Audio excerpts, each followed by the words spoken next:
Hello everyone, welcome back to the stream. I just realized that I don't have this open right here. But yeah, anybody new to the stream? I am Aire Astor, engineer, BBC Vtuber. I'm one half of the Vtubers you'll see on this channel. Welcome! We are here, we're back, continuing the Great Ace Attorney Chronicles. I am super excited because we left off on... We basically finished up the last trial. So I'm super eager to see where we go from here, basically.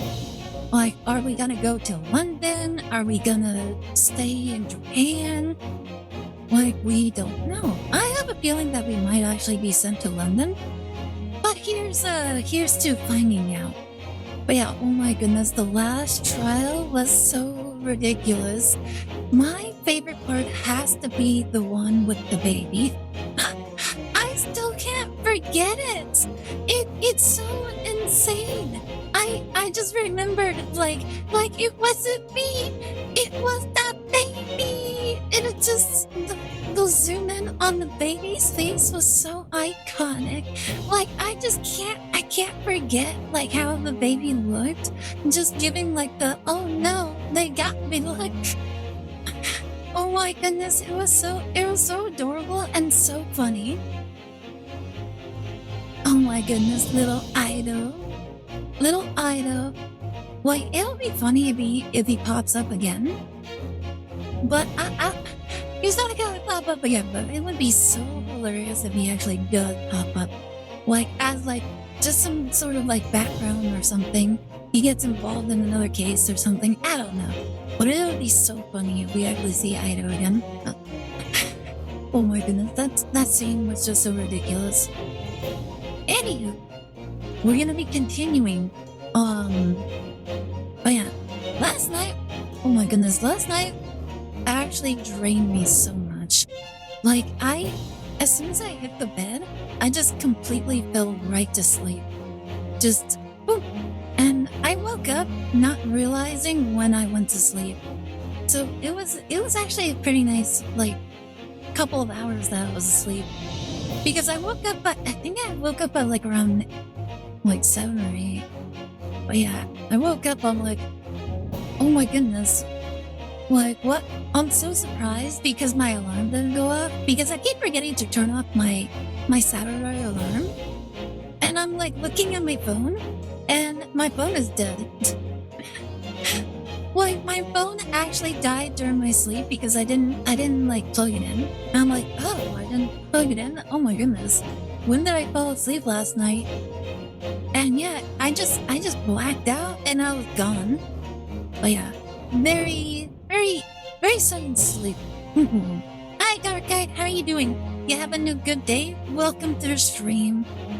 We're gonna be continuing the Great Ace Attorney Chronicles. It's gonna be interesting. But yeah, like I just can't wait to see what the next case is gonna be. Yeah, I honestly can't make any sort of predictions. My guess is that I'll probably like the characters are probably gonna go to London or probably get like set to go to London. I got my roast ready for these characters already then. Alright, let us move in. Continue.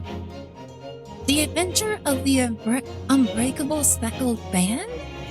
Wait, what? Unbreakable Speckled Band.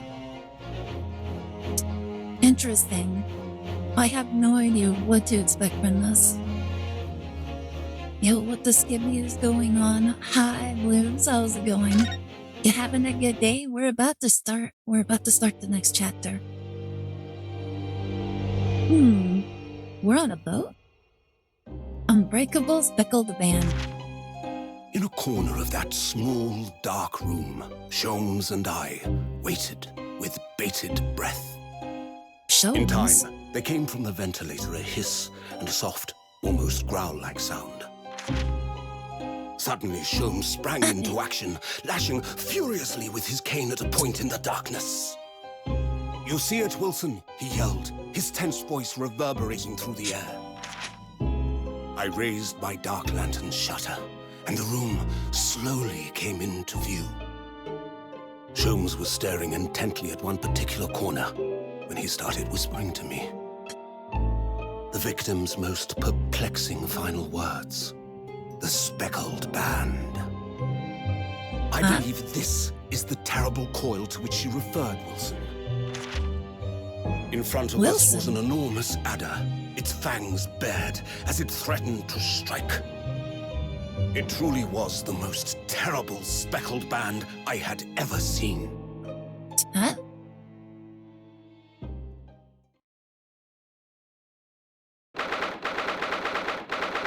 Wait, what's a... Is a speckled band a type of snake? So then, let us unravel this mystery and Ayo? discover what events led to this curious murder. Pray, do excuse me. The cabin door was bolted from the inside when the man was killed. No marks to suggest the bolt was tampered with in any way. So, this would appear to be a locked room mystery. In his final moments, the victim scrawled a message on the floor. Almost certainly with the ink from this upset bottle. A Russian word. So the victim was a Russian man then. Wait, And the letters isn't are that well the formed, girl? suggesting he was compos mentis at the time. This is a most extraordinary script. And evidently not penned by the same hand as this message. In fact, I deduce it was written by someone of a different nationality. Gee, what gave it away? The English language? This paper seal was placed just prior to the incident by the victim himself, I would venture. Well, what have we here? Ayo? Was somebody in the box? Who are you, and what do you think you're doing here? No one must touch before maritime police come. We must wait. That won't be necessary.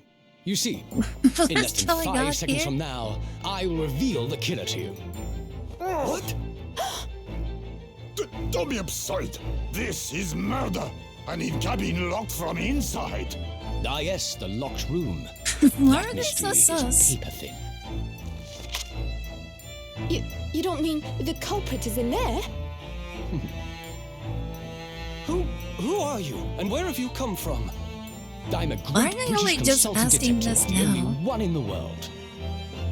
Sherlock Holmes. I presume you must have heard of me.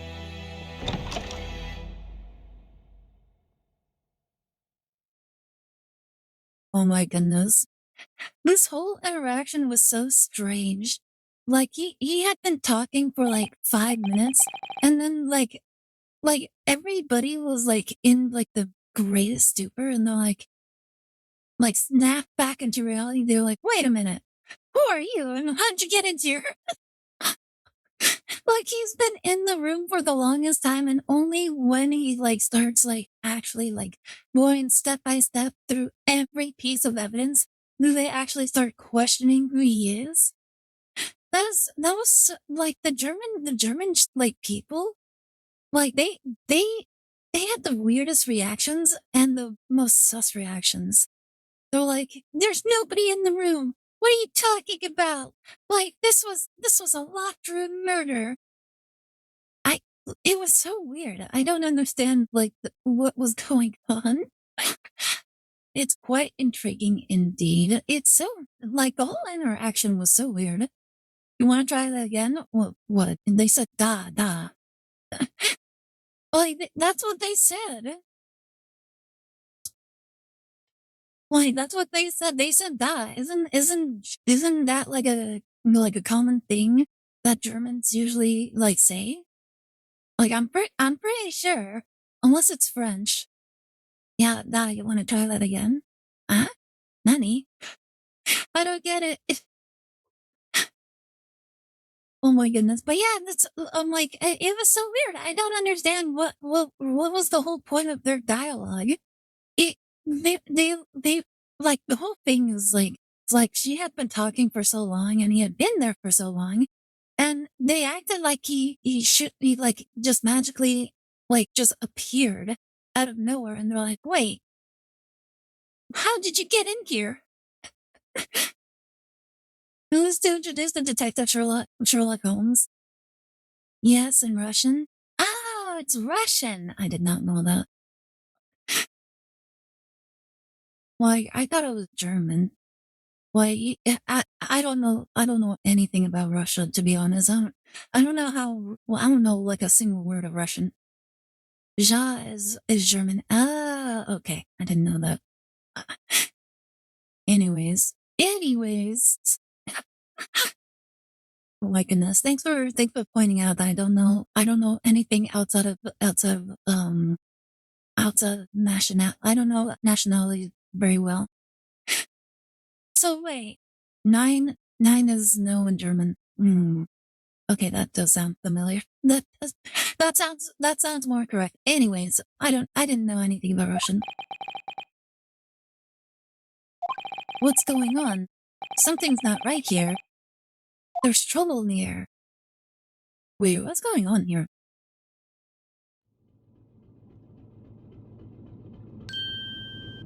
Wait. Oh my goodness. Don't tell me we're caught in the middle of another murder case. You know, I think I actually mentioned this like before, but are we actually like secretly like the proprietor of all these crimes? Wait, are we actually the murderer, and like the whole story is that us getting away with like every single murder? Wait a second, I can't move. Oh my goodness, we're completely arrested again. What the? Why am I in handcuffs? You committed these crimes? Oh my goodness. Yep. So you wake up now, hmm? We had to drag you out of the wardrobe. I do not believe you could not wake up. You are a true cold-blooded murderer man. You? Ah, found me then. Duh. We bind you, and now you play Kriko Momo. Kikamono. Wait, what did you just say? How long are you hiding in that tiny wardrobe? Sorry. Now you have been found. It is time to admit your crimes. Unless you find out how cold the ocean is. Wait, what? Are they threatening to like throws off the plane? No, I'll tell you everything, I swear. There's only one thing I'd like to know from you. Isn't that... Oh, it's her. Why did you do it? Why did you take his life? I had to. It just felt so good. I'd do it again. The demons told me to.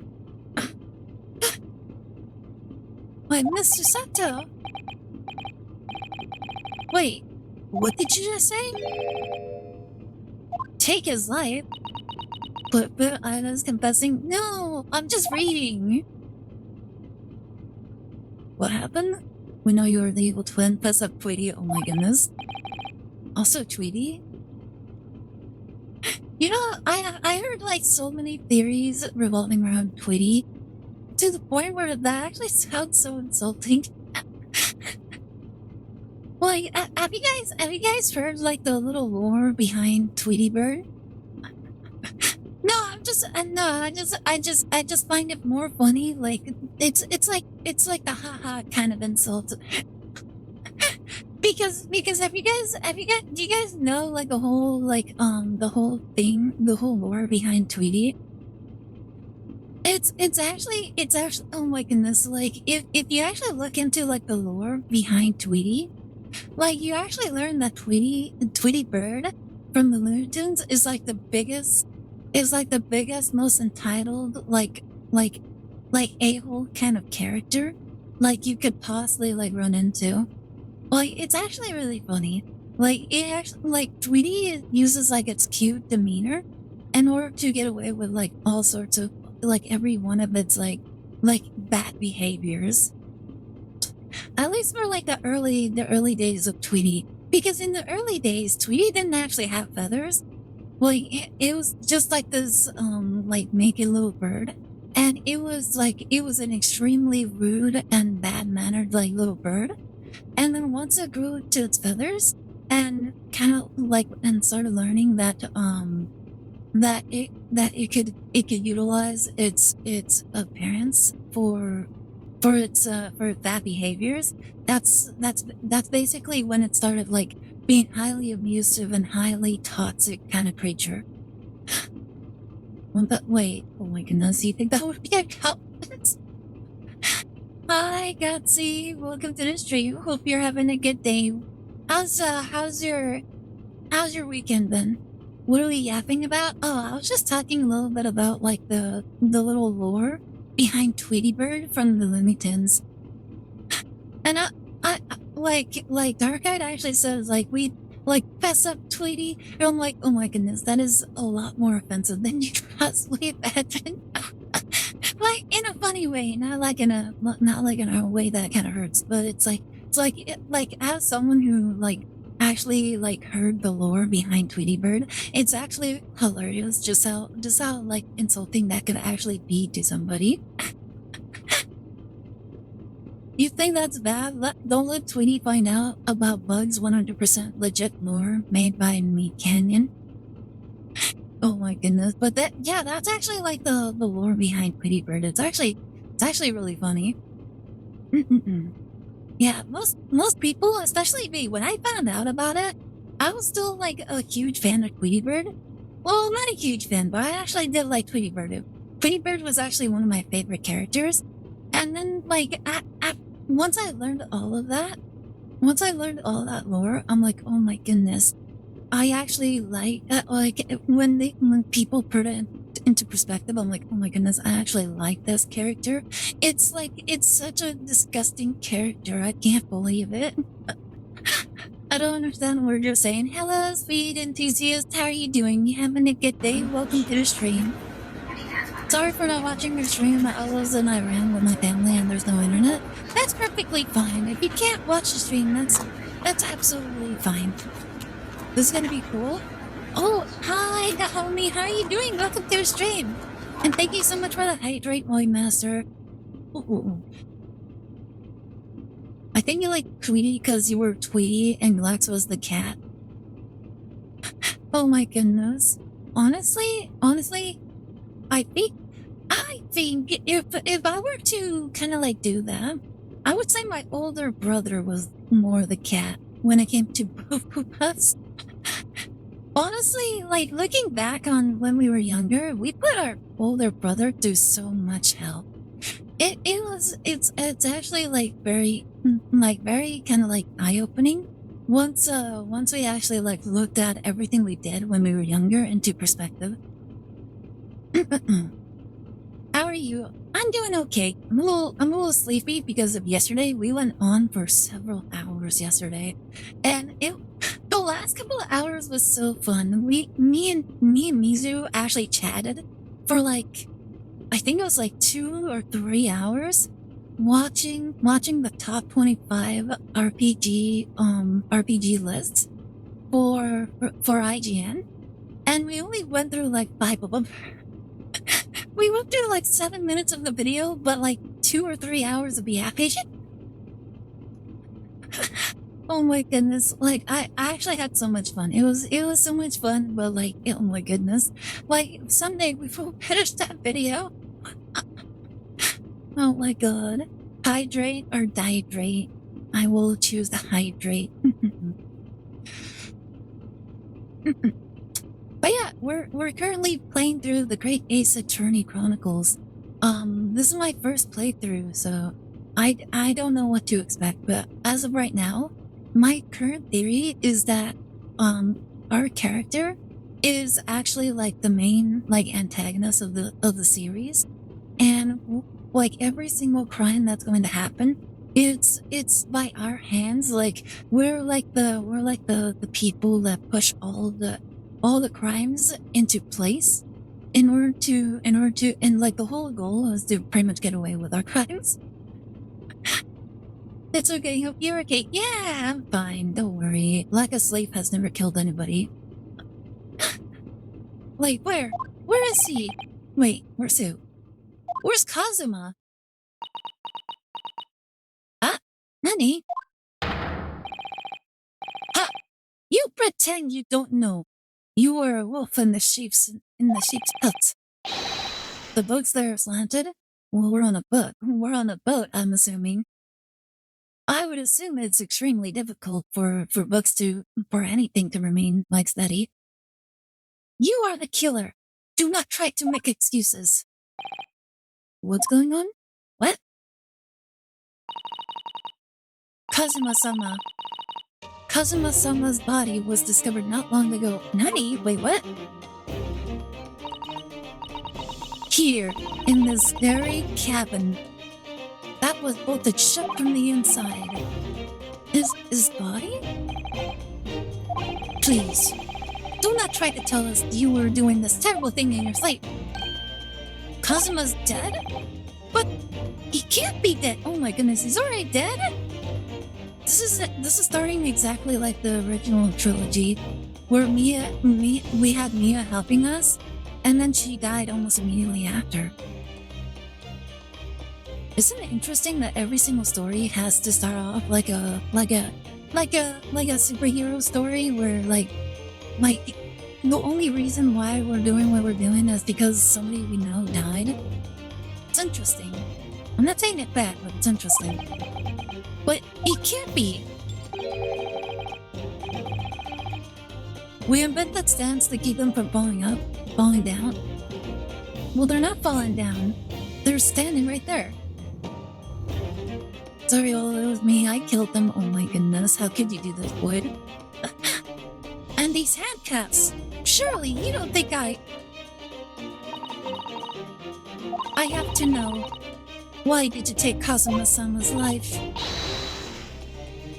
Was she like intimately like involved with Kazuma?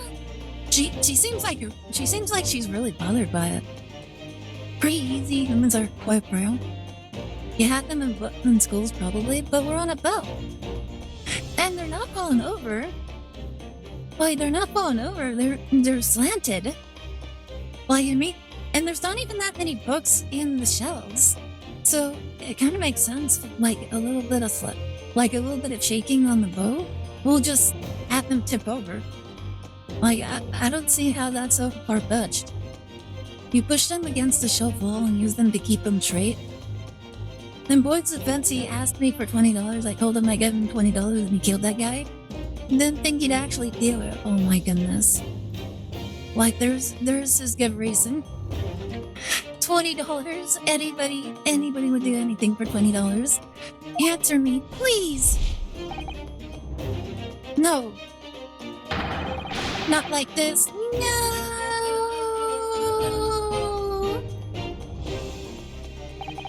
Would have done it from Big Steve. Oh my goodness. It was just 2 short weeks ago. Oh, flashback. Are you sure about this? Won't we get in trouble? Don't you find it fun being a stowaway? Besides, how else could you come to England with me to study? Wait, we're being smuggled into another country? Wouldn't immigration just take us back over to Japan? Or wouldn't we, like, in this day and age, wouldn't we, like, be executed or something? I don't know. I don't know how the immigration laws work, like, in this day and age. Florida got murdered. He got isekai'd, it seems. Wait, Kazuma is an edgelord? What makes him an edgelord? Like, he seems way too bright and way too happy to be, like, an edgelord. He's like, he kind of, like, behaves kind of like either Mike Guy, or like All Might, where, like, he has his hands on his hips and he's always laughing. That's not edgelord energy. Like, I'm pretty sure there's like a, he's either Chuny or edgelord. He's definitely not Chuny, and he's definitely not an edgelord. like edgelords would have like a dark kind of like lore behind like their story, and we don't know anything about his lore. Chuny, they behave in a very like specific manner, like they're like the kind of like the main character of their own story. But he doesn't behave like that. So I just want to know on Aire. Oh my goodness. I mean, I've seen the tropes quite a lot, and he does not fit any of those. I think his type is like, it's called something like Ganki something. I think it's something like that. There's definitely an archetype for his characters. I just forget what exactly it is. I think it starts with like a G. Don't you find it fun being a stowaway? Besides, how else are you gonna come to England with me? It was really something else when they brought up your luggage in here earlier, though. Wait, he was in the luggage? Like, oh man, this guy is carrying like so many books. Like, haven't people been known to die if they were like in like a carrying bag or something? The way that Russian crewman just tossed your traveling case onto the floor, I thought I was going to die. Yes, I still can't quite believe that.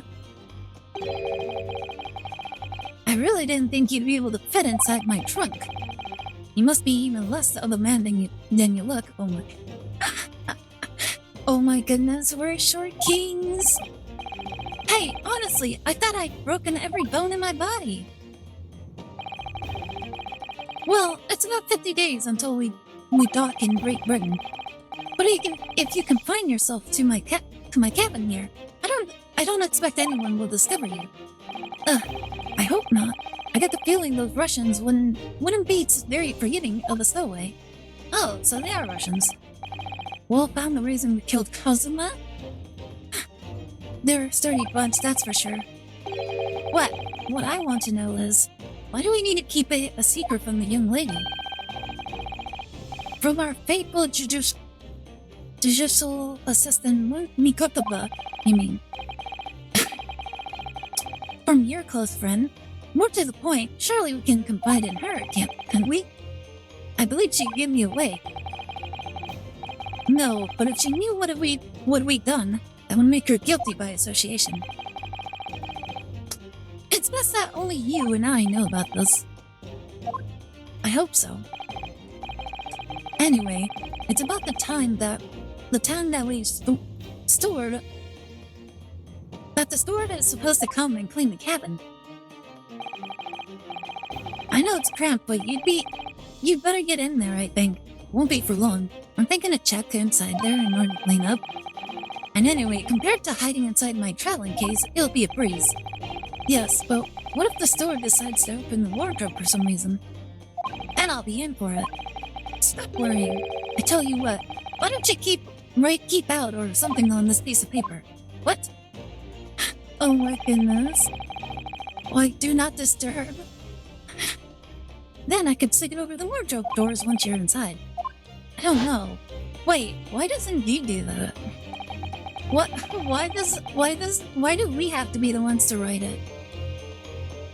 We've only been at sea for about 15 days. How can this have happened? We were supposed to be going on this adventure to Ealing together. Wait, we were inside this room for 15 days? What did we do for food? And more importantly, what did we do when we needed to go to the restroom? So many questions. Like, there's not even a window up here. Wait, Annie? I thought they said this was a locked rooms, like, scenario. This isn't a locked room scenario. There's a bed up there. We leave you at next port. Stay quiet until then. Don't make more trouble for yourself. Murderer? No, I'm not a murderer. Ah, you said before. You said you admit to everything about your crimes. Wait, what? Is he in a different universe? We didn't even say anything about that. Oh. No, that's not right. I mean, yes, I did stay away on the ship, but murdering my best friend? The guy who smuggled me in? No one else could have done it. Admit the truth. You're an idiot. You're so dumb. Why would we kill the person that's smuggling us into another country? Susato-san. Please, tell me what happened. I need to know. Very well. But there is something I would like to ask of you, too. Those eyes. She looks like she's ready to destroy me. Oh my goodness, was she actually like romantically involved with Kazuma? Like, why would she be so mad if that wasn't the case? This nightmare is getting worse by the minute. I suppose all I can do is try to find out what really happened. He really has been killed, hasn't he? This isn't just a bad dream? She liked them. Also, they probably were smashing. Probably. I wouldn't say that. Like, in this day and age, like, that's kind of like frowned upon. Like, among the common people. And these handcuffs, they think I did it? They think I'm Kazuma's killer? When they found them, the cabin was locked from the inside. What do you mean? There's no access to the cabin via the porthole window, and the bolt on the door can't be operated from the outside. In other words, after the crime, the culprit couldn't have escaped these four walls. What? Or to put it another way, the culprit can only have been somebody inside this cabin. Or do you have some other explanation? What about that grate up there? This is impossible.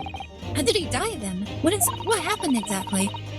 Are you still going to deny the charge, even despite the circumstances? What if he just had a heart attack? What if it was like a bodily internal kind of thing, where it's like something to do with seasickness, and like he just started like puking, but like it got stuck in his throat and he like drowned.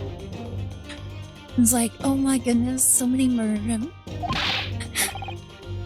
Please, Susato-san, you have to tell me.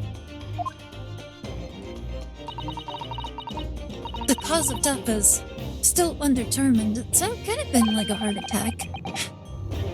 They don't know how he died? The ship's doctor is examining the body, but of course, he has no post-mortem analysis experience. What if he's just asleep? Guys, what if he's just asleep? And what if he was just asleep and they just assumed he was dead because he wasn't like breathing very hard? Imagine being asleep and then waking up to an autopsy report. I don't suppose we shall learn more until an expert has been consulted at our next port call. So, presumably that means there were no obvious external signs of injury then. That's true, yes. About the incident, can't anyone tell me what exactly happened here in this cabin? I don't understand it. Why would anyone want to kill Kazuma? Presumably that's something you know the answer to better than anyone. Please. Whatever you say, you were here in the cabin after all. Well, yes, I was, but... He would always wake before dawn and do his training first thing in the morning. She did like him. Oh my goodness. Also, thank you so much for the head pats, very much appreciated. Oh my goodness. She was romantically involved. Like, how would she was basically being a Hinata right here. Like, she was just hiding behind every corner and just watching him from afar, taking notes of everything, making sure to get a whiff of, like, his towels after every workout, like, sneaking into his bedroom and, like, taking, like, pieces of, like, dirty clothes, going into the laundry, doing the same thing, taking, like, private portraits of him in the shower. Why, and the crazy thing would be is that Kazuma was fully aware of it. slander. It's true she was being Hanat. Now we only need to confirm they were hooking up. It would be disturbed if NC did. Very classic, based on Galore. Cosmo liked the attention. Like, he just never, like, went against it.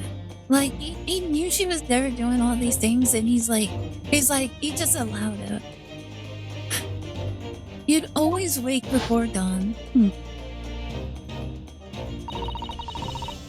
I was waiting outside his cabin, as I had every day so far on this voyage.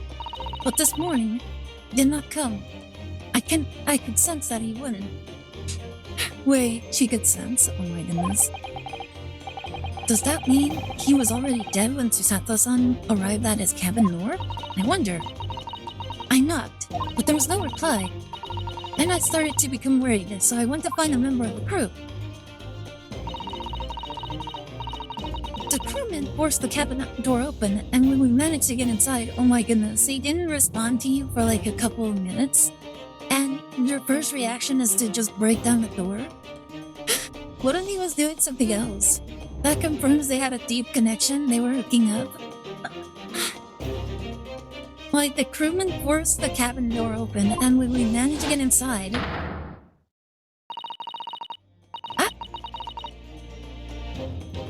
Tap a pug?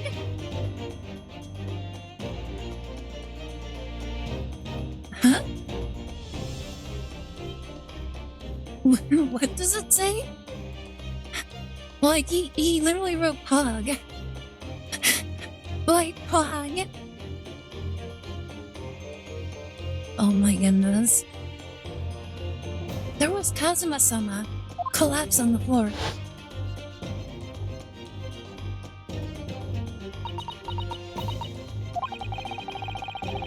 And the white tape there now shows exactly where he was found, I suppose. Tap Delta Epo 6. Was that a D? It looked like a P. I had no idea anything had happened. I must have been asleep in the wardrobe somehow. I wish it wasn't the case, but that's just very hard to believe. This is all very hard to believe for me too, trust me. Now I've told you everything that I know, so it's my turn to ask you a question. Yes, alright. My head feels so heavy. It's still throbbing like anything. Oh. Oh my goodness. They're gonna report us to ICE. Why are you even on board this ship, Naruto-san? You said something before about being a stowaway, didn't you? Oh, yes. I'm afraid that's true. I think P's are pronounced as R's in Russia. I don't know, maybe I'm wrong. I'm not reading it as a P. Or as a D. It's 2 weeks since we left Japan now. And I've been shut up in this cabin the entire time. I had no idea. But how could you have occupied Cosmo's cabin for so long without him noticing? No. That would have been impossible, obviously. Yes, of course. Cosmo invited me. He wanted us to go to England together. He actually asked you, and not me? Dun dun dun dun dun da da da da da. Why Susato-san will remember this?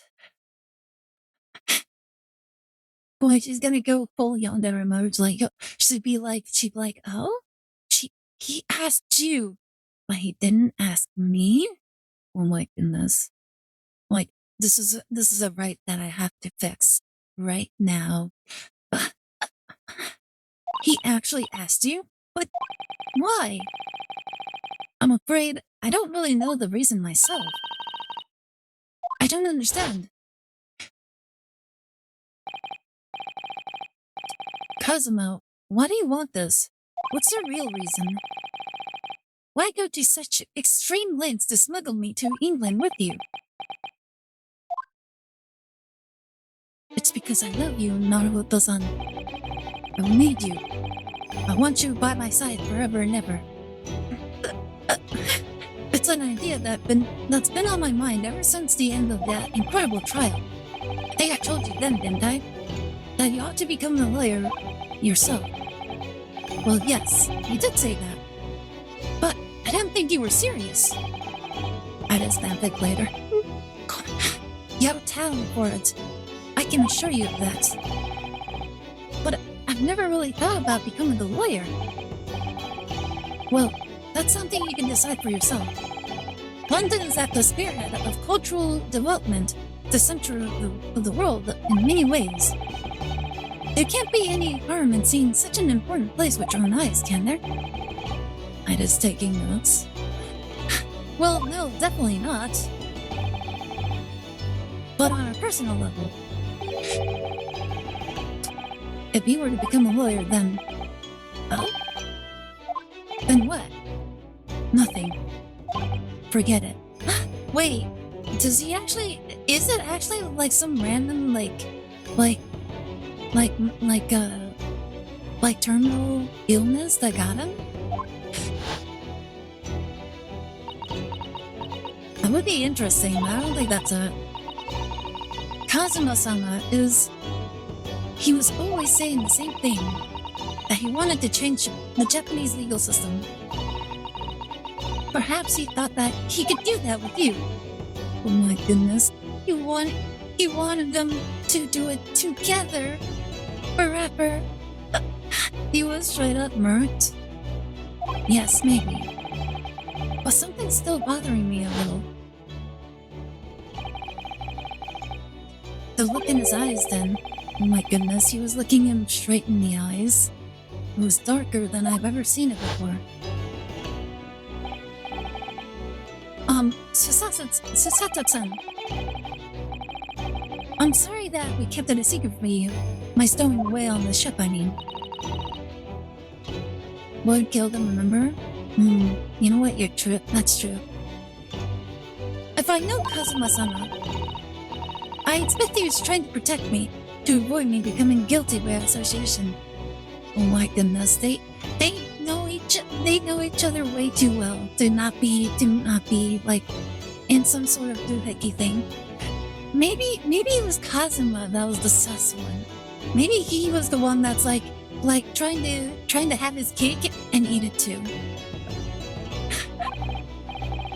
That's exactly right. Yes. We're perfect, in fact. Last night. If you're not the culprit, then tell me. What happened last night here in this cabin? Oh my goodness. Please, be sure to give all the details. Exactly what happened last night. Well, the thing is, I don't really remember. Kazuma brought me something to eat, just like he always did. And then I got myself into that wardrobe over there, just like I always did. After that, I fell asleep. Well, yes. So deeply that you didn't even stir when Kazuma-sama was killed. Well, yes. I know it sounds unbelievable, really I do, but it's the truth. Is he playing Wingman Beyond the Grave? Hey, Ryunosuke, there's a cute girl. I just need to die for you guys to have something to relate over. Oh my god. Sounds more like a cuck when you put it like that. Oh my goodness. Like maybe that was Kazuma's thing. And Susato-san just was never really into it. And he's like, okay, what do I have to do in order to get you to go for it? And she's like, over my dead body. And he's like, well, I can't do over her dead body, but maybe over my dead body. If only I'd woken up, then perhaps I wouldn't be in this predicament. And for some reason, my head's still throbbing like anything. Really? Is something wrong? Oh, no, it's... Please forget it.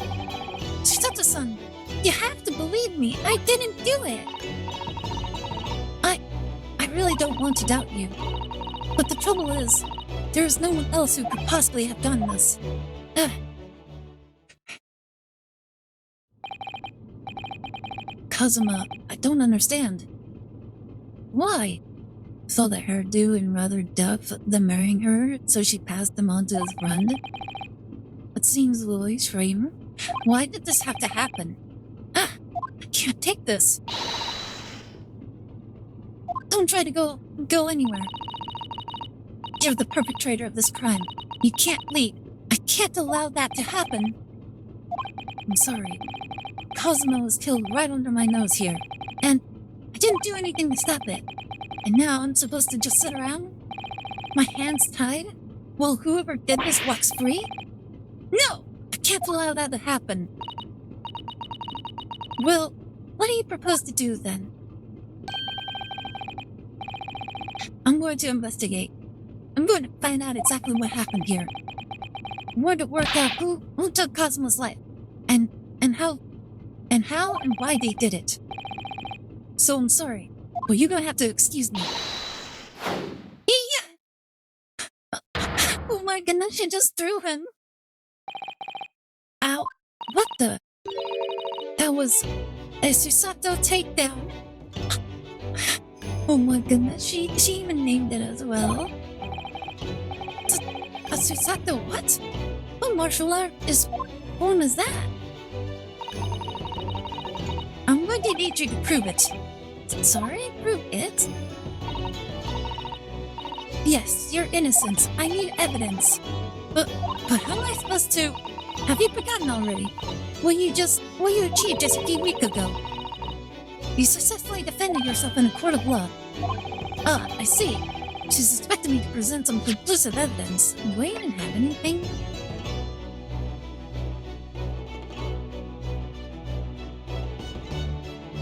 Kazuma would stick this over the doors of the wardrobe for me. It says keep out in Japanese, though I'm not sure the Russian crew can actually read it.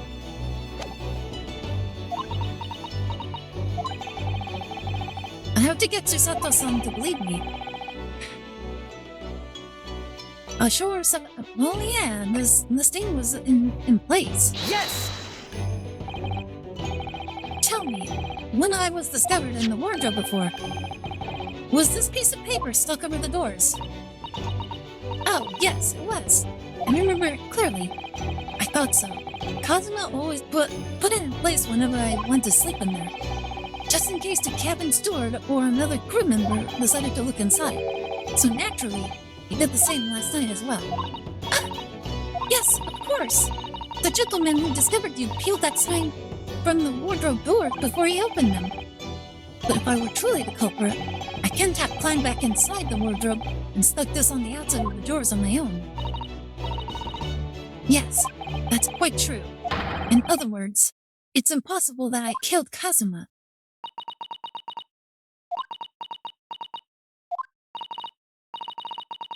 Well, even if you were sprawled hopelessly on the floor, I can see why Kazuma-sama thought so highly of you. Thank you, Susato-san. Now, you think perhaps you could help me up? Can you help me up from here? Like, my back really hurts and my neck is twisted. I don't think I'm supposed to be looking in a 90-degree angle. Well, in the light of that evidence, I don't see any reason why I should stop you from investigating in here, at least. Thank you. So you finally believe me? I'm sorry. No. What? I'm not sure yet. I can't rule out the possibility that you used some sort of conjuring trick. Oh my goodness. I mean, it does make sense in this age. Conjuring trick to put the sign back in place. Does she think I am a magician? He's a wizard! Susato? I don't think my arm is supposed to bend this way. For now, I suggest you investigate as thoroughly as possible in here. I'll do the same. Alright, let's get to work, Susato-san. Please don't misunderstand me. I still have my doubts. Oh. I shall be watching you to make sure you do nothing that might disturb the crime scene. I wouldn't want you using your conjuring tricks to destroy evidence, for example. Oh my goodness. Right. How silly. Well, anyway, I should make a start on investigating in here. Examine everything I can. Cosmo, I swear, I will avenge your death. Wait, does that mean we're going to kill the person responsible? Okay, let's see. Person! Perhaps I should show what this Russian crew member makes of the crime scene. Excuse me. What? I was wondering how it's going. The investigation, I mean. Grandmother told me Japanese people do not make jokes. But it was not true, I see. You gotta appreciate the little racism within this tale. Sorry? A criminal asking investigator for information about this crime? Very funny. Oh, it wasn't supposed to be a joke. He doesn't appear to be laughing either. He's convinced you're guilty. Well, everybody, like who in this day and age doesn't believe that? You might have useful information though. Have to keep trying. So, last night, did you notice anything out of the ordinary at all? Yay! Of course not. No, back to the corner of the room and make silent. I say no more to you. Did I hit a nerve? Just for a minute there, he seemed a little flustered. Oh my goodness, was he doing something sus? Oh dear, that won't do. Oh, what's the matter, Susanto-san? Whenever I'm examining things, I always find myself so focused I forget to look around properly. Oh yes, that's I get it. I don't suppose you're as foolish as me in that regard. Are you, Naruto-san?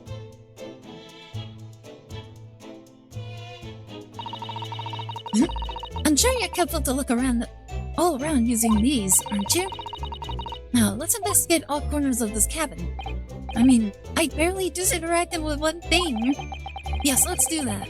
I suppose my field of vision has been rather small until now. The sword! That's Kazuma-sama's precious sword. He never went anywhere without it. Yes, he was always saying that a Japanese man's katana is a soul. I believe he had to work very hard to convince the government to allow him to bring it on the ship. Oh my goodness. I suppose that shows just how important it was to him. And now he's gone. But I'm not ready to let his spirit go just yet.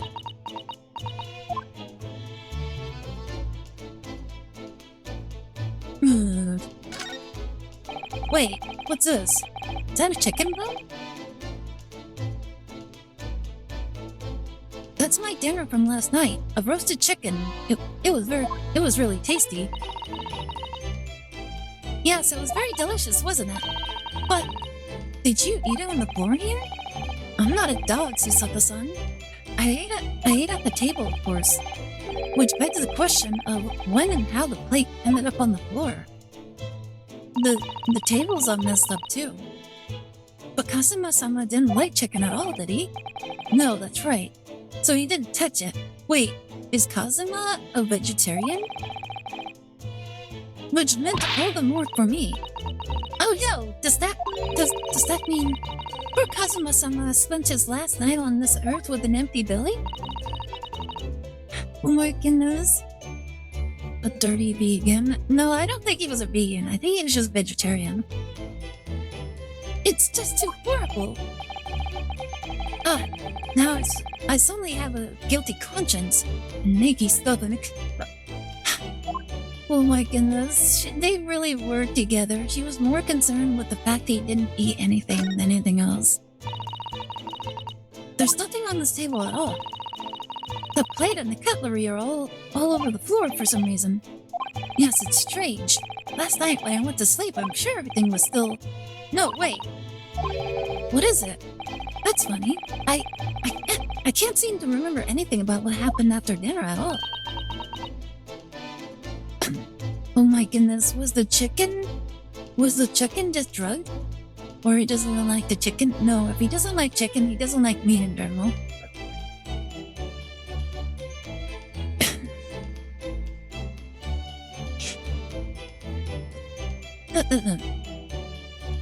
Oh my goodness. So then perhaps you are responsible for what happened to Kazuma-sama. No. What's this? Little banner. Seigi. The Japanese word for justice. The brushstrokes are straight and true, just like Kazuma. Yes, his calligraphy always was a reflection of his heart. Yet can you really look at those characters without feeling shame? Knowing you drew them so thoughtfully? Of course I can. I mean, I'm innocent, so why shouldn't I be able to? Even though you stowed away on the ship? So you straight, good to know. Oh my goodness. Now you're going to bring that up, are you? I can't win. What's this? Oh, can we examine the door? When I went for help and the crew member forced the door open.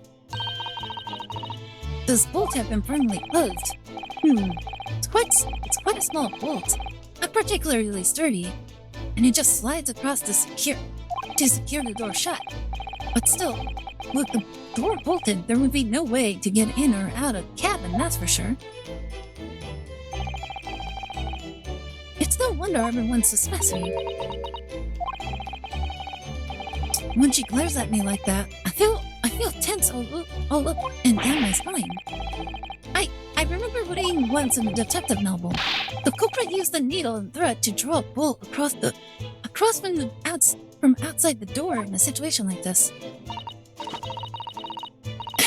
Yes, that's a clever trick, isn't it? I'm an avid reader of detective stories myself. But the door of this cabin and its frame are made of metal, and they seal together perfectly. There would be no possibility of using that needle and thread trick here, I'm afraid. Oh my goodness. When she glares at me like that, I feel pins and needles all up and down my spine. What's this? There are rules of passage for travel aboard the SS Buria. Is their first day going to be investigating their friend's murder? It seems like it. It's essentially a list of requests from the captain to all passengers on board.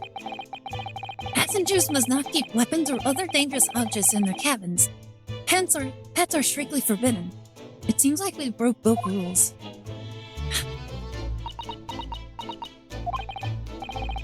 What? Why are you staring at me? Oh, sorry, I was just thinking. Are you more of a dangerous object or a pet? I mean, the sword is over there. Are the pets?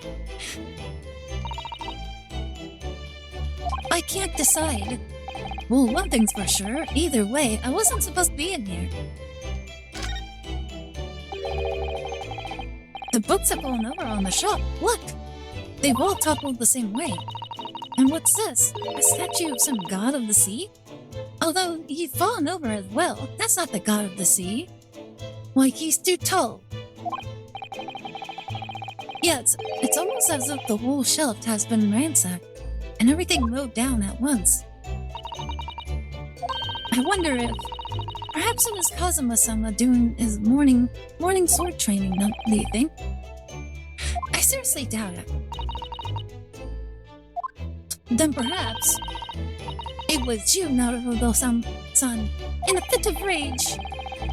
Well, you just tipped over the books out of spite. I would not bother leaving the wardrobe just to mess up a few books and a statue. Could the way these things have been thrown about have anything to do with the case, I wonder?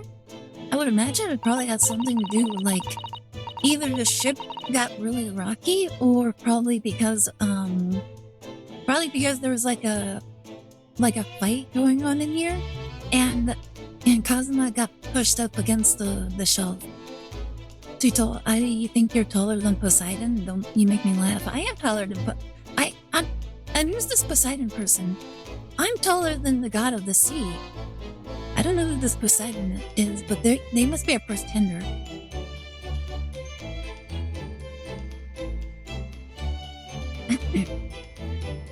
I don't like to see a mess. Wait, did they just disturb? Did they just disturb the crime scene? Oh my goodness. Poseidon is the Greek god of the sea, but he's not the god of the sea. Like he's just a pretender. Everybody knows who's the real god of the sea is. What's this thing down here?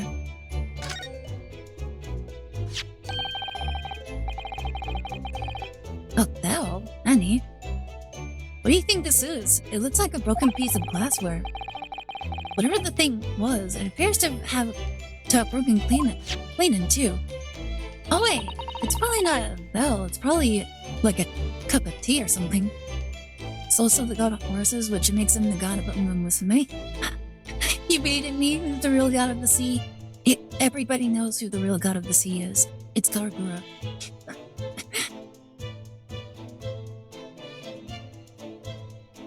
My glass is such a beautiful color.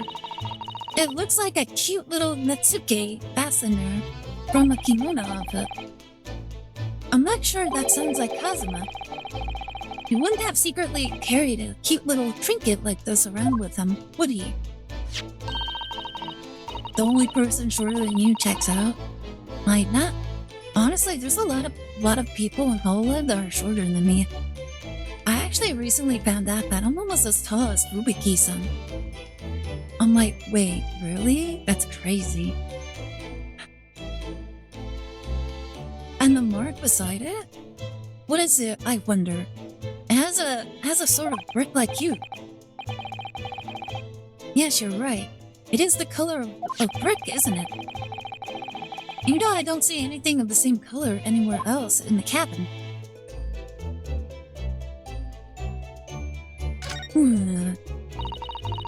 Ink. It's a very large traveling case, isn't it? Yes, it carries a lot of memories for me.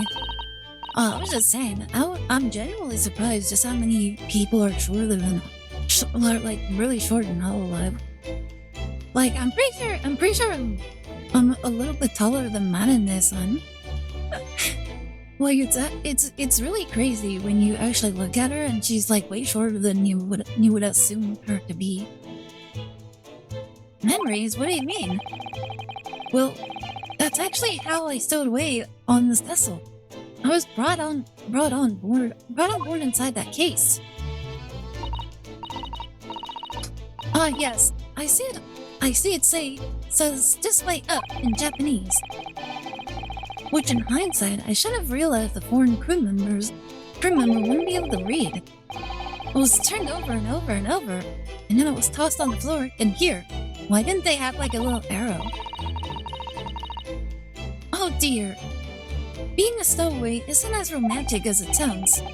Well, it was less painful than a Susato-san takedown.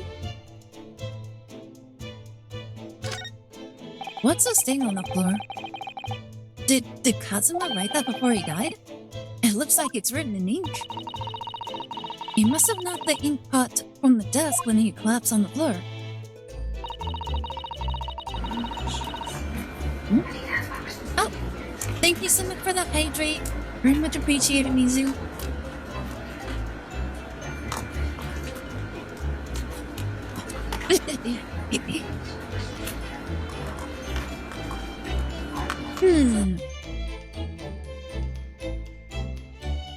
Rapapog. I think the E is silent. But there's a triangle as an A. So, I wonder what it's supposed to say.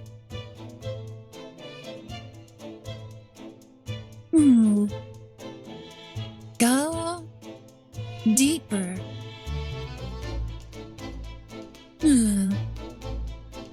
I want to say it says go deeper, but there's an A at the end. I don't think the R might be a lambda.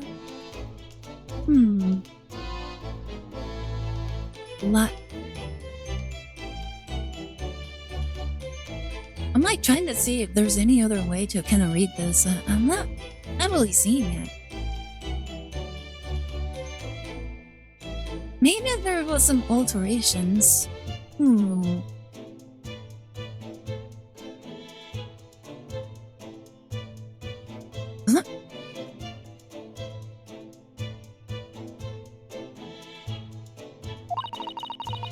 I'm not seeing anything like that. Alpha, Psi, Delta, Epsilon, V, Omicron, Beta. Huh. Poor Cosmo, no doubt he was in terrible pain. It's almost unbearable to imagine. I suppose he was trying to leave some kind of a clue in his final moments, was he? I'm sorry, partner. I can't read your writing. We'll probably find out a little bit more later. I don't think that's Japanese, Naruto-san. What? Then what language is it? It's obviously not Japanese. It pains me to admit it, but I don't know. It's not a foreign script I'm familiar with. What does it mean, I wonder?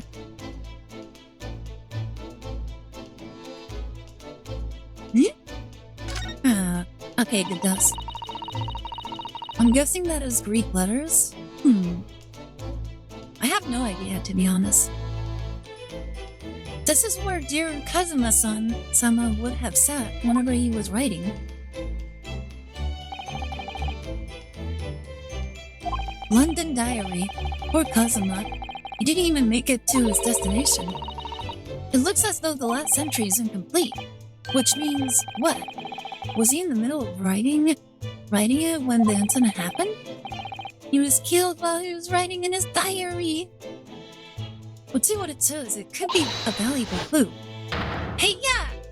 That's out of the question. What? Kazuma-sama may have departed this world, but you must not read his private thoughts. Even though it could lead to us solving this mystery? Oh my goodness. But what if it's something important? Something relevant to the case? She didn't even think of that, did she? Alright, I won't read it. Oh my goodness. I want to read it though. Poor Kazuma-sama. I don't like prying into people's personal matters either. But in this case, isn't the need for clues more important?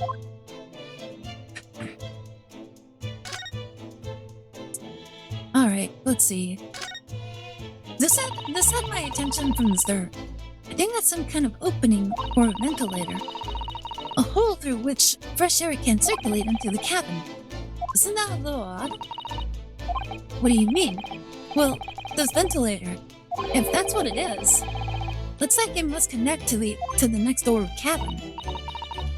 Yes, it would appear to. You're right.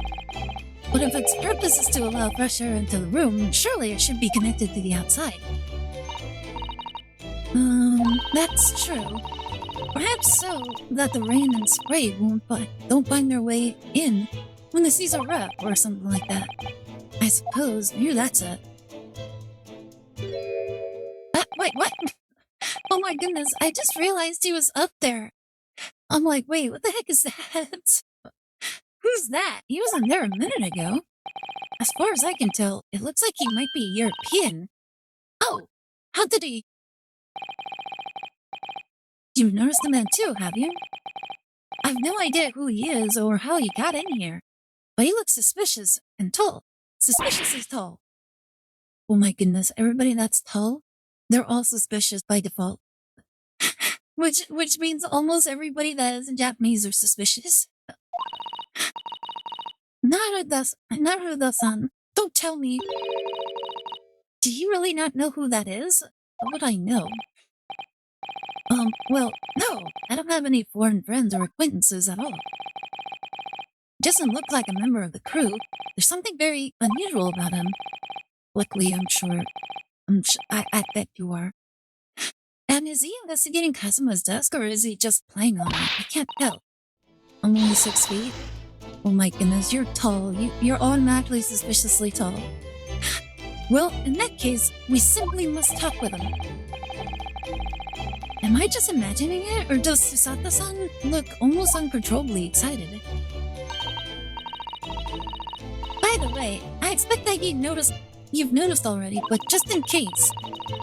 If you press A on people when they're in the crosshairs, you can converse with them. Alright then, I'll get that suspiciously tall gentleman in my sights and see what he has to say for himself. As to talk, oh my goodness. Like, you're talking to someone who's already, like, relatively short. Like, a lot of people are already told to me. Oh, please do! Is there anything else to check out? I would imagine we probably got, like, the majority of the important clues down. It's some 2 weeks since we set sail from Japan. Have you really been living in that wardrobe the entire time, Naruto-san? Hi, not so sneaky. How are you doing? Welcome to the stream. We're continuing with the Great Ace Attorney Chronicles.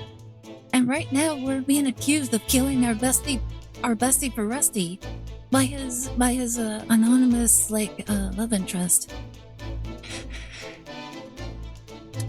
We were also sleeping in his room, in the same bed, in the wardrobe. Oh my goodness. Like, we were sleeping with our bestie. I'm doing fine, that's always good to hear. Anything interesting going on? Are you still waiting for the next Beat Break episode? I think living isn't quite the right description. Just watch the video about heat escalating insane GTA. Oh, the escalating insane GTA situation? Wait, there's a video on that? Oh my goodness. Like, I'll need to look into it. I've heard that GTA is getting pushed back again, isn't it? With socks on, so it's not gay? No, they're like, listen, these are Japanese people. They don't have socks. Yeah, there's dozens of from different channels. You haven't heard? No, I guess I haven't. There has been a massive leak. Hey, yo, wait, what? There's been a massive leak? Oh my goodness, don't. Daily leaks of GTA 6. Oh, wow. Like, the dude has a whole playable build. Wait, really? Wow. So somebody actually leaked the majority of the gameplay? Is this like a whole Avatar the Last Airbender kind of movie leak, kind of massive leak? Where somebody actually released like a whole movie like months before it was actually like set to release on in theaters? And today he claims to have a dead man switch where if they capture him, the game will leak from several places around the world. Like, it's genuine. Wait, really? Do you think it's probably like a developer who's like really angry with the company or something? Like somehow the company like either fired him or something like that? That's today's update? Wait, really? I have no clue. Oh my goodness. We're gonna need to watch that later. Not so sneaky. Can you like post like what you think is like the best video on the subject in the Burbs React section? Is that really a relatively recent build? Because there's music from 2025? Oh, interesting. Yeah, if you can find like a video, like a video talking about it, like what you think is the best video on it, feel free to post it in the Discord. So it's at oldest, the 2025 build? Interesting. That's crazy. Like a huge leak on GTA 6. Really wild.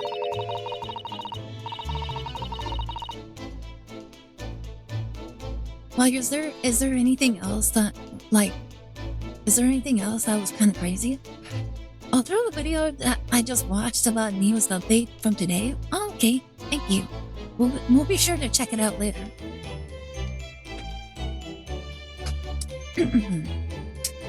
Although it must have been rather exciting making this voyage in your own secret hideout. The trouble was, I never knew when a member of the crew might come in. So yes, I did basically have to live in the wardrobe. And last night was no exception. Oh my goodness, he was living within Kazuma's clothes. He must have slept like a little baby.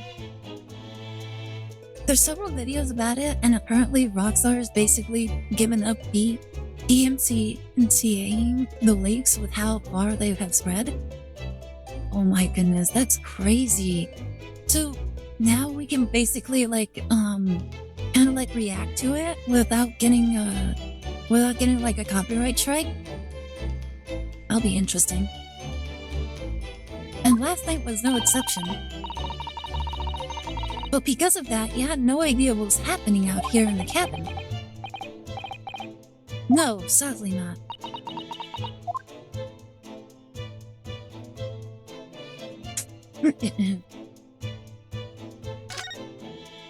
What's this thing? Yes, it's a Belcord contraption, I think. What do you mean, contraption? I read about it in a book I was studying that talked about life in Great Britain. The videos I watched avoid showing the clips since YouTube probably would auto-nuke the video at this point. That makes sense. Makes sense. And we will also probably destroy this bot as well. Oh my goodness. Large households often have bell cords like this. Wait, so what is a bell? Interesting. Which you can pull to ring a bell to summon servants. Really? That sounds almost magical. Shall we give it a little try? Yes! I'm in the interest of cultural research, of course. Ah, wait, there was a bell? Oh my goodness. Oh, it's probably be up there. It's a nice sound, at least. I suppose nobody comes for lowly Japanese people. No. I'm sure it's just that everyone is busy, that's all. Oh my goodness, they actually believe that something would happen. That's so funny. Excuse me. Why is he just looking under the desk like that? Excuse me, do you have a moment? Shush! This is a critical point in my investigation.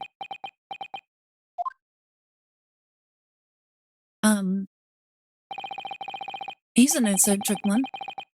Maybe I should leave him alone. He seems a little unfriendly. Yes, perhaps that would be for the best. I thought the bed was the head. Greetings! I hope that you're okay. What exactly were you doing on Cosmo's desk just now?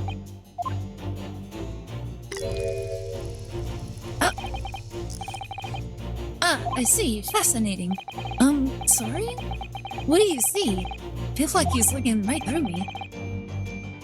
Wait, these things are X-ray vision, don't they? Is he like looking through our clothes right now? The seal is so violating. Oh yes, everything is clear now. The train of reasoning has run its course. My deductions have crystallized. Why does this feel like, look at me? Boy, why does it feel like look at me when he's talking? You have been in Afghanistan, I perceive. Just recently returned, if I'm not mistaken. Wait, why Afghanistan? Sorry, what? And now, whilst venturing toward foreign climes, you find yourself in a most troubling predicament. Oh, well, that's true at least. But how? How deduce did I know that, perhaps? It was really most elementary deduction. Hardly worth explaining, to be honest. Bam, bam, bam, bam, bam, bam. You saw the girl's body, you didn't find anything nice? Oh my goodness. Have you perhaps managed to deduce anything else? But of course, a great many things. There is no mystery, my dear madam. For example, you have fled your native land of Russia, being, as you are a merciless revolutionary. Wait, I thought he said we just came back from Afghanistan. Now we're fleeing Russia? You lose 16 victims of assassination in your wake, and now travel to England to blow up the Crystal Tower.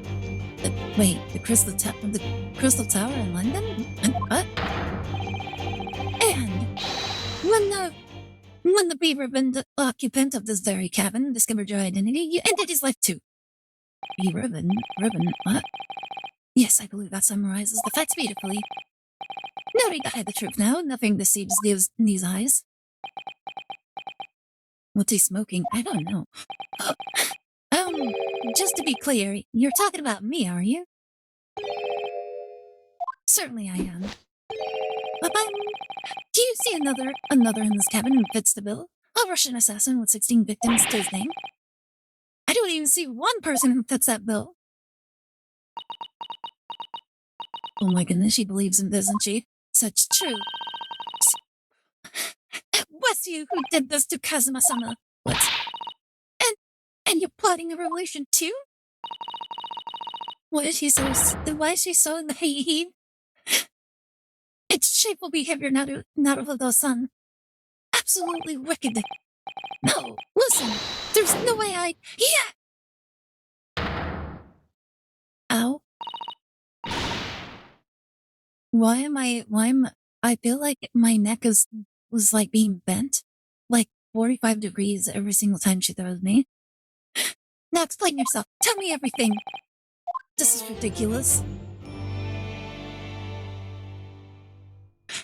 I can't believe she got duped that easily. How could you do it?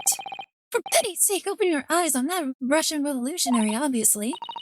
Negative IQ, the side character. Oh, forgive me.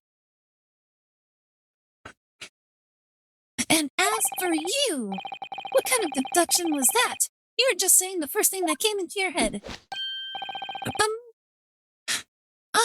Or was I not right? While venturing toward foreign climes, you do find yourself in the most troubling predicament, do you not?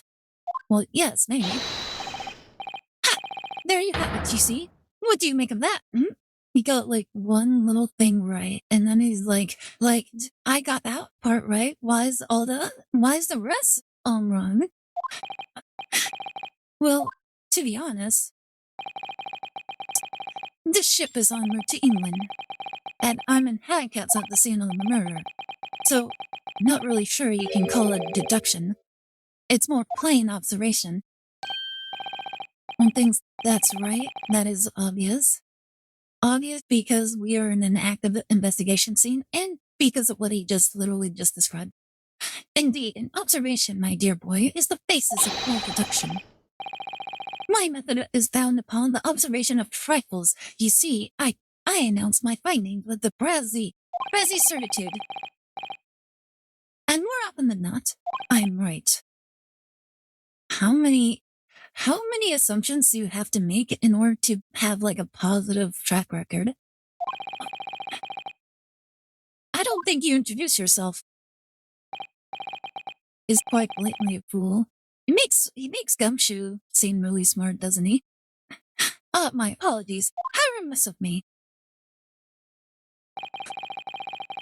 I am none other than the greatest detective of the century, known to men and women the world over. The eminent and the imitable Sherlock Holmes. They just switched the H and the S. Sherlock Holmes.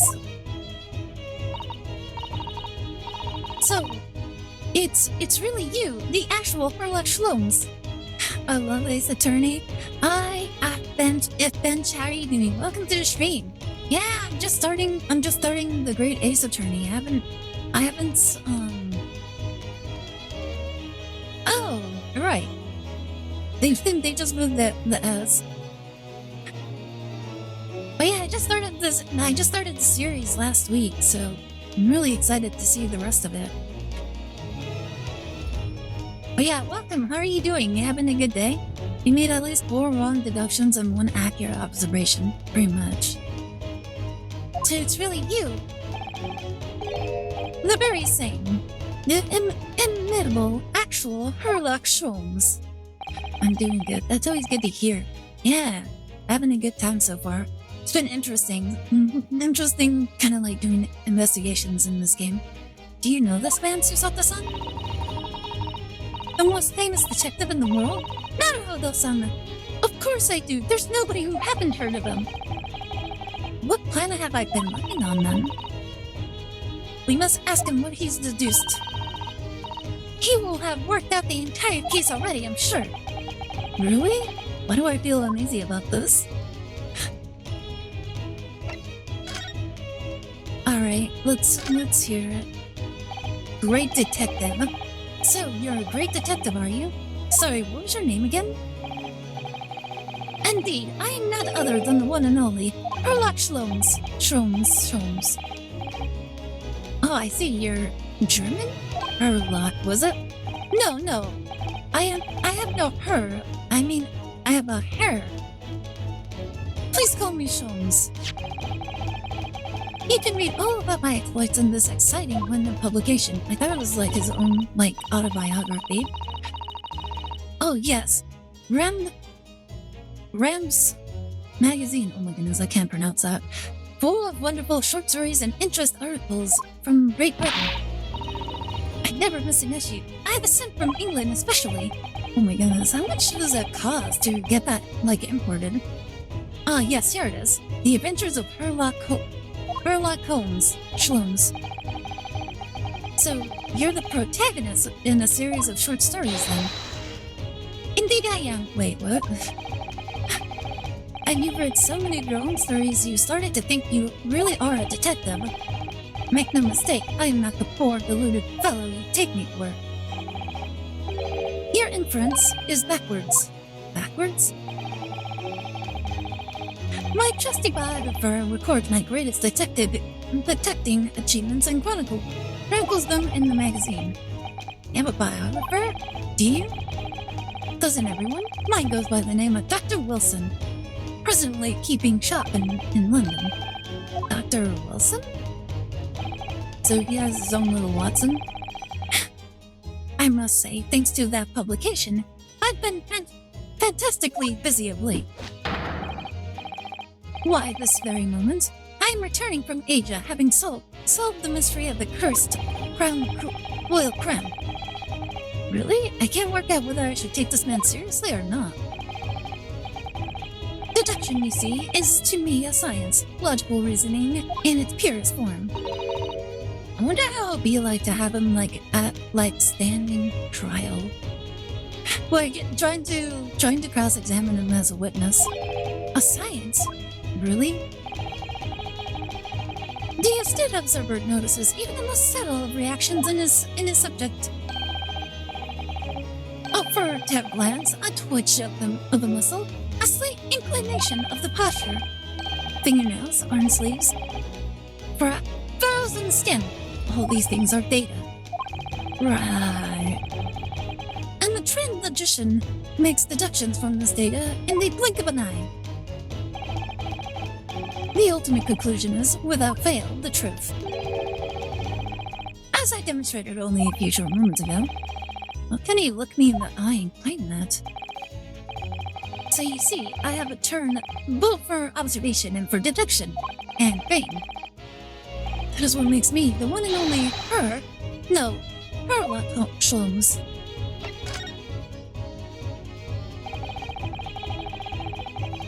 Have you managed to deduce anything about this particular case yet? Have I managed to deduce anything? My dear fellow. Who do you suppose discovered the culprit in his most cunning hidden place? That's right. He was none other than the great detective before you now, Mr. Herlock Sholmes. I see. In other words, I'm in these now because of him. When I became anxious about causing my son this morning, I summoned all of the crew members to force the cabin door open. And I could see myself among their numbers gaining entry to the scene of the crime. So wait, he's here without anybody's permission? Yes, luckily for everyone, the great detective Herlock Sholmes was on board. And the handcuffs seemed to be an excellent fit. Mr. Han Naruto-san. Ah. The very moment I laid eyes on the scene, two facts were immediately apparent to me. Oh, really? Two facts, you say? Oh? Mr. Sholmes, tell us, please. What two facts were apparent to you when you came into this cabin this morning?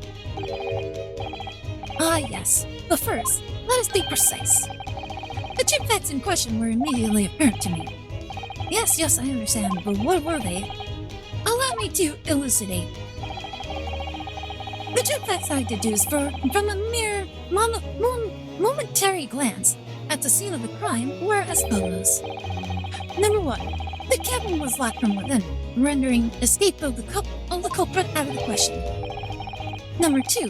The victim was Russian and killed following a dispute with an acquaintance. Wait, what? How do you get that? Hold on, Mr. Sholmes. What makes you think the victim was Russian?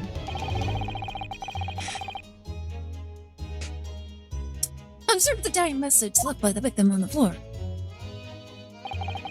Huh?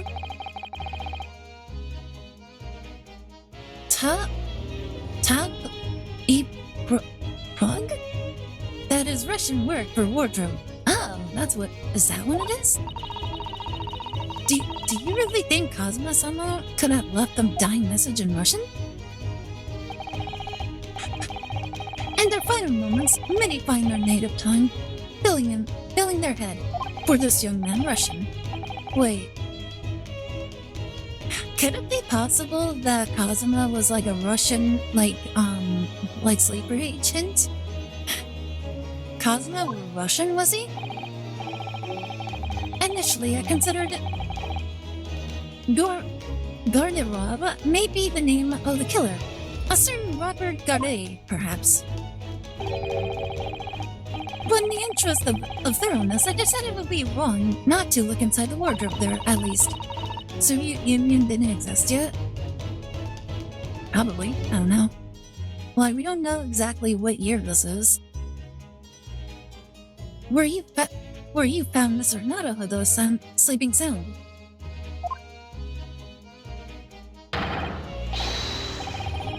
Quite so. I found you, the renowned Russian revolutionary killer. Why is it that I'm rushing too? Like, I'm not rushing anywhere. Hi, William, how are you doing? Me is hanging with the fan, so I may be on later. Bye. Bye. Hope you have a great time. I observed that you were wearing the same attire as the victim. In other words, you were acquainted. And if my memory serves, that outfit is the traditional dress of the Russian people. Wait, what? We're from Japan, though. Our school uniforms are the traditional dress of the Russian people? I had no idea. And I had no idea a detective could get something so wrong. I took a photograph of the victim and the message that I might analyze it for possible hidden details.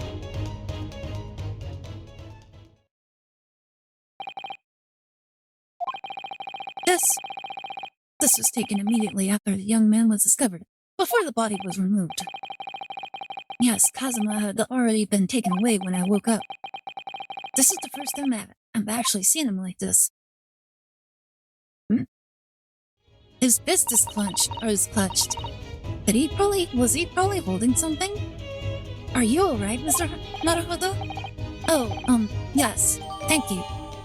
The photograph of the crime scene has been entered in the court record.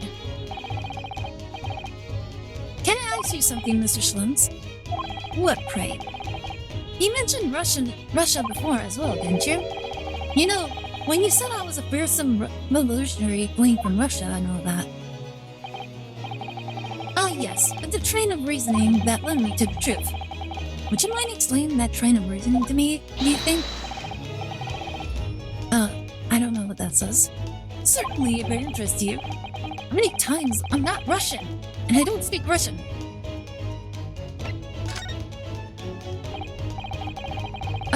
Can we talk about your deduction before? The things you concluded about me, I mean. Ah, the most famously accurate, troubling predicament you find yourself in. Actually, it was the other details I was more hoping to discuss. You know, the merciless Russian revolutionary and assassin of 16 part. Ah, yes, the more sordid details. It was a fairly commonplace deduction. Here we have this morning's paper. The main headline reads, villain, Bolshevik affiliates Russia and via Shanghai. You don't look anything like this person. He has a really big beard. This was on the report call at Shanghai yesterday. Last night, the young Russian was murdered. Since when was Kazuma Russian? It sounds like Mr. Shrums has concluded he was Russian because of what Kazuma-sama wrote on the floor. It was a simple act of reasoning to realize that the culprit of this crime was the same merciless revolutionary. One who would kill the very man who helped him to escape after his true identity was discovered. Yes, you. Gulen Bolshevik. Oh my goodness, guys, we are the most insane master of the disguise. No. How could it be me? I don't look anything like this man. Just look at the face.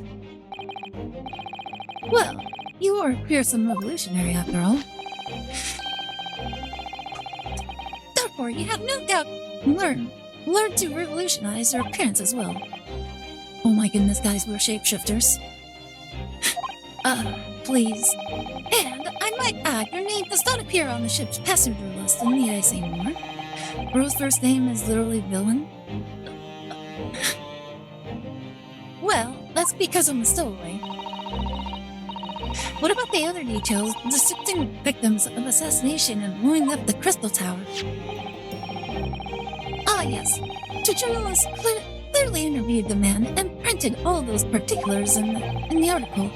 The deeds the man has perpetrated thus far, and those he is plotting. Yes, everything about this revolutionary Bolshevik was included. There can be no mistake. Do revolutionaries usually agree to interviews with newspaper reporters, I wonder? No, they usually don't. I would assume not. And what about the part where he said I was just returning from Afghanistan? Also clearly stated right here in the article. Bolshevik is recently returned after a period of subservience activities in a war-torn region of Afghanistan. Where even is it anyway? This Afghanistan place. Oh my goodness, like the bumpkin Japanese people don't even know like the world geography, which makes sense. Here, take the paper for yourself, as a little memento of this great deduction. Oh, thank you. I've absorbed all that is of interest to me within its pages, but I see no rubbish bin nearby. The article about the revolutionary has been entered into the court record. And you might find the article on the back page of interest as well. On the back? Cast your eye over it sometime if the interest takes you, though you may need someone to interpret. It's all written in Russian. I couldn't hope to read it, but I suppose it wouldn't hurt just to glance at the article. Maybe there might be a picture or two.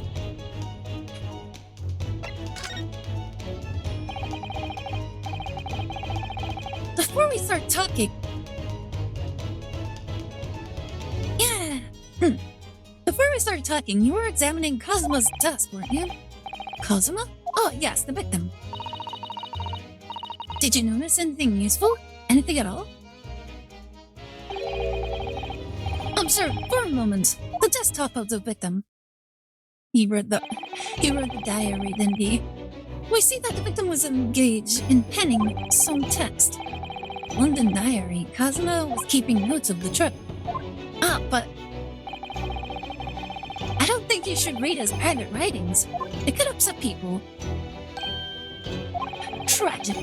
And something you ought to perhaps elucidate before the act of reading. You mean you read it already? It is my business to know what other people do not. Yes, believe it or not, I know a smattering of Japanese. Oh, I see. Well, you're about to know what a Susato's takedown is. Oh my goodness. She doesn't care. She's like, oh, he's a professional, it should be fine. Tsutsata-san, aren't you going to throw the detective with one of your trademark takedowns? I'm sorry, Naruto-san. What on earth do you mean? Life is so unfair. The blatant bias? It really is. Anyway, to return to the matter at hand, namely, this diary belonging to the victim. It would appear the final sentence is incomplete, as if the author were cut short. Tell me, what is the nature of the writing? Pray be precise as to the details. Oh, but I thought you knew Japanese. A smattering, dear boy, a smattering. Sayonara, banzai, mikato. Nado. I trust you're suitably impressed. Oikomenasari. Ni hao hodo. Random words he's just throwing out there. But this diary is littered with complicated-looking characters, of which I can read precisely none. At least he's honest. So what was all that showing up about before then? And if you would be so kind as to show me, I would be happy to read it to you, Mr. Schlims. Oh my goodness. What was that about not reading a person's like diary? Now that she's being asked to translate, it's perfectly fine. I'm much obliged, my dear madam. The final entry here in Kazuma-sama's diary consists of just 2 short sentences. The first reads, 1:23 a.m. I can hear a faint whistling sound. A whistling sound? These are very deep waters. Pray, go on. The second sentence reads, 1:35 a.m. What looks like some sort of speckled band is dangling from the ventilator grill. A speckled band? What on earth does that mean? I have no idea. I've never heard that expression before. The ventilator grill, you say? The man was presumably referring to the late latrice on the wall, which connects to the adjoining cabin. Yes, the adjoining cabin. Bum. Alright, looks like we're done with the investigation, at least here. So I believe I've given you enough to consider for the time being, at least. Do you have somewhere to go? As it happens, the victim's writings in his diary have piqued my interest. The matter warrants further investigation, I believe, and if I'm still too long, the seasickness takes hold. Oh my goodness, you get seasick? Oh, I suppose you're thinking of investigating the cabin next door, which the ventilator connects to. Great detectives are a curious breed. Our minds rebel at stagnation. We crave mental exaltation. So yes, I intend to investigate. Hence, the truth will become clear soon enough. Do you think perhaps that we could go with you? No, that would be somewhat complicated. What? But why? A simple glance at your wrists should reveal the answer. Oh, these. After all, you're the prime suspect in this matter. No. There's no point trying to turn it into a question. You're the one who decided I was the culprit in the first place. Whatever do you mean? I have no recollection of naming you as the culprit at any point. Wait, what? You must be joking. You just said it only a moment ago. Dear me, you are clearly misguided. I would have no cause to say such a thing. Well, actually, Mr. Schlims, I did hear you say that too. You're quite sure. Well, that's very strange. Oh my goodness, what is this? What is this, like minute-long, short-term memory? I wouldn't have said you had the face of a criminal, you know? Not really. So what, were you looking at my knees before? Some great detective you are. Well, anyway, that was then, and this is now. Wait, what do you mean? What does that mean? It's like his opinion just changed immediately? What I mean, sir, is this. If you are the culprit, then you must play the part more convincingly. Roll over and accept your fate. Oh my goodness, wait, what? What? What is going on? Is he actually telling us? Is he like one of those people that are like I am the greatest detective, and I point you as the culprit. So do me a favor and pretty please, like, just say that you're the culprit to make me look good.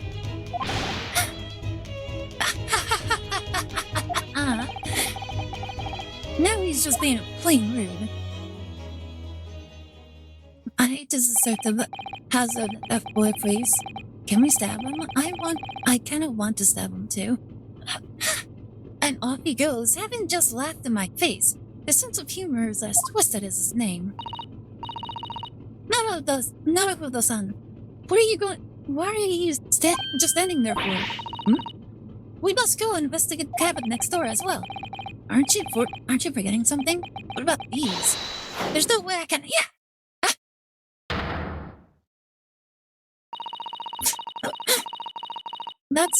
That's another 45 degrees right there. After Kazuma-sama spent his dying moments struggling to leave us a clue, you want to give up? You're just going to roll over and accept your fate? As if you gave me any choice in the rolling over part. I can use my toxins if you want, but don't you have sharp feathers you can use wing attack? Wait, what happened? I think we still have some investigation to finish off in here first, don't we? Let's carry on examining what we can in this cabin while we wait for a chance to slip next door. Good idea. Classic Sherlock. The only thing missing is him taking cocaine.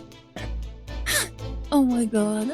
Imagine if like he just walked over to the table like right here, and then he's like, hold on a second, he like dumps like a little small pile of cocaine, starts cutting it up, and then like starts like very calmly like rolls like a little piece of paper, and then he like snorts it, and he's like, ah, yeah, oh, okay, I'm ready. All right, time to get back to the investigation. Does it again? Yeah. Okay, now I'm ready. The situation doesn't look good for me, but there are still things that I can do myself. Why do you know the process? It's because my brother told me. Apparently, he knew like this one person that very openly did it, and I owe it to Kazuma to do everything I can to find a way out of this and bring the real culprit to justice. Oh yeah, there's also that one Spanish that one Spanish video where it was like a criminal case. It was a parody, by the way. It was a parody. It was like a criminal case where like a police officer kind of showed up like in a house, and the police officers like checking things out. They're like the other police officers were checking through like this house of a drug dealer, and then what do you call it? The police officers were like checking. They're oh my goodness, I can't explain it. I just remember it was like a Spanish video on YouTube, and one of the head police officers were like, okay, I'm gonna check to see if this is actually cocaine. And so he rips up one of the bags of cocaine, and then he like sets it all up. He like cuts it up, straightens it out in a line, and then he like really gets into it and like snorts it, and he's like, okay, it's not cocaine, it's flour. Yeah. And he's like, hold up, let me check again. And then he goes down again and snorts it up. It's like, yeah, oh my god. And then he like gets really aggressive. He's like, yep, it's definitely just flour. He's like, oh, okay, I'm gonna take this home because my wife is really needed some flour. And all the police officers are kind of just watching him. They're like, Well, it was really funny. Like, if we have the time, I'll see if I can find it. Anyways, but yeah, it's probably not super accurate, but that is pretty close of how I kind of know, like, the process a little bit. I owe it to Kazuma to do everything I can to find a way out of this and bring the real culprit to justice. Is that... Is something wrong, Naruto-san? Oh, no. It's just that crewman standing by the door. I can't help feeling like I've seen him somewhere before. Wait. Wait, is that who I think it is? Oh, yes, you're right. He does look familiar. Excuse me, sir. Oh my goodness, is that who I think it is? Yes, what can I do for you? Oh my goodness, it is him. I recognize that face, but it can't be. Oh my goodness. He's not much of a master of disguise if that thing kind of gives him away. It is! I didn't know you were here, Inspector Hosonaga.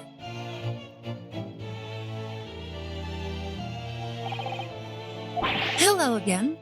What are you doing here? I think that should be my line. I was so stunned when I saw you, my heart stopped. Nearly stopped, I hoped. I received some special orders to go undercover as a member of the crew and board this ship. Again?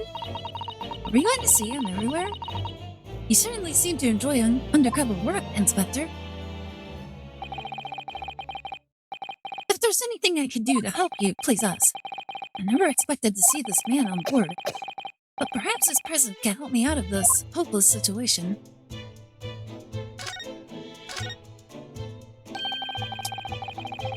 So, what are your special orders this time, Inspector? Hosonaga is the ancestor of Edward? I don't believe so. Like, he's not an attorney. Yes, and why are you dressed as a member of the crew?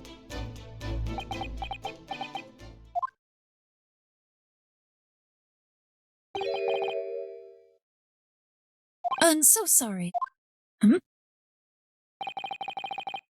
This is all my fault. I take full responsibility. Wait, what happened? For what? My orders were to act as Osugi's bodyguard. Osugi? Wait, Asugi? It was Minister of Justice Jigoku who pushed for this overseas study tour to go ahead. Oh, Kazuma. He entrusted me with ensuring that Osugi-san reached Great Britain without being assassinated. Wait, what? Assassinated? How can that even have been a possibility? I'm not sure. So wait, they already knew that he was going to be assassinated?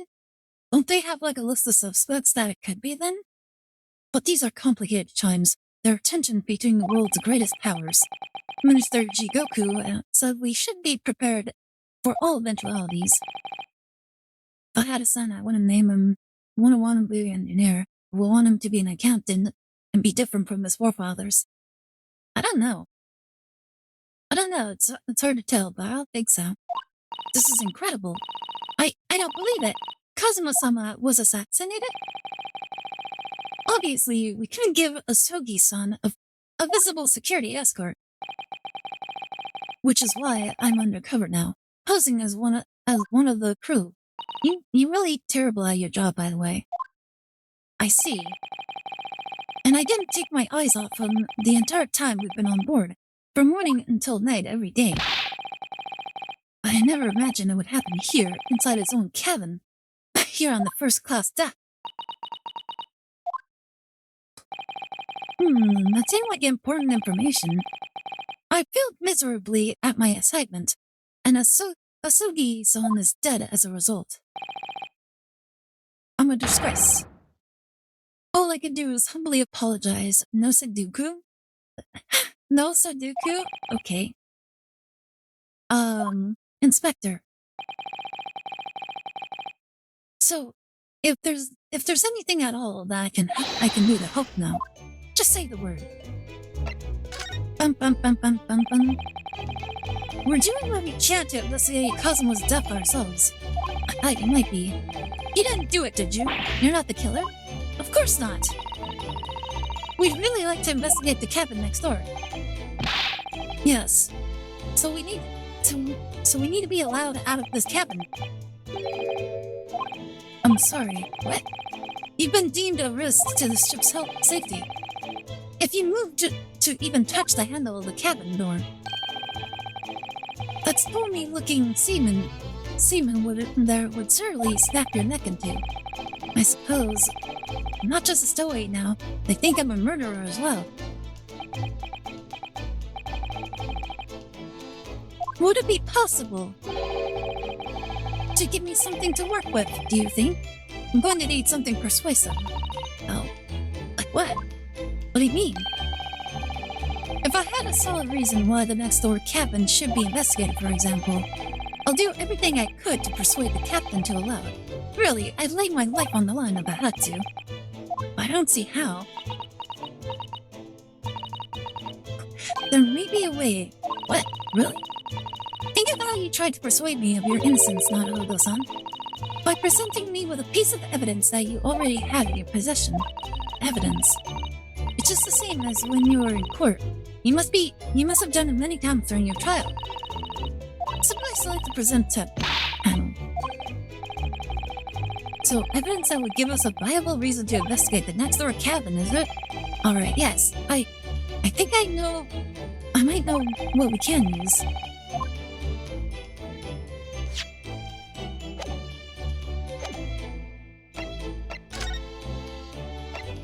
Hey.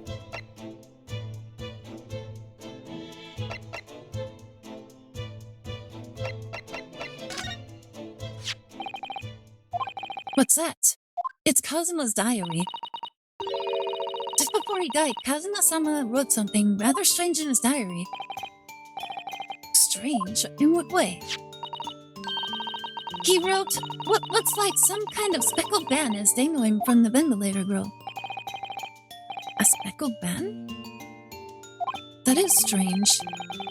Yes, we're still trying to work out what he meant by that. But what I'd like to know is... Don't tell me. The ventilator, is it? You're very astute, Inspector. A lot more astute than our dear, detective. The ventilator clearly joins to the next door cabin. That's right. So if we can investigate in there, we might be able to work out what that speckled band was.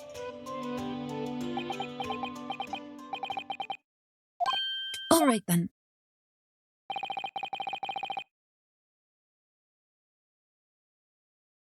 I can't leave this cabin at the moment.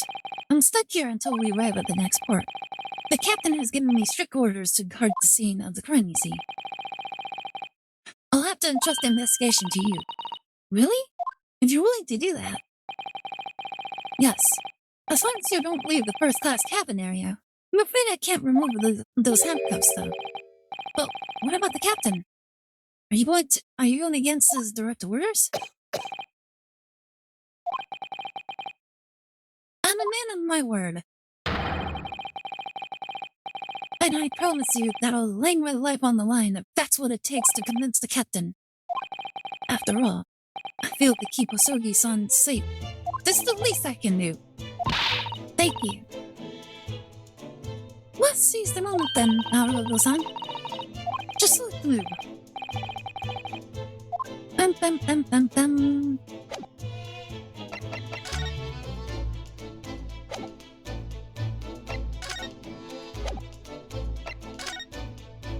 Alright, time to move.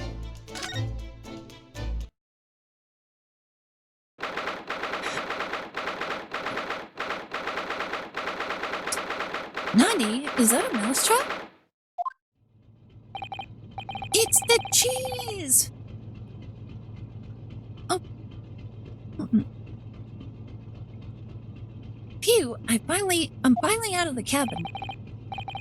I have to admit, this isn't quite what I was expecting. It's less spacious out here than I thought it would be, and this is the most luxurious accommodations. Yes, indeed. Kazuma-sama was being sent on the study tour by the government. why he was being put up in a first-class cabin. Even still, this is about twice as large as my accommodation in Sturridge. Really? That must be awful. Oh, look over there. That's another crewman keeping watch. He looks enormous, even if he's sitting down. The door next to him leads to the second-class accommodations. I suppose you're making sure that no one comes in here who shouldn't. I suppose. Like people in handcuffs?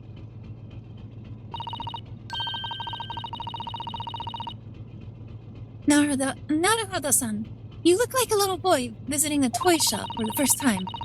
I would have thought you'd be used to the ship by now. We've been at sea for 2 weeks already. Well, yes, I know. But the thing is, I was inside Cosmo's trunk when I first came aboard.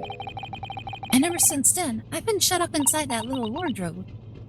It must have been very trying time for you. Please, don't give me that pity look. There sure is a crop top on him. Yeah, looks like it.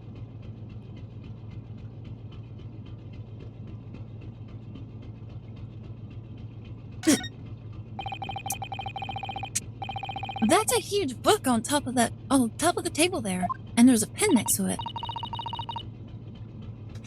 Yes, that looks like the ship's log. Shall we have a little look through it? The writing's so neat and precise. Every detail about the voyage has been meticulously recorded.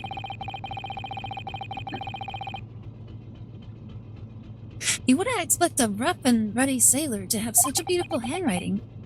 Oh, I'm gonna go grab something real fast. I'll be right back. Give me a second.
Dum dum dum dum. I've returned.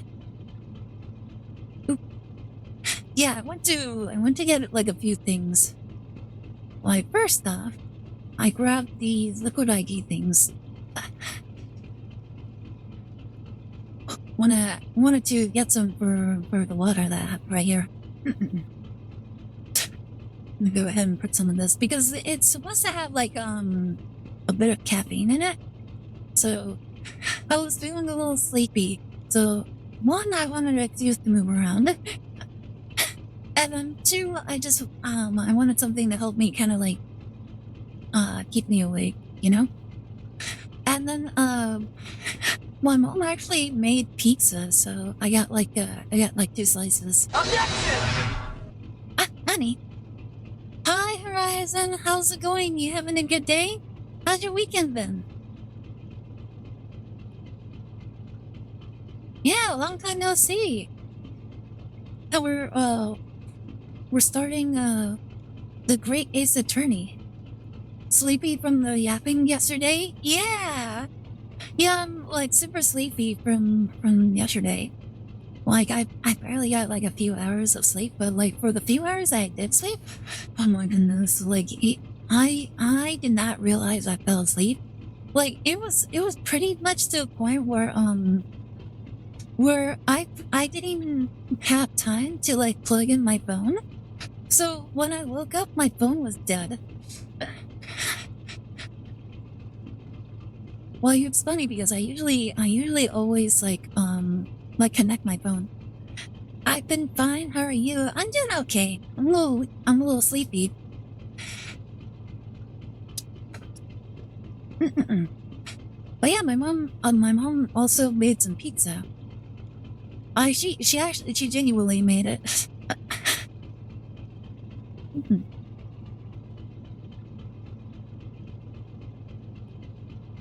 He made it using that sourdough stuff. Yeah, it tastes pretty good. It just cheese and pepperoni. Ida's favorite pastime is doom scrolling. Not really, to be honest. Like, I do it every once in a while, but I don't really do it all that much. In comparison to like to people who actually like genuinely like doom scroll. Like most people that I see, like they would probably spend like maybe like 2 to 3 hours like doom scrolling. I probably just like do like 30 minutes and then I get distracted with something else. What's that? Basically, you just go onto some social media website and then you just scroll through like your entire feed for like hours. It's kind of like the people that do like that do something similar like on TikTok. Yeah, pretty much. You just scroll through like all the shorts, just watch whatever it shows and then that's it. Well, kind of the same idea, but like different platform.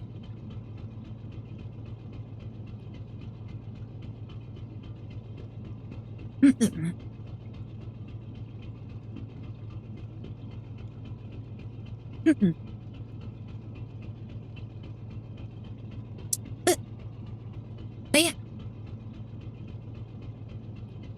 Oh, you just have to do the B level up thing. Either you do it through B profile so you can choose your reward, or you can just do the B level up to do it automatically. We usually recommend that you do it manually, that way you can choose what reward you get, instead of like the automatic one that just does it like that just chooses for you.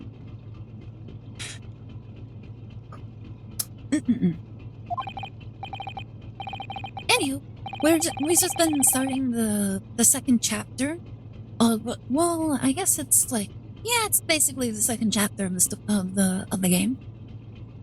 And once again, we've been accused of murder, and this time of our bestie.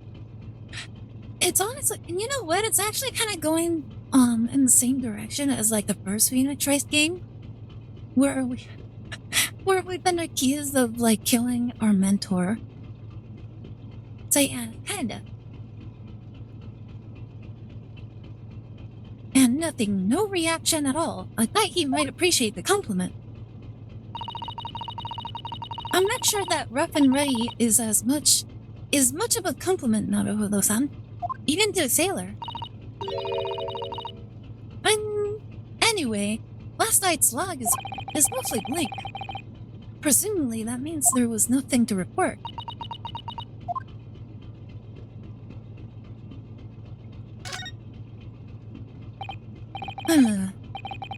Excuse me, but could I ask you something? Uh-oh. You little stowaway murderer. That wasn't a good start, was it? Alright, let me try instead. Good day, Mr. Sailor. I'm so sorry to trouble you, but can I perhaps ask something of you? You little third-class lady's maid? Oh my goodness, he's so rude. Oh. We seem to have caught the sailor on a bad day, Susata-san. I'm not sailor. My mother gave me a name. Well, how are we supposed to know what your name is? I am senior crewman Viv Stronov. Viv Stronov? Is that a pun? Phew. The best thing is just to avoid eye contact, I think. Oh, this guy is a lot more talkative.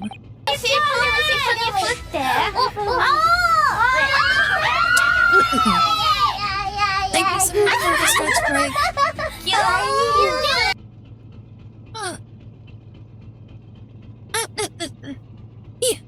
Beef Stronov. Oh, there you go. That's probably what it was. Like, I'm like thinking, like, usually all the characters in Phoenix in the Ace Attorney series has like some sort of like pun or some sort of reference. So I guess that's what this one is.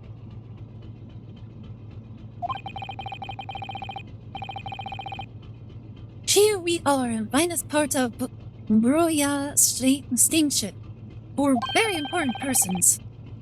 What sort of very important persons? Government officials, kings and queens traveling in secret, many important persons. That is why I'm always guarding this place. Well, you sound like you failed. Wait a minute, Mr. Incredible, what happened to you? This guy, he doesn't look anything like Mr. Incredible. Gosh, that's amazing. But somehow I let stupid stowaway inside. I want to pick you up and throw you an ocean, but Stronov is not animal. Thank you? I think that is a good thank you. If I may, I was wondering, is the cabin next to Mr. Osogi's currently occupied? Gah! Susato, did you understand that? It sounded like da. I think it's probably Russian for yes or no. Genius. It is not permitted to visit other cabins without invitation. Well, it sounds like there's somebody in the next door cabin at least. Yes, it's tantalizing. The eyes, chin, the hair. No, Mr. Incredible's chin is a little bit thinner. The hair, he just has a sailor haircut. And then the eyes don't look anything like Mr. Incredible. Like, the only thing you could say is probably like the eyebrows. No, I think Mr. Incredible has eyebrows, doesn't he? And he doesn't have freckles either, if those are freckles. Could you tell us who's traveling in the cabin next to Mr. Asogi? His name is Mr. Grimsby Roylott. Grimsby Roylott. Grimsby Roylott.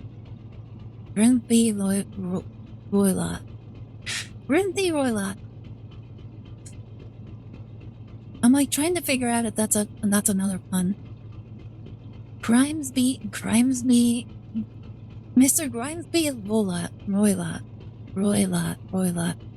Grimsby Roylott. Mr. Grimsby Roylott.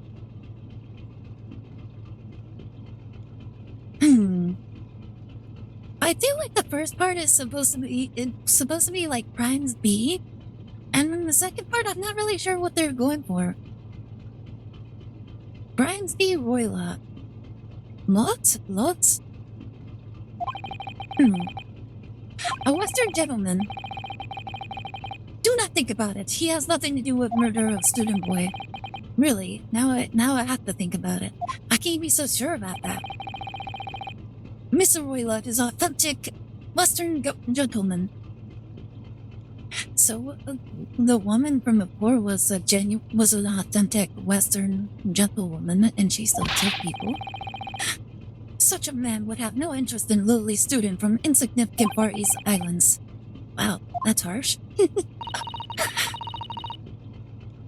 Can you tell us when Mr. Roylott came aboard? That is not your business.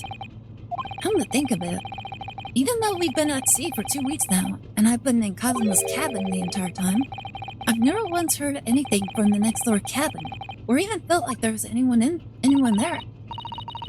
Well, presumably, since this gentleman is occupying one of the first club's cabins, he must be rather important, is that right? That is none of your business. And then you just tell us in general, that's what it's for. Are you on watch here all the time, Seaman Shrogno?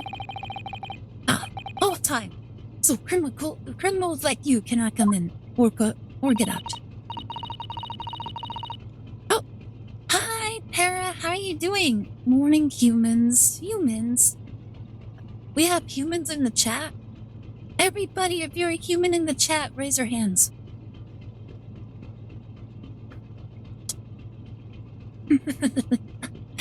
I wonder, can you tell us anything about last night at all? Well, I'm a human. I thought you were a newt. Sure. I pay my taxes. Are you saying that you have to be human in order to pay taxes? What has this world come to? It is sad about Student Boy.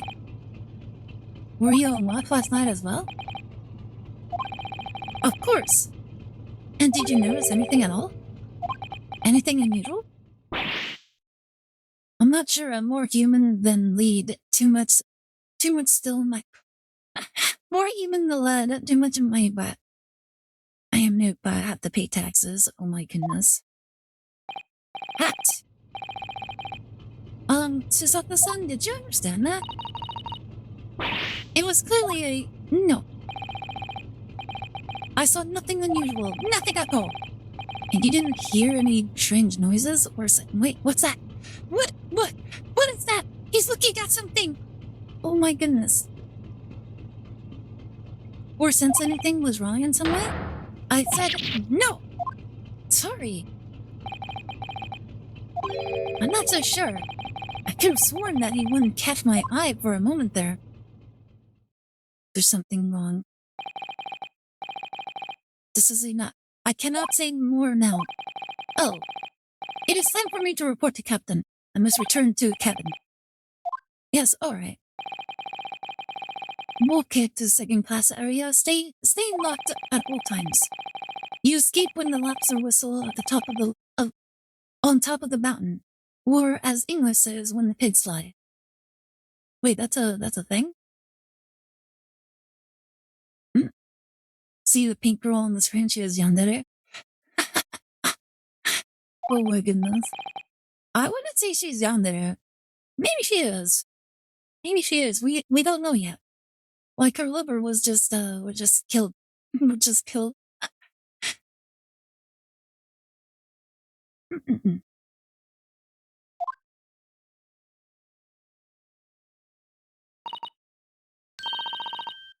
Good. Now we can investigate this area properly, shall we? Definitely. Oh my goodness. Let us commit all the crimes. This looks like a plan of the SS Buria. It shows each deck. Look! The Buria is a large-scale steamship with a triple-skin hull. What a marvel of engineering. Well, it's been playing on my mind for a while now, but... How is it that such a huge lump of metal doesn't just sink to the bottom of the ocean? Buoyancy. Oh, that's really quite simple, Naruhodo-san. It is? Well, Consider the Japanese archipelago. The islands of Japan? Yes, they're not metal, but they're enormous lumps of earth, many, many times larger than this ship. And they don't sink, do they? They've been floating happily on the sea since the gods created them. Well, I suppose so. I guess they didn't explain any of the science behind it, but I guess that just goes to show how far back their technological understanding is. She crawled out of the screen and attacked loops. The rings. What do you think this is? It's a very pleasing shape, isn't it? That's the emergency alarm. It's probably best not to touch it. Oh, an alarm? It says press only in times of emergency. It looks as though it sets alarm bells ringing all over the ship and brings the vessel to a complete stop. Oh, this is hard to see. What are you doing out of the sun? Don't touch it! But this is an emergency situation. Just look at these handcuffs. You know full well that's not what the alarm is for. If you were to bring this vessel to a standstill for no good reason, you'd be in an even worse situation. Worse, instead of 7 days, she calls and says 30 minutes. Wait, what? 30 minutes is way too long for the bed. Oh my goodness. I wish everything would just stop. This ship included. If you have to do something foolish, at least make it something that doesn't affect anyone else. What is this right here? I noticed this earlier. Oh, mouse trap. Ah, a trap for catching mice. Yes, we have plenty of those back home in Japan. Although they seem to be using a lump of chalk or something as bait. Let me see. Yes, I think that's what is called cheese. It's made from the milk of cows. Wait, that's cheese? I didn't say that. What happened?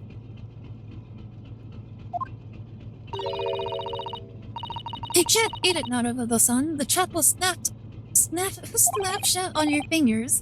Really? But I suppose you're right. I mean, if you use like a fork or something, you could just bat the cheese out of the way, and then the trap will just get the fork. All I've had to eat for the past couple of weeks is Kazuma's leftovers. You don't know how hungry I've been in that wardrobe. For you. I'll find a little snack for you later. Oh my goodness, has he really been living like that? This is it. This is the cabin next to ours. The one the ventilator connects to. Yes, the ventilator from which Kazuma-sama wrote that he saw a speckled band emerging. Maybe whoever's in this cabin can help solve that particular mystery. Let's ask.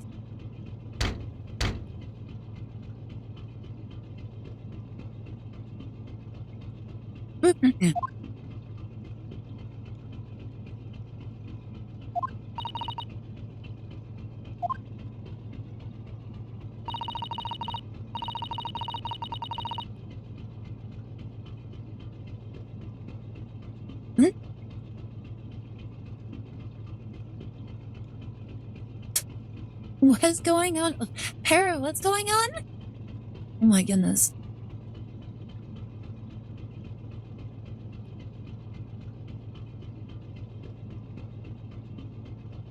Like 30 minutes is way too long for that. Oh my goodness. Like, is that what you think, Para? Honestly, I have no idea. But for the most part, from what I've heard from other women, is that it's not long enough.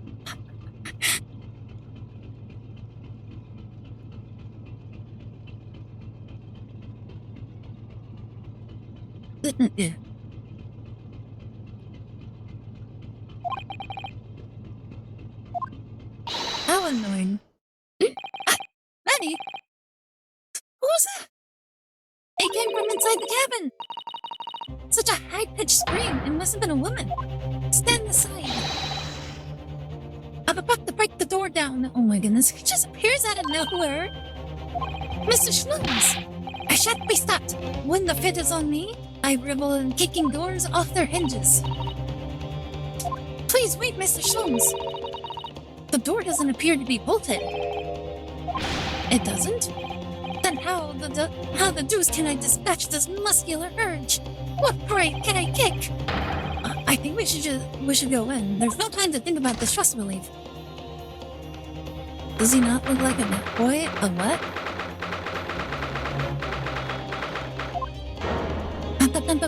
Ah, oh my goodness. Oh my goodness. Guys, it's Santa Claus.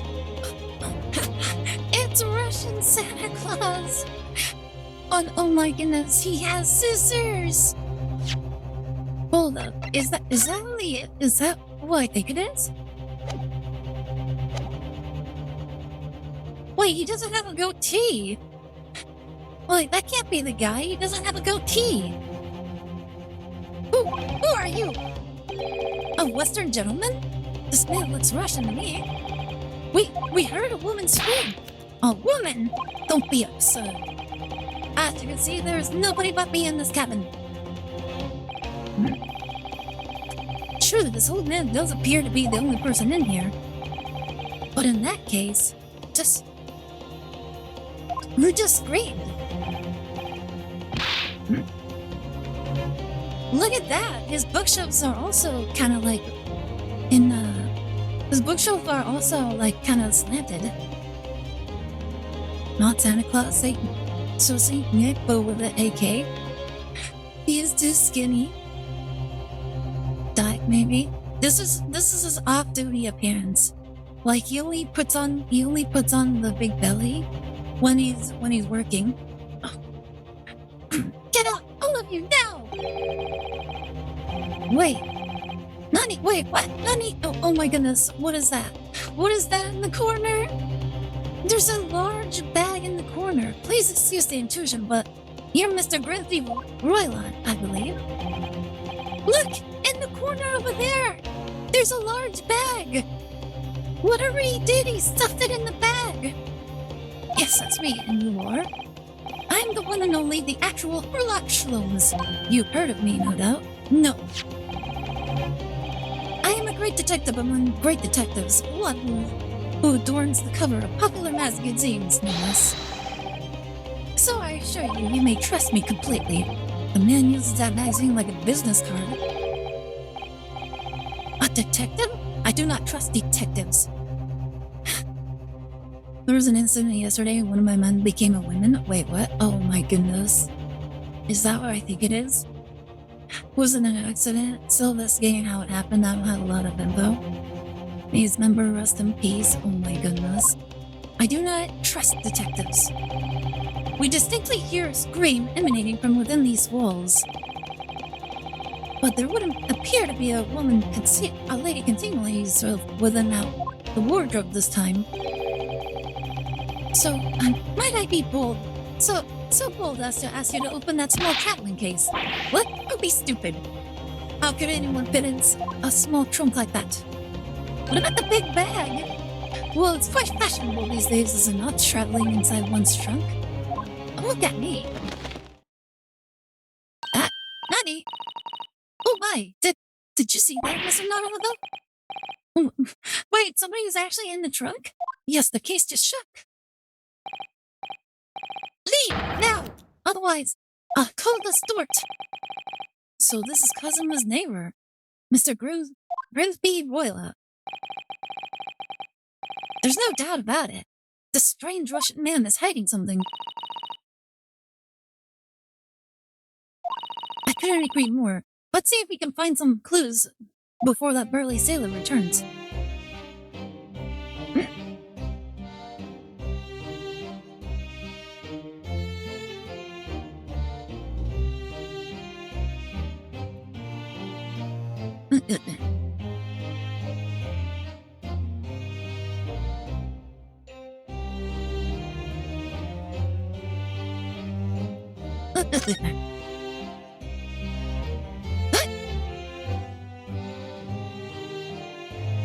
Why is he in there? Why is he just in there? Oh my goodness. How can I can't investigate this clearly sussy thing? Do you have a moment, please, Mr. Sloanes? You need only address me as Sloanes. That's what I just did, isn't it? Well, Mr. Sloanes, what were you doing in there? Well, I was resting, of course. Resting? Indeed. I was contemplating our sea voyage from the confines of the wardrobe whilst waiting for the inevitable time that you would need to call my great powers of detection into service. Oh my goodness. And it would seem that the hour is upon us now. The time has come. Am I mistaken? Well, no, actually, you're spot on. For once. Observe closely. A Russian host in this cabin, Mr. Roylott, is clearly trying to hide something. And do you know what is the most effective weapon to use against a Russian hiding a secret?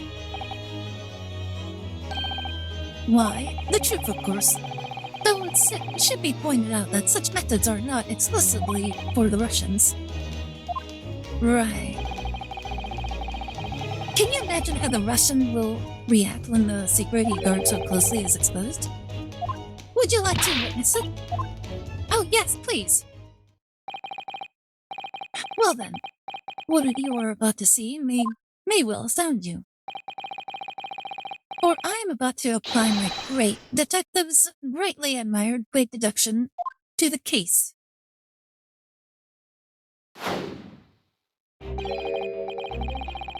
Could this man be more hackneyed portrayal of a dubious Russian, I ask you? What?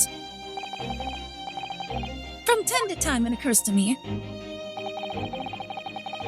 Is the fellow dubious on account of his Russishness? Or Russian on account of his dubiousness? I really don't think either of those things should be occurring to you. Or anyone. That's right, and Mr. Sloanes. I know this man's beard and dark glasses are hard to ignore, especially on the first meeting. But once I read, it is a capital mistake to theorize before you have all the evidence. It's bias in the judgment. Shush! I must have complete silence. What are you doing? Why are you paying on my face like that?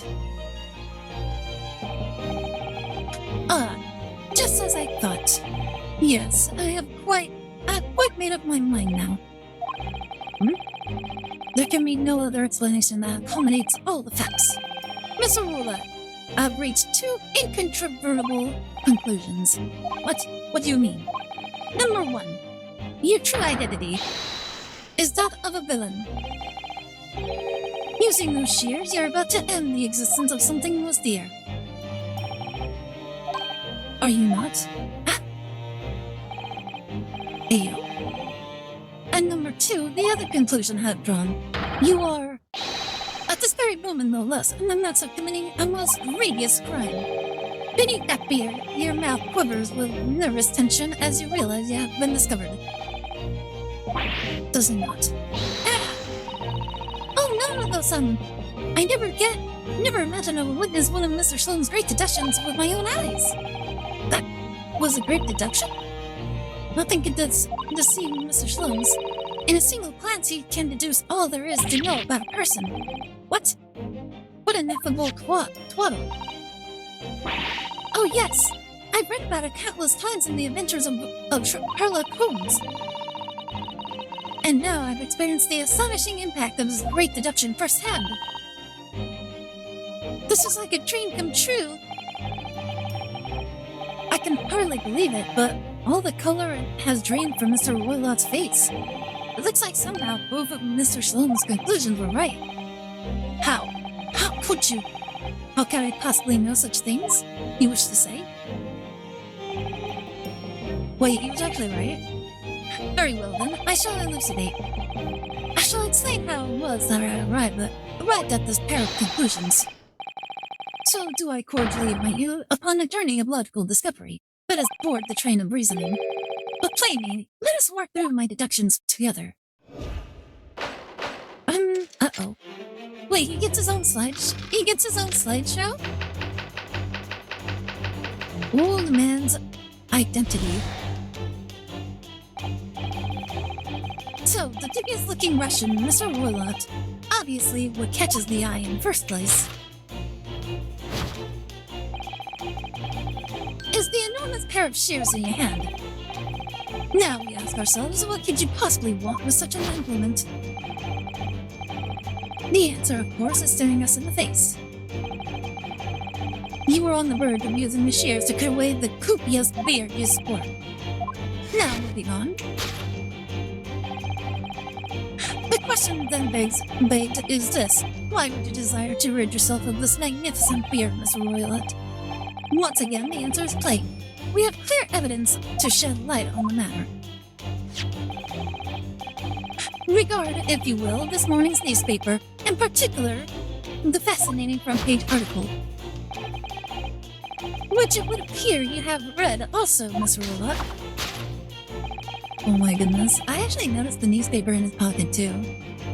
I'm sure it needs no further clarification. The evidence that reveals your true identity is the article about the revolutionary. In translation, the headline reads Revolutionary but Villain Bolshevik flees Russia via Shanghai. As you cannot fail to observe, the subject of the article possesses an extremely copious beard. Having noted the article yourself, you decided to remove your incriminating facial hair before it gave you away. In short, your true identity is beyond a doubt. You are the fearsome Russian revolutionary himself, Villain Bolshevik. Not that I've heard of you myself, you understand.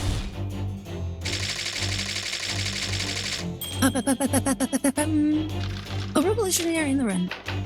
Topic 2. Wrongdoing.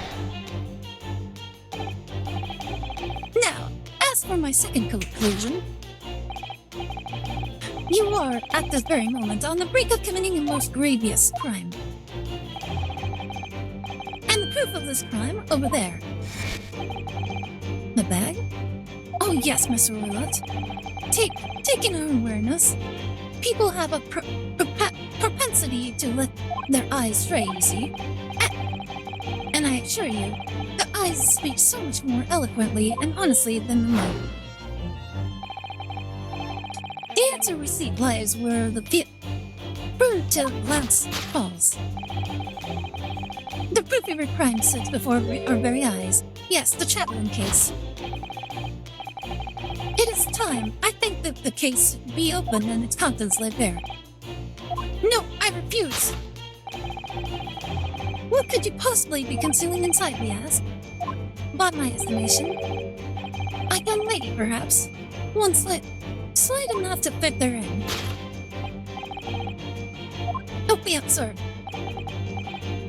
And what, pray, would be the identity of this young lady in the Chaplin case? Dear me, we are not well suited to a life of crime, are we? Your careless coup de betrays you. Once again, we need only follow your prudent glance to find the answer. Yes, the reason you refuse to open your Chaplin case can equally be found in the pages of this newspaper.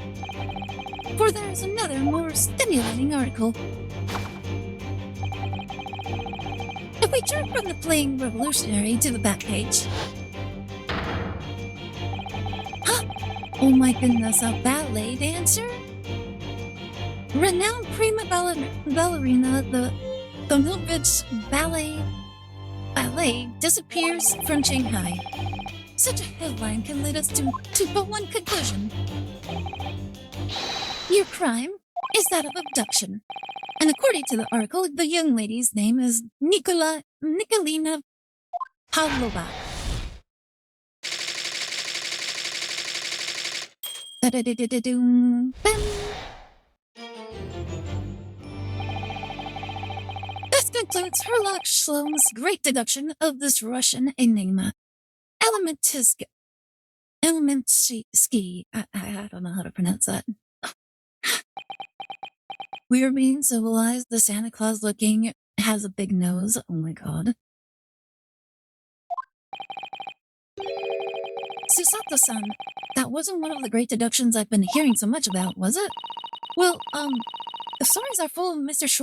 Sloane's brilliant deductions, you know.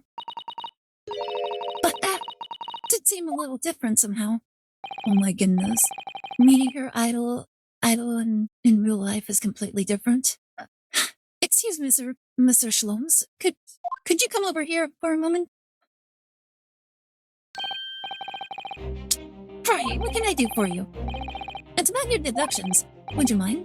Not at all. Go on. Well, to start with, there's the newspaper article. I think we had the same discussion before, but these two men look nothing like each other. Ah, yes, I recall our discussion earlier. And at the time, I believe I told you that the man is a revolutionary. Well able to revolutionize his own appearance. In fairness to Mr. Shloms, Mr. Royla does look more like this man than you do. That's not the point. Oh my goodness, his face is a lot longer than I thought it was. And another thing, the part about him abducting the ballerina. Indeed, a truly startling revelation. At first glance, the case would appear too small to accommodate a young woman. Not just at first glance, it is too small, clearly. You'd be lucky to put a 5-year-old child into that case, even if you push really hard. I don't suppose the missing ballerina is a 5-year-old child, is she? You mean you don't know? No, the lady is 15. Oh, I didn't know. How could I? Well, if she's 15, then 10 years worth of her would be poking out from the case. Some years ago, I read something pertinent, I believe. A troop of men consuming vinegar daily in order to promote a certain lethalness in their bodies. Vinegar? For such a sour plunge, it would surely be simplicity itself to contort oneself into the confines of that small case. The ballerina could be tiny. Oh my goodness.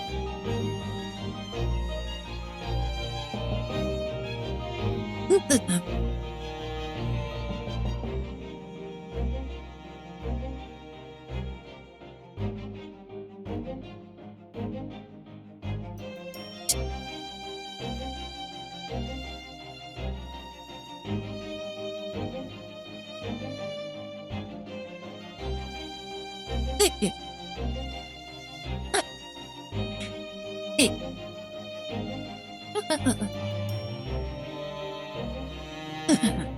Sorry, I was eating. Oh dear, you might be thinking of contortionist in circus, Mr. Shloms. Ah, this whole thing is turning into a circus.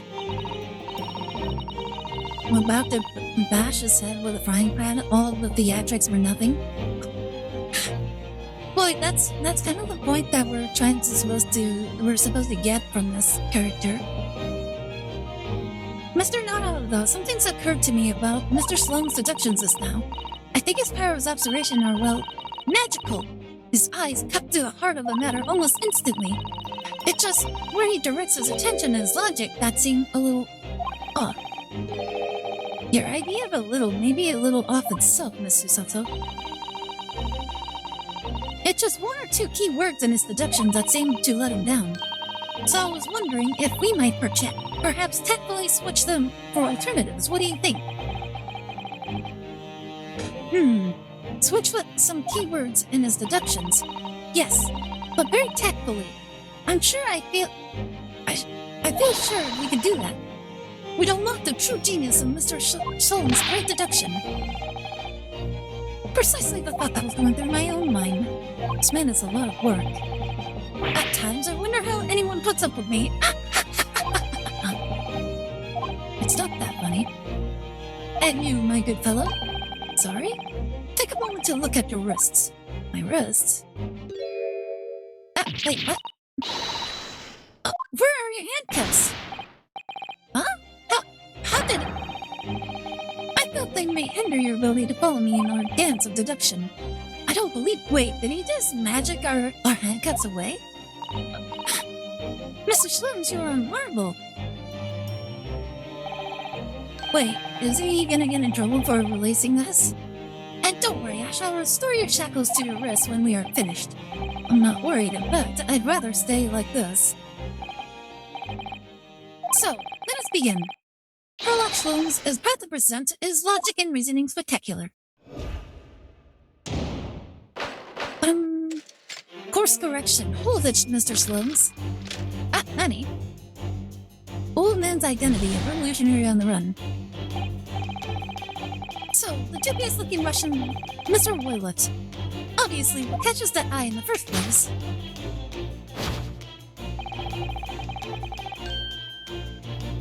Is the enormous pair of shears in your hand. Now we ask ourselves, what could you possibly want with such a tool? The answer, of course, is staring us in the face. You were on the verge of using the shears to cut away the copious beard you sport. I'm not sure. Would you really use shears like that to cut off a beard? I doubt that's something I'll ever have to worry about. It doesn't quite sit right with me, though. It doesn't seem to be sitting right with Mr. Orlot either, which means I suppose that deduction is wrong. Let's try to switch a key word here, Mr. Naruhodo, and see if it helps matters. Alright, but how? I think we should start by taking a long, hard look at Mr. Orlot. I wonder if it's really his beard that he intended to use those shears on. Exactly.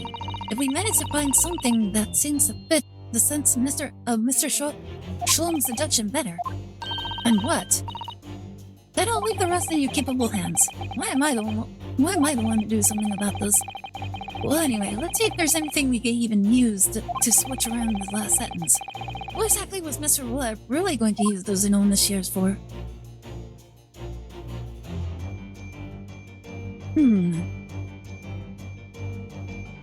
Golden locks, copious beard, the cat.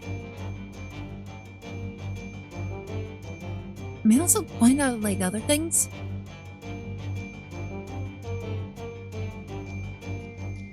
The golden locks? Wait, what? Nani? Why does he have golden locks? What the? What's this? It looks like a cascade of stunning golden locks. No, the color's not the point. The point is, what's it doing on the back of Mr. Roylot's head? And how's it growing out from underneath his thick black hair? Well, yes, that's true. So it's stunningly beautiful and stunningly surprising. Something's definitely not right here. Yes! The golden locks. Nani! You were on the verge of using the shears to cut away the golden locks you sport. Indeed. You have identified the precise detail I was intending to expose. Such lush golden hair certainly does not befit an old man. Wait, could this person be a woman instead? You are not a man at all, you're a woman, and judging from the length and sheen of your hair, one still very much in her youth. Oh no. Oh my goodness. Wait, is Roylot actually like the ballerina? If only I had managed to cut off my hair, no one would have suspected it. The question then begs is this: why would you desire to rid yourself of these magnificent locks? Once again, the answer is plain. We have clear evidence to shed light on the matter. I'm sure it needs no further clarification. The evidence that reveals your true identity is the article about the revolutionary. Well, that was a shock. I had no idea that old man was really a young woman in disguise, did you? What? Why are you staring at me like that? Yes, it was a surprise. Naruto-san? You're enjoying this, aren't you? Sorry? You look like you're in your element as you dance around the room deducing the facts with Mr. Slums. Yeah, honestly, it looks like he's kind of like fitting in with the theater kid, kind of thing. I'm just doing what we agreed. I'm not having fun or anything, you baka. This is public business. Yes, I understand. Say no more. Well, anyway, let's focus on this next part of Mr. Shlom's deduction, shall we? The evidence that he picked out doesn't fit the facts at all now. No, that's true, given that Mr. Rollout is actually a woman. Exactly, he, or rather she, can't possibly be this merciless revolutionary. I suppose it's because the deduction as a whole was taken a completely different direction now. Yes. Let's switch the evidence for something else, something that fits the facts as we now understand them. For some reason, this woman needed to try to hide her true identity. I feel as though I've either read or heard about a young woman in a situation like that recently. Alright, I'll do my best.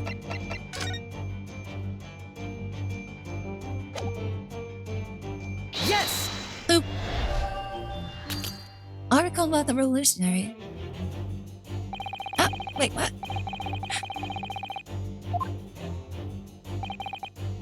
Whoops, I guess that was wrong. I mean, how?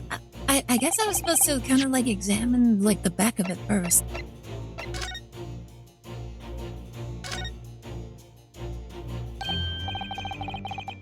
This is interesting. Have you found something relevant, Naruto? That's son? Well, no, I mean, it looks like it might be interesting. I can't read a single word, I'm afraid. No, nor can I, but look at this picture. Perhaps it's about a beautiful young Russian princess, do you think? She's very pretty, isn't she? I suppose you enjoy articles like this, do you? I don't know. I can't make any sense of it. Ah, I'm glad you noticed this article. Allow me to give you a short summary of its contents. Thank you. He pops up everywhere, this Mr. Shlom's. It's about the disappearance of a young lady last night. Renowned prima ballerina of the Novich Ballet disappears from Shanghai.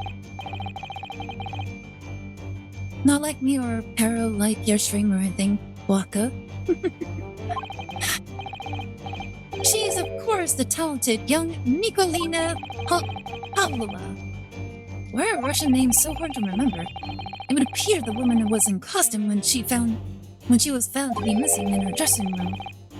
Wearing the diamond tiara you see pictured, which is worth some 20,000 rubles. Oh, how much is 20,000 rubles?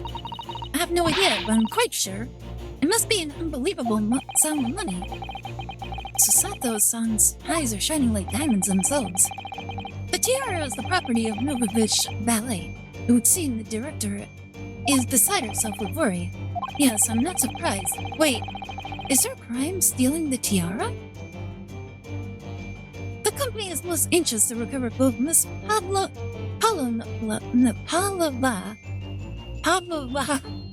and the valuable tiara.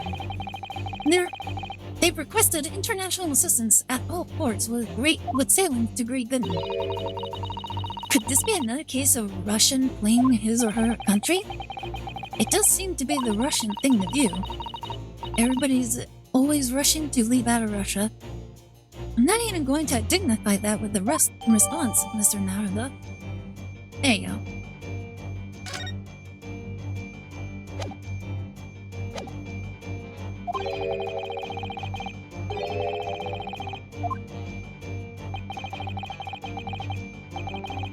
Citizens assistance. Alright then, I'll think again. Yeah, I think I needed to update that. Username and a Mr. under that guise.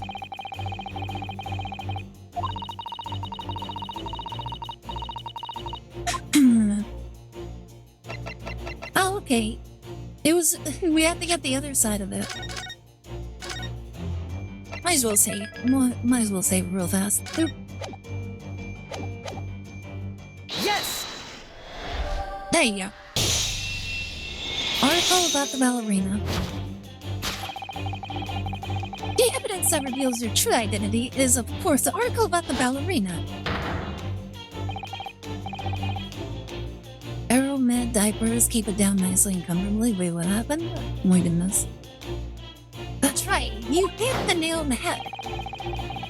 Renowned prima ballerina of the Novich Ballet disappears from Shanghai. It would appear we are finally able to address you by your true name. Yes, because your true identity is that of Novich Ballet's prima ballerina, Miss Nikolina Pavlova. Ah! Oh my goodness! Stabbed in the hat. Must be a really thick hat. Russians fleeing Russia. Something don't change for decades. Oh my goodness, she's so beautiful. Oh my goodness, look at those eyes. You're right. My name is Nina. I mean Nikolina Pavlova. But please, I beg you, don't tell anyone. A ballerina on the run. Sold. I've seen Peter Russians. Divs. Now, as for my second conclusion, you are at this very moment on the brink of committing a most grievous crime. And the proof of this crime over there. Oh yes, Miss Pavlova. Taking own awareness, people have a propensity to lift their eyes straight, you see. And I assure you, the eyes speak so much more eloquently and honestly than the mouth. The answer, we see, lies where the verdict of the glance falls. The proof of a crime sits before our very eyes. Yes, the traveling case. This woman is the ballerina, and she's right in front of our eyes, so clearly she can't be inside the traveling case as well. No, that's right. It seems she wasn't abducted at all. In which case, what is the crime this young woman is apparently committing? I see I'm going to have to step in and fix the great detective's mistake again. You seem to look pleased, Naruto-san. Do you like the idea of another chance to dance around with Mr. Sloans? Oh my goodness. Stop it. Anyway, there must be something else here that shows what this woman's up to. There it is. It's the tiara.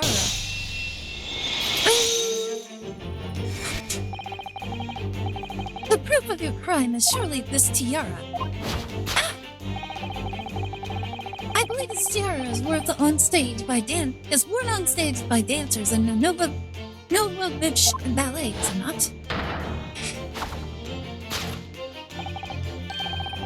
Indeed, it would appear to be identical to the tiara featured here in this newspaper article. And if the reporting is to be believed, it's an item worth 20,000 rubles. In summary, the crime you have committed is theft. Oh no! Yes, you have left your ballet troupe, unlawfully taking your precious tiara with you.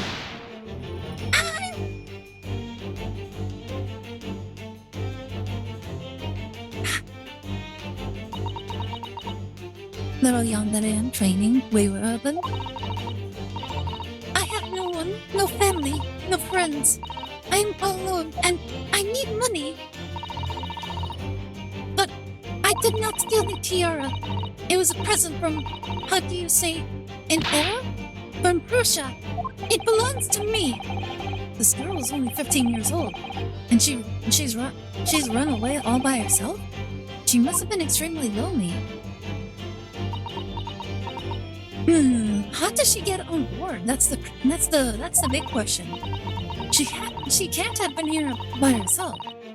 All right, I will tell you everything. There is no point in hiding it now. Come, let us not be hasty. What? There remains one unsolved mystery about you. Mystery? What do you mean? Yes. You have staunchly refused to open this traveling case of yours in our presence. It is reasonable to conclude, therefore, that there exists some reason why you wish it to remain closed. Is that not so, Miss Pavlova? My dear girl, there is no sense in playing games with me. Nothing escapes my attention. Indeed, I have a very good idea of the contents of your case, even before I have ever laid eyes on them. Dear me, we are not well suited to a life of crime, are we? Your careless coup de duel betrays you. Once again, we need only follow your furtive glance to find the answer. Huh? Yes, the reason why you refuse to open your case is written in the books on the shelf. Wait, what? He's completely changed tack with his deduction now. I think Mr. Sloanes is adapting his logic to the changing circumstances, don't you? As tampons with 15 Sloanes? Oh my goodness. Maybe, but why has he suddenly brought the bookshelf into all this? It's just a wild guess, surely. Oh, do you think so? Well, it doesn't seem likely the reason why this young woman doesn't want to open her case would have been written in a book that doesn't even belong to her. Yes, that's true, but still, Miss Palabla certainly did cast her eyes in that direction. I noticed it myself.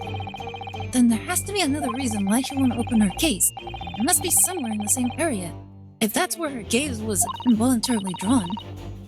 I agree, that's the only answer. Whatever she has hidden inside that case should be revealed by following her gaze in the direction of the bookcase.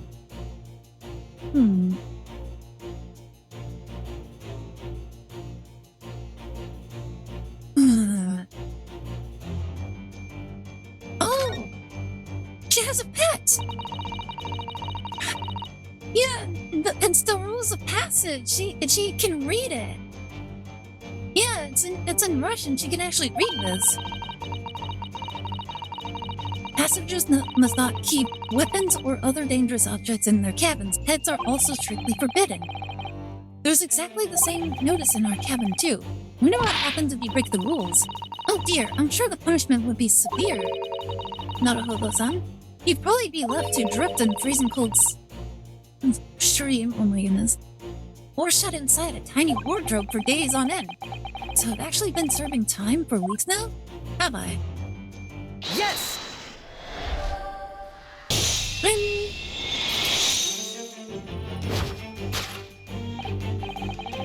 Yes, the reason why you refuse to open a case is written in the rules of passage. Passengers must not keep weapons or other dangerous objects in the cabins. Pets are also strictly forbidden. Inside that case of yours is something forbidden from carriage on this vessel. That is the real reason why you refuse to open it, thus revealing its contents. As we've seen, the trunk wobbles from time to time, but no weapons or other dangerous item will move of its own accord. Which leaves but one possibility, Miss Paloma. Inside your traveling case. He's having so much fun. Is the last item listed as forbidden in the vessel's rules of passage a pet? He's having so much fun, honestly. It's really cute.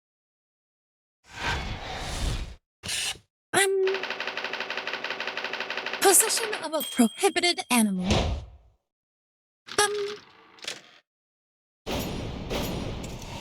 Deduction complete. Elementary. You know, this kind of feels like, I think this is how they were supposed to replace, like, the Magatama feature in the game. So, Mr. Sloanes is kind of like the thing that kind of, like, helps you kind of, like, figure out people's secrets, and you're just supposed to kind of fix it.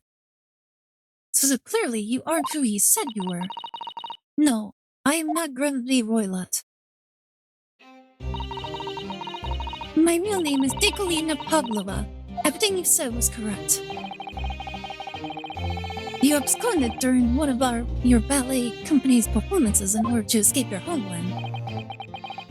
Later that same night, you stole aboard this vessel. Which couldn't have been easy. The Buria is a huge steamship with a vast crew. Bam, bam, bam. Now you're making me regret letting her stay with her mother. Oh my goodness, wait, is Rita back with her mom? I hope things are okay. Could she really have snuck on board without being noticed? I think she had help. In order to obscure your true identity, you somewhat recklessly took the guise of an old gentleman, and you intended to sever all links with your past by severing your locked hair. Yet to a woman, hair is no trifling matter. My personal recommendation is to leave well alone. So, if it was just you about to cut off your own hair, who was it that let off the scream we heard from outside the cabin? Well, I would imagine that it was her. The veritable tinkling of a No, bell. it's nothing Why, bad none air. other than It this was young that lady, she was a naturally. Yandera in training. Wait, what happened? It was nothing bad. It was that she was a young man in training. What, like Rita or her mother? More like a full set of pipes, if you ask me. I was so scared when I ran away in Shanghai. I was sure they would come looking for me. That's why I decided to, how do you say, disgust myself, so no one would recognize me. As a result, you transformed yourself into that questionable old man? I see. I put on the fur hat and fake beard. Then, just before you came in here, I saw in the newspaper, right on the page, there was a picture of me. I was so frightened, I couldn't stop from screaming. I knew that if I didn't change my appearance completely, they would find me.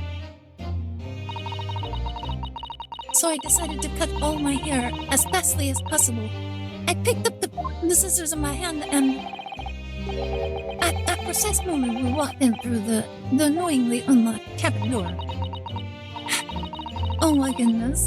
The annoyingly unlocked? He was just upset that it was unlocked and not locked, so he just wanted an excuse to break down a door.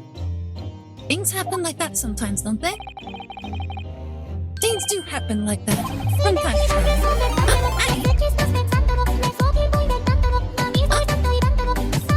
Ryuki Styles! Welcome in, Raiders! Oh my goodness, thank you so much for the raid! Welcome, Raiders! How are you doing? What were you guys doing? Let's see. Oh, you were doing Ace Attorney as well. Spirited Away. How was it? Like, how far did you guys get? Also, welcome! Anybody new to the stream? I'm Aire Astor, engineer, happy BC Vtuber, one half of the Vtubers you'll see on this channel. Today we're doing my first playthrough of the Great Ace Attorney Chronicles. Yeah, we're playing the first game. I have not played a single one of these games before. Of the Great Ace Attorney, I've played every other game aside from this one. We just finished the 4th case. Ooh, hold up, let me see. You were doing Spirits of Justice? Yeah, we finished that like a little while ago. I think it was like a couple months ago. Oh my goodness, I had the worst time. I had one of the worst times with it. Not that it was like difficult or anything. It was just a lot of things about it, like mind broke me. Oh my goodness, the 4th case of Spirits of Justice, wasn't it? Which one was the 4th case? Was that the one with like the poem one, or I think it was like the poet one, wasn't it? I'm gonna start this one after I finish Spirit of Justice. Yeah! Final boss of Spirits of Justice is hot. Oh my goodness. It's the one with the clown. Okay, that's alright though. Yeah, it's the one with the only clowns. Oh my goodness. My chatters actually made the joke of the clown having her own only clowns. And even after you said you finished the 4th one, right? Just finished the 4th case? Yeah, even after we finished the 4th case as well, people were still willing to subscribe to the only clowns. Streamer that rated it. Yeah. Oh my goodness. But yeah, everybody liked the clown. Yeah, I especially like that one because it had Blackwell, Prosecutor Blackwell involved. Honestly, it was so good having him like in that like in that case, like everything up to that point, like having to deal with Nayuta's like absolutely like incurable stupidity was just mind-boggling. And the fact that like Prosecutor Blackwell literally just was right there and calling him out on all his nonsense. I'm like, oh my goodness, Blackwell, you understand? Nothing he says makes any sense. Like, this guy is supposed to be a genius. All his logic is completely flawed. And every time you even challenge any single point, he just like threatens you with violence. Oh my goodness. And I'm like, at least with Blackwell, like, he genuinely shut down any sort of like nonsensical like points. He's like, no, that's not gonna work. Like, because it's dumb. And it's like, he did the exact same thing with Nayuta. I'm like, oh my goodness. Now that he's working with us, like, now we finally have someone with a brain just shutting him up.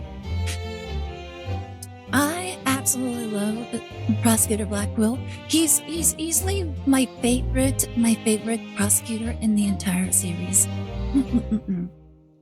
What my absolute favorite? I would say the second one would be Francesca von Karma, then Edward, and then out of all the prosecutors, I would say yeah, Gavin would be my next one after that. But yeah, absolutely love Prosecutor Blackwell. He was so good. Like, he was easily the best. Think about it, you will not unsee it. Oh my goodness. Oh yeah, thank you so very much, everybody that rated. Everybody, if you guys need to rate and run, if you guys need to get something to eat, do other things, go to sleep, I very much appreciate you guys dropping by and saying hi. Yeah, we're just proceeding with this game, and oh my goodness, I'm having quite a lot of fun with like the new changes that they added to this game. Like, while Herlock Sholmes is kind of like a silly person, like the theatrics is actually kind of entertaining when you have Naruto kind of like joining in. And him himself is also like just enjoying like the antics. Like, I just think that's really silly. And he's like being so sun. He's like, what? I'm not enjoying this, you baka. Like, I'm just doing my job, okay? It's not like that, okay? For me, so far, it goes Blackwell, Godot, Edward. Oh yeah, I forgot about Godot. Oh my goodness. I can't believe I forgot one of the better attorneys in the game. I would still rank Edward higher. But yeah, Godot would be above Gavin. Nayuta's not even on the list. Like, we completely exercised Nayuta. Manfred von Karma. Listen, Manfred von Karma, while he was bad, as like a villain, Manfred von Karma actually made solid arguments, while Nayuta, all he does is just throw out absolute nonsensical like arguments. So he was basically like a child with childish argument like talking points. And I absolutely just did not respect anything he ever had to say to me ever. Well, Manfred von Karma, he was a career prosecutor for 40 years, and he went on like a win streak for 40 straight years until we actually put him in jail. So yeah, and you have to admit, as a prosecutor, he still sent a lot of villains into like jail, okay? Whether they were innocent or not, I'm pretty sure the vast majority of the criminals that he sent to jail were indeed criminals. So he does get bonus points even though he committed murder. Like, he still had like 15 years worth of cases where he sent a lot of people to jail. I forgot Eustace from Investigation 2. Oh yeah, Eustace. No, Eustace would actually be at the bottom for me. Like, the best thing about him would be that he had a really good like character development like towards the end. But he was still very, very silly. Like, it was only towards the end all the other characters stood out like throughout the entire series. And once again, he was still infinitely better than Nayuta. Like, while he was still silly, he still made like arguments that had like some line of logic. So yeah, I don't really care what other people say about Nayuta. I still really do not like Nayuta at all, even remotely. And then I think was there another prosecutor that I'm forgetting? Probably that basketball player from like the first Investigations 1. Like while he was like convicted of a crime, he was still technically a prosecutor.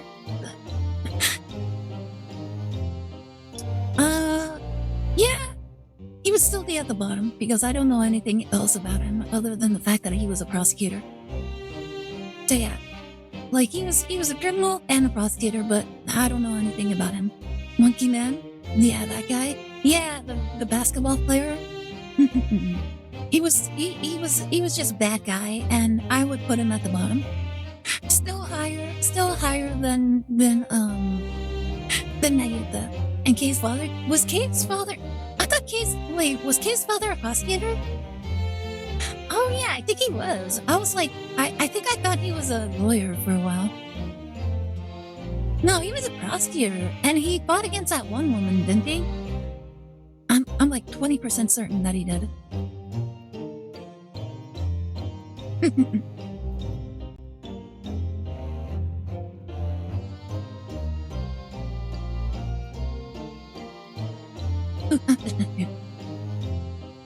Sorry, I was eating something.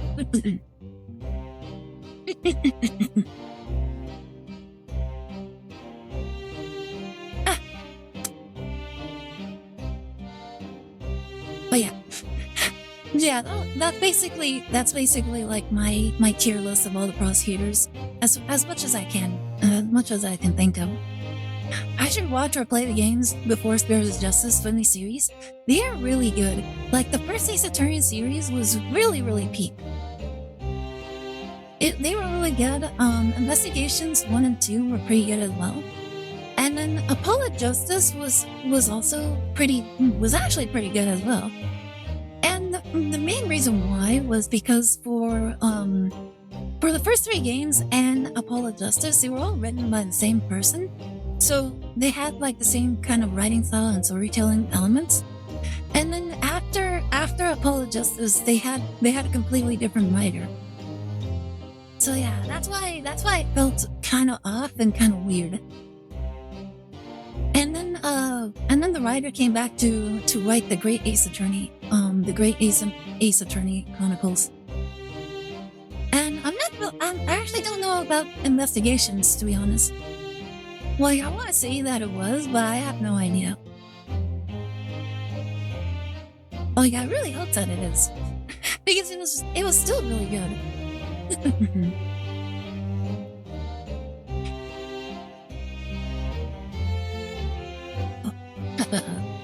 The Payne brothers, Winston and worse one Gaspin. Oh my goodness, that's true. And then we also have the version in this game. Well, he actually has a version in this game, indeed. I forget. I think it was like something Tatsuchi Ouchi or something like that. Achi. Yeah, we already ran into him. Payne brothers have a new name. Oh, Monkey Man, the Monkey Man.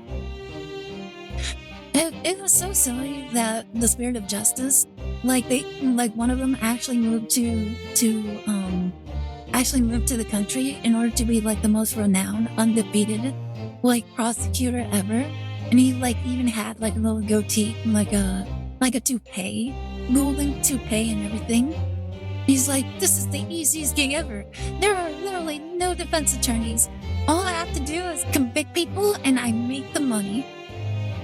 And he doesn't even have it's so crazy when you think about it. The whole thing with the crime country is just a sham, because there's all these people that are immigrants that do not take up like the religion at all, And all they're doing is profiting off of all of them with all their shenanigans. Like it's such a funny like kind of like thing that you notice when you really look at it. Like it's like DEI on steroids, because like the church guy, he didn't believe in like the religion in the slightest, and he literally was in the temple for like 3 or so months, and they put him as head of the temple. Like it's literally he literally showed up, was only in the country for 3 months, became head of the temple in that time. Far faster than any of the other monks that have been basically like worshipping and praying for their entire lives. Like, isn't that absolutely kind of crazy? And then you also had like the Payne brother that showed up there as well. He was only there for like a couple months, and immediately he got like a high role in the prosecutor's section, and he's just right there, careful not to spoil it for you. He's already in the 4th case, and all this already happened. So like all the DEI stuff just happened like before the 4th case, and it's like you just notice all this stuff like in the beginning of the game, and it's so silly. Like DEI at its absolute finest. I don't think there was any sort of like silly DEI stuff like after the 4th case.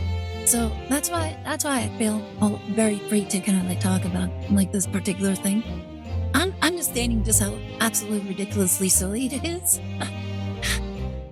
But yeah, I that was just some of the things that I noted from that series. Like just really silly.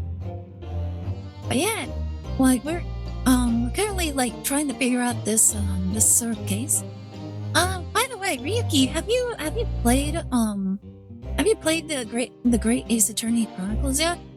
Well, I wanna make sure, because this could be like spoilers for if you plan on like streaming it yourself. Also, everybody make sure to give Ryuki Styles a follow if you haven't already. Which, by the way, I forgot to shoot you a follow as well.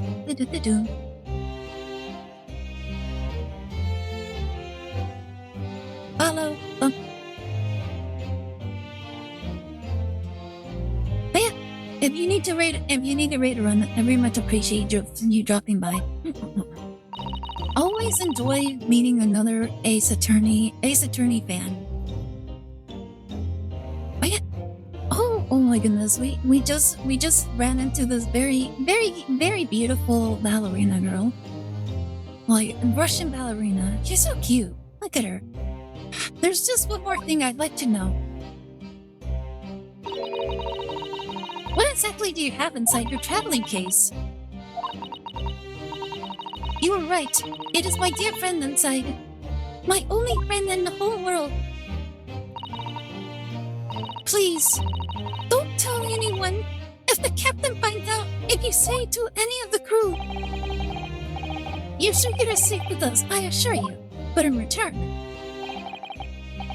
you must tell us, in as much detail as you can muster, about the events of last night. Oh? Yes, alright. I will tell you. It seems like she knows something. Well, Mr. Naruhodo? Wasn't it something Mr. Schlung's great deduction? You mean the one that we have to fix right now? It was certainly something, yes. I'm just not entirely sure what.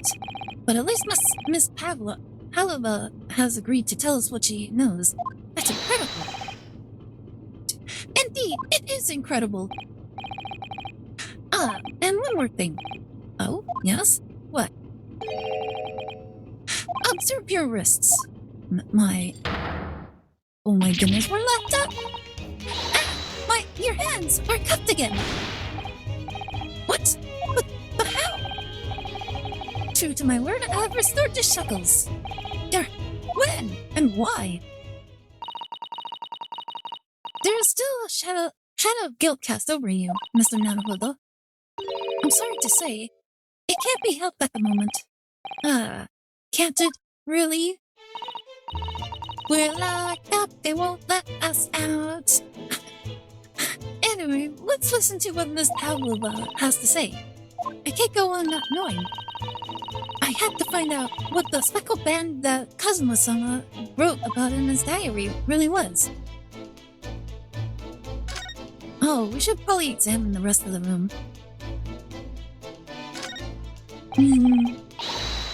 Let me see. Don't touch! Huh? I will tell you what I know about last night, but please, you must not touch my things. How do you say, forbid it? Oh, sorry.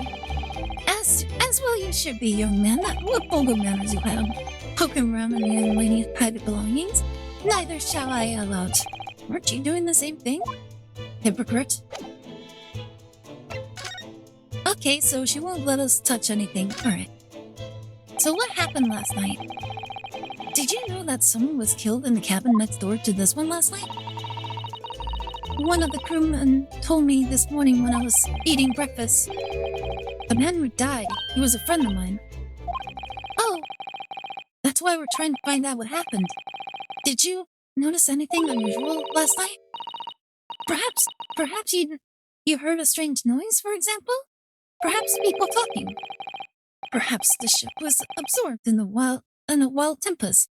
Perhaps its steam engine exploded.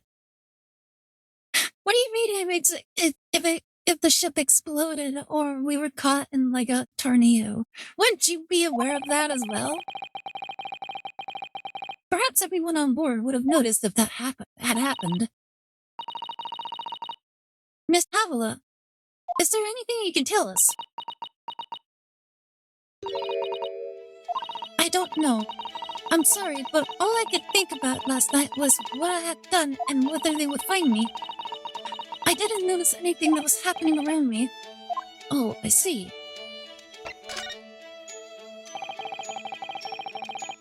You run away from your ballet company, haven't you? The Novelist Ballet? Yes. I am traveling to Great Britain, and from there, I want to go to America. I will never dance again. I want to forget everything about the ballet. I will start a new life. It sounds like she was like, no. It sounds like she was having a really bad time doing ballet. You wish to forget? A challenging proposition. When you have that striking tiara as a reminder. But the tiara is mine. I need it to live.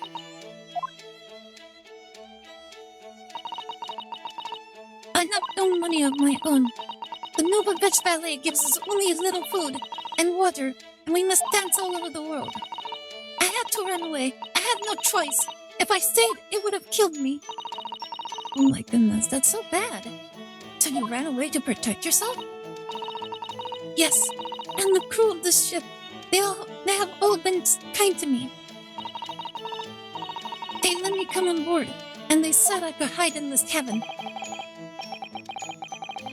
If that is indeed the truth, Miss Pavlova, it creates a most intriguing conundrum. Yes, it does. What do you think about it, Mr. Naruhodo? Me? Oh, well, yes, of course. I think we should hear Miss Pavlova's explanation. To what conundrum, I'm not sure, but I think they're like debating whether or not to report her. Miss Pavlova, allow me to pose you a riddle.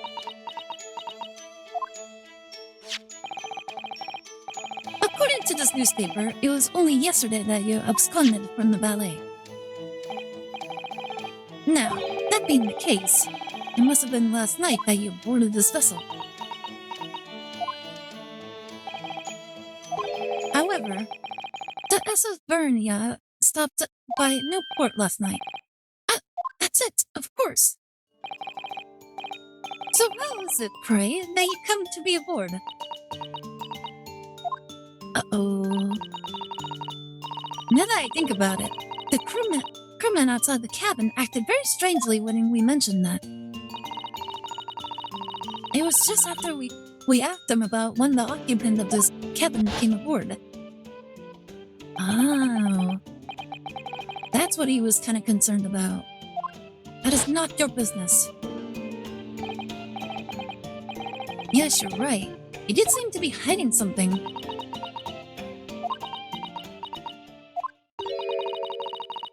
My angel descended from the heavens, bringing grace and beauty to the stage.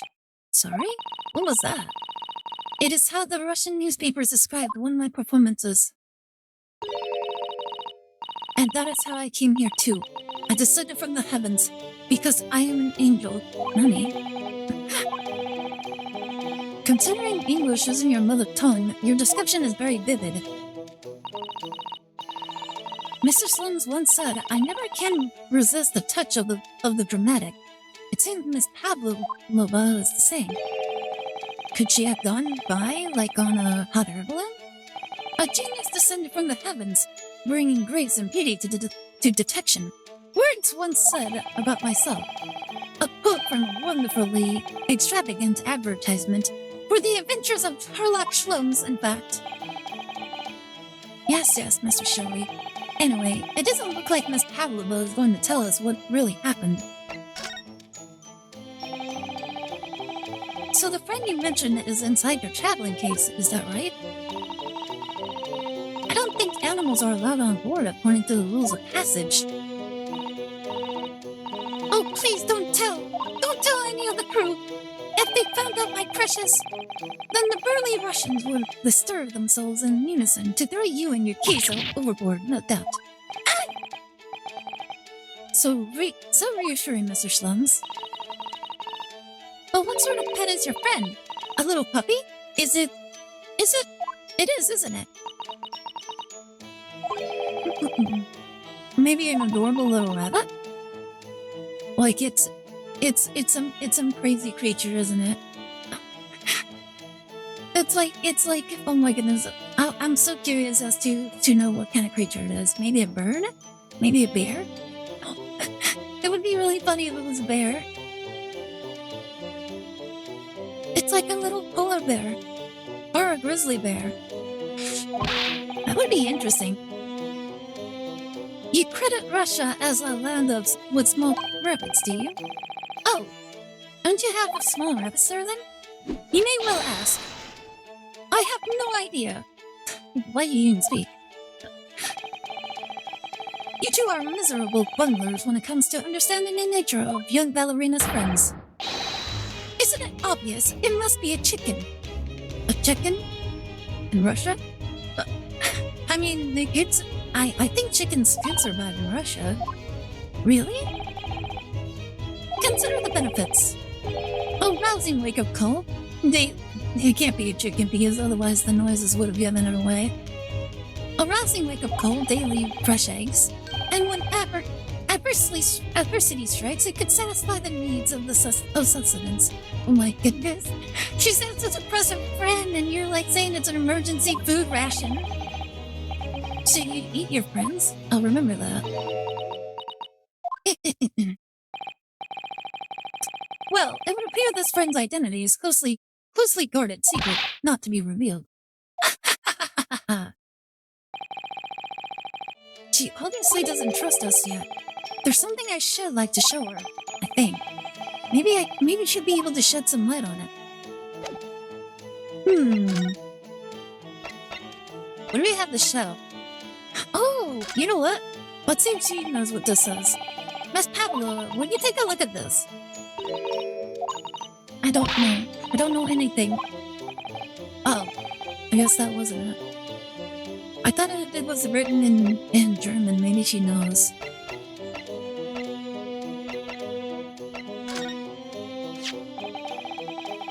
This is the diary of my friend who passed away.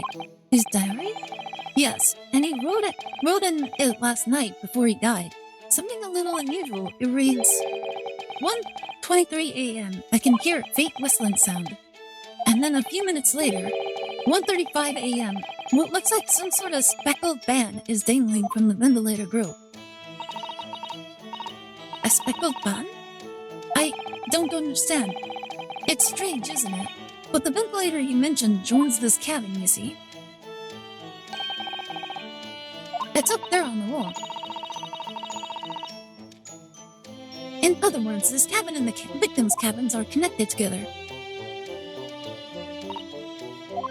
Oh! Miss Pavlova? Has something occurred to you? Does the speckled band the victim mentioned mean something to you? Or the whistling sound, perhaps? No, I don't know anything. Oh? Oh?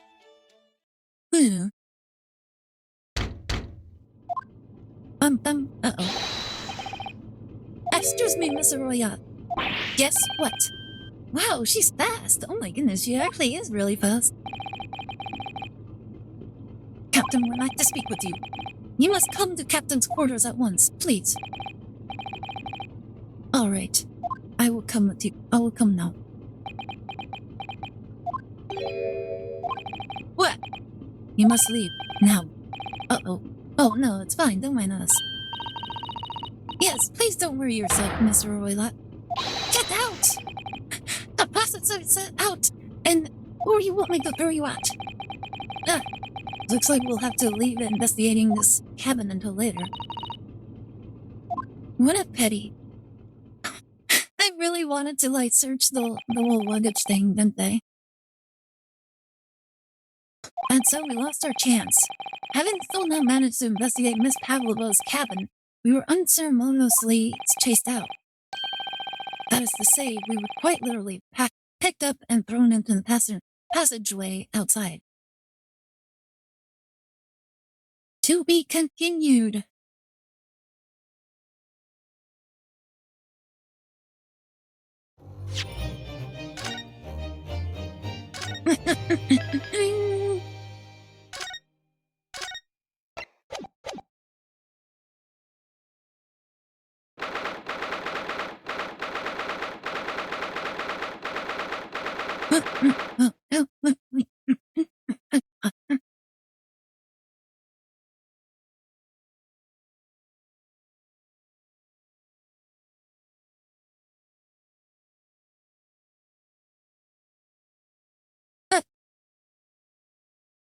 Sorry, I took another bite of my pizza.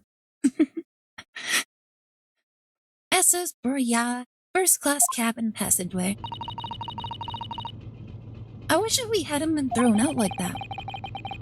I wish we managed to find some clue as to what that speckled band might be. We didn't manage to investigate at all. And I imagine that we won't be able to for a while longer. We'll never get past that sailor guarding the door.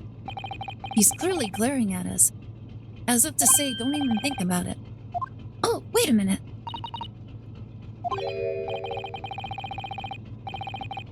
Well, what happened to our great detective friend? Where did he go? Oh yes, he completely disappeared. When did he do that? He slipped away as quietly as the wind, but not before ensuring these were securely back on my wrists. Is there anything else worth investigating around here?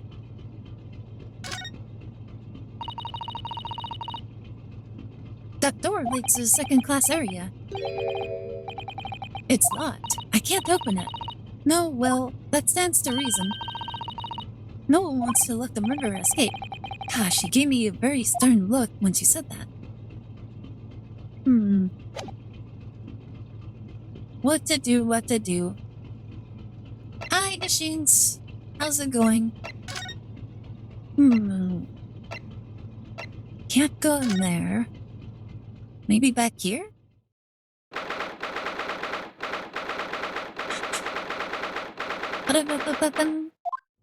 Maybe this guy is more willing to talk. It looks like they're still investigating in here. Yes, on that subject. I wonder if Inspector Hosonaga is unscathed. What do you mean, unscathed? Surely you haven't forgotten, have you, Naruhodo-san? Don't you remember what he said that allowing you out of this cabin to investigate? He was going to talk to the captain about it. He said he'd lay his life on the line for you. Oh my goodness. Oh, yes. But I'm sure he was exaggerating. Let's see what he has to say for himself. He might have some new information for us. You never know.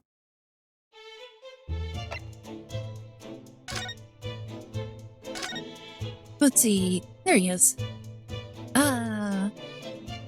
She looks horrible. Oh my goodness, what did they do to him? Oh my goodness. You're back. Oh my goodness, they completely just destroyed him. Inspector, what happened to you? Your face is... Please, don't worry about it. They're just scratches. Maybe by a bear, maybe. When I told the captain I'd given you permission to investigate, he told me he pummeled me with his fist and then tossed me overboard. What? But the pummeling was over in a flash, and he must have decided against throwing me overboard. So it was nothing, really. Looks like he wasn't joking when he said he'd lay his life on the line if he had to. Well, thanks for your efforts. We now know a little about the neighboring cabin. Yes, so I understand. Oh? I bumped into a man claiming to be a great detective a little while ago. I think his name was something like Herlock Schlums. I don't think he was German, though. Ah, that explains it. Shall we compare notes, then? We can tell you what we found out. Yes, let's do it. My goodness. What? Nikolina Pavlova? She's in the cabin next door? Oh, do you know who she is? Please, what self-respecting ballet fan wouldn't know that graceful angel? I guess he's into ballet. Oops, I think I upset him there. Well, that tells us the neighboring cabin is unrelated to the case at least. Oh, how? Because angels don't go around committing crimes, do they? Isn't her escaping the country with like a tiara, like an act of like crime? I prepared the rest of the list supplementary material and React channel as well as a few notes inside. Most of them are short and as soon as we resume, number 13 is the longest one. It might be the only game we cover today. Or we get lucky on not yapping much and cover 2 or 3 games today. Wait, what happened? Wait, you cover and you set something up? Let me see. Oh. Oh. Thank you so much for the hydrate. Very much appreciated. Wait, what happened now? Let's see.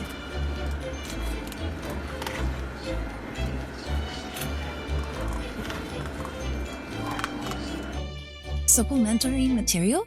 Honey?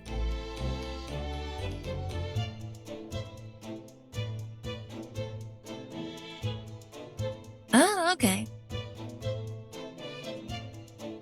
Alright, Ethan. Thank you so very much. Oh, come.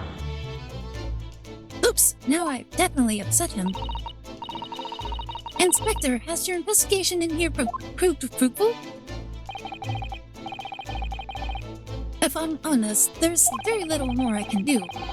Our duty is to make sure the scene isn't disturbed, ready to hand over to the Hong Kong police.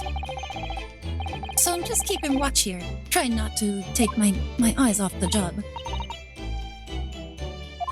Oh, I see. There's one thing. I do have a small piece of information for you. Oh, what? Yes, do tell us, Inspector, please. New information, Nani? What do you have for us? What is this new information you have, Inspector? It's this. The Boreas medical officer has finished his examination of the body. I managed to obtain the report. Oh, so now we know now we probably know an idea of how he died. Kazuma's post-mortem report? Kazuma-sama. So, what was the cause of death? Damage to Cervical vertebrae is what's written in the report. Vertebrae, nani? His neck was broken? Somebody broke his neck? Oh my goodness. Didn't they say that somebody's like ready to break people's necks? Do you think it's the guy like right here? Do you think the ship is the one responsible for like murdering him? His neck was broken? Yes, it would seem so. There were no obvious wounds or signs of injury. So at first I think they were considering poison. But it turns out they found no trace of poison in his system at all. Well, what weapon was used then? Nothing has been found yet, as of yet. But the fact that there are no signs of a wound suggests it may have been a blunt object. Something that wouldn't leave a mark. A blunt object? Like a statue? Oh, I see. All the body's nerves run through the spine to the brain. A strong enough impact to the neck could induce death. It is a possibility, and no obvious wound would be left. Or Kazuma. A second copy of the report. If it might be useful, you're welcome to have it. Really? Are you sure? Yes, it's fine. I trust you. Oh, Hosonaga! Don't look at me with that gross face. Oh, but it's so sweet that you trust us. After all, if I didn't trust you, I'd never have agreed to leaving this cabin in the first place, would I? Oh, look at that. I guess that level of trust is like kind of like bothering her.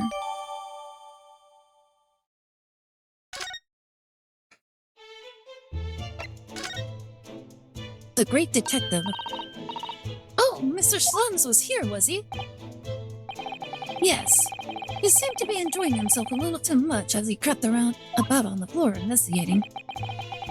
But then he suddenly left. I suppose he must have become bored. Did he say anything at all?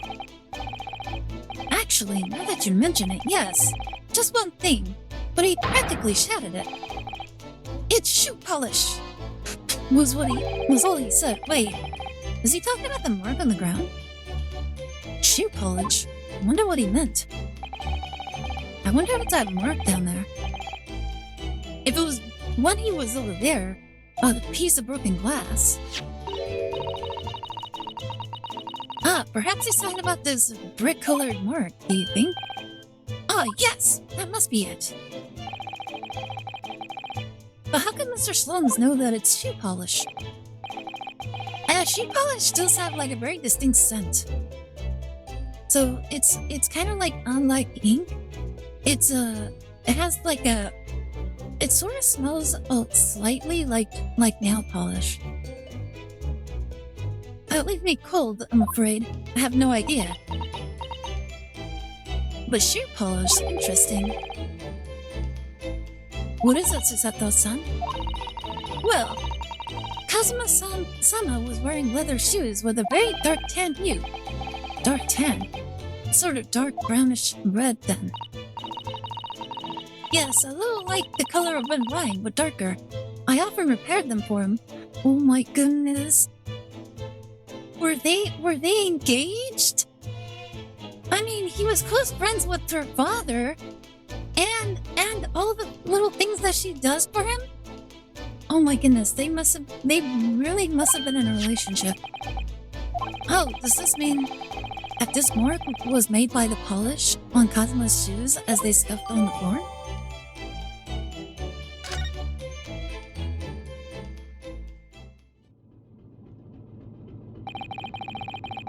That's really all I can tell you at this stage. I should return to my post. My fellow crewmen's eyes are boring into the back of my head. Yes, that might be for the best. Thank you. Poor Inspector. You look exhausted. Oh, no. Well, I feel terrible that I failed to protect Osugi-san. It was my responsibility.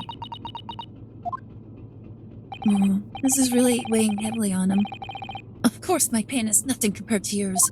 You were his friends. The truth is, I seem to have had a heavy head ever since I woke this morning. Oh my goodness, wait. Was it actually the crew?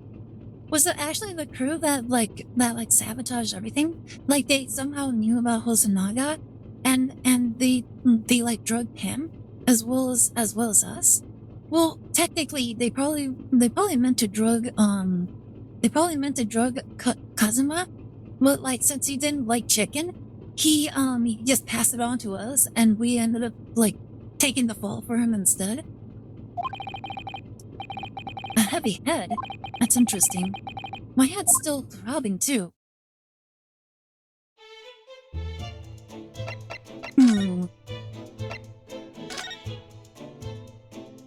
Is there anything else new around here?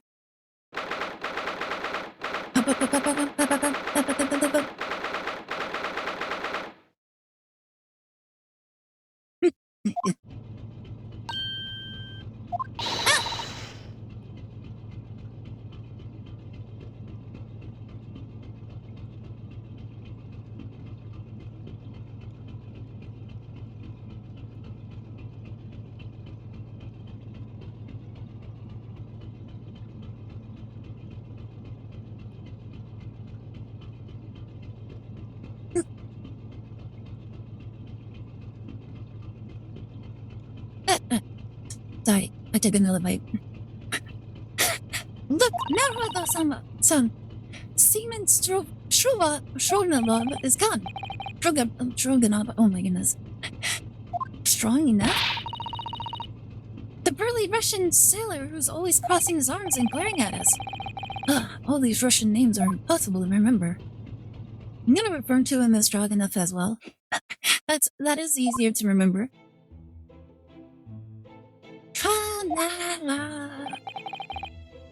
Did you hear that? It sounded like someone singing. Cha-la-la, lira-lira-lay. I did the great detective way. This caroling, I know that lark-like voice. Well, never mind that now. This is a golden opportunity for us. Did he also sneak into this room as well? Yes, you're right. We must seize it. Let's get inside Miss Pavlova's cabin while we can and investigate. Definitely, before that stringy knot crewman comes back. It's strong enough, not stringy knot.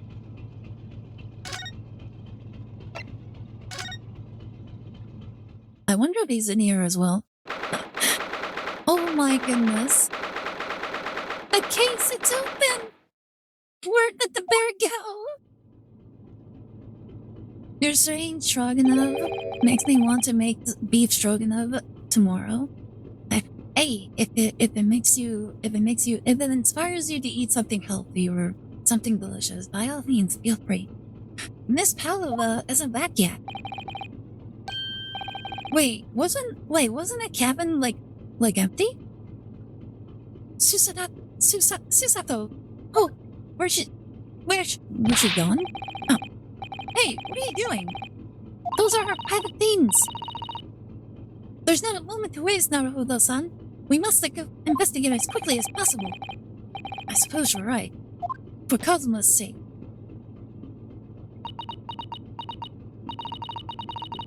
Not just for Kazuma's sama. What do you mean? It can't be long now until we arrive at port in Hong Kong. I don't want you to be in those handcuffs for when we get there. Really? We must solve this case, Naruto-san. By ourselves if we have to. Well, look at that. I think Hosonaga really got to her. Yes, we will.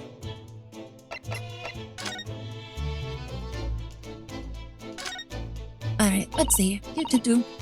Naruto-san, are you there? Sorry? I'm right here, yes. Why? Oh, good. Are you he might have climbed into the wardrobe when I wasn't looking. There's no place like home. Oh my goodness. Believe me, I don't have some strange compulsion to jump inside every wardrobe I see, you know? Well, anyway, I'm not sure anyone can fit inside this one. It's full of beautiful outfits. I suppose they're all stage costumes. I was rather hoping we might find Miss Howlova's friend hiding in there, but no such luck.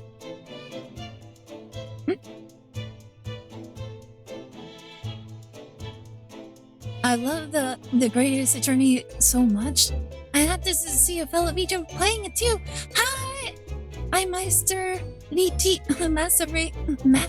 Oh my goodness, I'm going to mess up this name so badly. But hello, welcome to the stream!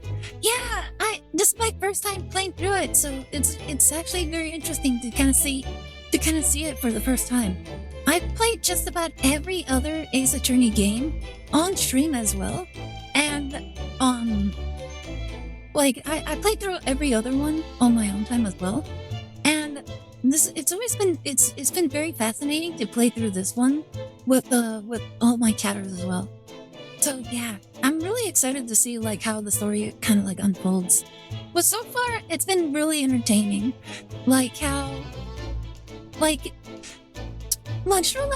Herlock Sholmes, he's a character, but his little antics are very entertaining, especially when it's like convincing enough to have Naruhodo kind of like join him with his antics.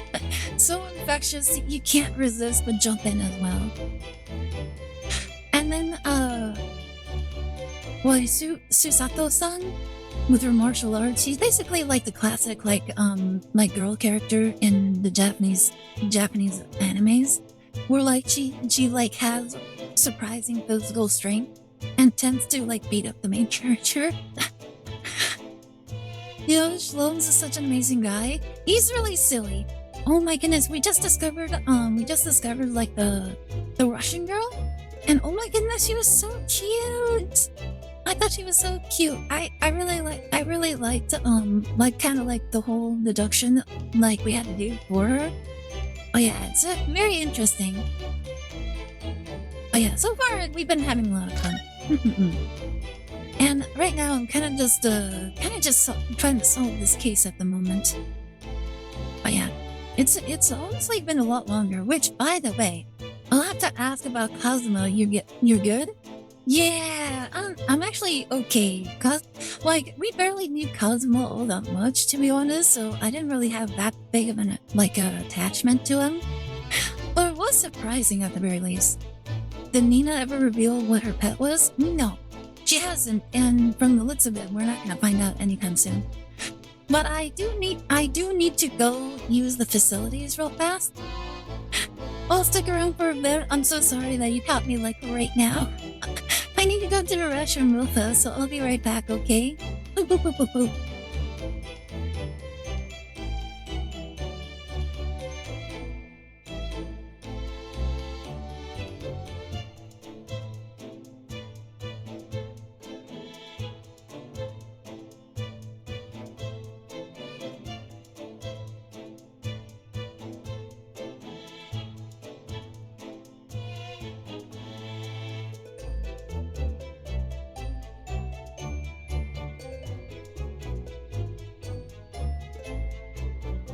So Twitch, how is the tomboy cult going?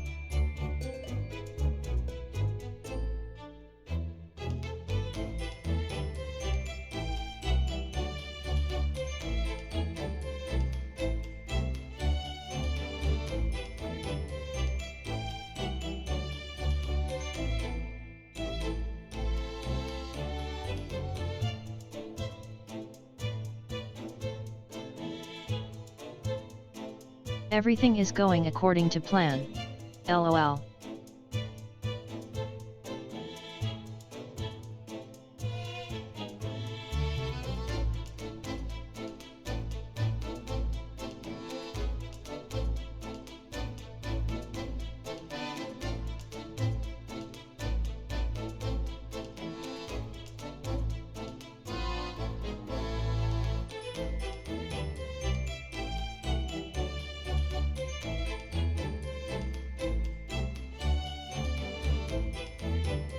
Good. Are we adding the redhead from last game to it?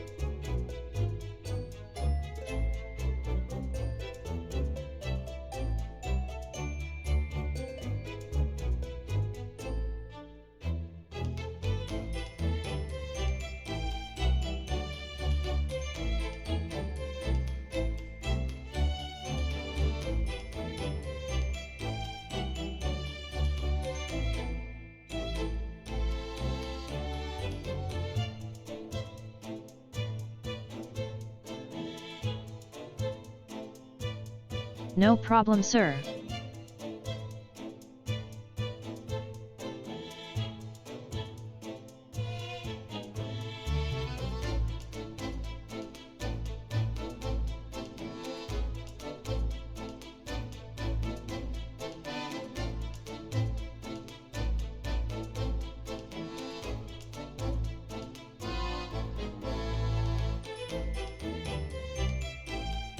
Alright, let's continue so she doesn't suspect a thing.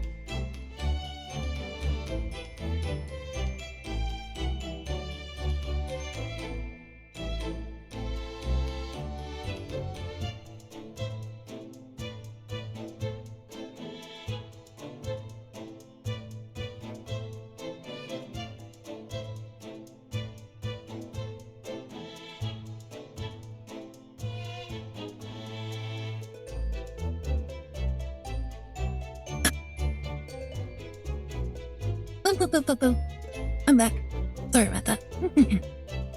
Yeah, I had to drink. I've been drinking so much water, so like this entire time, mainly because I don't know, something is like in my throat, and I've just been needing to drink so much water. But yeah, I'm back. Give me a second.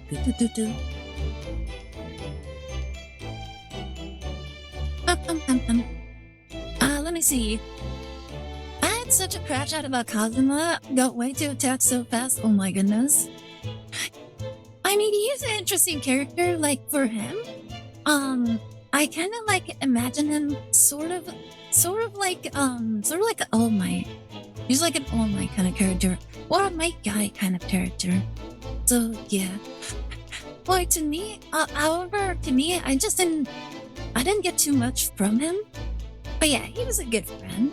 Like, he actually put his life on the line in order to get you, like, reprieved from the court case, so he's alright. But I wouldn't say he was like that great of a character, to be honest. Like, once again, it's just because we didn't spend that much time with them yet. But yeah. Anywho, let's see. What's going on?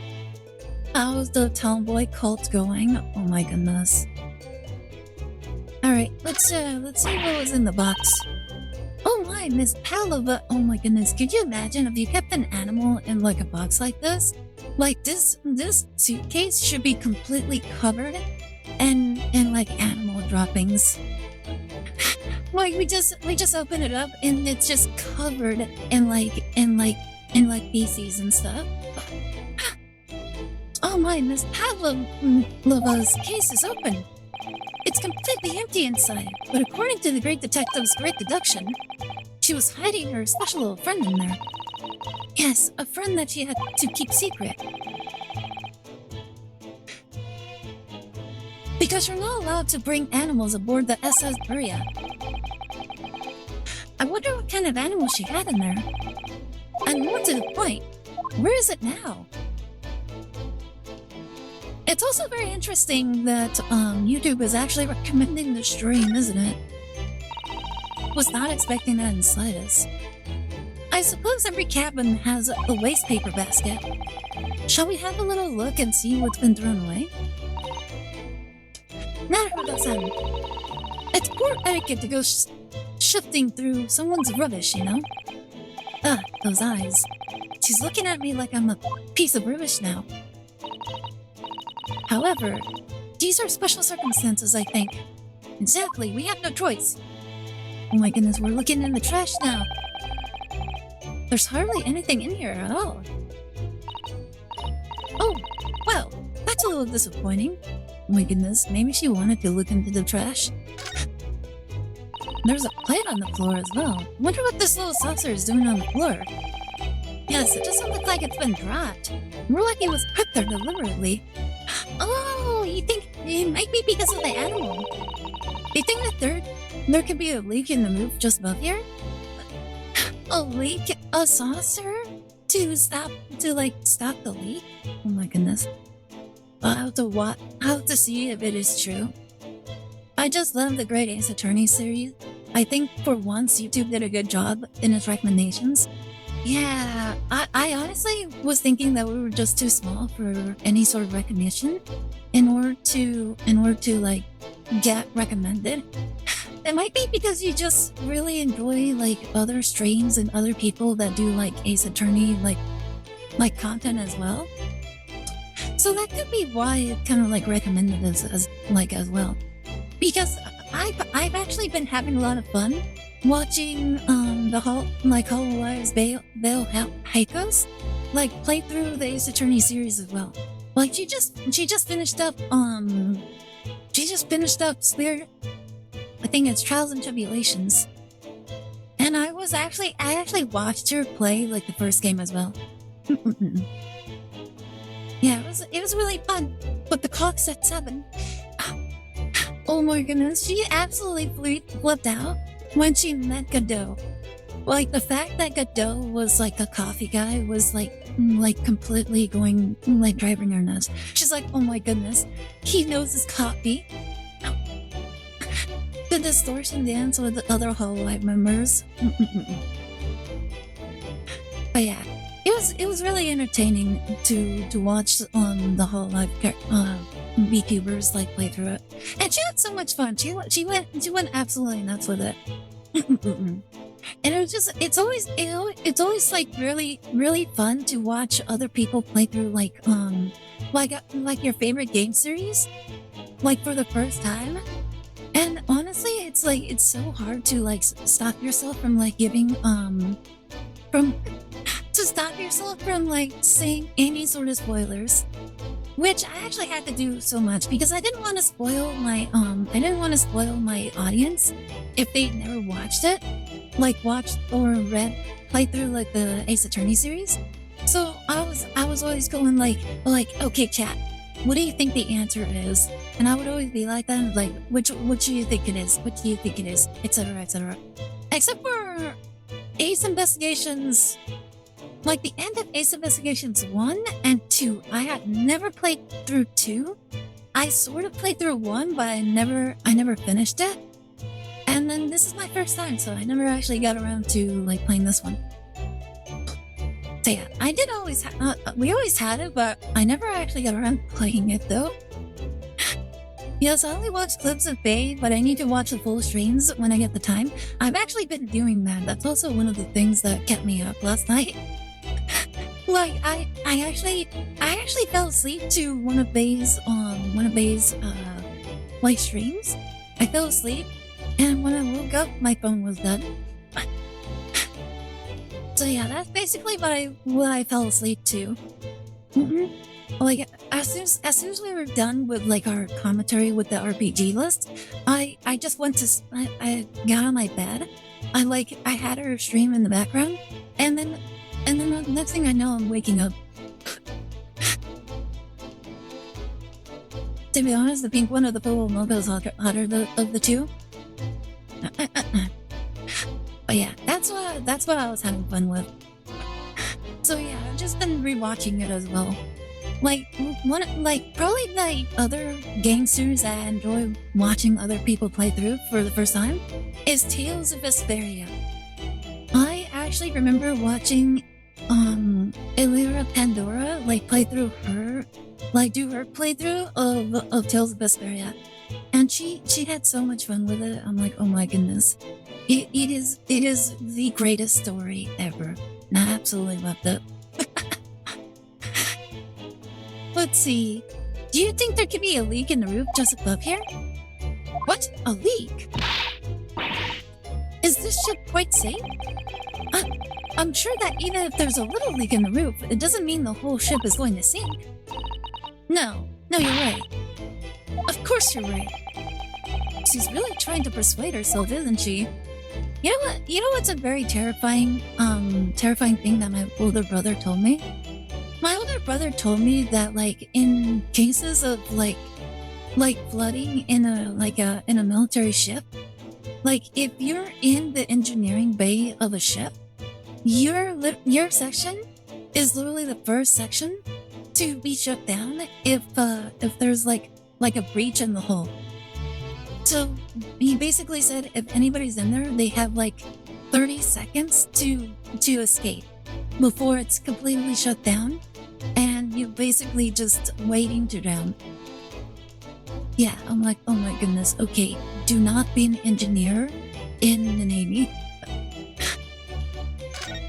Well, honestly, it's you have to be extremely brave to be an engineer in the Navy.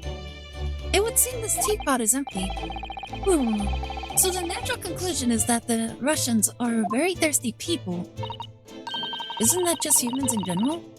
Or because Miss Pavlova only came into this cabin last night. She hasn't had the chance to make any tea. I mean, it could be either. It's definitely that they're excessively thirsty. I lay 1,000 to 1 on it. You're rather obstinate, aren't you? Boop, boop, boop, boop, boop. Let's see what's on the desk. There are just a few books on the desk, nothing else, by the looks of it. Well, Miss Pavlova only ran away from the ballet last night. She's hardly occupied this cabin for any time at all. Good, I'm not in the engineering field then? Yeah, same here. That's true. I wonder what kind of books she likes to read. Let me see. Yes, I see. Ooh, that reminds me. Amastery. Oh my goodness, I'm going to butcher your name. I'm so sorry. If I ever get a chance, I'll stop by one of your VODs and see how you pronounce your name, because it's gonna drive me crazy. But yeah, I was gonna ask, what is your ranking for prosecutors throughout the series? Because I actually had somebody else like rate into us like a little while ago, and I asked the same. I have to say the same thing. I'm like for me, my ranking for like prosecutors would be Prosecutor Blackwell as top one. I absolutely love Prosecutor Blackwell. The second place would be Francesca Van Karma. Third would be Godot. And then fourth was Edward. The fifth, Amy, call me Amy. Okay, that's gonna help me so much. I'm so sorry. I can't pronounce the rest of your name. But yeah, fourth Edward. Fifth would be oh my goodness. I think the fifth for me was Gavin. Then it was Manfred von Karma. After that, it was Winner, and then it was and then the last one was that one basketball player prosecutor from the Investigations one. Nayuta is not on my list, and I have to say, out of all the prosecutors, like Nayuta, I really do not like Nayuta at all. He was easily the absolute worst prosecutor in the entire series. Like, I do not like him at all. If you ever look through like any of my VODs of Spirits of Justice, you'll see me crashing out over him over and over again. Oh my goodness. Like I said, I really do not like Nayuta at all. Thank you so much for the stretch break. I very much appreciate it.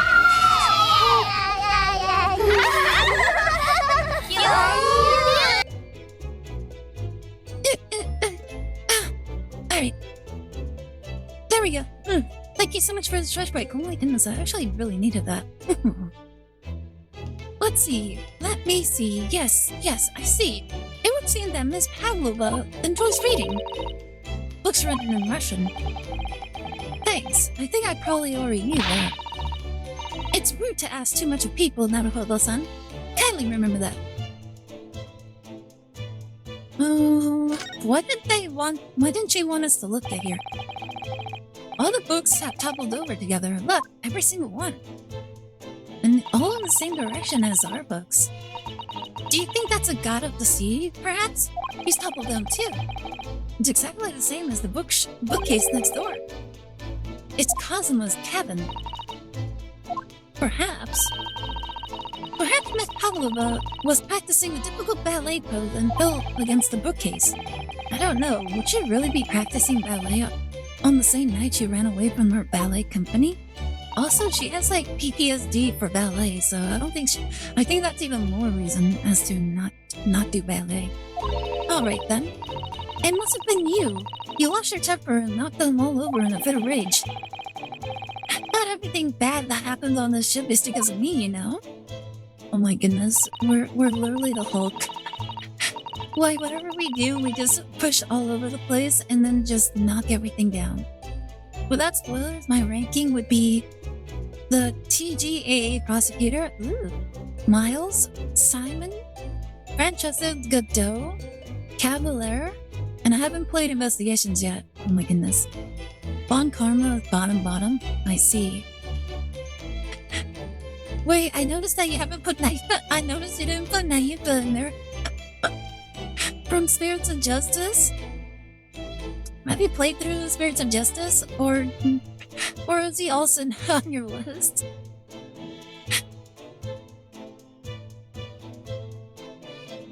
Well, anyways, I'll set them all straight again in here too. I don't like seeing things in disarray. Why is she interfering with like the evidence? Let's see, is there anything else that we can see? Oh, I forgot him. Well, it's pretty telling. There you go. You didn't even bother to remember him. Like, so yeah, I think that is pretty telling. So this ventilator connects to Kazuma's cabin next door. Yes, although what a fool shipbuilder must be to open a ventilator in another room. Maybe. And so that there's a gas leak next door. The occupant of this cabin would notice and raise the alarm. Or the occupants of both cabins would die of gas poisoning. That is a possibility. Anyway, last night, Kazuma wrote that he saw a speckled band coming out of this ventilator. Is there anything else that we can find? I think the door? Let's check the door. This cabin door has the same simple sort of bolted latch that our cabin door has. If the bolt's drawn across, there's no way anybody could enter the cabin from outside. Yes, it's not a particularly heavy-duty bolt, is it? But still, it wouldn't slide across of its own accord, would it? No, and the door is made of metal, so there's a chance of trickery using magnets to unbolt it from the outside. Wait, using magnets? And it seals up perfectly too, to stop any seawater coming in. So you could use the method you told me of passing the thread through the crack of the closed door either. I seem to know a lot of tricks for opening doors. I'm starting to see why they suspect me. Oh my goodness. Like, yeah, I know how to break into every single door imaginable. Oh yeah, they're displayed in this cabin too. Look, the SS Buria's rules of passage. Passengers must not keep weapons or other dangerous objects in their cabins. Pets are also strictly forbidden.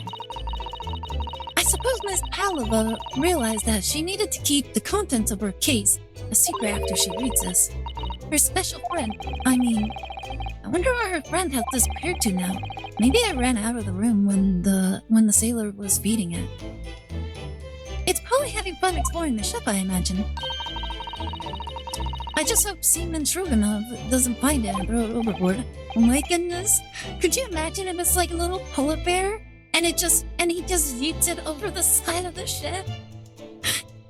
Oh yes, so do I. I don't think there's anything else to investigate, is there? Yeah, I think we got everything.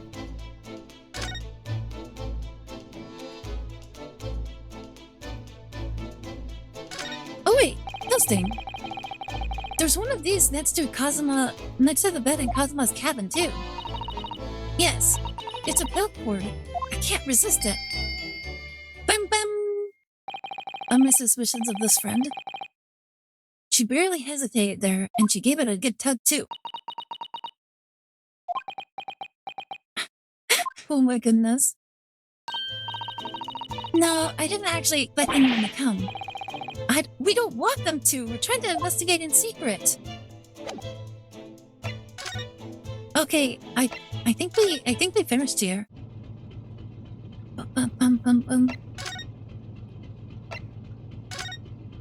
Wait, are we actually just done?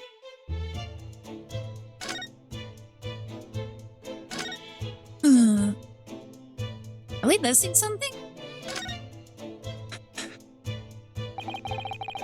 So this ventilator joins to Miss Pavlova's cabin. Yes, that's right. And just a few minutes before he died, Kazuma saw something emerging from it. The speckled bat, as he described it. If only Miss Pavlova has been able to shed some light on it. But she seemed to as baffled as we are. Yes, I wonder if she's telling us everything, though. I'm not sure. I know most people aboard would say the same about me, but there was something about that woman that didn't sit right with me. Is there anything else that we're missing? All the books provided for passengers occupying this cabin neatly arranged on the shelf. They were all over the place when we first looked around, if you remember. Oh yes, and you tidied them all up, didn't you? You have to look after the ship properly. Unruly behavior in the cabins lead to damage.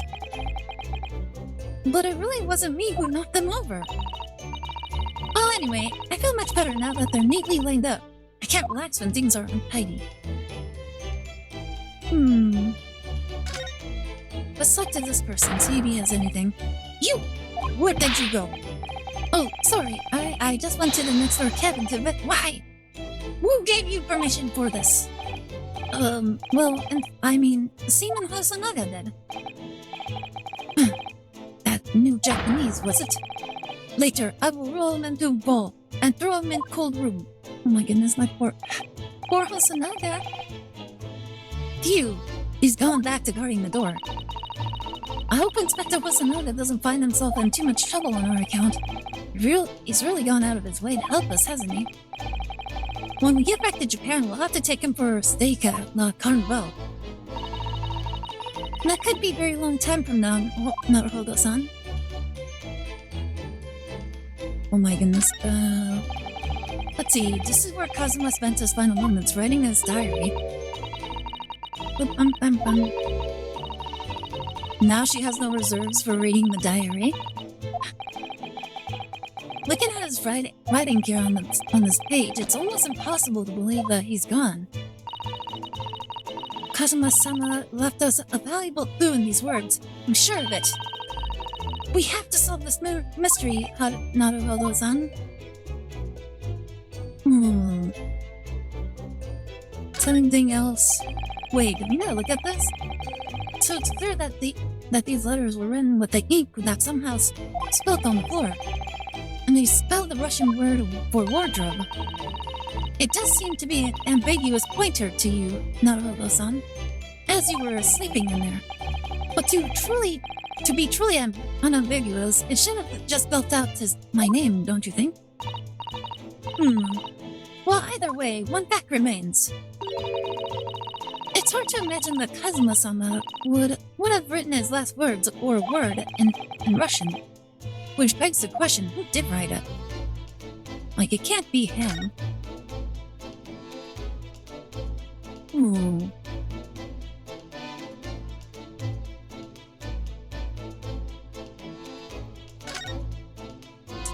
Oh yeah, they said something about shoe polish. Really is such a beautiful color, this glass. Looks like whatever was was broken clean too. But the other half is nowhere to be seen. And then there's the brick-colored mark, which is shoe polish, according to that great detective you seem to know all about. I suppose it must have been for Kazuma's shoes. Maybe, but what I'd like to know is, how can the detective be so sure that it's shoe polish and not something else? Because he's a great detective, of course. That's hardly a reason, is it?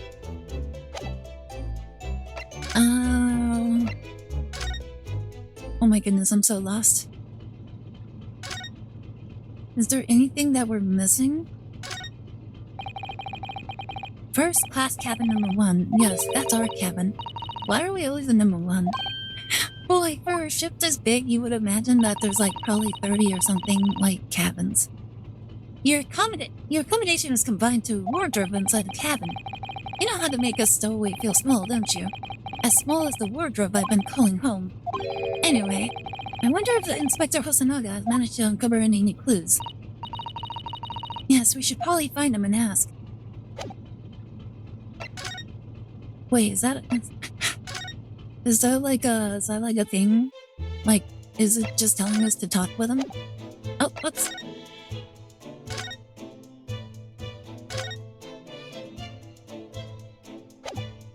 Nope.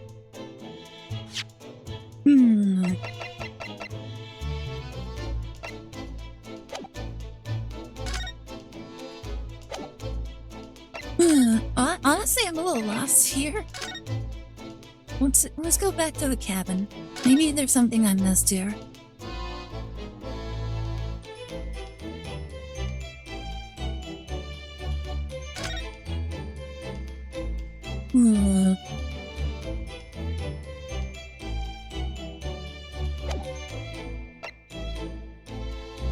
There's nothing else? Oh my goodness. Okay,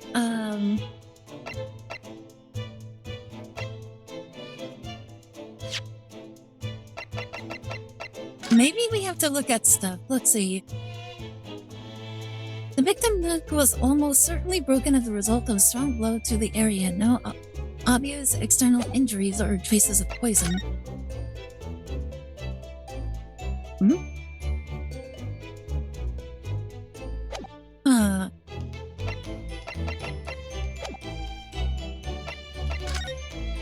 I am so lost.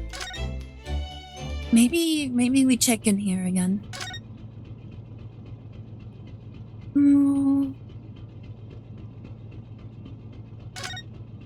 Door? This could be our chance.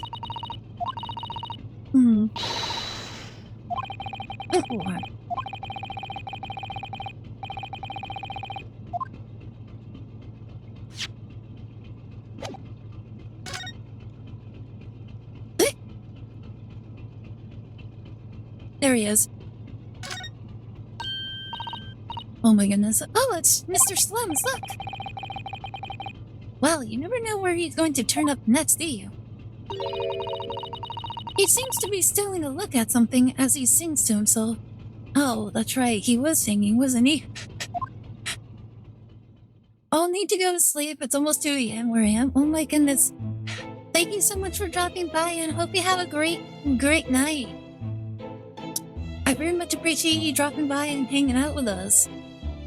But yeah, oh my goodness, like it always astonishes me that like every single time people like drop by our streams, every single person is like, oh, I have to go to sleep now. It's like 2 a.m., 4 a.m., it's like 6 a.m. and it's like every single time they tell me that, I'm like, Oh my goodness, why are you guys always so, up so late? Please take care of yourselves, go to bed. I appreciate you guys dropping by our stream and saying hi, but please make sure you get some sleep. But yeah, have a great night. Hope you have a good night. It was so lovely to pass by. You'll definitely see me around. Have fun with the keys. Very much appreciated. Tra la la la la la. I did it the great detective way. My L's for the win.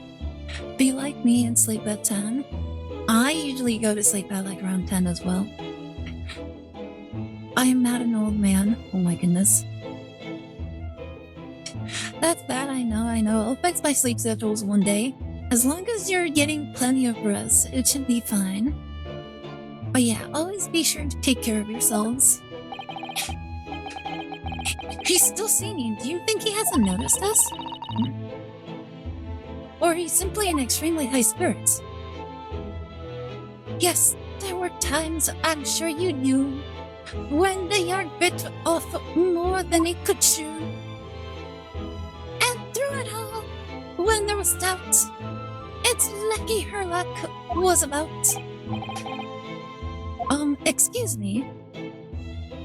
I solved it all, and I stood above tall.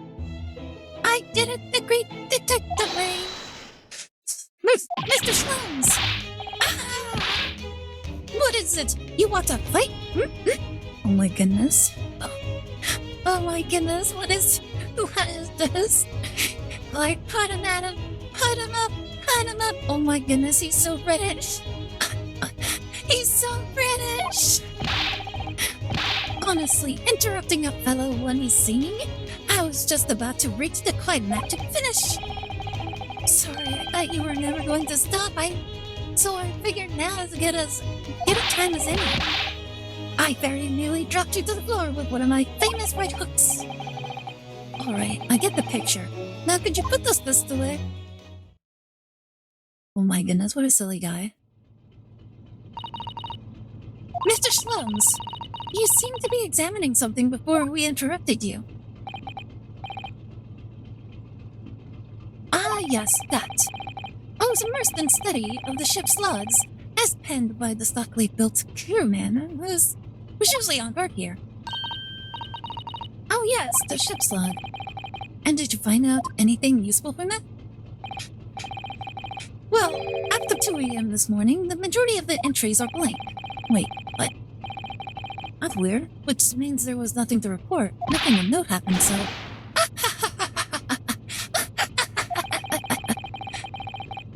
You truly are a student from the land of the rising sun. You've been utterly blinded by it. Ha ha ha ha. Sorry? He's just high on cocaine. Oh my goodness. Your logic, my boy, is introverted. Whatever do you mean, Mr. Slums? Observe the other pages. All shall become clear. Yeah, my older brother actually told me that, like, when you're on a ship, you have to constantly, do, ship logs. Like, I think either every 30 minutes or every hour. And it's usually consistent. Like, you always report even if there isn't anything to report. It would seem the same crewman stands sentry in the first class passageway. And he has an almost religious practice of recording nothing to report every half hour. Yeah, you see? Oh, he writes out it in every 30 minutes? Nothing to report. Precisely. Put simply, the seaman writes nothing to report when there is just that. And yet, the ship's log from last night is largely blank. He didn't even write nothing to report. Do you mean... Yes, there were circumstances afoot last night, which led to the seaman being absent from his post. What kind of circumstances? What happened? That remains a mystery for now, but we can be sure something significant took place, indeed. So significant that it caused the seaman to forget his regular habit of scribing nothing to report in the log. There are important details, I would stick my life on it. You must log the ship's log in your mental file. Ba-ba-bing. Now that deduction was worthy of a great detective. You're starting to understand what my way is. I see. What makes Slums brilliant? Oof, ouch. Oh, what is it? Does he have the runs? Are you hurt? Oh, don't worry yourself. I seem to be afflicted with a throbbing head this morning for some reason. Him too? Nani? Nothing more. What? Wait, why is everybody having this affliction?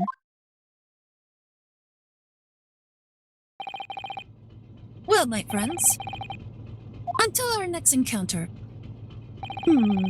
So much for detecting things. He's obviously didn't detect that everybody seems to have this affliction. He's still singing to himself. I can hear it as he wanders off down the passageway. Is something wrong, Susato-san? You seem lost in thought. It's just, well, I feel the same. Sorry? Wait, even her? Ever since I woke this morning, I had something of a headache. A sort of continuous throbbing. Oh, you too? Oh my goodness, everybody seems to have like this thing. Let's check here first, see. Ah, Penny! What's that? What's that?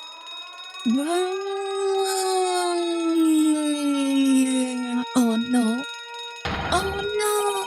Shut down the engines immediately! Vessel sighted on quarter mile 4! Oh my goodness, we're being attacked! Pirates! Oh my goodness! Everybody get up! Everybody on the deck! Everybody, pull out your weapons!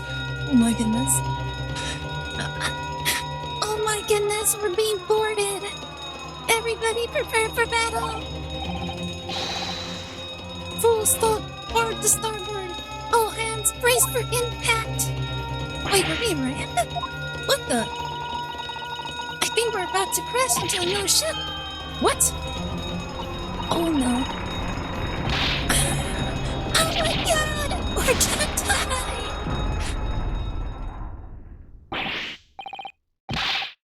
Susato-san, are you alright? Are you injured at all? I think I'm fine.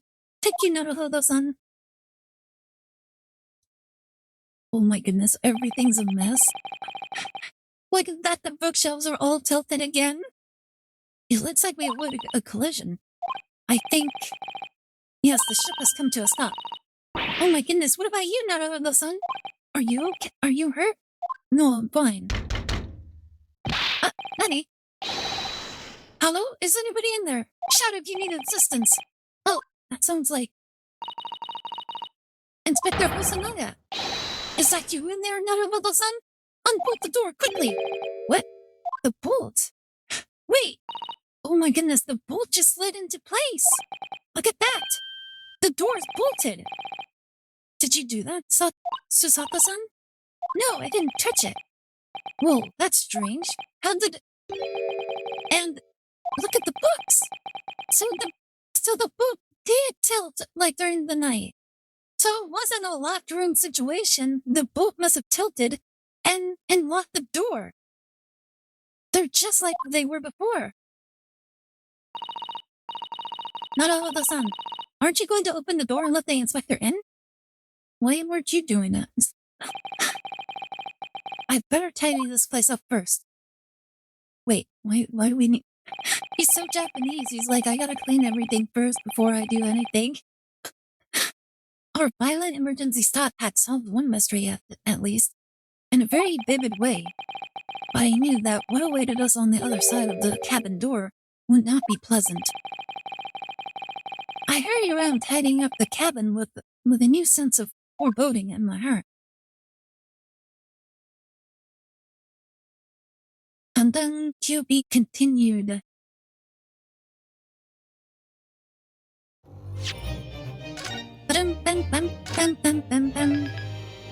I think this will be a good spot to stop for today.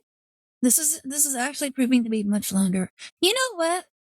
I think I think that the creator of this game probably went a lot more all out with the game because he had a lot more space to like put like information, interaction, character interactions, etc.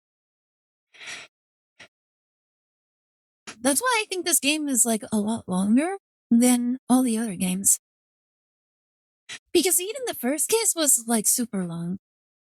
And like all the other like Ace Attorney games have been like on like the DS, the 3DS. And I think this one was like one of the first ones, was like the first one that was on like on console, wasn't it? So yeah, I think that's one of the reasons why this game is so long. Well, there's so much in it. Which I don't mind, but like it's it and like that's like my theory on it. But yeah, let's go ahead. Let's go over here. Oh,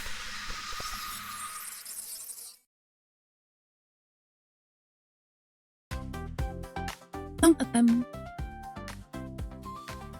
But yeah, we can go ahead and do some React stuff. Like there was that. I did want to see the whole thing with the GTA leaks because apparently that's like a hot topic at the moment. Give me a second. Let me double check and say real fast.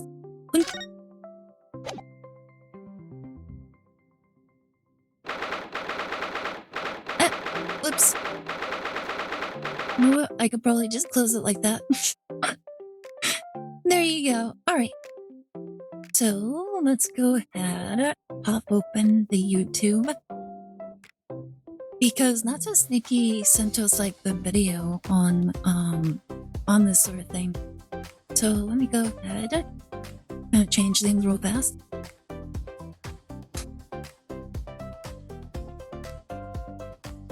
But yeah, so far the case has been super interesting. Like closed room, no longer closed roomed anymore.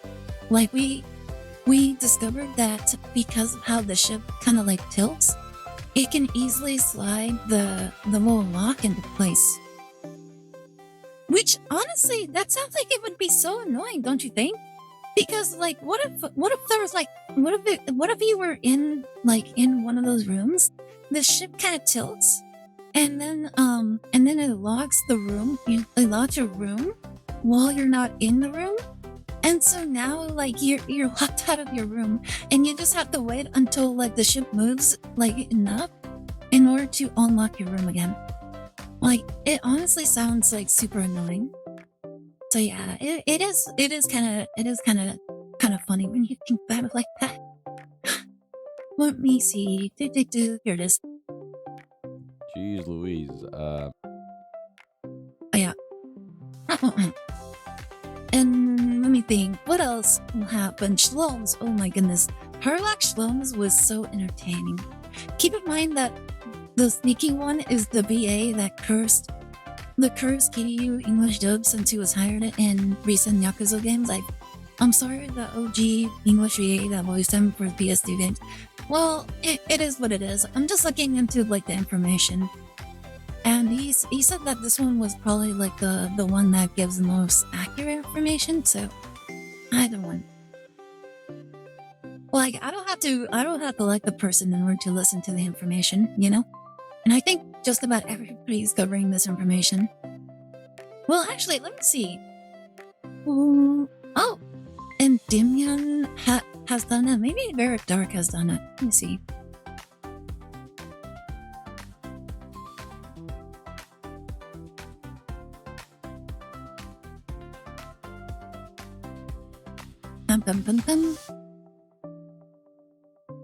Like, I wouldn't be surprised if she did cover it.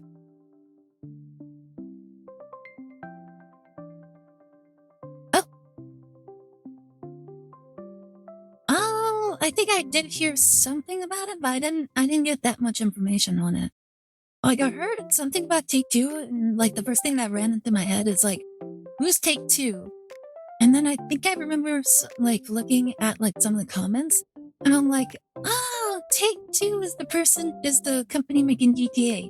And then I kind of just moved along after that. But I didn't really connect anything else. I'm like, oh, okay. And then I just moved along. Anybody else?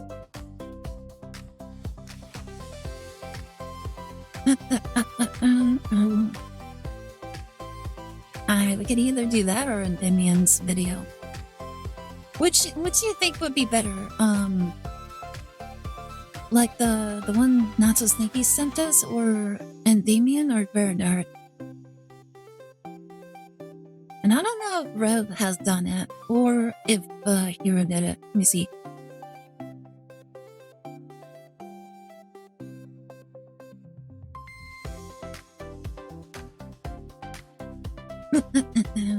Oh my goodness.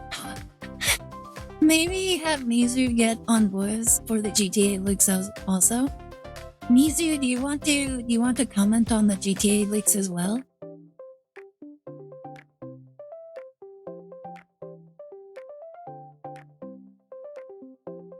Oh my goodness, there's this other one that's super cringe, and luckily Hero actually has like a very short video. Well, we can actually watch this one together, Mizu, if you want. Alright, let's see. No, not into modern GTA. Okay, that's fine. Alright, well, almost all of them are about the same length. Let's see.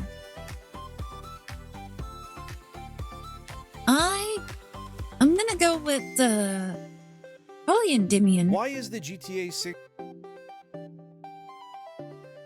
You know what? Since Not So Sneaky actually like posted it, I suppose I'll just do his. Jeez Louise. All right. Let's go ahead and pull this one up.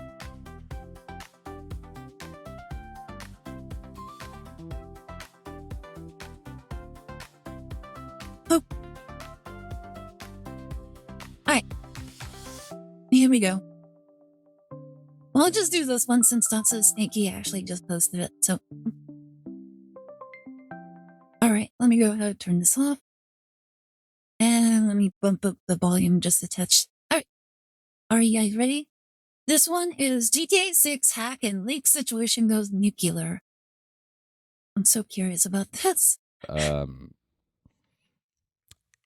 This is worst case scenario for Take-Two and Rockstar and Grand Theft Auto 6.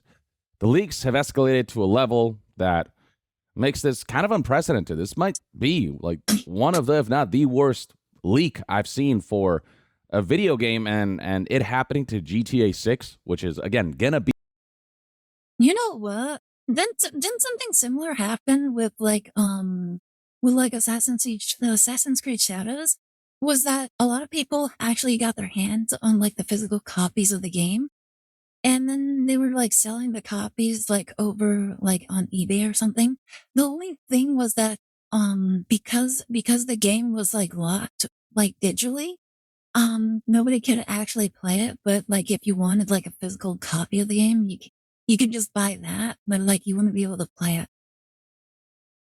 The biggest game release of all time, and probably the biggest media release of all time, makes this a staggering situation. I've already made 2... Yeah, that's actually really crazy, because doesn't like GTA like 2 million, like pushing like $1 billion or something? Like it's extremely it's they poured a lot of money into the game. And the fact that it got any sort of leak is actually kind of crazy, isn't it? Actually, I forgot to do something real fast. No. Do. Alright, there you go.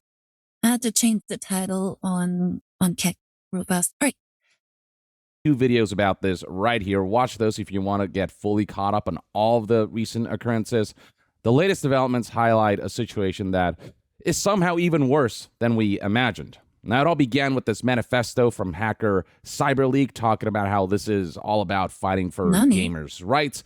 But at this point, we can drop that facade.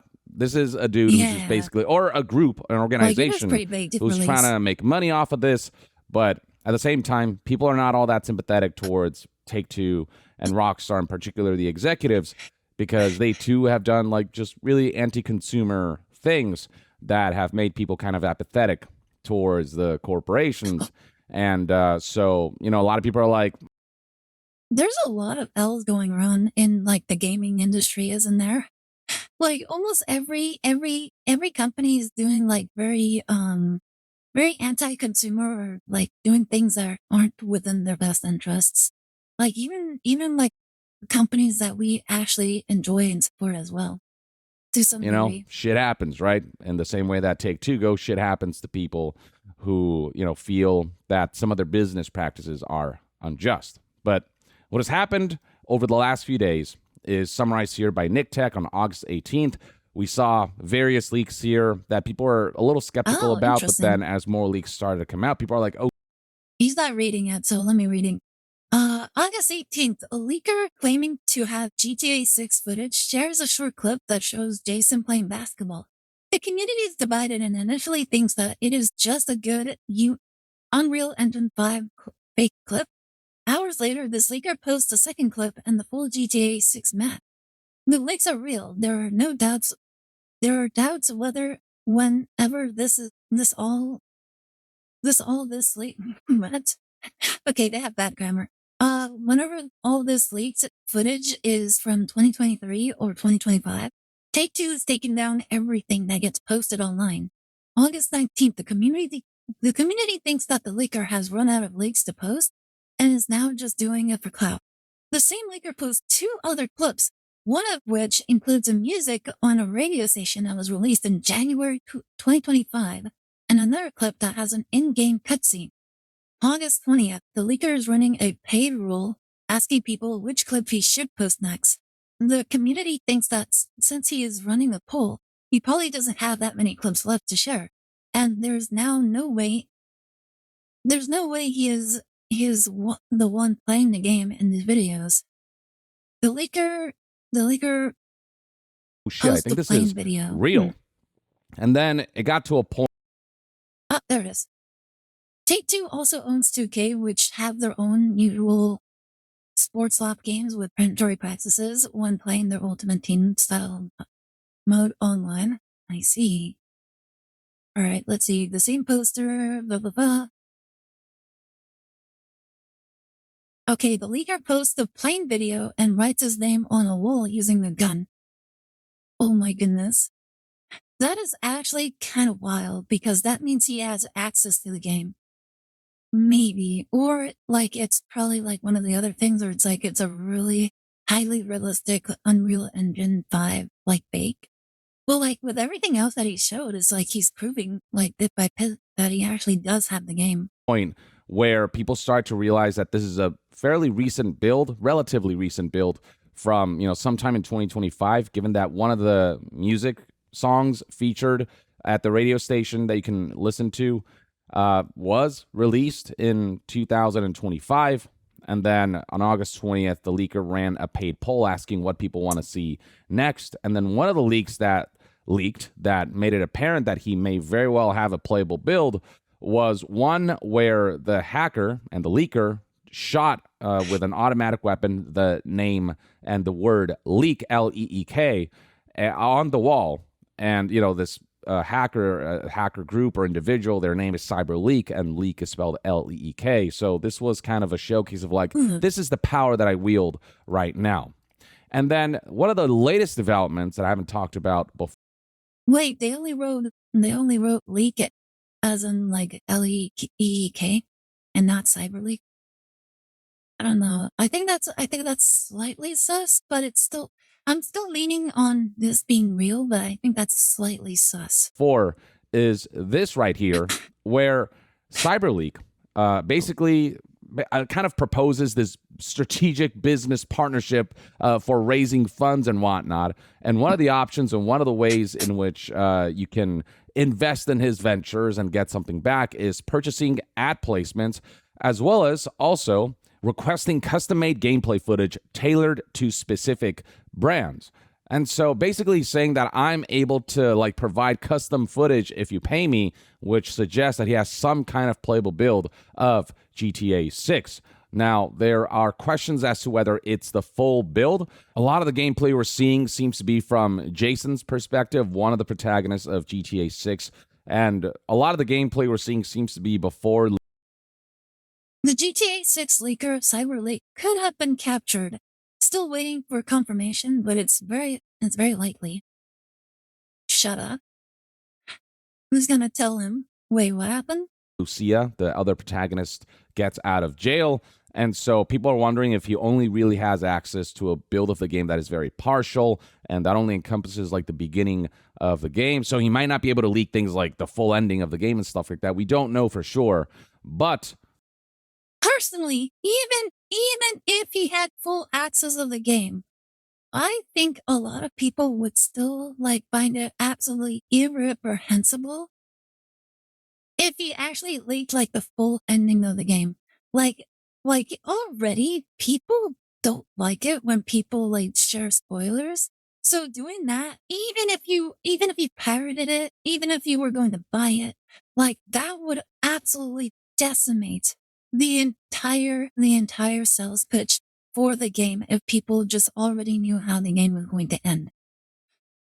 So yeah, I think it's fairly polite that he's not showing any of the ending of the game, if he does have it, or if he hasn't already. So yeah, I out of all the things that he leaks, I really hope that he just never releases like leaks like the very ending of the game, because I think if he were to do that, then he would be in a lawsuit no matter where he's at. Like it could easily just destroy his entire life. Unless his goal is to like completely spite Take-Two because of whatever grudge or whatever like grievance he has with them. And he's like, I might be going to jail for the rest of my life, but it's going to be worth it. But I still don't want him to do that. There was a point where people thought maybe CyberLeak has been caught because after the leak involving him shooting the word leak on the wall, he went kind of radio silent for a while, like 24 hours, where we didn't really hear much from him. So people are like, maybe he got captured. But then, what if he's just editing videos like a compilation of things to do in the game? Like what if he has a life? Like what if something's going on in his life? Like maybe somebody like maybe his girlfriend's like, hey, I want to get to the movies. Can you like take a break from your online shenanigans and we can go for dinner or something? Or maybe like maybe his family is like, hey, we're taking the family over to like some place so we can all spend some quality family time together. And the Lakers like, oh, but I'm actually in the middle of doing something. They're like, I don't care. You're coming with us right now. But daddy, like, no. We're going right now. We're having family time. And it's what if it was just one of those situations where it's like he was just so exhausted from like spending like the day with his family, and then finally after suffering with with society, he just returned back to like doing the leaks. we started seeing the leaks come out yet again, with people saying CyberLeak has returned after 24 hours of silence with another leak now of Jason stealing a supercar and driving it around town. And having seen this leak myself, I can confirm that, yeah, that leak is real. And one of the things that people noticed is the fact that one of the aspects of the watermark in that footage was the quote, CyberLeak can't drive. So apparently people saw older footage and were accusing CyberLeak of not being able to play the game well and not drive well. And so he added CyberLeak can't drive on the watermark as a joke to be like, see, I can drive well. And he shows off the supercar and his driving abilities and kind of weaving in and out of traffic and doing crazy stunts. So, yeah, like all of this indicates that he does actually have some kind of playable build. And then alongside that leak of the supercar footage, there were leaks involving Xbox graphics capture files loaded with console data. And it's not the game, but it contains 3D models and map height data. Although the file has not been made public, community members have already managed to extract the topography and terrain elevation.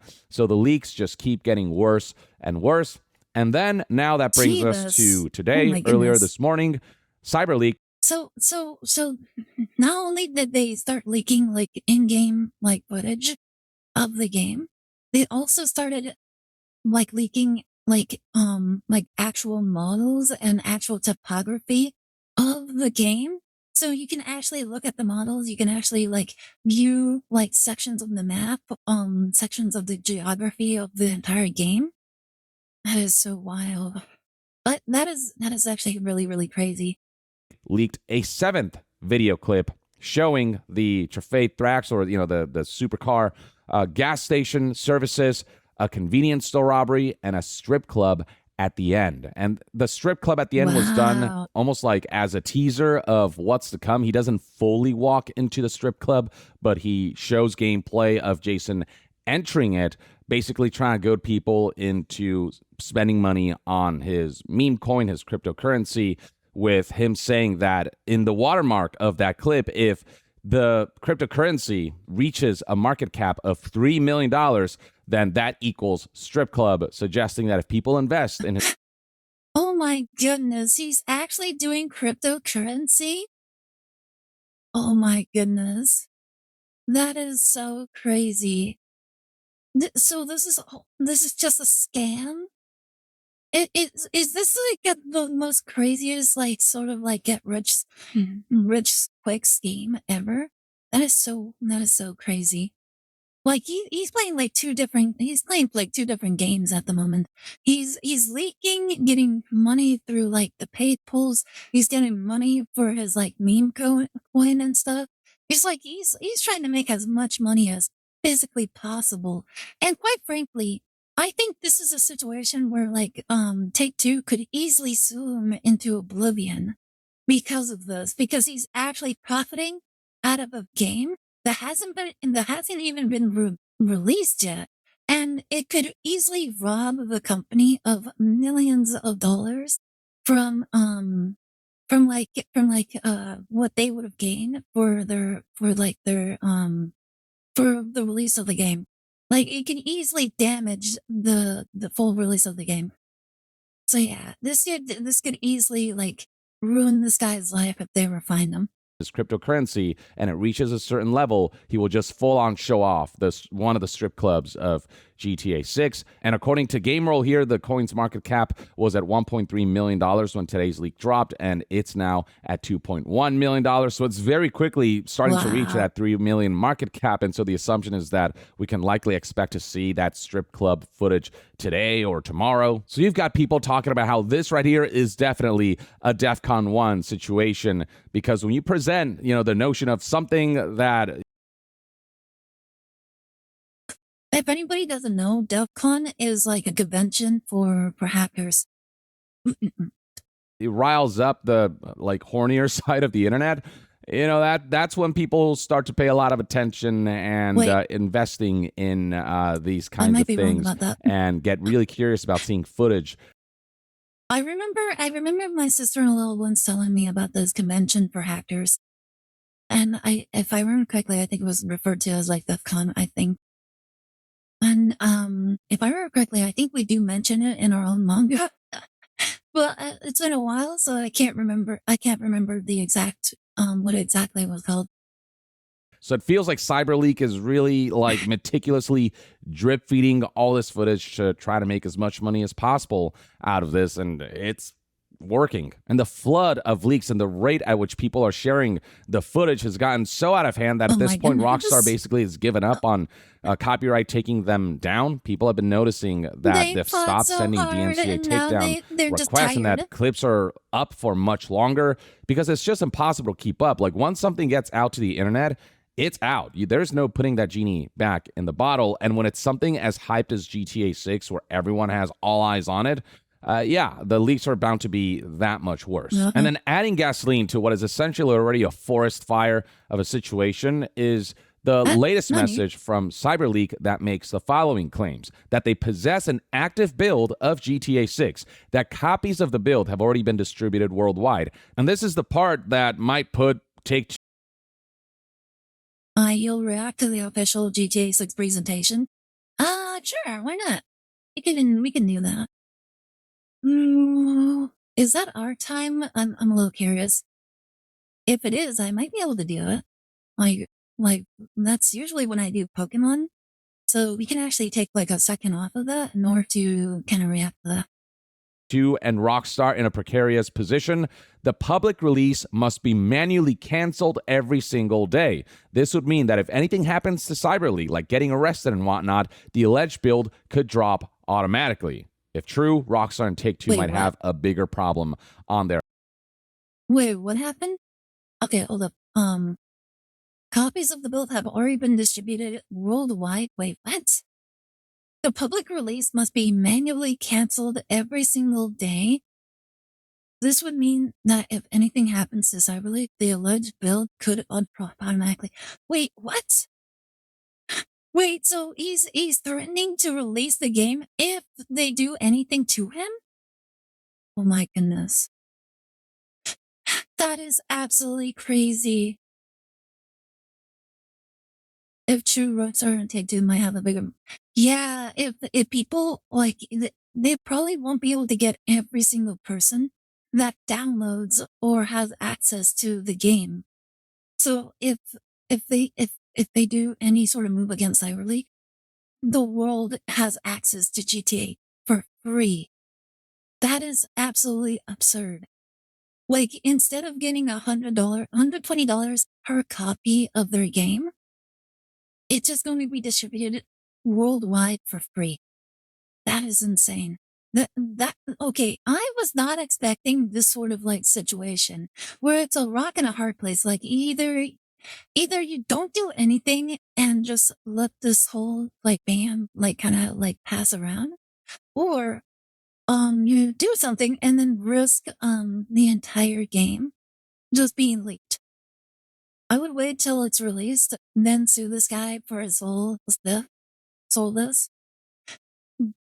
I would assume that would be their best bet. But at this moment, like, wait, hold up. When is the game released? Mm,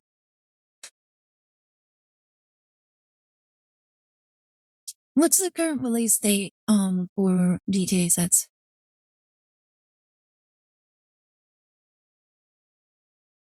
It's November 19th, so there's still like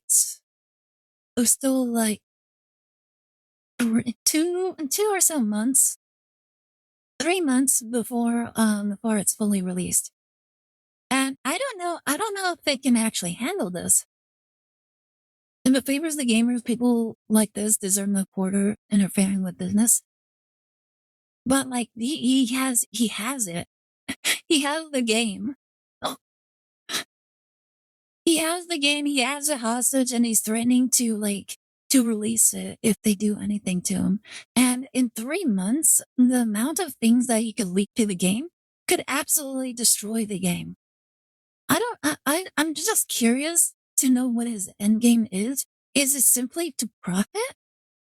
Or is he just trying to like destroy Rockstar? Is it because like could this be like an insane like super fan of GTA, and he's just been like so like patiently waiting along with everybody else for like the drop of the GTA 6 and all these It's actually all 6 these p.m. like since the delays. presentation on YouTube is set to 9 p.m. EDT.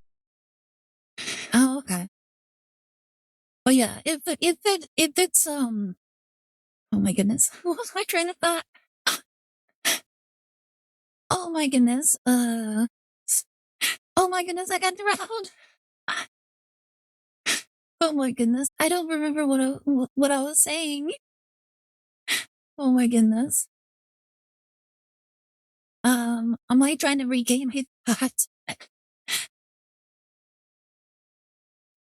If they did and he signed an NDA, then he is going to die a broke loser. Oh, right. He's probably like his end goal. If if he's like trying to make as much money as possible, he's like trying to make all the money he can from like all the leaks, well, at the same time systematically like destroying like the game companies like potential max gain like earnings from the full release of the game. Because some people won't play a game if it's like, oh, that's the story of the game. I already know how it ends, etc., etc. And that will kind of like maybe deter people from buying the game if they like. Also, one other thing about the game, and one of the things that a lot of people are kind of like concerned with the game is whether or not it has like heavy DEI content in the game, like a lot of woke stuff, etc. And if he starts revealing any sort of things that actually like feels very off or very confusing, that could also deter a lot of people that are anti-woke and anti-DEI to like not buy the game. Um, and that could also hurt like their bottom line as well, because a lot of people are kind of like in the bandwagon and not supporting that at the moment. So that could damage them quite a bit. So yeah, it, ultimately, this is such a lose-lose situation for Rockstar. Like it really is. Like whether the guy gets away scot free or not, um, we should not celebrate the guy. We're not celebrating the guy at all. Who's celebrating this guy? Like nobody's really celebrating this guy. It's just a crazy situation to witness. And at the same time, even if you don't support the guy, like do you think people would rather download the game, pirate the game for free? Or would they rather spend money on the game? And I think ultimately it depends on what's in the content of the game. That will ultimately kind of like be the deciding factor of whether people will rather pirate or buy the game. Either way, like I said, either way, Rockstar and Take-Two are in a lose-lose situation. Either they let this guy continue to leak, like in-game footage, or they just wait until the release of the game to like do something with them. And like it's no matter what, they're still going to like lose they're still going Yet to lose a lot Rockstar of money planning the because of deals all they this. set with PlayStation and Xbox to likely offer console bundles with PS5 or PS5 Pro with GTA 6 included or Series X or S with the same game.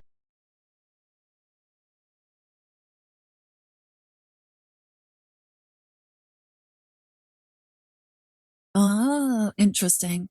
I would rather just release it for a discount and state the scum. No, they can't do that.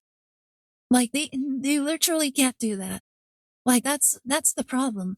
Because because of how much went into like the production of GTA 6.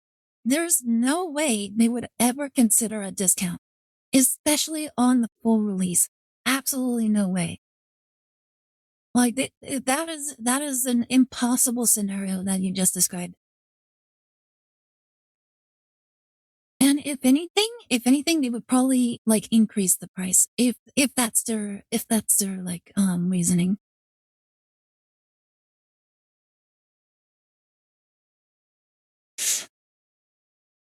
Not only that, but like because of how much went into like the production and everything into GTA 6, like they literally can't afford to make the game any cheaper on release. Like it was literally you have to release the game at a fixed price in order to break even. If they discount the game, then they would just be in a net negative. Then I would sue this guy for everything he's worth for the loss of sales. That doesn't do anything though. Like this guy, like even his meme coin is only worth like $1 million. Like $1 million does not even come close to like making up for the loss in sales at all. Like it will be so far in the negative that it will never amount to anything at all. They would easily win in court, Well, like it would never recover it would never recover how much money that they should have made from selling the game at full price. There's literally it's literally a lose-lose situation. There's nothing they can do. Like no one person aside from like Elon Musk could possibly make up for the price at all. That's not the point. Make his life suffer. It doesn't matter. Like this is literally their studio's like life at the moment. Like it's either they release this game, make their money to continue existing, or they don't, or they allow like money to like be like ruined, and they get shut down anyways because they're never going to recoup the loss in finances. It literally there's literally no way that they survive. It's a matter of survival to them. Like making the life of one person suffer will never make up for the fact that their studio is going to shut down. Like it's literally a nothing burger, and at the end of the day, like it really does not matter. Beaten, like that's the whole point. Like you can have that, but it still doesn't. It's still never gonna recoup all the losses that they're going to take. Like that's the thing. Like I said, even if they win, well, like which they would win if they sue them, they will win easily and take all of his belongings and everything. It will never recoup the cost. Like over $1 billion. I think it's like $2 billion that they spent on the production of this game. Like over $2 billion on this game, either a billion or 2 billion. If they do end up suing him and he just releases the game like fully for no cost, that is money that they will never get back, and it will push them so far in the negative they will never recover. And the company will just shut down. That's the thing. That's like the thing of like being stuck in a rock and a hard place. There's literally no way where Rockstar basically like gets out of this like unscathed, like at all. Like you can make him suffer, but it's like it'll still be the And death of the also company. almost all of the AAA studios have Rockstar status of GTA 6 success to see if they survive for few more years or going downhill faster. Yep. Like it literally hinges on the success of GTA 6. Literally. Like this is the game that they need in order to survive. And I think it's also the lifeblood of every other studio that they have in their company. Like every other studio, even if they're making good games, are all going to die if GTA 6 also perishes. It like literally it is the spine of their entire like skeleton of a company. So yeah, this is going to be devastating no matter how it goes. And it'll be interesting to see how this like kind of like ends. Hands. Basically, it's kind of like a failsafe where CyberLeak has to hit a button every single day. It's a way of being like, if you move against me and I'm not there to stop the leak from happening, then expect a playable build of GTA 6 to go out. Basically, it's him trying to be like, back off, Take-Two and Rockstar, or I will make the consequences real dire. Now, there are already people trying to claim that there's this like 113 gigabyte ISO download available that is an apparent build of GTA 6. Don't trust that stuff. People have already confirmed that all of that is just malware and viruses and stuff like that. And there's no confirmation that a playable build has actually leaked. It may very well be that happens in the not so distant future, but don't fall for this stuff, as curious as you might be. You know, and at the end of the day, like if you really are curious about playing GTA 6, might as well play the final 2026, November 2026 build that is going to be the most polished, best version and best looking version of the game. Now, of course, Assumably, because based on everything else that we've seen from AAA, it might be like the final version, but it doesn't mean that it's the absolute best version. Like maybe it will be like absolutely perfect. There'll be no bugs, no issues. But from everything that we've seen from other AAA games, bugs are very apparent and usually require like a day one patch. So if there could be a chance where GTA 6 does have like a problem like that. So yeah, it's shaky at the very least, but a lot of people are like kind of betting that it won't have no problems. All of this has gotten back to Take-Two and Rockstar, who are already trying to take steps to put out this massive fire. And so we're already seeing reports that Take-Two is subpoenaing a trove of records from Microsoft and Discord as it hunts for GTA 6 leaker. And this is something that was reported by news outlet Kotaku, and you can read all about that here. But basically, they're trying to subpoena information and data from Discord and Microsoft and trying to get, account details and ID, registration email, registration and last login IP addresses, phone number, linked connections, etc. Basically. So yeah, they're basically trying to find this guy and already trying to ruin his life as well.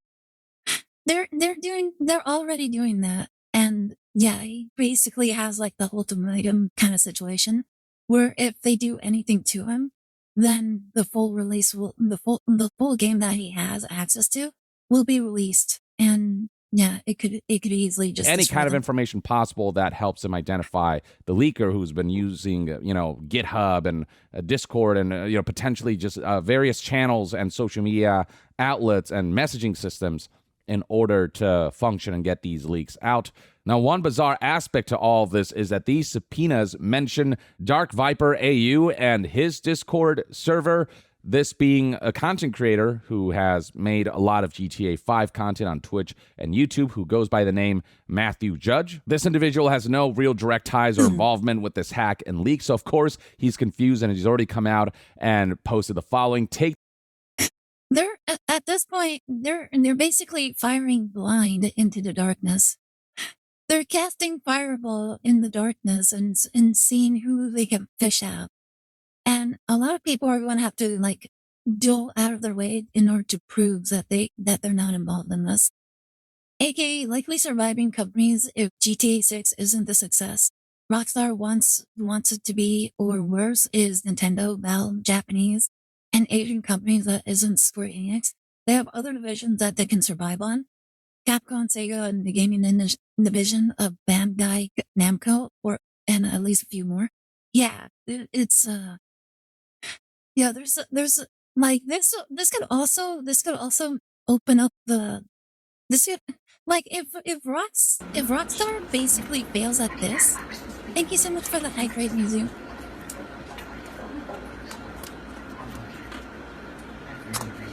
If this fails, then it could open up a path for other companies to buy out Rockstar and take the GTA 6 IP for themselves. Like that's also the thing, because it could drop the stocks of Rockstar, it could make them bankrupt and they have to sell, and that could open up for like Tencent to buy up GTA, or any other company to buy up GTA. Like that's also like a very realistic kind of like situation that could happen. Has filed multiple subpoenas seeking information to catch the GTA 6 leaker. They're asking for my Discord information. I'm mentioned by name. And he highlights that I don't know anything that is in my editor's Discord. There aren't even any clips of the leaks in either of my Discords. I'm confused. I did say he can't drive multiple times, so maybe I caused him to write CyberLeak can't drive in that one leak in one of the recent clips. Maybe he visited my Discord. I don't know. Rockstar hasn't emailed me. I suspect if they thought I knew something personally, they would do so. Everyone is talking about these leaks. I'm not special, hopefully. So yeah, it would seem as though Dark Viper AU is catching a bit of a stray bullet from all this for some reason. But yeah, for those who want to read the full subpoena, want to get into the nitty gritty, I'm going to provide a link here that was provided by Ben. And all of that you'll find in the sources in the description section below. Now, so for how this search for this hacker and leaker is going, well, according to news outlet Bloomberg and Jason Schreier, the investigative reporter behind this particular article, Rockstar has yet to identify the leaker or figure out how the latest breach happened. And what makes this most recent leak especially baffling is that when the massive GTA 6 leak happened back in 2022, Take-Two and Rockstar tightened security a lot more by ending remote work so that all of the GTA 6 related files are kept in-house moving forward. And that was basically an additional security measure to make it so that it's less likely. Yeah, this is the biggest problem with hiring freelancers basically, is that you don't know what information might get leaked. Like if somebody finds out that somebody is working on a game, like in their own private, like server, private, computer, PC and everything, um, they could use the opportunity to hack into their computer because most home PCs aren't really that secure. And it could open the path of like getting a bunch of leaks that they wouldn't be able to. Well, it would be harder to get access to if it was like in a centralized area.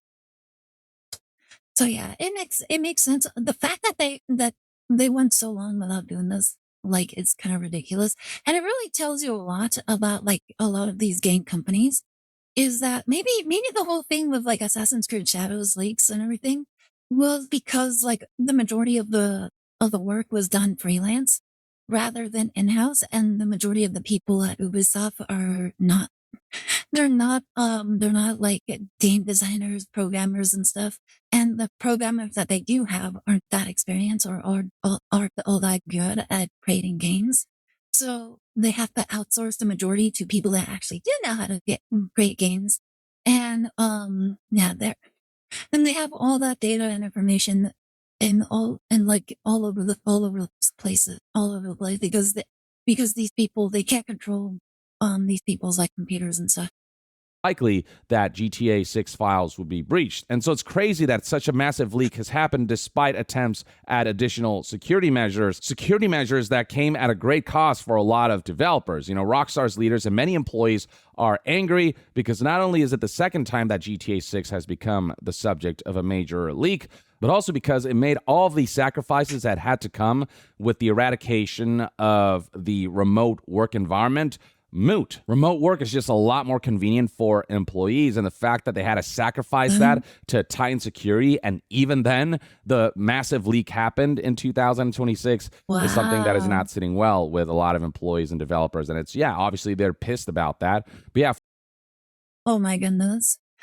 Like I know there's some people that rather work at home, but like you have to admit the majority of work does have like a centralized place in order to work at. Well, you can't always have it like the best way, okay? And I think the majority of these people that don't want to like go into like the office in order to work, they just maybe they're not contributing as much as they want other people to believe. And then maybe there are some people that are contributing, but like they're it would just be funny if like the people that are contributing so much more than all the other people that aren't contributing that like all these other incompetent like developers are like just making it worse for all the competent workers that are working really hard. And it would just be funny if that was the case. And they're like, oh, now we know who to fire. for Take-Two and Rockstar, it's all hands on deck as management tries to determine the leak's origins and track down the party responsible. Lawyers for Rockstar's parent, Take-Two Interactive, have been seeking records from Microsoft and Discord, as Kotaku reported. Now, this has not changed Take-Two, Rockstar, and Netflix's plans to release that extended look at the game on August 27th, exclusively on Netflix, paywalling marketing for the game that offers valuable information to customers behind a subscription, which is, again, crazy and unheard of. And so Netflix is trying to play it off like nothing's happening, them tweeting this. How many days until Grand Theft Auto 6 an extended look? As of August 21st, it would be, 6 additional days.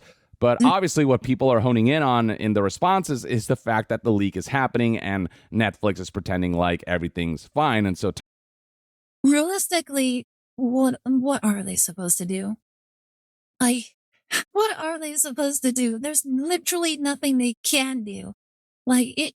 you shouldn't grill them for that. It's like they have to pretend. They have to just continue as planned, okay? Like what do you expect them to do?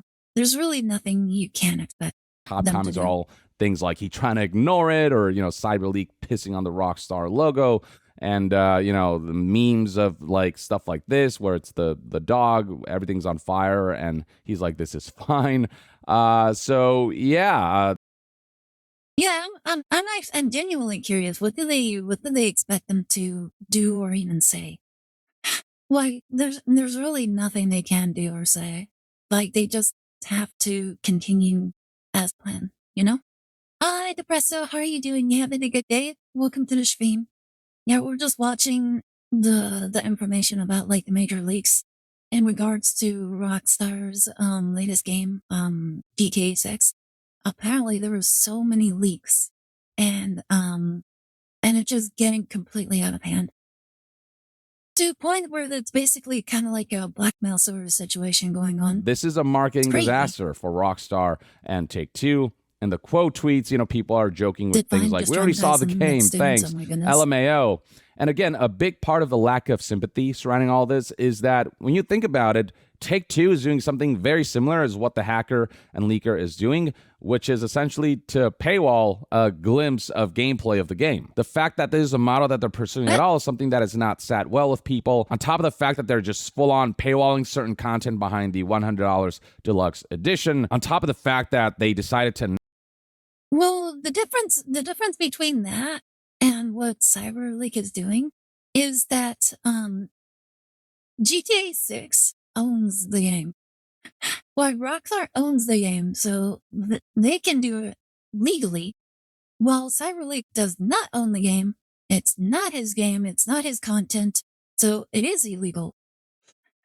Yeah, they can do that if they want. There's like whether people do pay for it or not, that's completely up to the individuals. But Rockstar does have every single right to actually like paywall these sort of things. Like you don't like it. I don't personally agree with it, but they do have every right to do that if they want to. So yeah, like that's I would imagine that's kind of like people don't have to like it, but like they can do it if not they want release to. a physical edition of GTA 6, and that is a fully digital game, which is a model that people don't enjoy because of the current lack of protection surrounding digital media. Whereas with physical media, you still have certain options like being able to, buy, sell, trade that disc and have a secondhand market. There's more of a sense of like owning something and being able to preserve that media, so on and so forth. Because the gaming community feels so consistently disrespected by Take-Two, they have no qualms about not feeling bad that this is happening to Take-Two and Rockstar, mainly on like the corporate level and when it comes to the executives, the entities that really don't give a shit about the customers and the consumers. There are also plenty of folks who feel for the devs who have nothing to do with those corporate decisions that, piss off people and that very inconsiderate towards the gaming community. But these are not mutually exclusive things. You can feel bad for the artists, but also, there are plenty of people who are not at all sympathetic towards the corporate side of Rockstar and Take-Two. Like if this happened to a really beloved company and game studio that has done no wrong to the consumers, that is beloved to the gaming community, people will be in full support of catching this hacker and leaker and the damage that they've done. But because it's Take-Two and Rockstar, people are like, shit happens. And so that does highlight the level of bad will that Take-Two has built up over the years with some of the more shady business practices that they've engaged in. Now, regardless of what your feelings might be about what CyberLeak is doing here, the fact remains that this is all objectively illegal, and obviously a lot of law enforcement is now involved in trying to identify and apprehend whoever CyberLeak might be, whether it's an individual or an organization of hackers and individuals. But yeah, I mean, the pursuit is on, and time will tell whether Rockstar and Take-Two will be able to plug this hole and figure out how all this could have happened, or if this will just continue ad nauseum until the launch of GTA 6. But yeah, this is a massive breach that Take-Two and Rockstar are suffering, a massive inconvenience. Will it ultimately negatively impact GTA 6 sales? I don't think so. I think everyone will still want to play the final build of the game in full force. And so, I don't think that this. It can go either way. No, there's no real telling, like how this will impact, the sales. It could cause it to drop. It could cause it to go up. If anything, if the gameplay looks really interesting, really good, like like all the leaks that CyberLeak does has absolutely no signs of like DEI or any sort of negative thing. Like characters look attractive. The characters look like they're supposed to. There's minimal censorship. There's all sorts of like really good writing, etc. That could honestly like bolster a lot more sales because now people have like a good idea of what they're looking forward to. Like, oh, this game actually looks really good. I'm going to buy the full game. Or vice versa, they see like all sorts of really crazy things. All the characters are really, really ugly, not interesting, or like the game mechanics look very janky. There's bugs, there's problems. The cars are not all that interesting. The graphics aren't that interesting, etc. It could deter people from buying the game. So yeah, it really depends on like what exactly is being leaked, which I was told that we cannot show any sort of leaks because otherwise YouTube could shotgun our account. So yeah, there won't be any sort of like showing of like any of these will leaks. reduce the probabilities that GTA 6 will still be the most commercially successful launch in gaming history and in entertainment history.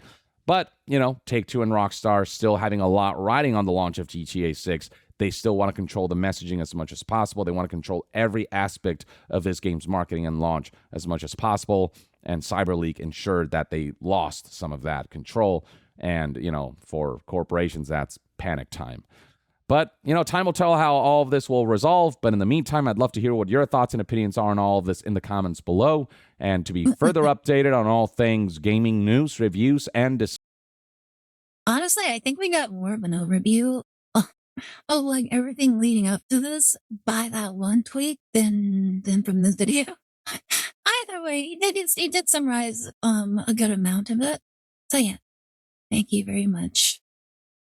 So here's the video if you guys want to watch it on your own. Oh yeah, really good stuff, really good stuff. Oh yeah, I saw. Well, yeah, that is actually very, very crazy. Like for my closing thoughts, it's so crazy. Ultimatum against like the company, like a huge company, and basically holding hostage the greatest game, like probably the greatest game, the most anticipated game of the decade. Like just like that. It's absolutely very crazy. Mm-mm-mm. Although I do wonder, like, how will they plan on like breaking even for like a game that's allegedly supposed to have cost like upwards towards $1 billion to produce, basically. Like, I find it very hard to believe that there's enough gamers and enough people that like GTA in order to compensate for all of that. Not only that, but you also have like all those people that are like very anti-gun, just like preventing children from playing games like that. So yeah, it's like it does make me kind of wonder how well this game will sell. But yeah, anyways, good video, good overview. Like it was far crazier than I ever imagined it would be. So yeah, very very insane like information. So this art. Okay.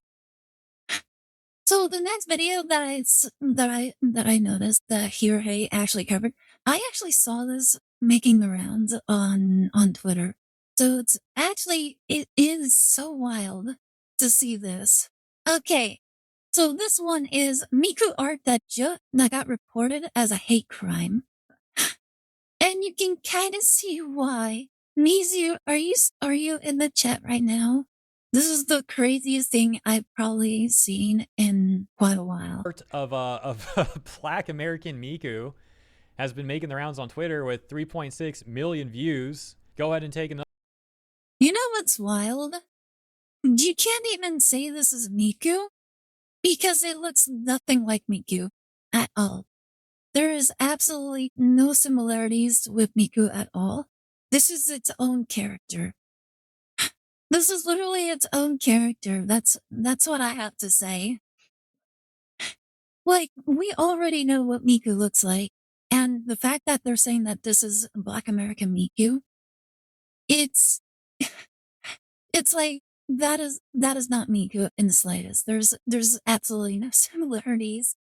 None whatsoever at all.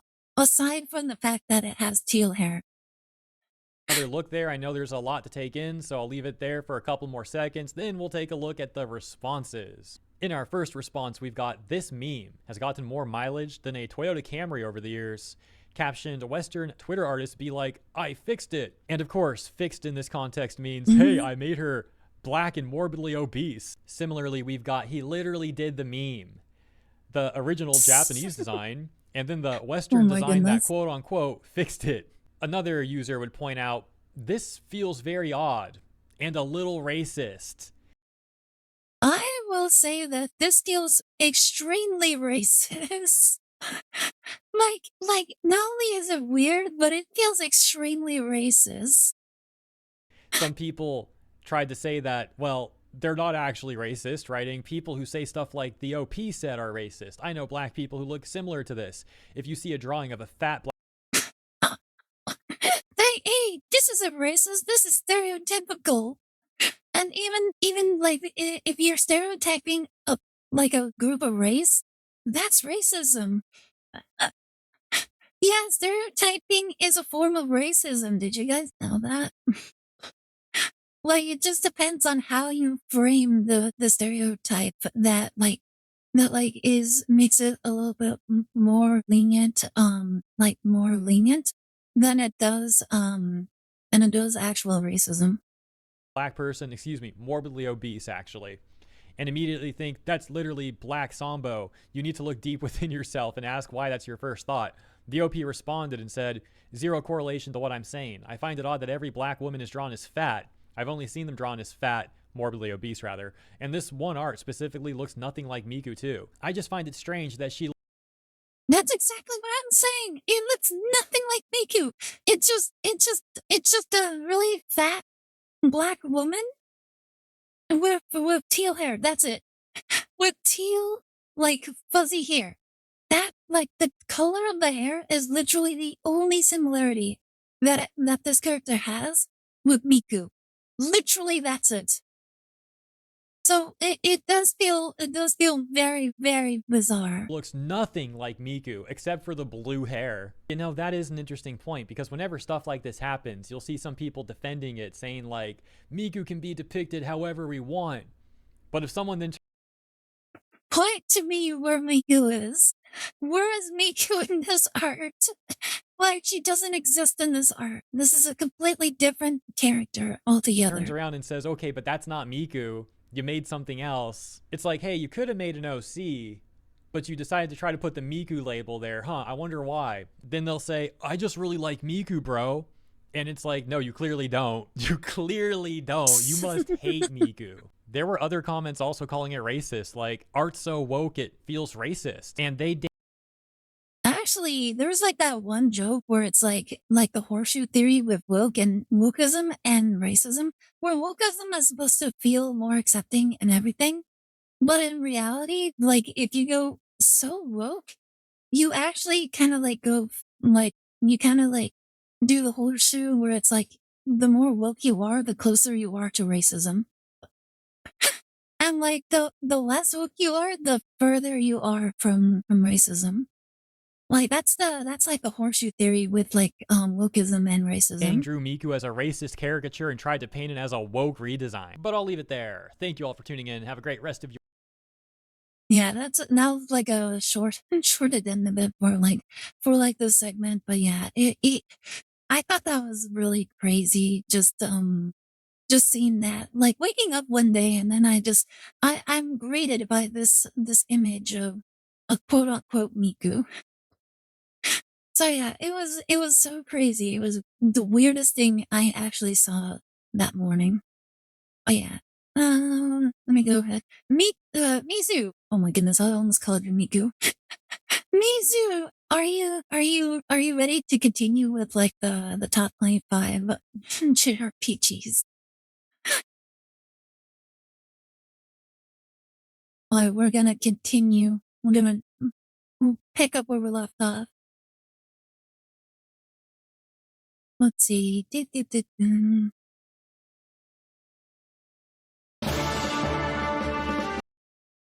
Ah! Pause!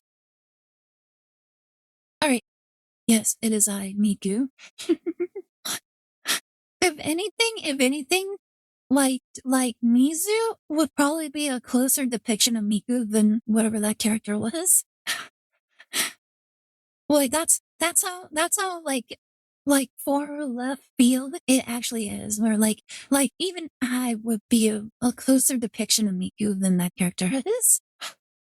And I have like no similarity to Miku whatsoever. Like like how I would be closer and then like I'm thin just like Miku. That's how close I am. All right. Do. But yeah, Mizu, are you ready to go? Oh my goodness. I do need to go to a restroom real fast. I actually had to drink a lot of water, so I'll be right back. Oh my goodness.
I've returned.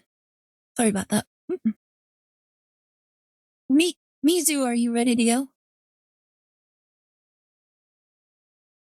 It'll be weird too. It'll be weird to start Now this open the audio. video that Glex reacts few weeks ago. It's supplemental time since we reached number 13. Huh? I am ready. Alrighty then. Do.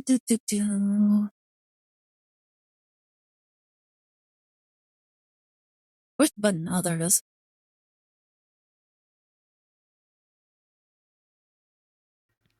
Hello. Hello? Oh, there we go. I got you. I Hey. got you. Oh my goodness, you're sounding very quiet right now. Are you whispering right now? No. I don't know. My voice is kind of weird sometimes. There's days where I'm like quiet, and then there's days where you can actually hear me. Apparently, the Shinx wants me to do a video that Black reacted to a while ago. Oh, I know what you're talking about. Man, I remember that video. I was kind of ripping on the guy because he said a lot of things incorrectly. Ah, okay. I don't know what this is about, but let's see. Um,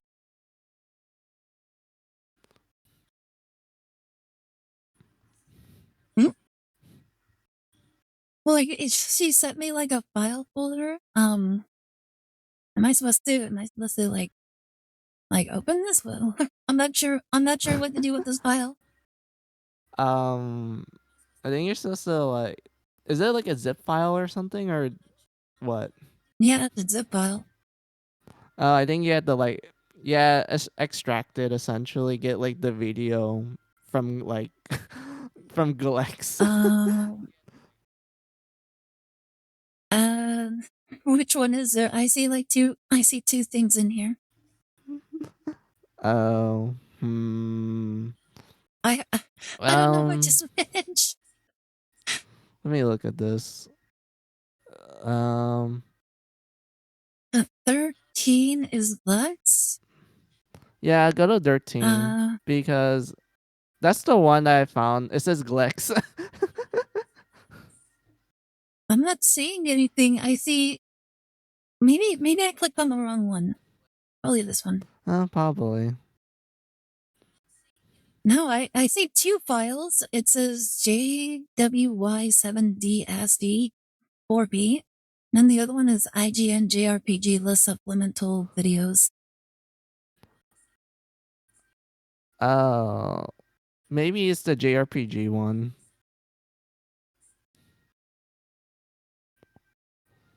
I don't know which one's which.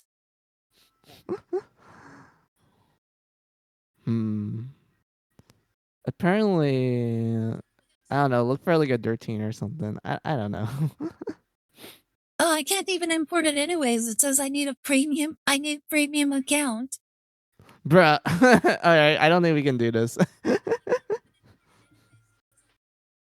Yeah, it just says I need a premium account. I can't do that. Yeah. Oh well. Use the 7-zip.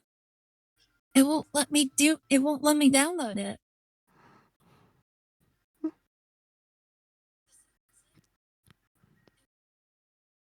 It says download a zip requires a premium account.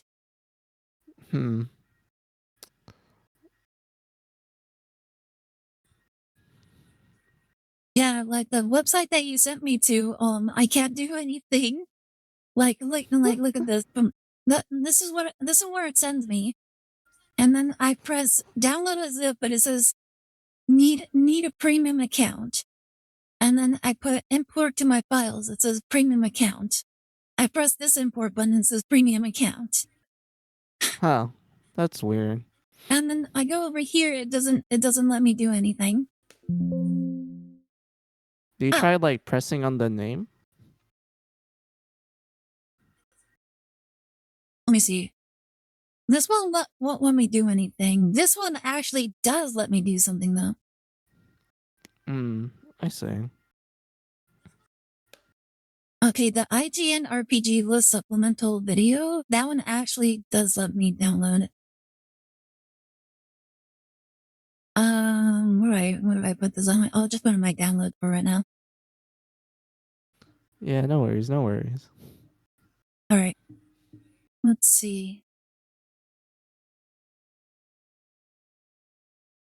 Oh my goodness.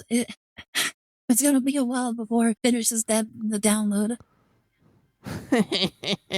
Yeah, it's like 1 GB or something. I don't know. I remember looking at it. I was like, wait, what? Oh my goodness, what is in here, anyways? Oh, I looked at it. It's like literally a bunch of notes and videos for like certain entries in the IGN video. Recap so far with Kevin. I'm assuming it's the YouTuber that like Shinx like watch every now and then for like reviews, because I remember seeing some of this Kevin person when Shinx sent like a video to Glex for him to react to. Ooh, okay.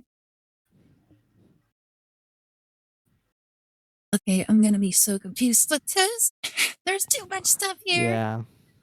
IGN 13 Yeah. then Glux. Reacts in history. Wait, did you actually like clip hold this? Oh my goodness. Yeah, Shinx does a lot. Let's just put it like that. I was honestly surprised by their ability to, I guess, make a lot of clips and reference videos and shit, and notes, of course. Oh my goodness. Oh, like I tried opening the Glux one and like apparently it's like causing like some sort of issue where it's like I think I opened it like 4 times. Bruh. Oh my goodness. All right. Man, we're having think technical this one is the- difficulties, aren't we? Okay. Okay, I see the recap right here. Did you want me to watch this recap, my brother? I think Shinx want you to watch the IGN video first for the 13th entry, then like pause it and watch Glex. Oh my goodness, gonna react to my own brother. Will be Yeah. so funny. Yeah, Alright, like let's Lexus hears his do own this. voice and he's like, "Am I in the room?" But that's impossible. Alright, let's do this. Apparently number 13. Alright. Oh, can you like share it? Oh, okay, yeah. Let me go ahead and do that.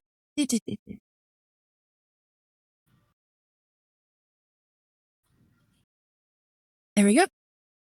Apparently Okay, I number see it. 13 is Xenogears.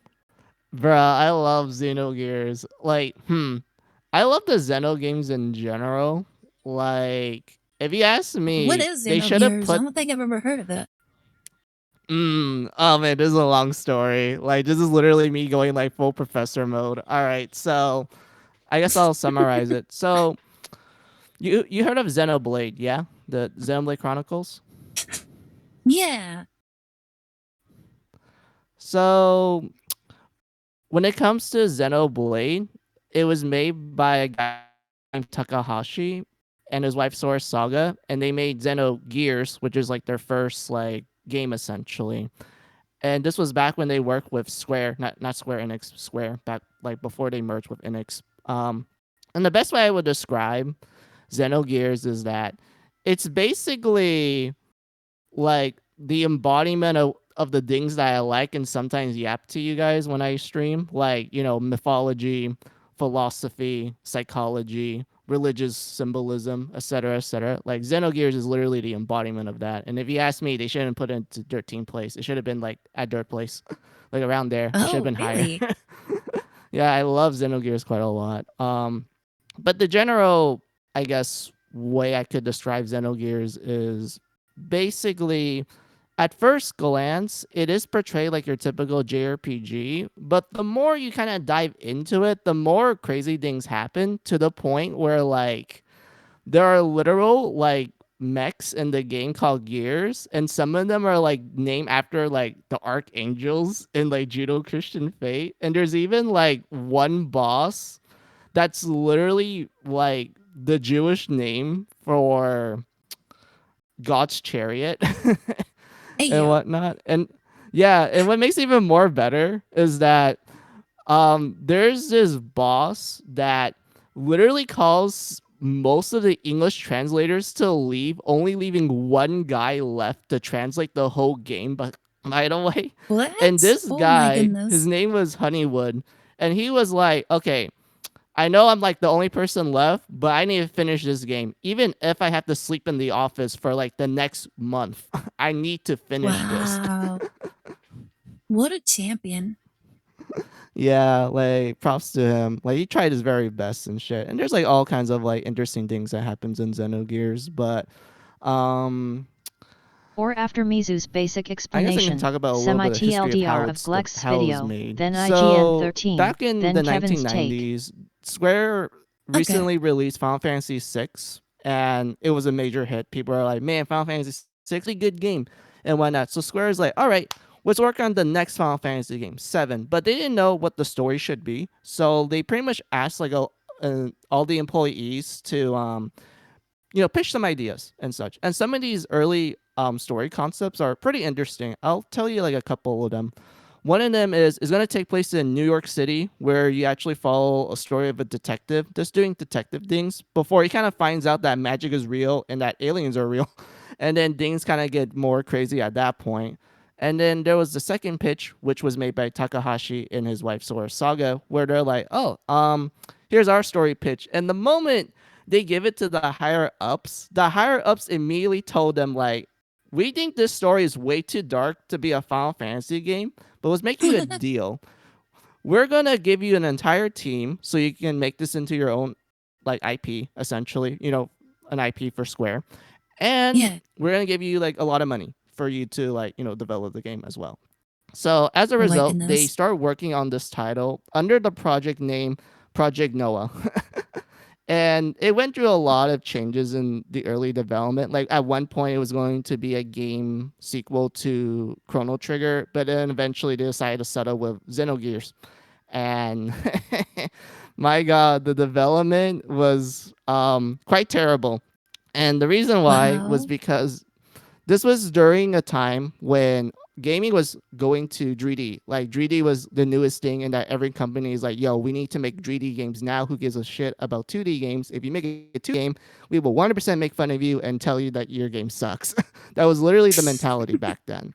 And Square was like, "Yeah, we need to make 3D games. So, can you make Xenogears into a 3D game for us?" And here's the problem: save for like 3 members of the team, the rest were greenhorns. They never developed a game before. So these 3 veteran members had to train essentially the whole team, while also have to train themselves on 3D technology, which was brand new at the time. Like they Oh legitimately don't know wow. how to start with 3D and whatnot. And it caused them to do so much, and it caused some of the game to be a little janky in some parts because of that. And it got to a point where the moment they're like, "Okay, we trained the entire team. Like, I think we're doing good progress. Like, how much of the game did we finish?" They're like, "Oh, we finished the first disc and started a little bit of the second disc." They're like, "Okay, that's great. How long do we have until the deadline?" 2 months Oh my goodness. and whatnot. And as a result, they kind of have to like rush a little bit of the second disc, which I would argue, yes, it does have problems, but I did enjoy the things that they were able to do within their short time period and whatnot. And overall, it was like, it was pretty cool. I liked it quite a lot. And I guess I'm like kind of done with my my yapping, because there's a lot more I can like get into, but I feel like it will probably derail us for like 3 hours. That's how much I love Xenogears. I love it so All much. right. It's like one of my favorite games in the Xeno franchise, other than Xenoblade 2 and Xenosaga, which is I'll say that for like another time, so we can continue on. All right. So the Shing said semi TLDR of Glad's video. Wait, which one is that? Which one is that in here? Is it the Oh, I'm recap so assuming it's far just with Glex. is it Yeah, I think is it's it the just the one that Glex video in says general. Glad's video? And like in here, right? Yeah. I mostly see like Kevin's take.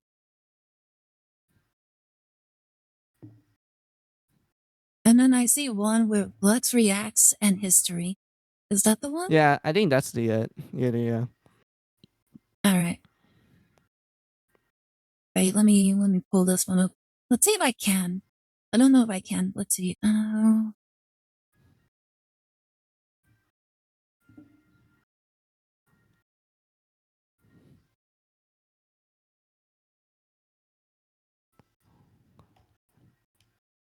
Can I actually play this one? Maybe if I do the game one, the game capture. Probably.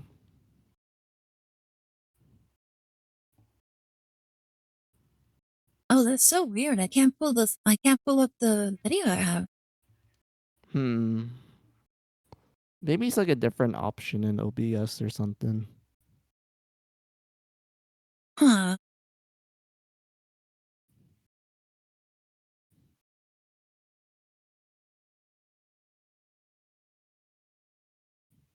Yeah, it's not letting me pull that up for some reason.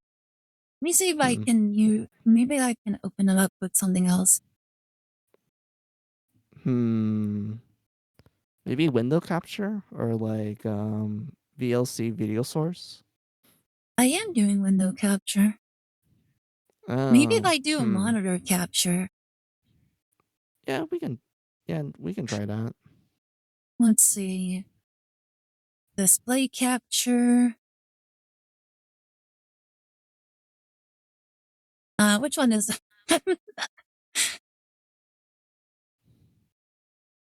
All right, let me see. There you go. Display capture, let's go. Oh, All right. nice. And I'm here. There you go. Display captured. Let me actually pull this up a little bit further down. There you go. All right. Doshinks, is this the one that you wanted us to watch? Like, I just want to make sure. It says Galax Reacts and History. Is this the one? Yes. Okay. Well, we get 52 minutes long. Bruh.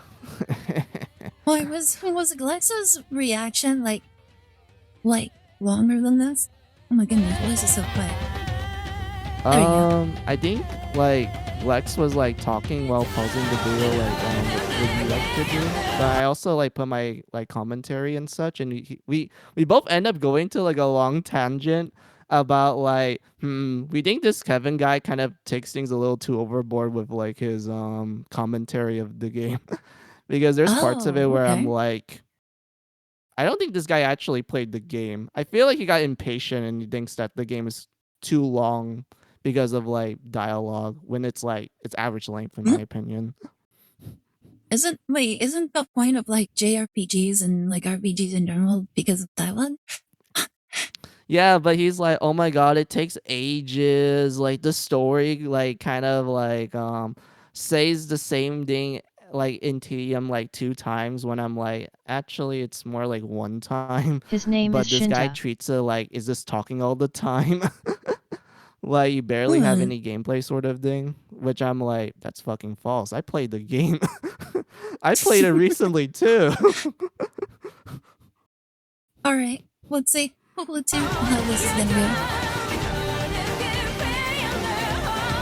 You know, I want to try something. Let's see.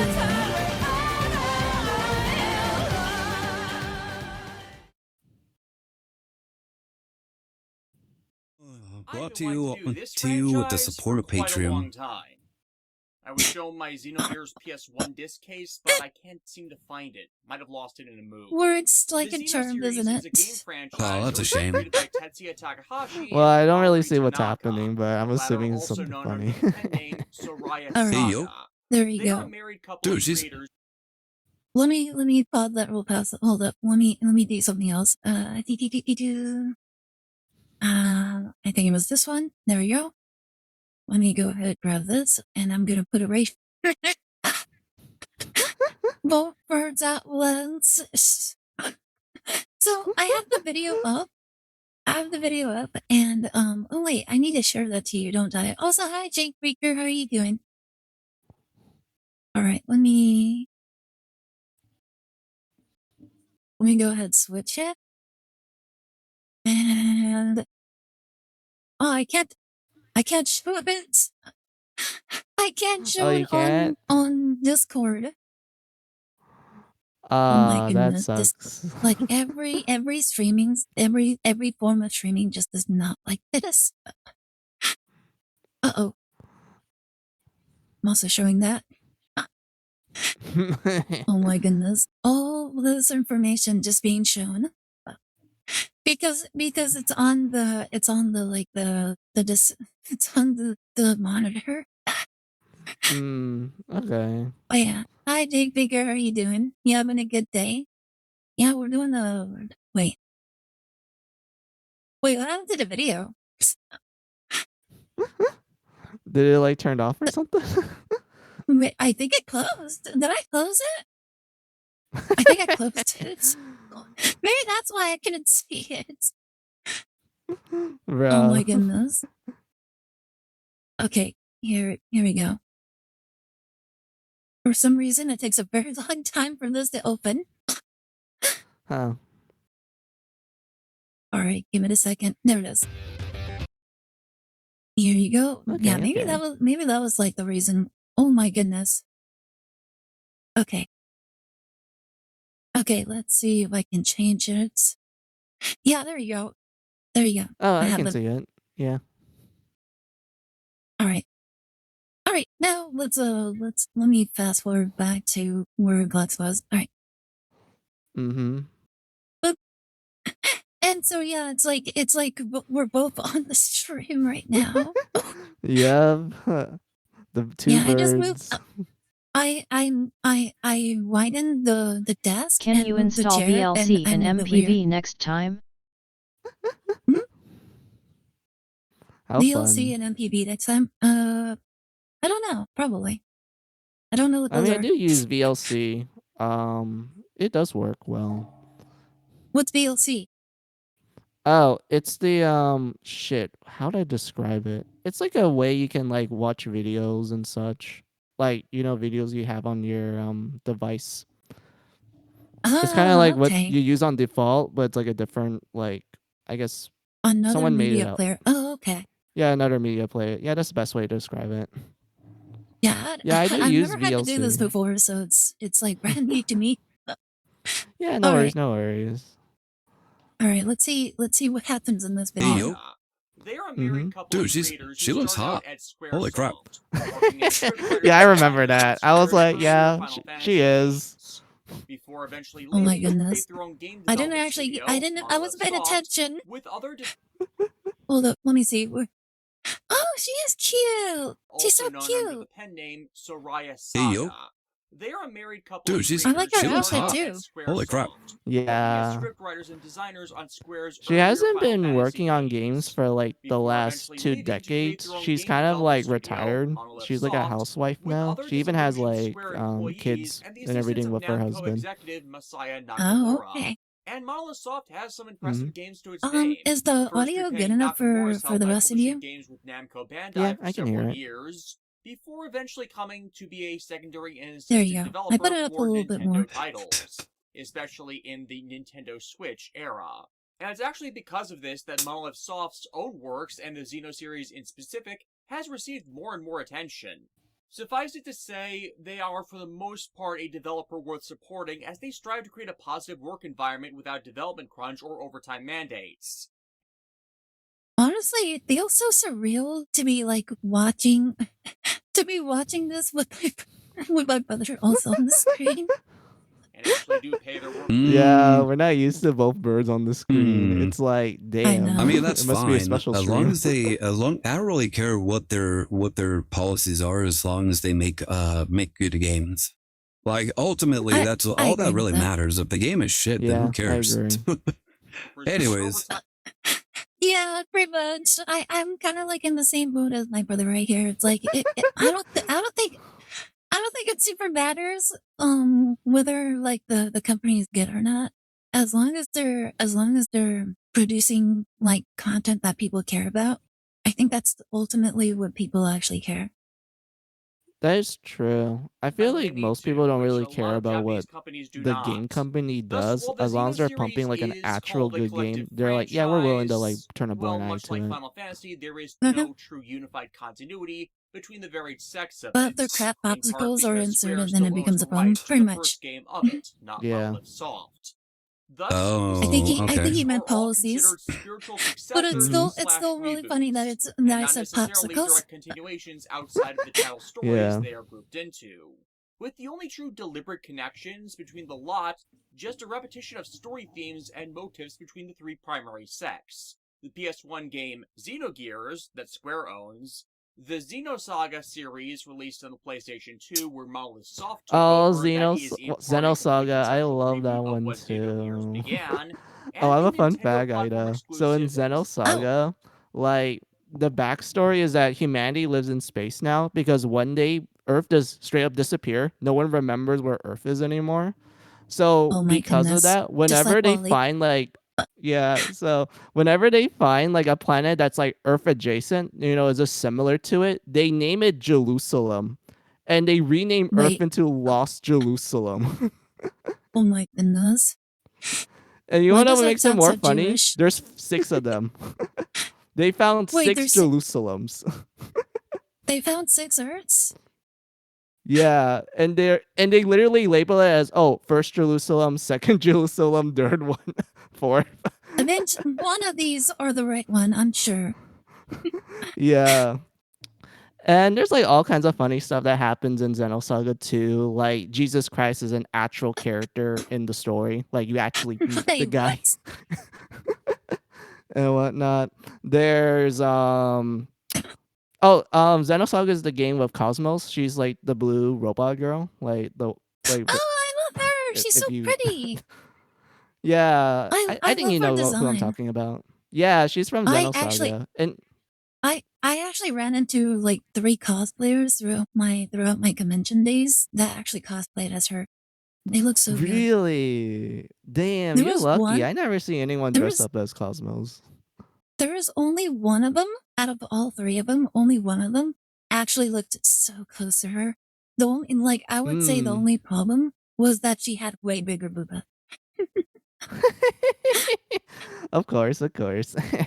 And then the Yeah. others they were good cosplays, but like I wouldn't say they were one for one. One of them actually had like the hair kind of like incorrect. Okay. Mm. And Honestly, then that's the other pretty one cool had that like you managed to cardboard meet for them. like for the machine parts. Oh. I Yeah, see. it was really low tier quality cosplay. But like that Hmm. that one that one cosplayer with the big booba, like she actually had like everything else almost spot on. Like she put so much Bro. detail into it. It was so crazy. That's awesome. I wish I could actually meet that cosplayer and like just give her a handshake because damn, I love Xenosaga as well. Like if someone's able to pull out that like high detail of a cosplay and is almost 1-to-1, they deserve my props. Like that deserves a lot of props to Mhm. them. Yeah, I And would when I I, would I went super crazy when I saw her.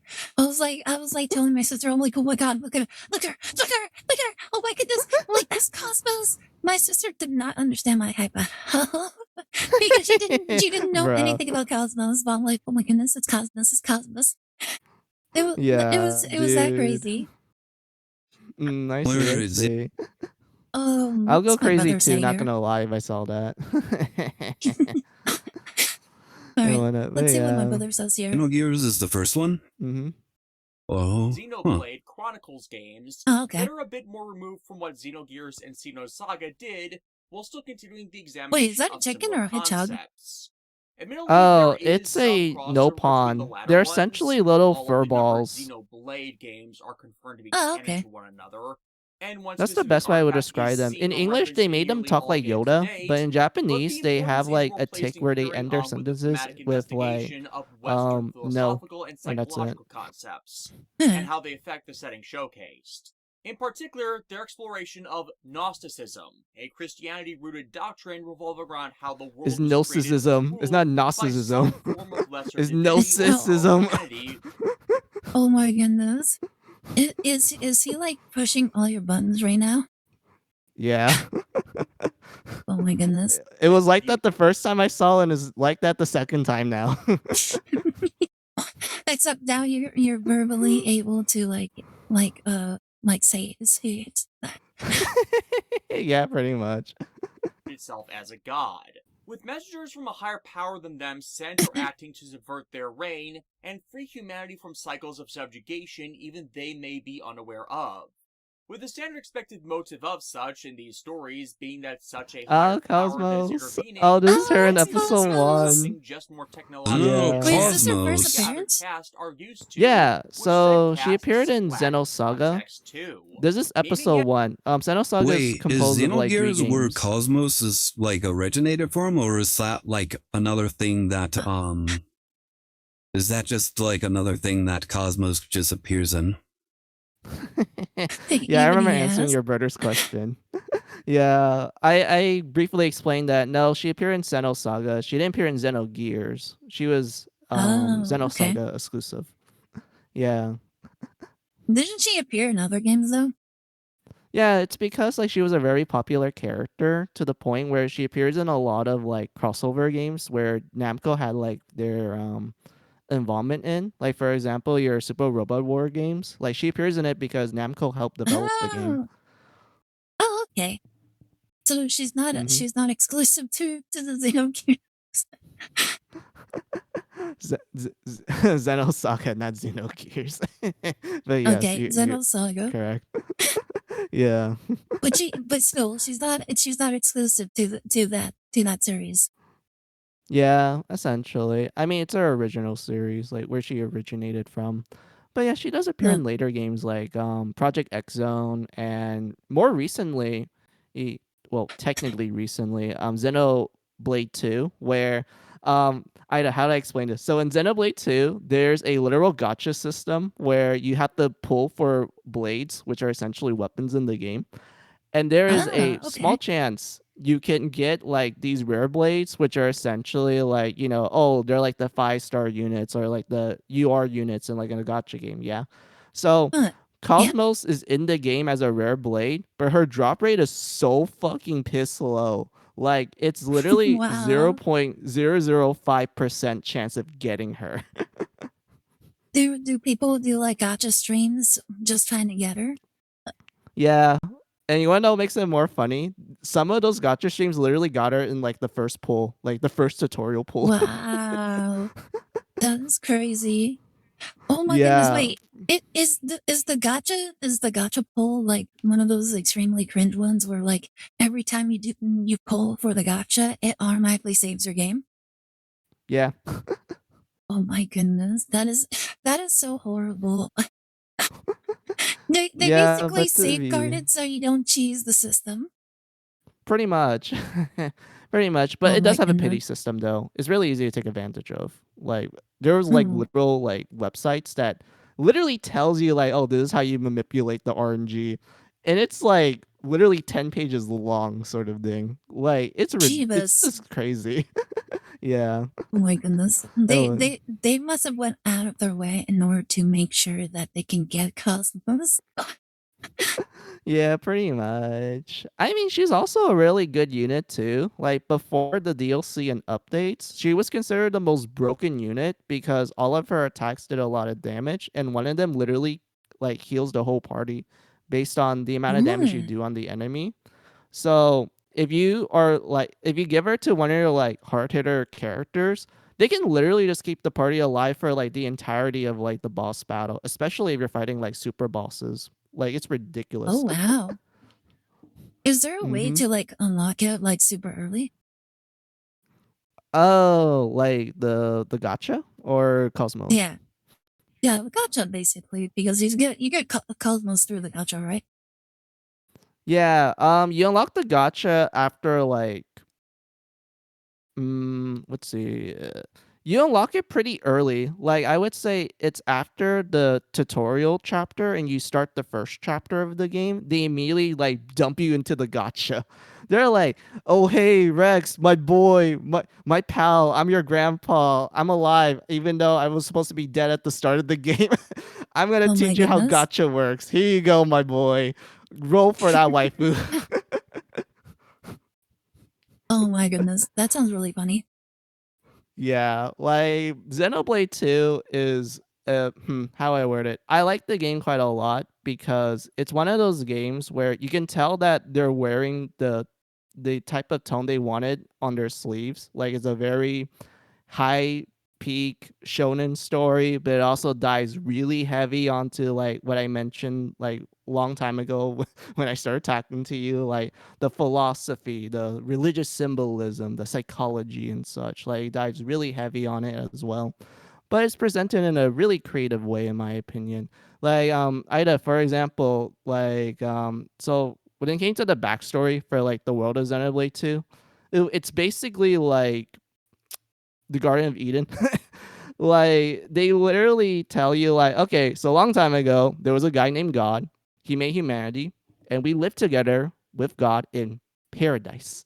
One day we Yeah, kind of pissed him naked. off, so he banished us to the world of Allrest, which is literally a sea of clouds. There's no land; it's just a sea of clouds and whatnot. And after humanity was like, kind of struggling a little bit, God felt pity and decided to send humanity his servants, the Titans or the divine beasts, and humanity went like, "Oh, sweet, we actually have land now." So they end up developing kind of this like symbiotic relationship with these giant Titans, where the Titans serve as giant continents, while humanity is just living on top of them and just kind of helping with the Titan with random stuff like, "Oh, can you like get rid of this like parasite on me?" They're like, "Yeah, sure, no problem, we can do that. Can you like provide us like food and water?" Titan's like, "Okay, I can produce that for you." And whatnot. Huh. It's like a really interesting symbiotic relationship. And you want to know what makes it even more great? All the Titans are named after the seven deadly sins. Like each of them are literally Oh. named after the sins. So in order for humanity to survive, they had to live on top of their sins.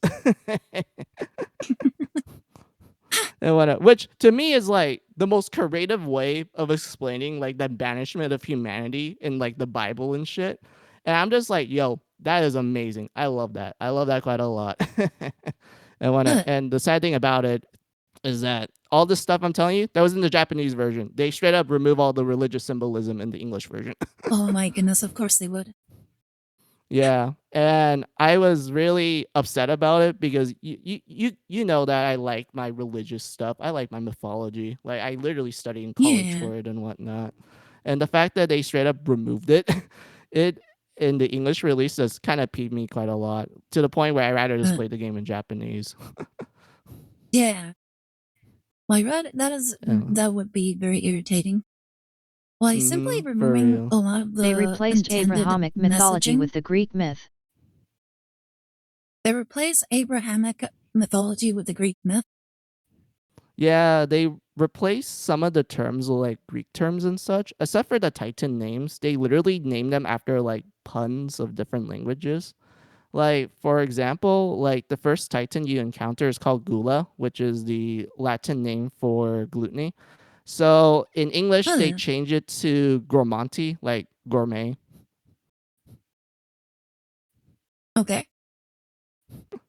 And whatnot, which I don't think it really hits as well because the reason why it's called Gula is because the Titan and the citizens in the Titan, they don't represent like gluttony themselves. They actually get taken advantage of by the other civilization and Titans where they're like, "Oh, this Titan that's filled with natural resource, let's just take all of it." And as a result, those like other civilization, they partake in the sin. They're not like, um fuck, what's the word I'm looking for?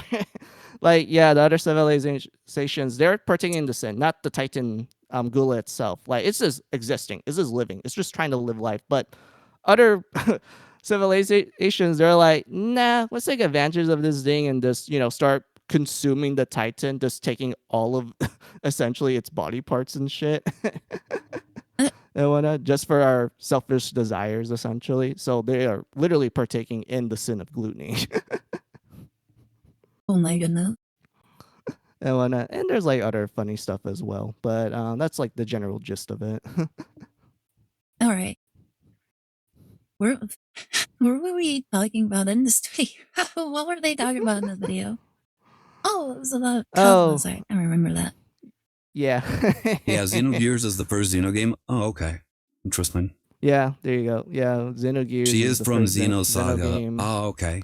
So, And then, like, yeah, Xenosaga. like, doesn't she also appear in Super Robo, like the Super Robo series? You literally asked Like, the same because thing. I remember playing one Yeah, of those games, yeah. and she appeared in it. Like, like she's like everywhere. Honestly. Have a good evening. Need to sleep. Alrighty then. Thank you so much for dropping by, Yeah, I was Darktide. thinking the Hope you have exact a same great thing. night. One This is day, another one Japanese day, story about how Cosmos being will be slave in the religion or Neptunia religious games as well. doctrine causes Dude, I actual will true love that. religious I evil, will straight up and love we Or that a Azure have lot. to Lane. work our way up to killing a false god or those I who feel like make a Azure god Lane's probably up complex. Cosmos Just alley, without the but bullshit that Neptunia I happens feel like at fits the well end with how goal. lighthearted Neptune Believe it can or be. not, being I overt could have about sworn that she was used in to be the considered one edgy game, and dark to the Hyper point that Devotion Xenogears Noir. translator Richard Honeywood was concerned Oh, that yeah, she Christian would fit in that evangelical for real. religious nutjobs Yeah. She's in might Laura, take offense to the DRPGs game's during the moral early narrative to that 2000s. I see. effect, which explains. Do you think it's because she kind of like? Do you think that like she's one of the mascots of like Square Enix or whatever company she was like originally developed by? Some of the translation changes that had to be Wait, that's actively actually a worked good out and question. consulted with Do you care. think that's the case? Though freer reigns and localization ended up No, affecting she was later just games of the the girl. franchise. Like she was the ding. She was There that were a lot popular. of She just unnecessary captivated so many localization people. changes in the Xenoblade Like a games. lot of people I don't went know why they full like happened. fangirl, To like be how you honest, I described the should not have cosplayer. put That's this off literally as long everyone's as I reaction have to due to my Cosmos. curiosity about their Ah, franchise as a okay. whole. I first got introduced to their works when I was in high school, and a friend brought over their copy of Xenosaga 1 for the day. She was just popular. Makes Oh sense. my But I goodness. was not able to get my own copy at the Yeah. time. It was only when I was putting together a list of RPGs Bruh, I that I wanted to remember episode I 1 would of say it was Xenosaga. kind of like the one character like Rina Shinomiya. Like if I remember Yeah, correctly, Rina. so, like they Interesting. started slapping her on all like a bunch of Digimon games, and I think it was because she just had a lot of popularity. Yeah. Like no, I there's not loved a her whole so lot of much. like I loved her design Digimon and her characters that had character so as much. many like cameos that she did. eventually spotlight when I started doing the reviewer thing that I managed to track down the games for later use. Yeah, it's actually been on my list to talk about this series since I started the show, and it's been a Patreon goalpost almost as long. Had I gotten more Patreon support Nailed than the it. show was All right. seen, Look I at would how have many begun doing so Digimon far games we sooner. can slap Rina into. How many of you even pay attention that I have at the To infinity. Freaking just slap her into every single one. Why not? we could really use the support. They need to do that. However, many Absolutely. of the things Every I single want to do in the future like Digimon game actually needs to require have me to Rena. talk about the Xeno series Like beforehand. the new the expansion that they're going to do for Time Changers, they have to include Rena. I don't care what it is. Oh, I don't care if 100%. it feels so out of place. They need to include Rena. Yeah. Make Like, her the I new will- like Digimon god.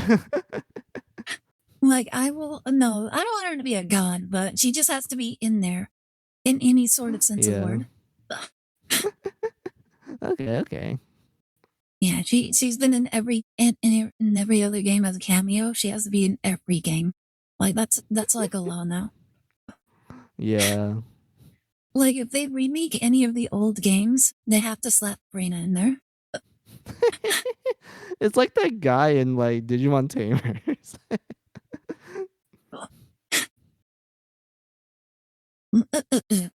Thus, Yeah. here we Why are. it would be It is so also good. why Xenogears and Mm. Xenogears alone is getting around my I'm not doing games from Square Enix anymore, as it's technically not their game. Xenogears, believe it or not, started out as a proposal for Final Fantasy VII. Yes, seriously. Takashi's Oh, knockoff interesting. originally submitted a rough draft Oh, of their I story didn't know that. plans of it to their bosses I at literally Square, yapped to it too. with full intent to try and serialize the Oh, was narrative it? of the next several games if approved, Nothing. only for the draft to be rejected because the upper echelon. Oh yeah, you did say that. It was Speaking too of Arena, dark I to be a think the Final Ultra Fantasy Force game. Beatremon deck is now portable Yeah. IRL due to Beatremon and Arena reprints. Oh, and that's I'm nice. sorry you added so My much, sister is so going to much be flavor excited to about the that. soup. Yeah, Yeah, there's it a was lot like of history one with little development of piece to like the Xenogears. whole. Consider the story too dark. for Yeah. Hey, well, many like, it sounds like it. I tend due to the do same that reasons sometimes, that Richard Honeywood unfortunately. would later cite. The Oh my story's goodness. overt incorporation of Jungian psychology, Freudian approaches of self, religious symbolism, and Western sci-fi references that go a bit. Well, we'll get to that. Considering what will be done with Final What does that Fantasy mean? VII I wonder and what its the own problem was. respective dark narratives and similar story tangents, even I don't similar know, but I explorations remember he itself, said at one that in and of the guy itself is in the video said at hilarious. one point This he's like, was "Oh, done the on their end symbolism doesn't primarily due matter. to a Like it's growing just there sense of because Japanese people irritation thought it with was the nature cool." of When the I'm Final like, Fantasy "No, it games ain't. they've It's been actually working on, important. where they It's actually took more connected to the derivative story." Like a legit concept-driven professor storytelling of the lesson games into a rut, on the Xeno Yeah. games. which Oh, is wow. a Like the reasonable thing about critique the of Xeno experiencing games the is first that 6 when it games comes in to like the chronological things I've been order. shouting This about, was like not the an religious unknown symbolism, sentiment the at the psychology, company the either. philosophy, Here at no first you Sakaguchi's might take it at developed value, story like, for oh, what they just would did it because it eventually looks become cool, Final sort of thing, Fantasy kind of like what VII, we do a with tale of loss Greek and identity mythology and such. overcoming But true personal Yeah. the more growth. you play it and uncover the Mizu, story, the have you more ever you thought of realize doing they like actually little understand the videos material. They of find it like fascinating that they actually want to make a story around it. Like they just went like, damn, this shit is really awesome. We really want to make a cool story about these things. Yeah. And whatnot. That's Like like it, the best way I would describe it. yeah, it kind of makes me think of like all those historical figure characters that they always throw into like animes and transform them into like cute Wi-Fi waifu girls. Mm-hmm. Yeah. Like they just find Like what? them actually fascinating. They're like, damn, this is actually a cool person. Yeah, like more or less, like they kind of like maintain their personalities to some regard, as well as kind of like keep some pieces of their lore and actual like story in whatever media that they put in. Mm-hmm. Correct. Like what was he going on about right there? just talking I about don't like know. I just heard some of the Glaxon, that was it. JRPGs. Just in general. Just whatever you like whatever pops in your head. Globally influencing consequences was exactly the revolution for the franchise they and others on staff wanted to see happen. It's just what they wanted to do for it was a bit much for the producers at Square to stomach. However, the pair were allowed to develop So Xenogears it's as just their own like you said, it project was a beginning little in too dark for 1996 Final Fantasy. under the codename Yeah, which is Project kind of funny when you think Noah, about the plot of Final and it Fantasy was VII. first considered as a Yeah. sequel to Chrono Trigger, before eventually being produced as its own IP. Chrono Trigger, what the fuck? They had plans to originally Oh my make the god, it's the perfect Dude, Chrono works. Trigger is How do I everywhere, isn't describe it? this to you, What the- Ida? So, after they released Oh, what happened? Xenogears and such, the developers made essentially like a giant art book called the Xenogears Perfect Works, which essentially is like a giant development commentary about like what they wanted to do with Xenogears and like the plans they wanted to do with the game before they kind of fell short and whatnot. So it's like a giant like history piece, and people literally refer to it as like the holy Bible for Xeno fans because it's just chock with so Oh. much information and everything. Like I always want to have like a copy of it. It's so fucking awesome. It has so much like information and everything. Like here's like a sample here where it literally describes to you like the backstory for like one event in the game that they only refer to it once. Like just one time and that's it. Oh wow. And whatnot. Like there's just so many like details and shit. Like what you're looking at is literally like the timeline for Xenogears. Oh my goodness. Is it like one of those things where like if somebody enters like fandom, like this fandom, and they're like, I am the biggest fan of this game series, period. Does that mean like the rest of everybody like will like start like doing quotes like what about this? Do you know about this? Do you do this? And it's like what? Oh. You don't know that? Fake fan, get out of here. 100%. Like legitimately. That was literally how like a lot of Xeno fans were like in the past and then nowadays because like how I word it. Nowadays, you have like literally two Xeno fans. One is like the old school elitists, which I'm part of in that category. And then you have new fans who only play Xenoblade, and that's it. They only play the Xenoblade games, and they literally Like have me. a Mia literacy of a shallow puddle, which I cannot Oh my stand goodness. interacting with them. Oh my goodness. I think almost every fandom has something Fuck. like that. Well, yeah, I was talking Yeah. about this with Stove and freaking Chrono Trigger, like, has like a little bit of touch on everything, doesn't Screaming it? the fifth part of a six-part saga, I don't know the pair anything were about to that. tell out of sequential order. Yeah. However, those plans would eventually Yeah, see, get episode 1, scrapped and episode not 2, continued episode 3. into the This is eventual all like spiritual successor Xenogears, by games the way. No due to the Xenosaga on difficulties they site. ran into And then there you go, Xenogears, getting Wow. volume this game episode 5. out. And then episode Namely, 6. they ran out of development time It's for like the it's like game Star and were Wars. denied the extensions and release delays Yeah. most Sometimes by Like, they the time really you get wanted too shattered Xenogears to brain. be like this long, epic I saga, bet but it'd still be unironically, very interesting just to they're just to gonna sit have down like and listen. prequels and like one not sequel. uncommon for Square games at the time, which could be as long as 4 discs. And then Disney will take over and just mess everything up. Bro, I will hate that.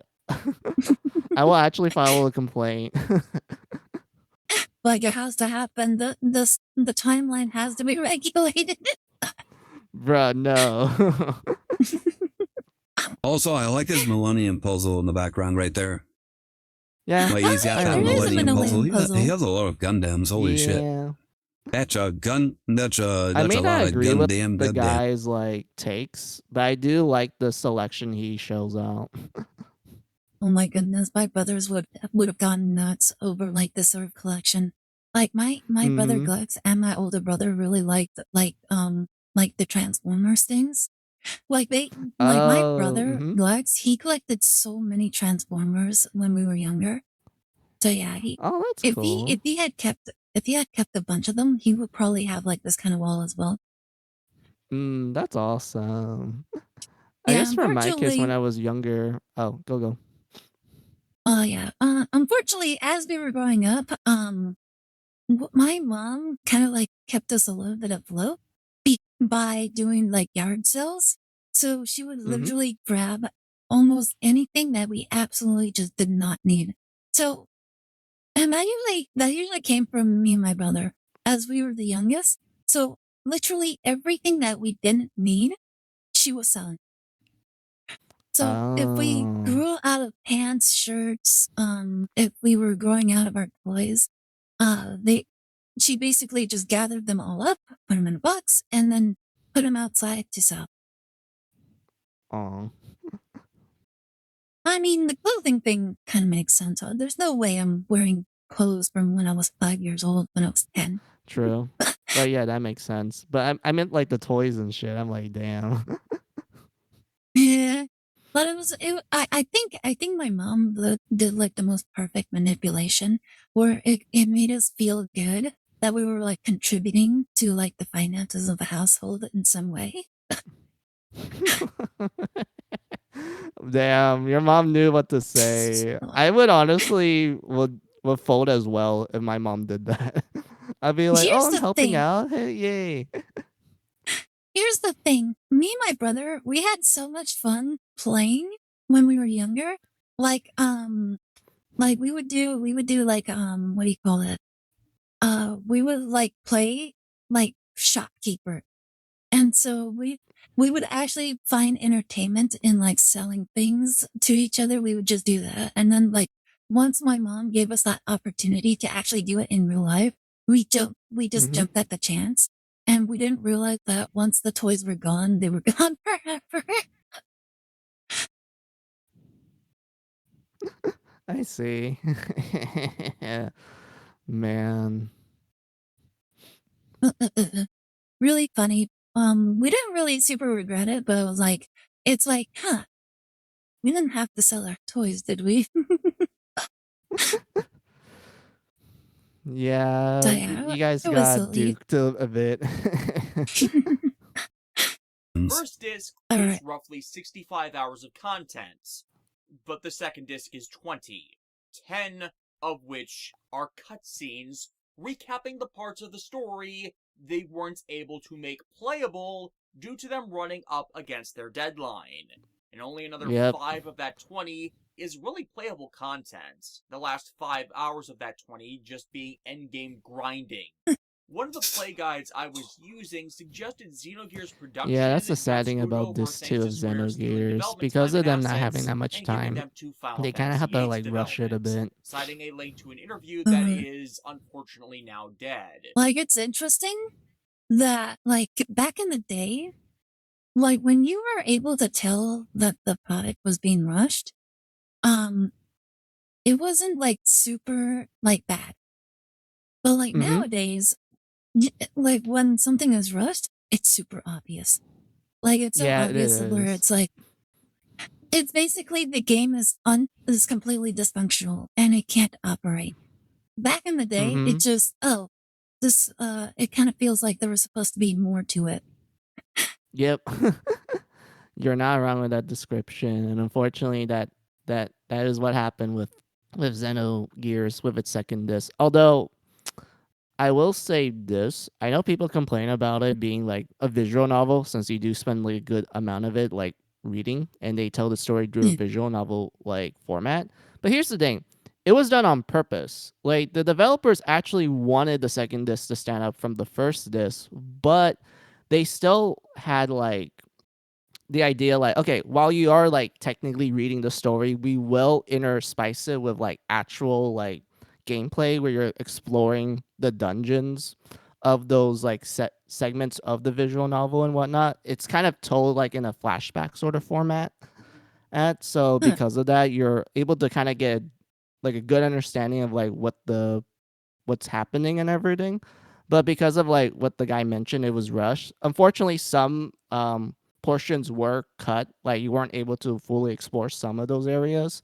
And when you actually finish like listening to all the visual novel shit, you only get access to the open world where 90% of the towns are just gone and the rest are just like dungeons and like one bonus dungeon and one final dungeon. And that's pretty much how you would describe like the last portions of like the second disc. Oh, what the heck? Yeah, Wow. like it was not meant to be like, I guess, like that. There was more was going to happen with it, but unfortunately, they didn't have the time for it because of the deadline. It would be interesting if like the devs ever got back together and just continued working on like the second part and eventually just released it. Oh, I will love that. Like legitimately, if they ever remade Xenogears and actually brought back all the cut content and shit, I'd buy that. I 100% will buy it and play it. I'll definitely stream it too. I'd be like, all right, I'm gonna stop streaming NEP. I'm gonna stream my Xenogears. I'm gonna show you guys why I love this franchise. We're gonna go through this step by step. I'm going to criticize every change that I see. I'm going to Yeah, love everything I haven't seen. I'm going to gush about all the interactions that I loved while I was growing up, playing this game meticulously every single minute of my high school life. 100%. You fucking nailed it. Only Except barrier is I Square played Enix and Xenogears when I possibly was in Nintendo. college. More specifically, it was my first year. So after like I did like my spring semester, it was like the summer and I didn't took summer courses, so I went like all summer playing Xenogears, Xenosaga, and Xenoblade, which at the time there was only Xenoblade 1 and 2. There was no Dre yet. Dre didn't exist yet. So I'm just gonna go on like this huge marathon of the Xeno games. And I literally finished Xenogears within like 1 week and whatnot. But it Wow. didn't took me too long. Oh my goodness. I don't think I can do that with like any game. I think the closest I could possibly get is like the Mass Effect series. Oh, I mean, yeah, I think Mass Effect is a pretty good game for you to like actually finish in like a low like time because I don't think there's like a lot. I know there's like a lot of content, but I don't think it will take like I guess too much of your time to complete all of it is what I'm saying. But yeah, I get what you mean. I Especially get it. especially if you're like kind of like doing the streamline route where you're not really Mhm. doing too much of like the side content and the side quests. You're mostly just focused on Mhm. like completing the game. And Oh yeah, I did definitely. actually like stream I did actually stream like Mass Effect 1, 2, and I didn't get to 3. I don't think. Oh, okay. Well, Yeah, it's because I lost all I the haven't. mods that I had with the game, and Wait, the only really? mod I realistically, yeah, the only mod I actually had was basically like changing my character's appearance, and it was mainly because that appearance actually looked really good in comparison to what you could actually make in the game. Damn, that's awesome. But Yeah, it it was sucks that already you because lost all the mods, though. yeah, I didn't want to play the game if I didn't have the mods. Like, just imagine like seeing my bald chef. Bruh. Yeah, Bruh. because that's basically what the mods did. They added like different like clothes, different hairstyles, hair like eyes and all this other stuff. And I needed all of that in order to create the custom like fem chef that somebody already made. Mm-hmm. I'm like, oh my Okay. goodness, she looks so beautiful. I'm gonna play as her. Yeah, I get you. I get you. Like the moment you start doing cosmetic mods, you're just like, "Yep, I want to make the perfect like playable avatar." Hmm. And the only way you can actually do it is by you can't use the in-game like customizer. You have to do it through a third program that you Mm-hmm. just set like the like all the cosmetics that you want your shepherd to look like, and then it just rewrote the current one that was in your system. Oh, okay. Hmm. I So do know yeah, what you mean. it was a lot more convenient that somebody already did that, and I didn't have to think about any of it. Mm-hmm.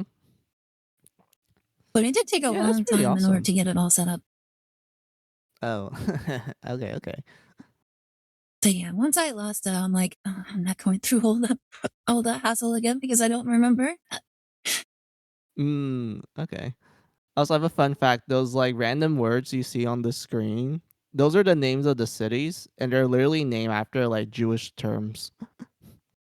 Ningi-san! Yeah, you can Oh my tell goodness. immediately, like they're going hard with the religious symbolism. I fucking love it. Oh my goodness. Mizu, which do you prefer, a Nissan or a Nissan? Hmm. Well, I don't like older brothers. I'm not into that. I'm an older brother myself. I don't want that. um, I rather just have a Nissan, which is the car. You guys hear that? Mizu loves riding his Nissan. Hell yeah, brother. But such can otherwise be corroborated in other public discussion of the game's make by the game's staff. And it actually makes sense if you're at all familiar with the problems behind the scenes of Square's productions of games. Square, as I discussed years ago, before I blacklisted doing anything more with them, developed a bad habit of misappropriating the development assets and work time of other How? productions, and even outsourced resources, and funneling them all into overcoming complications in the make of larger financial tentpoles, which has screwed them and their outsourced developers over time and again, as then not only are the problems of the larger game not fixed, as they just threw manpower at the game to force their progress past the problem, as opposed to fixing what was, quite frankly, fundamentally wrong, but as consequence, the lost time Oh from my make of the goodness. less It feels so important weird titles just listening then to my makes brother like them this. What the worse, as fuck they is can't that? finish Yeah. everything they need Oh, to that's an angel, with by the the way. reduced workforce they're left with. That thing? Final Fantasy 13 Yeah. Trilogy, Oh my 15 in the goodness. original It release looked form of horrifying. The pre little ones MMO aren't 14, angels. They're Kingdom like Hearts 3, the how do complaints I against describe the it? They're like Mana little game mutant people, remakes, essentially. and the extreme delay in the production of Final Fantasy Mutant VII's remake, people where they that ended up guard the dropping gates a of lot of heaven. That makes developers sense. as their work was disregarded, are all recent examples of this, where such screwed over or massively delayed one of their games in favor of prioritizing others, some of which were rushed out the door half-finished, as their production teams were either that cannibalized or came onto work for it blind, as they were co-opted to resolve something that needed more than just additional manpower to get right. More noteworthy it is conduct cited as begun by game producer Yoshinori Kitase, where a lot of the crap wrong with Modern Square is said to have originated from, and he was in charge of Final Fantasy VIII's What's he development. talking about? The crop. Yeah, the development was rough. I don't Square remember. forced the team to make the game be 3D. Problem: most of the team were complete greenhorns, and 3D was new technology at the time. They were given only 2 years to make the game. Dude, that's brutal. Operating evidence in this case being many of the 30 total people that are credited as working on Xenogears also have credits among the 180 people who worked on Final Fantasy VIII. Like, this game's entire development team was smaller Did he than say the group Final that was Fantasy working on VIII? just 8's awful Yeah, video so like while small Xenogears amount was of in people development, trying to the finish a higher ups in big Square will game remove with their people from the capacity to team work and on place them finishing in it Final being Fantasy sidelined by to another work on those production, for like a and little no bit. extra time While stolen from by the them. way, they're still trying to What train resulted them. here was not surprising. Oh my And due to the goodness. ambitions of what the game was doing at the time, most critical reviews upon And release whatnot. Like, it got actually to the praised point where the game, guy who actually considering made the Final Fantasy experience, VII, like, even with literally its saw very the Xenogears flaws, team, and the he's like, better "Oh my story than god, what Final Fantasy they VIII literally would only have result like in 3 guys due to the working on it. fundamental I'm gonna problems help you, present as brother." part And of as a result, VIII. there's Oh my actually goodness. like Takahashi Final and Fantasy Tanaka VII here. references in Isn't that Xenogears. sad? Like, we're like, Oh, okay. even when they said that Final Fantasy VIII didn't have that great of a story, like they have like such small teams for all these games, and yet they still made games that are like remembered to this day, way better than Oh my any games goodness. that are being made like today, like with Yes, I agree thousands with of your brother. people working on their games. And it's like what is the point of all these thousands of people if your games still look sound and are just shit in general? Oh my goodness. My brother tells me about this all the time. We actually complain about this all the time as well. Yeah. So yeah, it's like it's just funny just hearing him like talk about it on like on a video like this. Yeah, I completely No, we agree just with your brother's statement. because it's so true. You like back in the day, like all these groups, they had like 10 to 20 people like making these games that people still like refer to as like, oh, if you want to get into a franchise, you should play this because it was so good. And nowadays, Yeah. it's like you have to pick the best of the worst. Pretty much the lesser of two evils. Yeah, it's like you want to get into like one of the new JRPGs. You have to play like the one that isn't filled with all this political nonsense, that actually understands what the world is supposed to be like, that doesn't have like conflicting races that absolutely don't really make any sort of sense. Like you have like white people hating black people in a universe that has like all sorts of races like throughout a span Yeah. of a universe where there's like Yeah. multiple races. Is like why do the white humans hate the black humans but not any of the other races? And why do the other races hate the white humans and not the black humans? It's Yeah, like exactly. It makes no sense. yeah, to an alien race, like humans are basically the same no matter what flavor of human they are. But like for whatever reason, it's like, oh, we have to show respect to the black humans, but not the white humans. And it's like, Yeah. that doesn't make any sort of sense. Completely agree. Like, I Like, just yeah, can't understand it. And then the puzzles of like newer games are absolutely like so dumb. Like Yeah, literally like it's so anybody. fucking simplistic. Yeah. If I remember correctly, like there was somebody that was saying that when they played Dragon Age the Valguard, like there would be like a little door, like a passage blocked, and then like literally like 2 steps away from the door, you see like 2 little things. You see a little ball that's just hanging out like right next on one side, and then you have like this little statue where you can place the ball in. So you just go to the ball, put it into the statue, and then the door is open. Bruh. Like, it's It's like, literally the oh most wow, basic so puzzle in the amazing. world. Also the Yeah. paints in Re 4 Remake and other modern games. Oh yeah, the yellow paint. Oh fuck, I hate that. Oh my The god. yellow paint. Like they're gonna mix it up one of these days. They're gonna change it from yellow paint to red paint. Bruh, no. Red paint means that it's dangerous. It's gonna blow up, like the red barrels. It's the pipette sort of situation. It's the pipette. It's like you see the red paint, and you have to like convince the player that it's fine. The red paint is fine. Just keep going. And people are like, I don't know Oh. about that. And it's like that's the challenge. That's the challenge right there. Like you have to trust the red paint. Like most people nowadays, they probably won't really think about it. But other Honestly, players, yeah. they'll be like, is this a danger zone or something?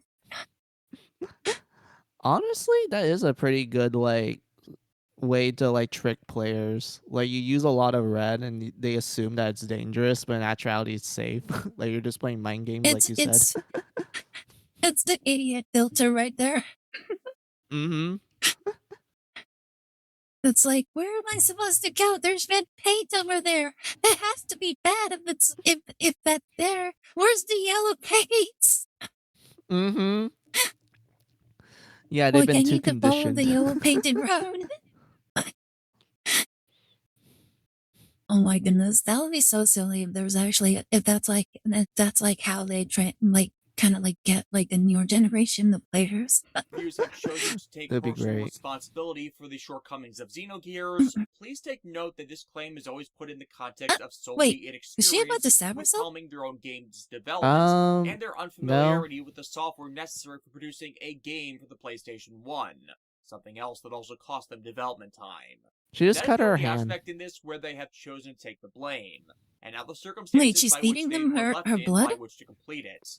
Yeah, This tube's without going into eventual too much final form context, she's was trying their to alleviate desperate the attempt to pain leave the players of with a the completed mutant story, because he and not used to just be like a ending the normal game on guy, a to be but he ended up continued that getting might never mutated and is like come, super as Square's painful and producer shit. He stable just wants to insisted they die, do, and while with she is zero granting his intention wish, to ever she's just support a giving second him game, a little bit of which her would blood to otherwise kind have of ended up like, breaking the be a game had they painkiller agreed to essentially, so he such. can pass And on the bitterness over without too having to much of do a such explains pain. the eventual decision for the Like I know you're in a lot of pain, but here's some STDs for you before you go. I mean, that would be fucked up if that alongside was the many case. other disinterested employees, to leave Square entirely and form their own company.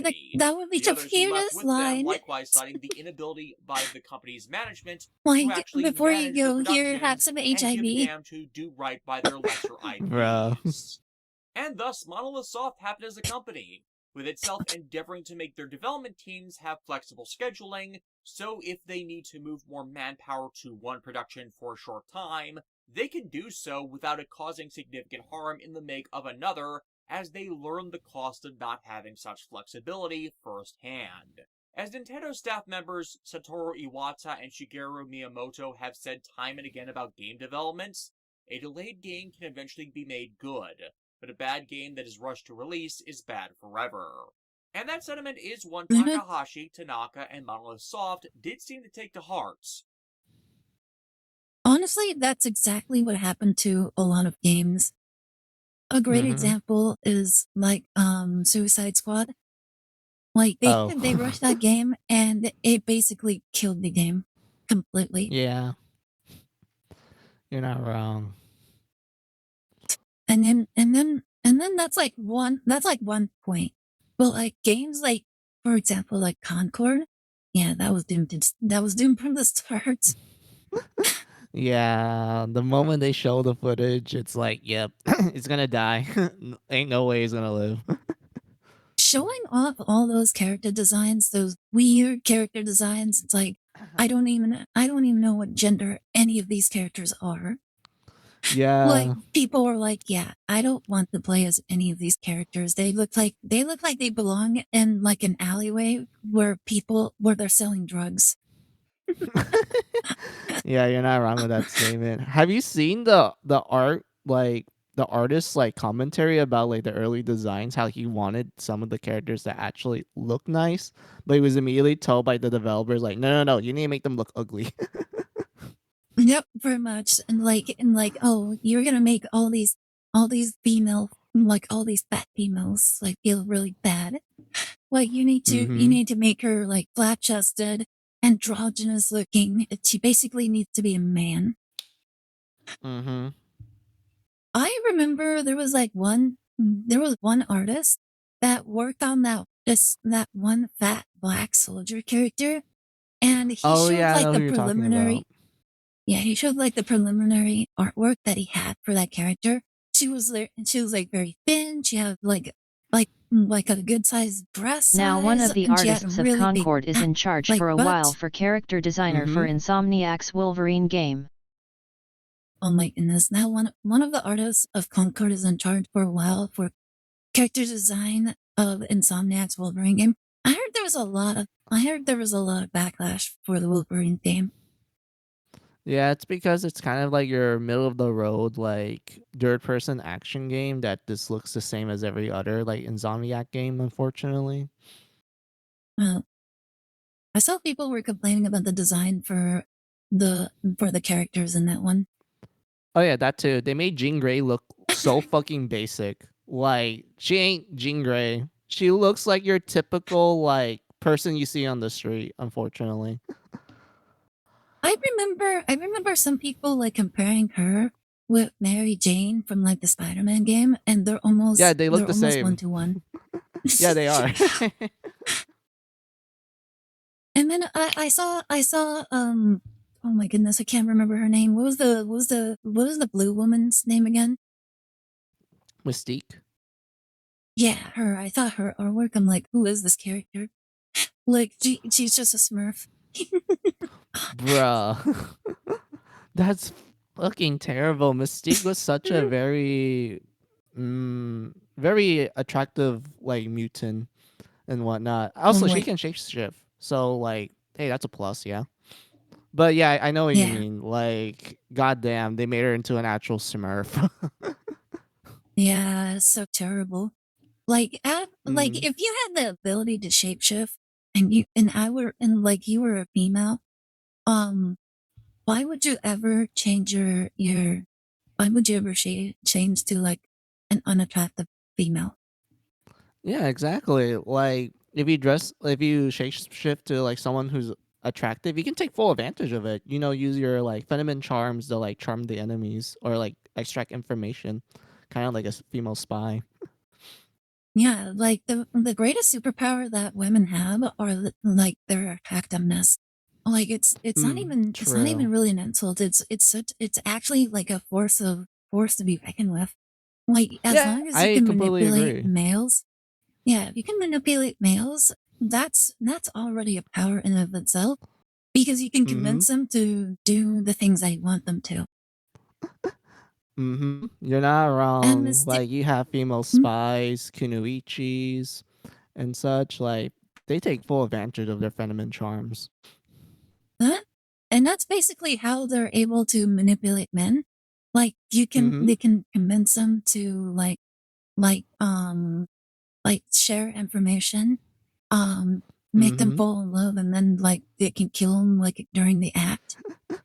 And there's Yeah. so many things that you can do. Mm-hmm. Yeah. So yeah, You're the not fact that wrong. so yeah, it's way more empowering to be attractive than it is to be unattractive. Yeah, I agree. Like And it's I it, it rather be attractive like how I word it. I rather make a character and a character creation look like very attractive than just make them look like myself, which I don't like appearance. I do not think I look nice at all. I rather go into the fantasy of like, oh yes, I can make like a male character with like eight pecs and whatnot. You know, just the most handsome chisel guy in the world. I'd be like, yep, that's me. yeah, I think a lot of people do that. Like very few hmm people will actually try to make themselves in the game. Very few people. Like the vast hmm majority of gamers do never put themselves in there because they most gamers don't want to play as themselves. They want to play as something else. Somebody else. Yeah. hmm That's the point of all these games. Yeah, it's a fantasy. Yeah. And in why would you ever cater to a group of individuals that hate themselves and that only say that they want to play as only as themselves? Well, it's Mm-hmm. so bizarrely contradictory. Yes, you're not wrong. Yeah, so yeah, I don't understand these people. They're like I've been told like oh, but there are people that want to see themselves in a movie. But I'm like, and I usually bite back. I'm like, but all those people they hate themselves. Yeah, like, do they want the movie to like suck balls if they hate themselves and they see someone that's pretty much them? Like, what's the logic here? Like, if they Yeah. want themselves to be in this movie, shouldn't they like it? But like you said, they straight up hate themselves. So I guess it's just fuck. They're just sabotaging everything at that point. Yep. Like that's the main goal. That's the main goal. They just don't want anybody else to be happy. And quite frankly, all these people that say it's always the world's fault or like why certain things in their life is the way that it is, it's usually because they themselves are the most insufferable individuals ever. Agree. I met people like that Yeah. before. Yeah, so for an example, like if you knew a person that every time, let's say you were talking about a game, you're like, oh, I like this game because it's like it has this and it has that, and then like the person's like, oh, then you must be a pedophile, and you like I can't associate with you if you like absolutely just find children like super attractive. Like you need to change that around What? yourself. Like Bro, that makes exactly, fucking you. zero sense to me. Yeah, and it's like you're talking about like characters that are like probably they're like office workers, but they look young. And it's like, where did Yeah. the pedophilia thing come from? Yeah, exactly. Like, come on, dude. I'm playing Xenogears. All the characters there are like in college. Like literally. One guy is fucking married with like 10 kids. And then like, then it's like, like, you go, and like, let's say you say this, okay, you say, oh, I had a really bad day, like, The hood weeps and caught my into car. Normie's brains. Like I went to the store and my favorite comic book that I really wanted to buy was like $30 instead of $10. And Mm-hmm. then the person's like, well, I actually had to go to the hospital to pay for my transgender affirming care. And that was like $300, okay? So maybe you need to stop being such a little Bruh. bitch. Dude, I fucking hate that a lot. Like, I fucking despise it when people do that. Yeah, Like, you're you just kind it's of want like to like vent a bit, but they're like, "Oh, my problem's better than yours. Why are you venting? Like, get over it, pussy." Like, I fucking hate that shit. mhm. Yeah, it's at that point, it's like, do you stay friends with those people or do you just like, no, okay, you're like, okay, yeah, we can't be friends. Bye. I probably would leave, not gonna lie, if someone treated me like that. That actually reminds me, like, I remember there was like a VTuber that was actually getting like canceled on X. And it was mainly Hmm. because she got fed up with like the LGBT community where Oh, okay, she was okay. basically just, yeah, she was just basically saying like what everybody already kind of knows. It's like trans people can't be, like, aren't real women or real men no matter what way you go. And she wasn't even Mm-hmm. being really harsh about it. She was just saying facts. And then Mm-hmm. everybody started like piling on her, saying, "Oh, you're transphobic. Oh, this and that. You're a terrible person. You need to off yourself. You need to isekai." And then like Bro. she like during that cancellation, she actually had like this clip where she was talking about like this one subathon that she did for her birthday. Mm-hmm. She did a birthday subathon, and like she had like this one trans person like participate in like this collab with a bunch of Mm-hmm. her other like VTuber friends, and Yes. somebody like addressed this person with the wrong pronouns, and she basically went completely unhinged, and she was What? like yeah, she was like I think she was a trans female, and she still Okay. had like the male voice, like the deep Mm-hmm. voice, and the person kind of like assumed them to be a male, and Mm-hmm. they're like, what do you mean? Like, I am a female, okay? Like like do you have any idea what I had to do? Blah blah blah. And so like they just went on and on lecturing them, like during the Bruh. stream, and they went completely, absolutely unhinged, and it basically shattered like the atmosphere of the stream, where everybody was Oh now my like in god. dead silent awkwardness, and like she didn't know what to say. She was like completely dumbfounded. She's like, "Are you really doing this like during my birthday subathon?" And like you Mm-hmm. could have you could have like brought this up like off stream, or you could have just been like, "Oh, I'm actually a female. I would prefer the she pronoun." And they'd be like, "Oh, I'm so sorry." Yeah. Like, and it would have been like that. But no, they went Yeah. full on completely crazy. Bruh, like yeah, I feel bad for the birthday streamer. Like she does want to have a Uh-huh. fun time, but one of her friends just go full unhinged, and she's like, You could have stopped, done this like calmly, maybe done it like another time, but really, right now of all times, If I remember correctly, like they kept bringing it up, like every so often during the stream. Like it, bro. it was like obviously they held like a grudge and they weren't going to let it go. And she said that Oh my after god. after her subathon, That's after her on a Rev's subathon, she's video. like, Well, resume Glex's reaction soon. yeah. After that stream, she basically said that she like just stopped interacting with her and like altogether afterwards. Mm, She's like, do like honestly, is this makes sense. is this yeah? She was like, is this my friend? Would my friend actually like just interrupt my stream like this and actually just go unhinged like that? No. And so she's like, she basically said that she cut ties like shortly after that. Mm, yeah. I don't blame her. I would honestly do the same thing if that were to happen to me. Like I was just having like a Uh-huh. fun time, and then my friend just goes full unhinged, and is just kind of ruining the mood overall. Yeah, I'd be pissed off too. Uh-huh. And I think that was the right move. Like people like that, hmm they deserve to be alone. Like they're actively trying to be alone. Yeah. Anyways, that was quite a tangent. Yeah. No worries. No At worries. least, I find it interesting eventually. to like Thus, at the very know least, about. in this case, good things came out Yeah. of it. As for those who have taken the time to play the modern Oh, Xenoblade games, they have largely been positively received. The older games, not so.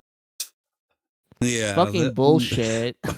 I call the only fucking people bullshit that when aren't this guy praising the mentioned it. He's Xenoblade like, games are "Oh, the the people that play. Xenoblade games are well like respected and such compared to the older ones where it's like mixed." I'm like, no, it ain't. Like if you actually talk to a Xeno fan back then, they literally praised the shit out of the older games. They viewed them as the superior games compared to Xenoblade. Like, the moment Xenoblade 1 came out, so many of the older Xeno fans literally went like, yeah, Xenoblade 1, fucking garbage. It did not even do a single lick of philosophy and psychology. It's only like Gnosticism 101, and they did very little with it. It's barely there. It just looks like a typical JRPG. And the only thing that made them even more annoyed is that all the characters there have British accents, and they didn't like that at all.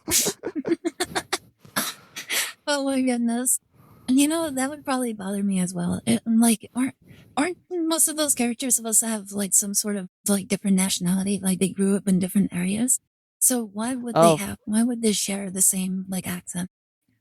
yeah, that's the thing about like Xenoblade 1. You are correct. Like each of the human characters you meet, they live in different parts of like a giant titan where like you start at the kneecaps, that's where Shulk originate from.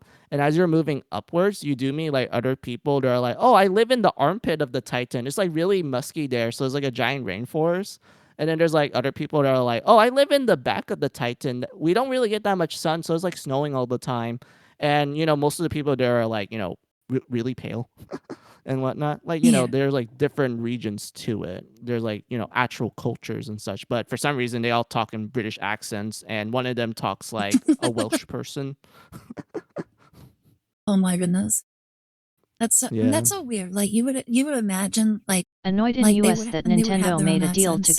GameStop to sell Xenoblade exclusively when the English Yeah. localization released Yeah, and I they wish saw they did, but copies no. used for Everyone's $90. British, Ida. Like you talk to the bird people that looks like Ida and Glex, British. You talk to like a mechanical lady who's very attractive for some reason, British. You meet some really cool mechanical guy who's like 7 foot, British, but he's old fashioned style, so he talks like a grandpa. Oh my goodness. Annoyed in US that Nintendo made a deal to GameStop to sell Xenoblade exclusively when the English localization released and they saw copies used for $90. Yeah, it's really hard to get like a copy of the original Xenoblade 1 on Wii. Like it's really expensive. Like it can range from like 90 Wow. to like 100. Wow. Wait, did you say $300? I said 200, not 300. Oh, you cut out.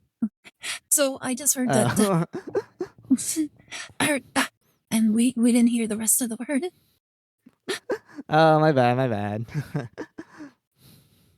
Oh my goodness, $200. That's Can hate crazy. Japan and Japanese like JRPGs 200 in sealed? general. Like what? You can Was that 200 sealed? Sometimes sealed, sometimes used. It ranges from your seller and buyer. So you could have like you could probably sell like a broken disc for like 200. Yeah. Yeah, you can trick people. Yeah. And Like whatnot. just Like I have some instead of the games game that I can disc. definitely sell for that range, but they're not working anymore. Like you just buy the game and there's like a little there's just a little brick in there. Yeah, it tells you that the game's brick and shit. Yeah, that'd be funny. Yeah.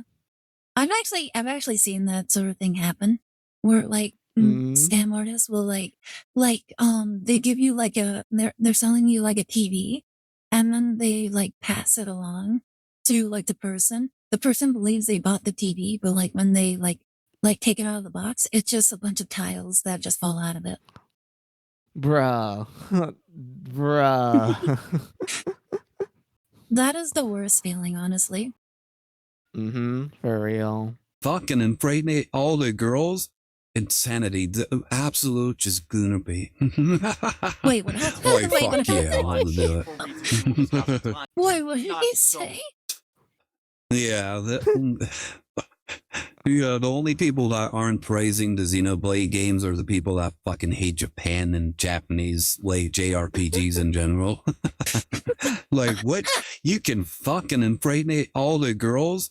Insanity. The absolute just. Oh my god, your brother did bring up a good point. Like, I'll fuck yeah, briefly I wanna explain do it. this. In Xenogears, there are sex scenes, and there's actual like moments you see the characters butt ass naked, and it's not like they censored it. You actually see the bare ass What? and whatnot.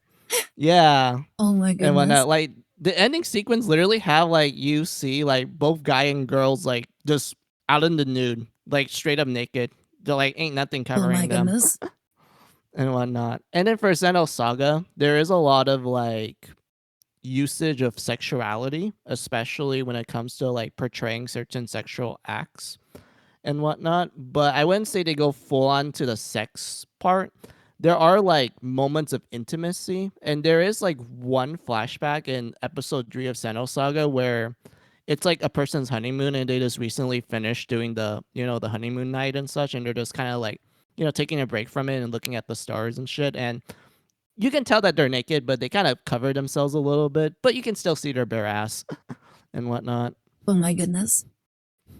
Yeah, but Like Xenoblade, games. no, there's no sex scenes in Xenoblade, unfortunately. You can make people dress up in their underwears into battle, and that actually reflects in the cutscenes and whatnot. This even includes Xenoblade 2 and Xenoblade 3 and whatnot. But Xenoblade 2 is like peak anime fan service, Ida. Like Xenoblade 2 literally has like hot spring events and like beach episodes. Ugh. And there's even like some characters that are like, okay, how should we design this one guy character? They're like, okay, let's give him like a speedo, and then for the girls, um, let's give them like a tea back string. Oh my goodness. Games back then were just built differently. Yeah, it is. Time where even if they were positively rated at release, reconsideration has largely soured the view of them. For the Xenoblade games seem to have collectively learned from the problems of Gears and Saga, so while they might have repetitive elements, they're not making the same mistakes. Thus, if you want to experience the best of the Xeno series, well, just play the Xenoblade games on the Nintendo Switch. And by and large, Xenogears in specific is considered to have aged far more poorly than its compatriot games. It did It not was age made around the poorly, same you time fucking as ass. It did not Which is age, why we need to age have a bit of poorly. comparing to those who might be interested in Oh playing my these games goodness. yourselves. Made The it Xeno age poorly for franchise him, but not for tends to everybody be else. terrible at explaining Yeah. itself, with what the characters say is happening in the moment, what is shown to be happening in the storyline, and what is said to have happened in the apocryphal material that the wikis have recorded, tending to be in conflict with each other or present information that is absent from the rest of the content and out of context. Sometimes, this is in minor ways. Others, like the ending of Xenosaga, is directly contradicting itself no more than one scene apart. Case in point, Xenoblade 3's explanation for what is going on in its story isn't about Well, to that's speak fine. for this, I don't really since mind the prior two spoilers. games There, had chances are I'll avoided the never problems to the be same able to play degree it this did. game anyways. Spoilers for that game coming in I'm 3, kind of in the same 2, boat. I 1. probably won't have time Yeah. to Also, really the play whole these second games. disc being 75% cutscene Mhm. due to rush development is kind of false. They wanted the second disc to be different from the first disc in many ways. The first disc did both in-game and anime cutscenes. The second disc will be a VN with playable dungeons spread throughout it. Oh, interesting. Okay. Is it because they couldn't really like find the time to like what is it? Like come up with like gameplay for the game in order to like justify in order to like It's yeah, really so weird to listen is to my that you brother think like that's the this. reason it's like it's easier to make it into VN than to like Yeah, fully I flush out get like ya. dungeons and stuff? Like the whole Also, do we thing sound for like it. this brain dead? Like they did for like this one. Hmm. Should I speak the truth or should I plead the fifth? Like I wonder if that I'll plead I'm the like fifth for listening to now. him right now. I'm listening to him right now. I'm like, wait, has my brother always talked like this? Yeah, he talks like this sometimes. Like if he has like a question or something, not when it's like something he's knowledgeable about. Do I also talk like this as well? A little bit. I can tell why you guys are twins. Oh my goodness. Like I'm like listening to it. I'm like, oh my goodness. Like one like I'm like imagining my brother speaking in his actual voice. And I'm like so confused right now because I'm like he's talking like my brother, but he's also does not sound like my brother. Because of the voice changer. Yeah, so it's like very jarring to listen to. I get you. I Hello, get Kaiser. you. How are you doing? Welcome to the stream. We're doing a react to a Hello. react. Like we're reacting to my brother reacting to like a video. And so yeah, it's just really funny because I've never actually like heard him like using this voice directly. Mm-hmm. Yeah, every other time I'm just like at a screenshot and it just is his regular voice. And it's like, okay. And then and it always surprised me whenever like I like review like videos. I'm like trying to like see what worked, what didn't work, what things I said, what things seem like good clips.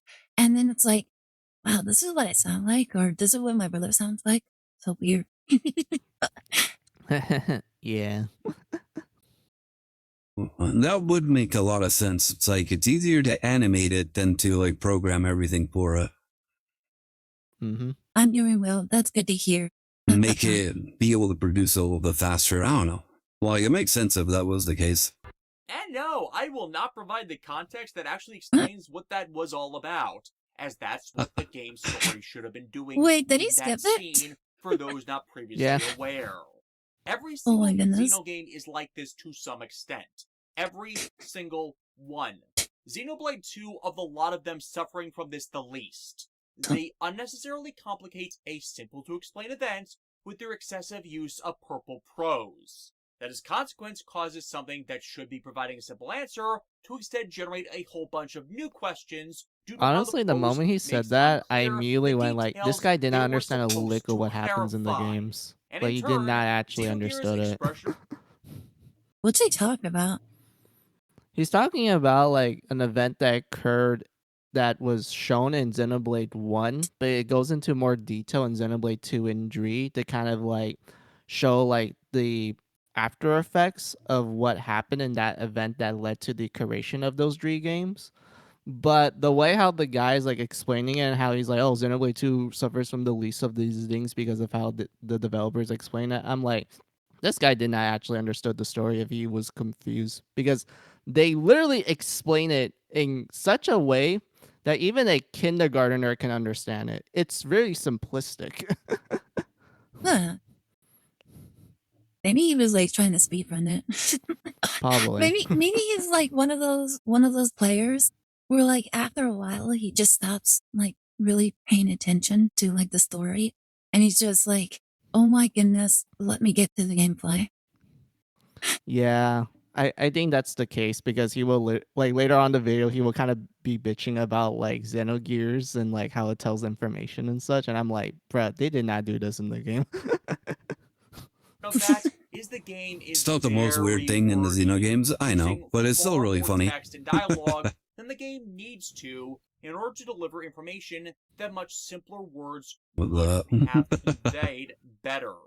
And as a consequence, this makes the player suffer information overload, where they cannot determine what details were important out of everything shoved at them, as the absolute walls of text it provides often obfuscates what their intent and importance was. I see no reason for answers to be couched in riddles. So bitching about like the dialogue now. And please don't misconstrue Yeah, pretty much. This is the part I remember like hearing this guy. I'm like, bro, this guy did not understand the thing. It's not even that long. The plot of Xenogears and the other games. I mean, to be fair, I have very short attention span, so chances are, even with the spoiler, I probably won't even remember it. All I will probably remember from it is that it was like a sexual innuendo. That's about it. Are straightforward Wait, and what? very easy to understand. For the most Yeah, part. the part that was skipped in this video was like something that can be perceived as something sexual, but it actually makes sense in the context of the scene. Is this out of context? It seems like a sexual innuendo. That might inform some aspects of the story, but is in no way central to understanding it and focusing on that gimmick. Oh my god, the gears! I love them. Doing. Like the way how they divide combat, Ida, for Xenogears is like, so the humans are portrayed in 2D while the mechanicals are portrayed in 3D. If you fight an enemy that's 3D as like a 2D sprite, you will get fucking wrecked, because the 3D enemy has more HP and health. But if you were to fight that 3D enemy with a gear, which is the 3D like mech, you actually have an easier time fighting it. This also applies to enemies too. If you're fighting like a 2D enemy with your, giant mech, you can just one-shot them like it's nothing. Oh my goodness. Isn't that usually the case for like all the games that have like giant mech characters? Yeah, but it's like a cool way of distinguishing like the two different like, I guess, ways you can approach combat. Like 3D enemy, yeah, don't fight them on foot. You need to use your mech for that. 2D enemy, you can fight them normally, or you can just use your mech to like, one-shot them. So it's kind of like using HDD mode in Neptunia against like Trash Mob, and instead of using it against a boss. Yeah, pretty much. The amount of series that have done such in my lifetime are Oh so my high god, in I number, remember you can make a this. drinking game Oh, out the of them. Most of ministers. which present They're those literally like a takes on that giant kill ball god composed of like narrative multiple far more personalities. directly. Thus, Oh my Xenogears' goodness, story it's a elements giant are disco normally ball! things that are in my Yeah, pretty wheelhouse, and it's much. not at all complicated for me to understand. Hell, I was working on a psychology minor before I dropped out of college. I'm familiar with what it's trying to pull off.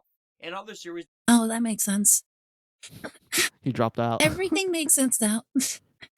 And not only that, he was doing it. He was trying to get a psychiatry minor or minor, yeah. Yeah. Like the fact that he dropped out when he was working on that kind of tells a lot. hmm Well, I actually also took a psychology minor back when I attended college. I actually finished it though. Nice. That's cool. that have done the same. Much of what Xenogears presents in its story has ended up as heavily tread ground, so I followed the storyline just fine. Hell, I know some of them so well, I can actually point out translation errors Richard Honeywood made in relation of those concepts where he likely wasn't aware of such, and I don't fault him for them, especially with the sheer amount of text he was dealing with that did not need to be there. So, no, it's not too complex or cerebral. The story's problem solely lies with the way it has been written, and thus is presented, that has overcomplicated itself and consequently padded that story by means of extending the dialogue and events out to an excessive degree. And that superfluous text drains your attention, so one isn't conscious of what information given is Falls to Abrahamic mythology and Christian imagery play a huge role in the story, writing, and symbolism of the Xenogames. Mizu, are you sure you don't want to like create like your own own session about the story? Because like honestly, About this is kind of like this honestly feels like I one of those mean, situations where like people are always like don't it is listen to tempting, AI. not AI gonna gets lie, everything but I'm wrong. not really good at video editing, so like it's probably gonna take me a while for that to actually be a reality. I feel more comfortable just talking with friends though. I think it's because I'm more able to like kind of put myself out there than like I guess having to perform a video where I know for a fact that I'm too much of a perfectionist is when it comes to like these sort of things where I'm just gonna be like, oh, it needs to be perfect. It can't be this. It cannot have this error, and when it needs to be 100% like quality sort of thing. So I don't think I'd be able to do like a video segment like that.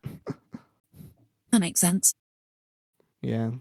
And it's like, well, here's the thing: people also get it wrong, and quite frankly, AI gets things from people. Do you want like AI to reference you when it comes to like the information Did my about this brother game? ramble on about AI here? essential to the story Yeah. going on, and thus it's much Pretty much. easier than other games I was over listening to time him, and I'm just to like, miss yeah, I important agree with you, details and I'm because just the like characters listening. just spend minutes Oh upon my minutes goodness. upon You, minutes like, you don't even know, like, the half with my brother.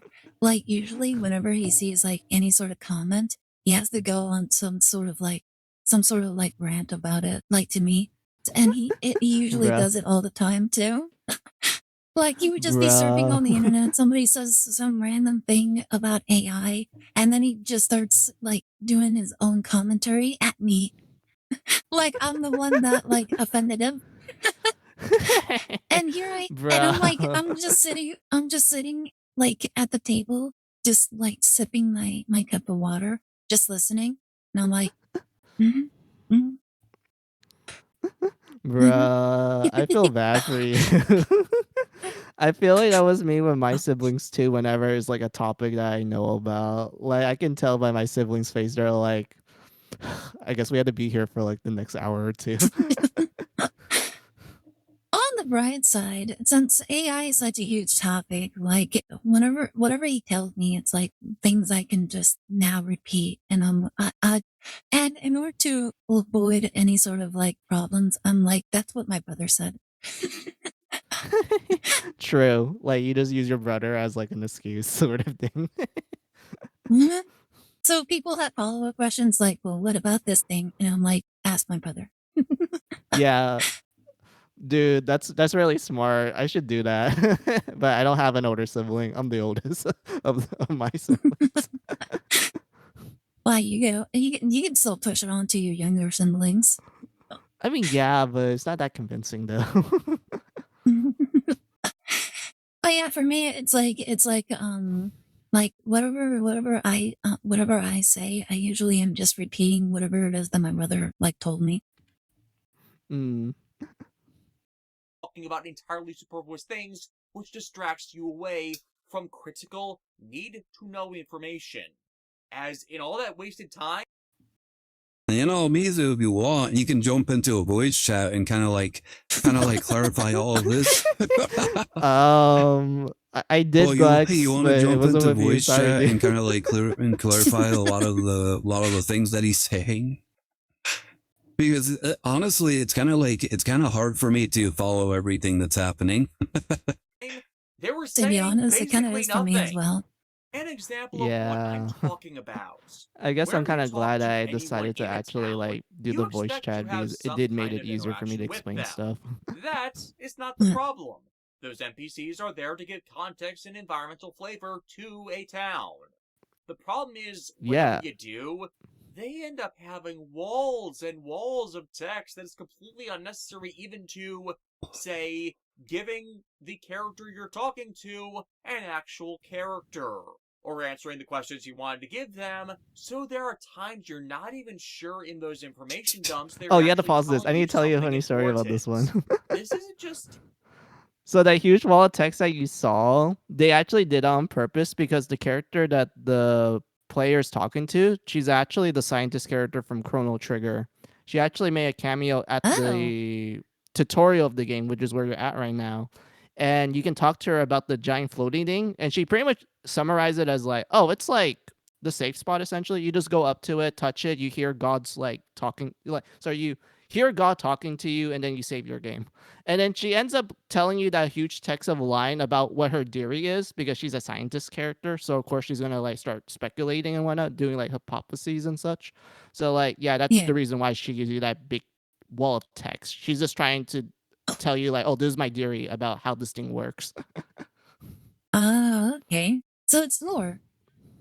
Yeah, pretty Wait, much. is he But the guy complaining about treats it lore? like, oh, they're just padding the game. I'm like, no, it's literally done that way because the character in question is a scientist. She wants to explain shit. So he's just complaining about lore and character quirks? Yep. Oh my goodness. I don't understand town what the problem is NPCs, there. but quest NPCs or task Yeah. NPCs and special service NPCs. I want to start a match in the arena? Oh god, I have to go through multiple conversation blurbs just to get to do one. Hell, I often spent more time talking to the attendant to get to a given arena match than I spent fighting the actual arena match. Oh yeah, that's a cool They minigame you can keep do. You can droning have like a on fighting and game, on about things like that matter minigame with neither to like the them or mechs. their role in the story, or Uh-huh. even in relation to or details about the place, or repeat. If that is true, that would be kind of annoying. Like if every single time anything happens, like you have to deal with like you have to like go through like all this information. Like, nah, that's kind of annoying. Dialogue and conversation. I think the only thing that would make it annoying is if it's literally the same dialogue over and over again. Oh no, there's like how I word it. There is repeating dialogue, yes, but the repeating dialogue is actually Is short. the mech It's the fighting longer game ones that allow are 2 like one-time controllers? things and whatnot. Like after you listen to the long one, they actually give you like the short like repeating dialogue. Yeah, like if it was like a whole like story of like, oh, I'm this person, I have this, I do this, I remember this, and so on and so forth, and it did it every single time you spoke to them. That would be Mm-hmm. really annoying. But like if they Yeah, only do it the the game one doesn't do like the that. first time you meet, yeah, if they only do it like the first time you speak to them, and then they just give you hi, welcome, and then it's like menu, then I don't see how that's annoying. Yeah, exactly. Like the game doesn't really do this like long dialogue just for like one action. Like it's really rare. Sort of thing. They only do like short repeating dialogues and such. Well, the scenes asked, is the mech fighting game allowed 2 controllers? Oh, yeah, you can play with your friend and such.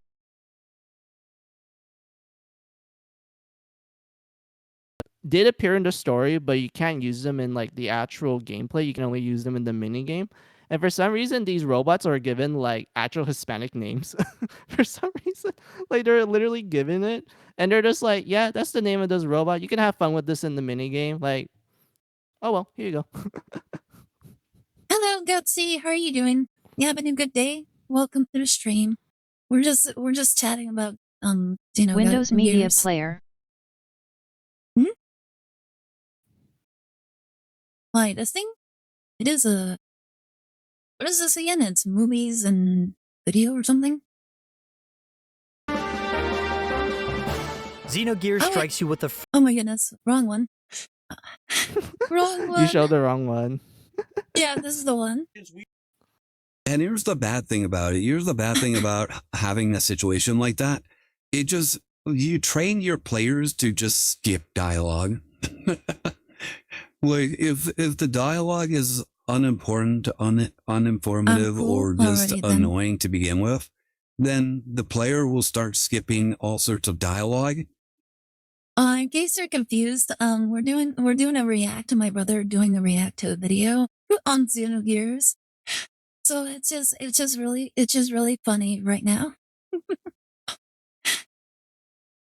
Just to get through the game as quickly as possible. So when you eventually do dump like some information that is relevant, chances are they'll probably just skip through it without reading it, and they'll be like, wait, like they actually told us about this when? And it's like you just lost out like a piece of foreshadowing that could have like made you like invest a lot more into the game. And it's like, oh, I didn't even know that was gonna happen. Wait, what are you talking about? Already presented, and with no way to escape that superfluous text wall is what I'm talking about when describing the game as wordy. I hated getting into conversations with NPCs as consequence, and outright stopped any interaction with them past a certain point in the game because I was getting so sick of getting nothing of value out of their conversations. And keep in mind, Well, to be fair, the NPCs in Xenogears, there is a reason why they talk a lot. I bet there is, but it does get it kind of annoying if every NPC like gives you an entire like dialogue every single time you kind of like talk to them. This is just what we were talking about earlier, wasn't it? If it's important or if it's like some like matters to some degree, I suppose that makes sense. Like in the situation with like the arena. Like if the reason why they talk a lot is because they're giving you hints and information in regards to like the person you're going to be fighting, that makes sense. Like sometimes it's not obvious and it's like it gives you like some sort of like idea of what to expect. Yeah. But if By the way, your brother like fucking that, nailed they're it for just the arena spitting part out because word they do vomit, tell you then like it's how like, certain why like did I need to opponents know about like this? do. So you're able to be like, oh, okay, I kind of get the hint of how to beat this one. Nothing. Yeah, Hell, it sounds the like later it. parts of the game actually do eliminate them entirely. And it is actually to the story's benefit when that happens, as it actually streamlines the experience. Oh, I remember this. I had this. to go through 4 or 5, sometimes as much as 10 dialogue windows just to change the members of the party via the Is he just complaining about NPCs that text? allowed you to do that late in the Yeah, game. pretty much. One of them, Oh my Margie, goodness, he's is been the on central this rant character of for the so game, long. and I like her. But I didn't come to her room in the middle of the apocalypse to shoot the breeze when in that moment she is immaterial to what's going on. And I didn't appreciate losing literal minutes of time in the game just to swap around who is in battle. And keep in mind, Xenogears was 1998. Couldn't this just have been like one of those cutscenes where it's like you enter the cutscene and then it's like they give you some like lore like information before before actually getting into like being able to switch around characters. Because don't most games just have that sort of situation when it's like it kind of reminds me of like Mass Effect where like sometimes you just like you communicate with like your teammates in order to like later on like matter where it's like the closer you are with your teammates later on in the game, it can actually save their lives while like in the final suicide missions. Like, I feel like that's like what they were trying to do here. I don't know if that's exactly what they're doing. Maybe it's just them chatting, but like even in like the bonding sections in like Mass Effect or something, like you do. Your brother is funny. We were talking too much. I was chatting with my spare account, and you know my spare account. Oh, you have a spare account? What were you guys talking about? Learn a little bit about the characters. Like you don't necessarily have to, but if like it is there to like give you the best possible like experience for the game towards the end. I don't think Pokemon would have done as well in its first generation if every time I wanted to use the Pokemon storage boxes or change who was at the front of my party, I had to make small talk with Bill or other Pokemon Center NPCs. Funnily enough, he actually had to, like, in the first game. Yeah. Like, you do actually Like- engage in small talk with the NPCs. No, like, in the first game, if you had, like, your PC box not set up correctly, and you wanted to catch a Pokemon, let's say you were trying to capture, like, Moltres or something, and you had it at just the right moment, and then once you actually, like were ready to throw out your Pokeball, and the game could literally be like, oh, your PC box X is full. You can't capture this Pokemon. And then it's like, oh no, and I didn't save before this. So you're like kind of like lost into either having to retrace your steps, like turn off the game and retrace your steps to wherever it was you last saved, or you just take the L and just keep moving. Yeah. Before I could get Oh, Pokemon had its own fucking problems back about in my those phone, days. my account is Abraham. Well, one of the problems was Or like Abraham. if you were to like And he was here's the joking thing, around. if you were Oh my to goodness. like get into like a fight with like Moltres or something, and Bruh, it's the same like example on that the you verge said. of like about to capture it, Oh my goodness. and it turns out that your PC box is full because you didn't bother switching which box you guys were really like are on. twins. Same Then you mindset weren't and everything. capturing Moltres.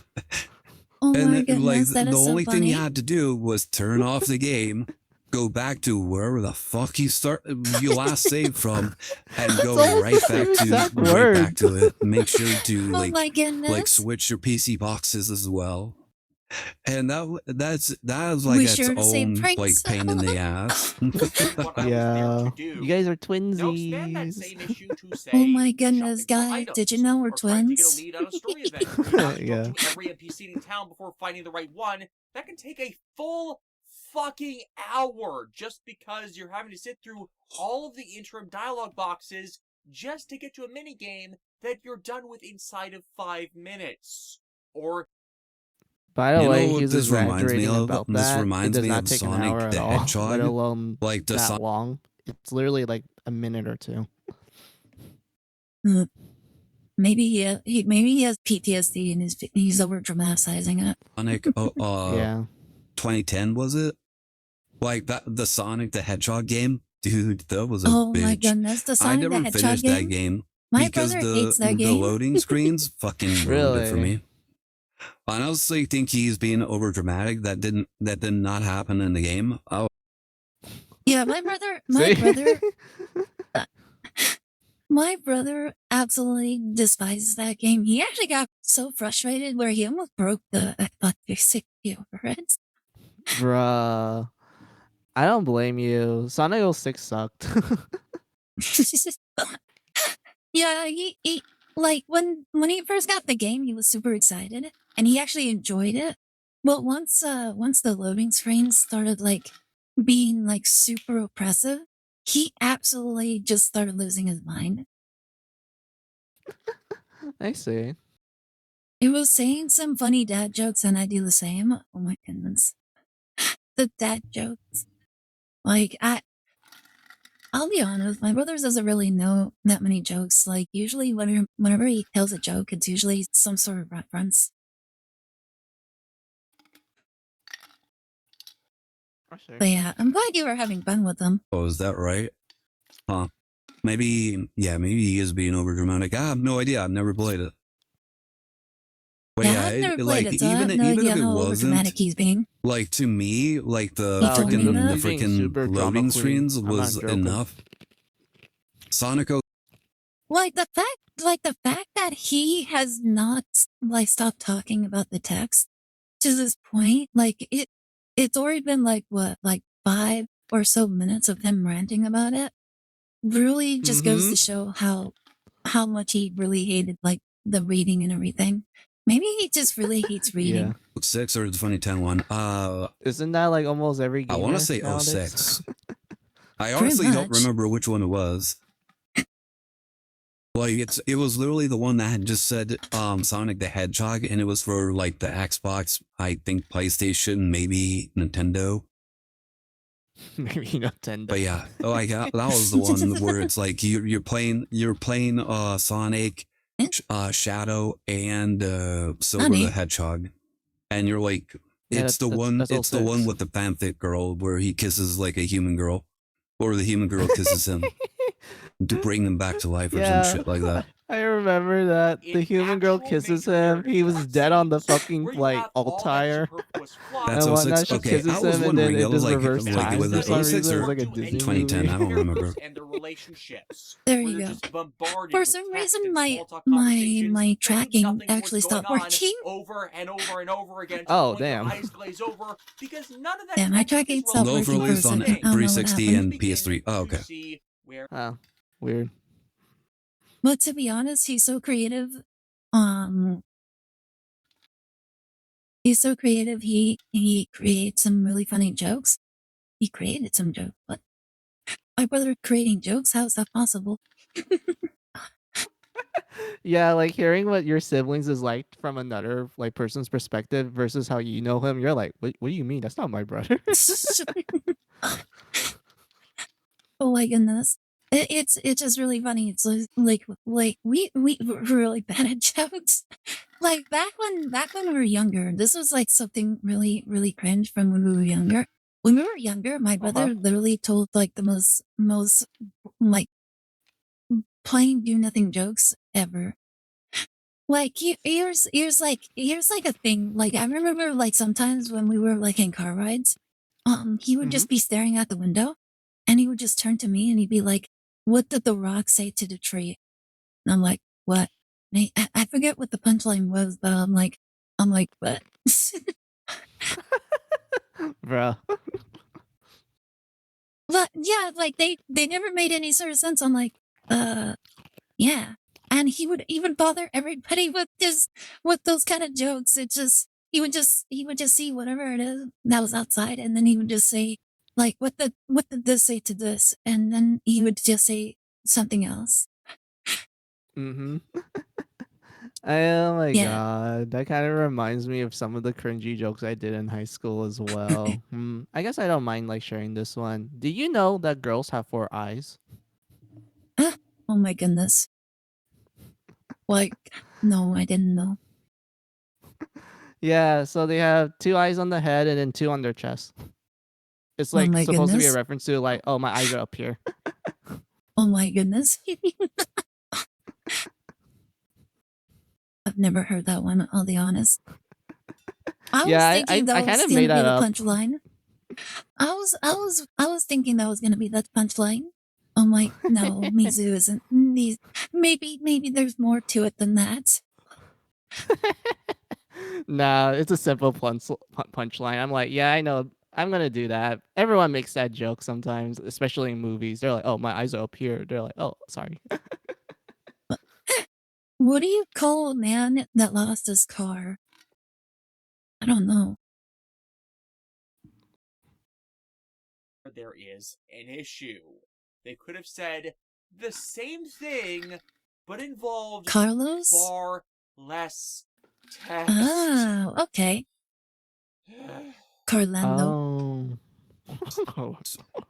These walls of text were the actual reason Richard Honeywood was the translator for the game.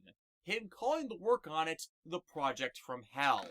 No joke, everyone before him that attempted to translate it either quit or asked for a reassignment because the density of text for its length was just too much for them to handle. In just its first disc, Xenogears has a longer transcript. You know what's really nice? Like, nowadays, you can just get AI to translate the majority of it, and then all you have to do is just go back and just fact check it. Yeah, true. Like, you can have the AI do it, and then you have a human handle, like, this double check to make sure everything's, like, working properly. Make sure that it makes Fix. sense grammatically. Yeah. What do you call a magician that lost his magic? I don't know. What? In Final Fantasy 7 and 8 had in their entirety put together. It's Iron? actually because of this game. How Oh, much? I get that one. Okay, that's actually really funny. Oh my goodness. How much more?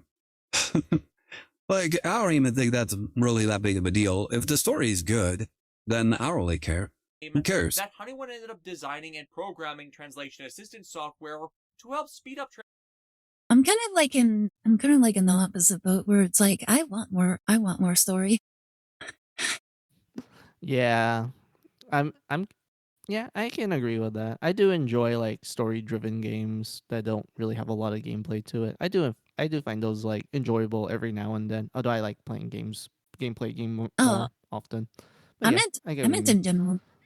I meant in general. Oh, in Like general. it can Oh, yeah, yeah. like any story, like if it's a really good story, then the number one thing that that's kind of like a negative with good stories is that there's never enough. There's never enough. You always want more. True. Like I honestly felt that way with like both the Xeno games, but also with Mary Skelter. I'm just kind of sad that finale was the grand finale. Like literally, it's Yeah. literally in the name. Mary Skelter finale. It's literally the end. I'm like, damn it. I wish there was a little more. Like, where's the spinoffs? Where's the? Oh wait, this is actually the finale. -1. Yeah, like where is it? It's like Attack on Titan final season, part 1, season 1. Part 1, part 2, part 3. Season 1. Yeah, Like pretty part much, 8. dude. Like the finale of part Mhm. 8. Part 8. Yeah. Part 8. Part 1. Yeah. And it just keeps Like going Ida, forever and it's so ever. funny. hmm Yeah, it's so funny how Attack on Titan handled that. They literally just went like, yeah, this is like supposed to be the final story arc, but we're just gonna divide it into like random parts just to like, milk it a little bit. Why shouldn't write? Why you shouldn't write with a broken pencil? Hmm. mm, because you can't I don't write know. because the pencil is broken. I don't know. Why shouldn't you? translation of game text, which was then used in the localization Because it's of Final pointless. Fantasy VIII. And as a consequence, that explains. Okay. But what? Yeah, that makes But what sense. if that's the other end that's broken? What if you have the point but you don't have the eraser? The various translation oddities that game experienced. And that software Honeywood designed then eventually would become part of the basis Oh for yeah, lot it's of a the translation slaughter. These enemies will just die in one Okay, hit I because can you have all understand mechs. that. Like if it had so much dialogue where it's like it's actually kind of hard to translate all of it in a timely fashion, and that makes a lot of sense. assistance programs that are used now from Google Translate on out. He was not the only one to do so, but he was definitely a contributor on that matter. Thus, once more, the issue isn't that the story is complicated. It isn't. but the presentation of its story has been Oh my made goodness, is he convoluted still going by the on means about by which this? it is being conveyed. Yes. He This literally is, spent like once more, almost the side of entirety things of the first half Takahashi of the and video Tanaka are complaining taking about the responsibility dialogue. for. They Oh overloaded my the front goodness. half of their story And me with and too Glass just much kind of more rip on voice him. and irrelevant dialogue that it eventually hamstrung What do you development call of an the angry entirety doctor? thanks to Square's normal bullshit with that. Alexis and I spent the I don't entirety of Square. know. 2022 playing every Xenoseries game that has released, and thus My brother we looks have so seen bored right now, absolutely by the way. For example, the first town in your home village where everyone knows you, so they will I talk to just you think that's his nicely and default casually. The look. next town Like is a when it comes religious to his small town. model, The like he people kind of will looks talk like in that very sometimes. spiritual with our open arms. Yeah, that makes a lot of like Therapist. I like it Okay. when you kind of like get a feel for like the atmosphere of each location. So it makes has sense. been released to date, even Xenoblade 3. Mm-hmm. So I can tell you in advance that they didn't quite learn the lesson for a while, and would not truly dial it back enough until the Xenoblade games. The Xenosaga games, well, they cut down on the Yeah, amount and of dialogue they Xenoblade have 1 was immensely to like combat not that this good issue. compared to the older games Also, because of cut that. out most of the dialogue that actually Oh my explains what the goodness. hell is going on, so the games end up feeling like, well, J.J. Abrams' mystery boxes. Not helped by who was writing Xenosaga changing hands after the first game's development. Was the Corey Tanaka is cited as responsible for creating Xenosaga Episode 2's story, but another writer is credited as actually writing it. Oh, okay. Resulted in significant Oh yeah, paraphrasing and Xenosaga storyline did have like changes. development So it's possible issues why it feels because like those like mystery boxes after happened the team of is because of the Xenogears writer left change. Square, I'll they made explore this more Monolith when I Soft, get to which it, is the but company there are that still several goes on scenes to in this day, Xenosaga 2 and 3 and they end where up two working characters are with talking to each other and yet appear to be Bandai having before a they became conversation Bandai with a Namco. completely different Wait, person. actually no, they work But with as Namco. My before, bad. They this work with acted as a Namco, learning experience and for Namco's like, them, "Hey, we're gonna give you and their later money games so made you can things make better, your cut down Xenosaga on and whatnot." unnecessary And the moment that dialogue, and phrase happens, things in a more concise Namco manner, literally while still keeping a focus on nitpick character the interplay developers. They're development, like, which "Oh, we made don't them want you to much do more this for your game. We want well-received. you to do this The instead." best And then they even suggestion kicked I out can make about Takahashi's playing or wife, who, experiencing you know, these they work games together to write is, the stories well, and such. take your They literally time kicked her trying to out, focus through them in a and he marathon was Oh just forced wow. to will like hinder more do than it by help himself, digesting what is being presented. It doesn't completely Wow, help, that's actually but kind which of it's led to nuts. a engaging lot and of help digest some of Yeah, what it is is, being and it done. led to like a lot of story beats being a little awkward, and some plot lines having to be rushed out to fill in the other episodes and such. Because Xenosaga was going to be like 4 episodes, but because of like because of the things I've been telling you and whatnot, they had to change it to 3 episodes instead, and they had to like kind of rush certain plot points because of that. Huh. Let's see. What do you call a crow? What do you call crows that stick together? A A murder? what? Wait, is that actually what you refer to it as?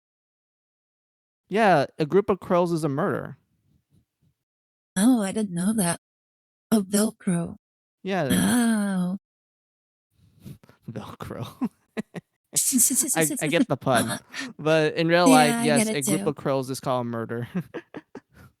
Wow, I did not know that. That's so funny. How funny would it be if I played this and I did Yeah. not see any of that? It's What like happened? whenever my mom and I would go to I a don't know. family reunion and I'm we'd sorry, need I to don't know. leave, she'd take the time to say Like, goodbye you was just personally to cut the every black. relative she could. But every time Yeah. she'd see someone to say goodbye to them, she'd drag them into a 10-minute conversation before she would move on to another Oh, person okay. who So needed to basically, do the the same guy is to, explaining and how it we feels would like to go through leave. like the So when dialogue, we and he's need like to leave comparing it in, to like his say, mom, and 10 where minutes, or she will like talk Oh to the my god, relatives this and guy like sounds just like kind of such a drag on, despite the fact that like the guy's like, "We need to go home now, mom. It's been like 3 hours." Oh my goodness. What? Honestly, my brother's more like that to me. Yeah. Well, like sometimes I just get into like talking with my sisters or some of my family members, and then it's usually my brother that's like constantly like waiting for me to like finish up before we actually leave. Mm-hmm. Yeah, pretty much. That's literally what the guy in the video was like complaining about. He's like, "Oh, it feels like this." You know what? There was actually one funny moment. I think this was like 2 years ago. We were at Hmm. at this one event with our family. And so my mom's like, "Oh, I'm ready to go. Are you guys ready to go?" And and um and I was like busy talking with somebody. I'm like, "Oh yeah, I'll be Mm-hmm. ready in a little bit, okay?" And so I'm like busy talking, and my brother's like like kind of like gathered all the stuff that we had, and he was like ready to go. He was like standing by the door, and then Yes. as soon as I finished up talking, I get up, and then I look around. I'm like, okay, I'm ready to go. And I look around and I notice that my mom is now talking to somebody. I'm like, oh, okay. And then while I was like waiting, I was like going to like the kitchen. And then I got into a conversation with like my cousin, and my brother was like Mm-hmm. looking around. He's like, hey, I was ready to go. Are you ready to go? I'm like, oh, give me a second. And so, and it was just funny. We were like switching between each other, like who on before we actually finally left. Bro. My God. I can relate to And my that. That sometimes happens to me as well. Yeah, my brother was actually laughing about it while we were like driving home. He's like why you guys kept starting like different conversations with people like interchangingly. Like you started Bro. talking to someone, and then Ma started talking to someone when you finished, and then when she finished, she started talking to somebody. You know, like I'm sorry, like everybody just needed to talk to me about something.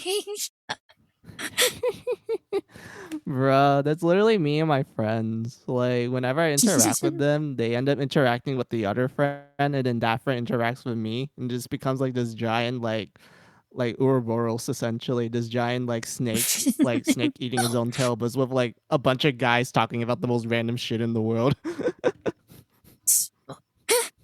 What's the kidnapper's favorite shoe? Hmm.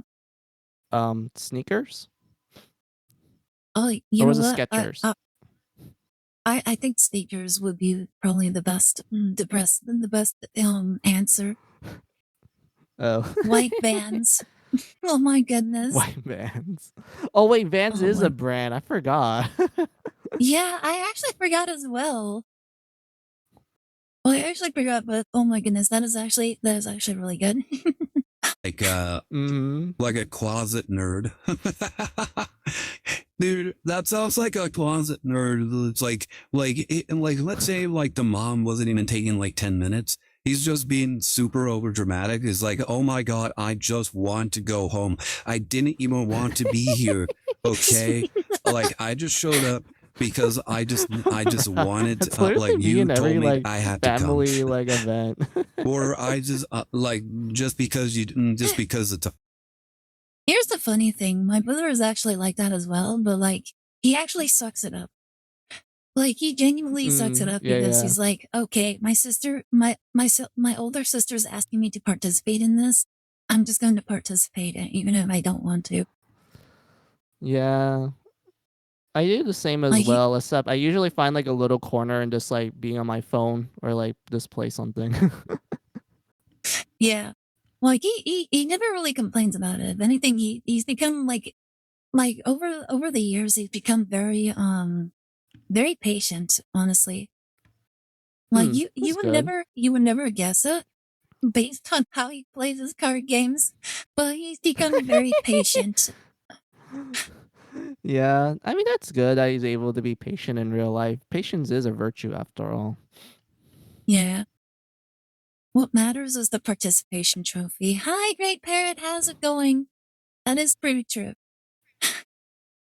Well, that's like honestly, we were actually talking about that before, where like people don't seem to want to work all that hard, and if anything, it's probably because they grew up they grew up with a childhood filled with participation trophies.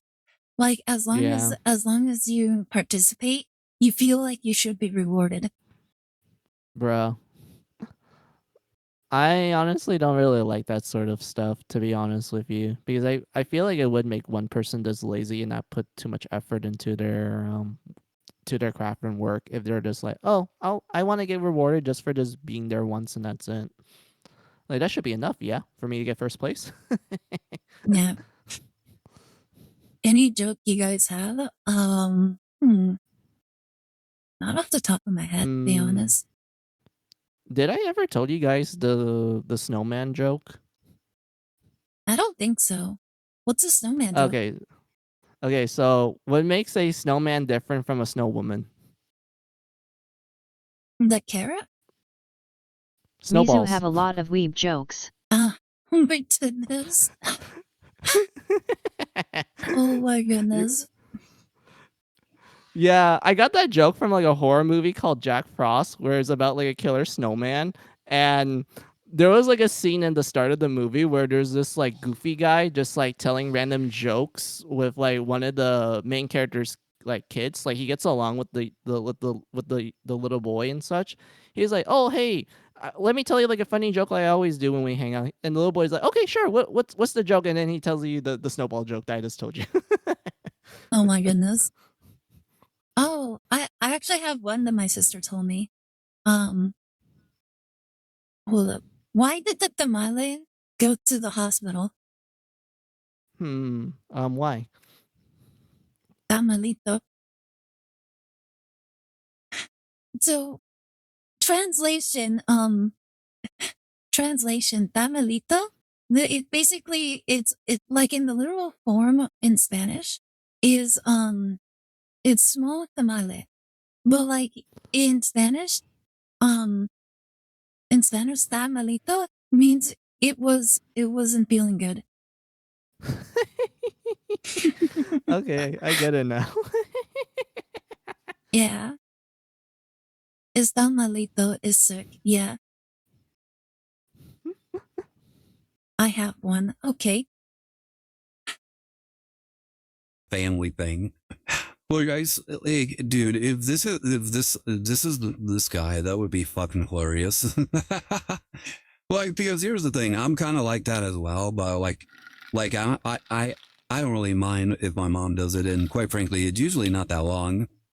Like she usually like she just says bye bye bye, and then I also get into those situations as well, where like even during like my nephew's like last birthday, like the birthday that happened with my nephew, like we were about to leave, and then as I was leaving, everybody's like, "Oh my god, like birthday presents." And like, oh, I cool, remember presents. those. Let's. I kind of want to see my nephew. Kind of like see like the presents I got him. And so, Yeah, we were actually just about to leave too when this happened. Like me and my mom, we were like, okay, we're done. And then they started doing that. And it's like, oh, wait, I want to see my nephew open presents. And I'm like, I kind of did too. Yeah. Like, I wanted to see like the little toys that we got him. And my mom was also the same. And we ended up staying for like another hour. we kind of stuck around and we stayed for like another hour. Yeah, we literally said, "Oh, we're about to leave," and it's like, "Oh, I want to see him like and get his presents and everything."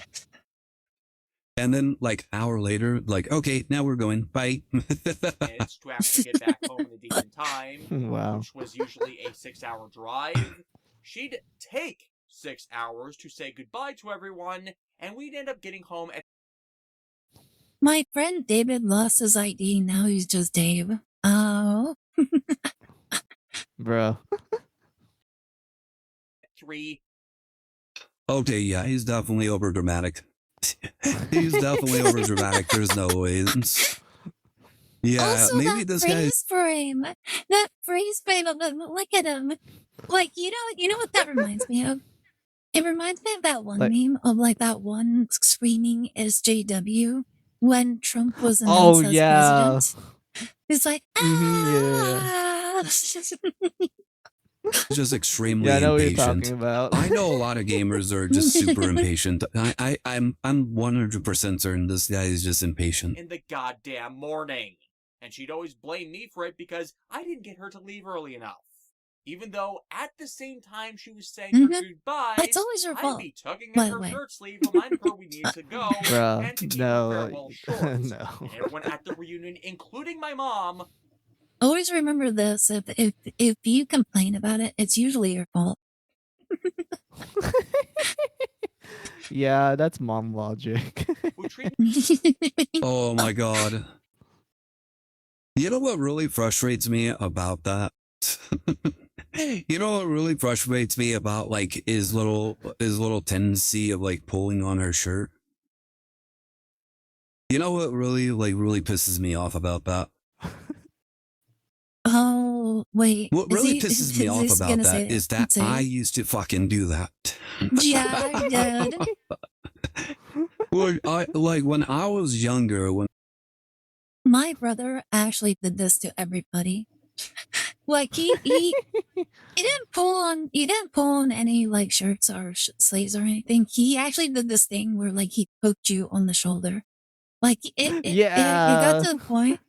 It got to the point where like it felt more like a stab than it actually did like a like a tap on the shoulder. And Mm-hmm. and he finally got this, and he finally stopped. My mom actually turned around and like started like did the exact same thing to him. And she's like, "Did that feel good? Did that feel good?" And he's like, "No." And then he just never did it again after that. I was younger, fucking, Mm-hmm. I did that all the time with my mom. And like, here's the thing. It wasn't just me. It was also my sister. We did that all the time. And to the point where like, we would always be like trying to get my mom's attention like all the time. And like, here's the thing. For me specifically, I didn't tug. I didn't tug on her shirt like lightly or anything. This is what I did. I poked on her shoulder. Like, you know how sometimes like whenever someone comes up from behind you and like the way they kind of get your attention is usually like they lightly tap you on your shoulder. I didn't do that. I like very with as much force as possible, like poked, like dun dun dun. Like that's what I did.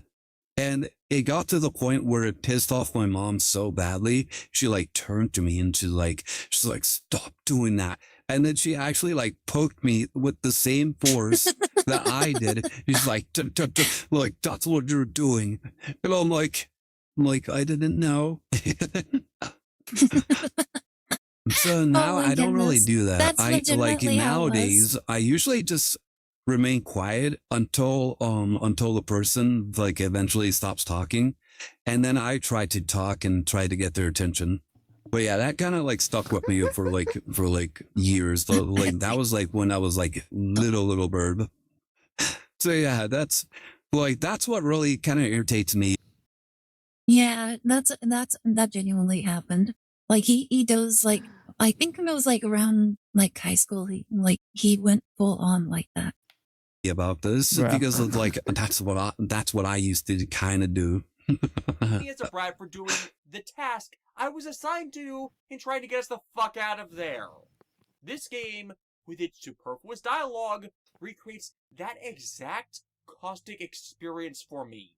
There is something that we need to be doing right now that is more important. We are not in the setting that is that dialogue focus that permits the How do you know? How do you know about that? What if there's some subtle hints in the dialogue that actually like culminates to like the climax? Like what if it reveals like some sort Funny of enough, your brother's information right. that you won't really see until later? Like I think this person just hates reading. Yeah, that's true. I remember a lot of games that actually do those sort of things. Like before you like enter like a boss battle, usually or like you enter like a new area, like usually there will be like NPCs that just say, "Oh, you better be careful of like heat, like burn." Like I usually use like sunscreen just so I don't get burned or something like that. Mm-hmm. And then it kind of just tells you, oh, just be aware that you'll be fighting like fire enemies, and burn is an option. And they do it all the time too, Yep. because even Pokemon had something like that. where all the NPCs will like give you kind of like information on like the gym leader, like all around the city, so you can kind of guess what the gym leader is going to do. Yeah, I remember stuff like that as well. I always love like interacting with NPCs in RPGs because they always tell you like the most interesting things while also being like the most mundane thing in the world. Like it actually feels like it fits into the setting of the world, sort of thing. Funny story, I once discovered that my dad was cheating on my mom, and he sold his company and his share of a piece of land. Oh, Wait, interesting. what? Yeah, apparently he found out that he actually caught his dad in an NTR situation. Bruh, that's kind of a bomb to drop, not gonna lie. Yeah, it kind of is. All right. Well, I like this is the thing about like most of those dialogue. Most of the dialogue helps to kind of like build around the world, like world buildings and setting up the setting, like kind of get you like the feel of the atmosphere, like the feel of like the situation currently going on in the setting. And if you can't appreciate that, like you can't appreciate the immersion, then I don't know what to tell you, my guy. Like you're probably just not enjoying like the what they're kind of like setting the atmosphere for in that specific situation. Like this is just me saying, like kind of just saying it because I've never played the game. I don't know what specific scenes he's even referring to. He's not really being like, here's the problem with this like rant. He's not being specific about what dialogue he finds kind of irrelevant as well. Because if you that's true. like this You know what? That's true. Yeah, pretty much. He hasn't provided any sort of examples of like what is irrelevant or what is relevant. Like he just it just kind of sounds like he just hates reading. section would have been a lot Pretty more much. informative. That was the and conclusion backed up we his made like at the his end. complaint a lot more if he actually specifically showed like cutscenes that he found was completely irrelevant. Like this scene like is irrelevant, and he just has it like playing in the background while he's like doing his rant.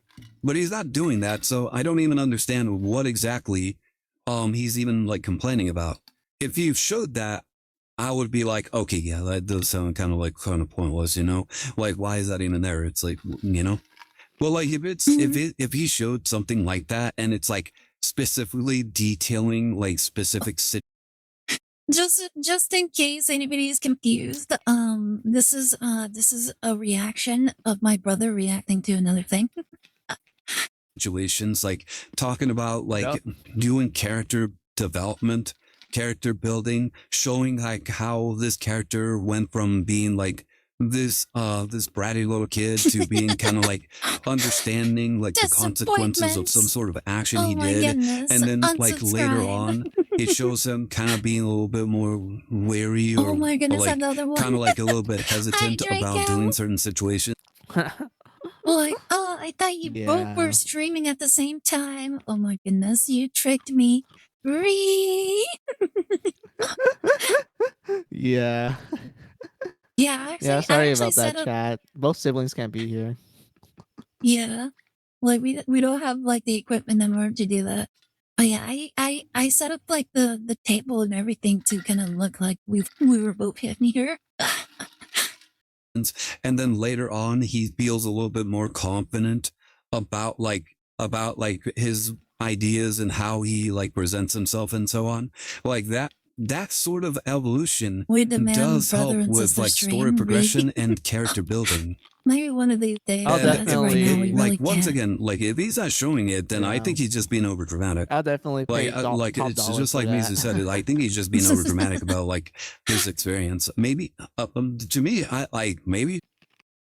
Like the problem is that the program that we use in order to like even communicate it like you can't run multiples of it because simply running it once Oh. already like takes a lot of demand on the CPU. Not only that, but also like utilizes like the control panel, like the control thing for like the command prompt. You know the command prompt that sometimes pops up?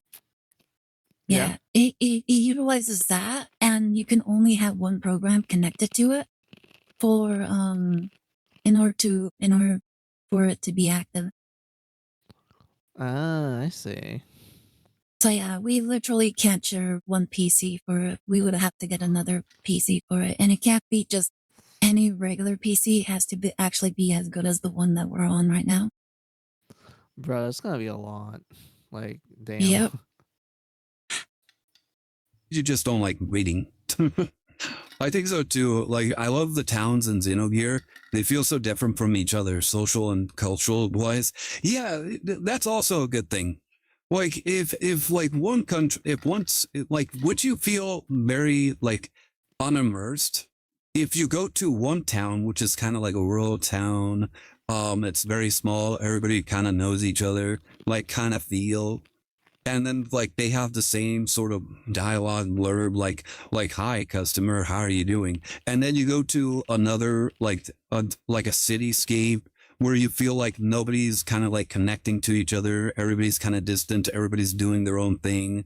It's like it's too big to really know everybody. And then you go to like a store and it's like hi customer, how are you doing? What can I get you? And it's the same. Meanwhile, if like in this situation in the town area, you have like the character talking like a rancher, like howdy partner, what can I get you in this fine like town? Like you seem like you're out of town. Like we don't appreciate outsiders around here. And then you go to the city and it's like, what the fuck do you want, my guy? Like like I don't deal with window shoppers. You're either here buying shit or you can get the fuck out of my store. Yeah, I'm walking here. It's like it kind of like immerses you into like the different settings of each of. Eagle, did you see that we were going to the Cocoa World in Kingdom Hearts 4? I can't wait to beat the crack out of Dela Cruz.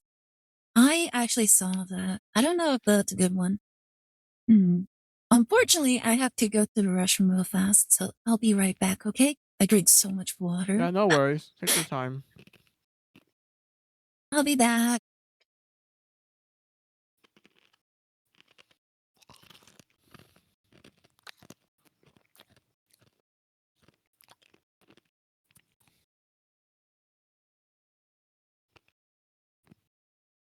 Mizu tired of KH4K Draco. Chat, can you hear me? I'm like locked in the basement. Like, you can call for help if you want, but I think it's too late for me. I can kind of see the light, but I don't want to enter the light yet. I want to yap more.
Hello. Sorry I took so long. Oh, welcome back. No worries, no worries. Welcome to Mizu ASMR Air.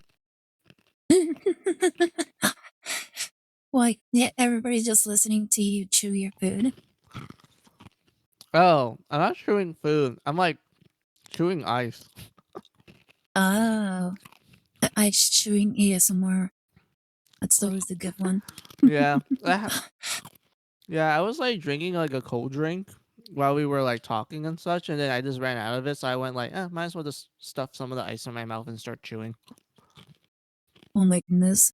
Were you ranting about Kingdom Hearts 4? Oh Hi, no, Self no, no. there, how are you doing? I was just kind of busy just chewing. How's it going, Self there? Are you having a good day? Welcome to the stream. Well, yeah, in case you're curious, we were doing a react to my brother reacting to a video. So like I've had people showing up and they're like, "Oh my goodness, both the birds are here, guys! This is an emergency. Both of the birds are here and they're straining at the same time. Quickly, we have to tell all the village people."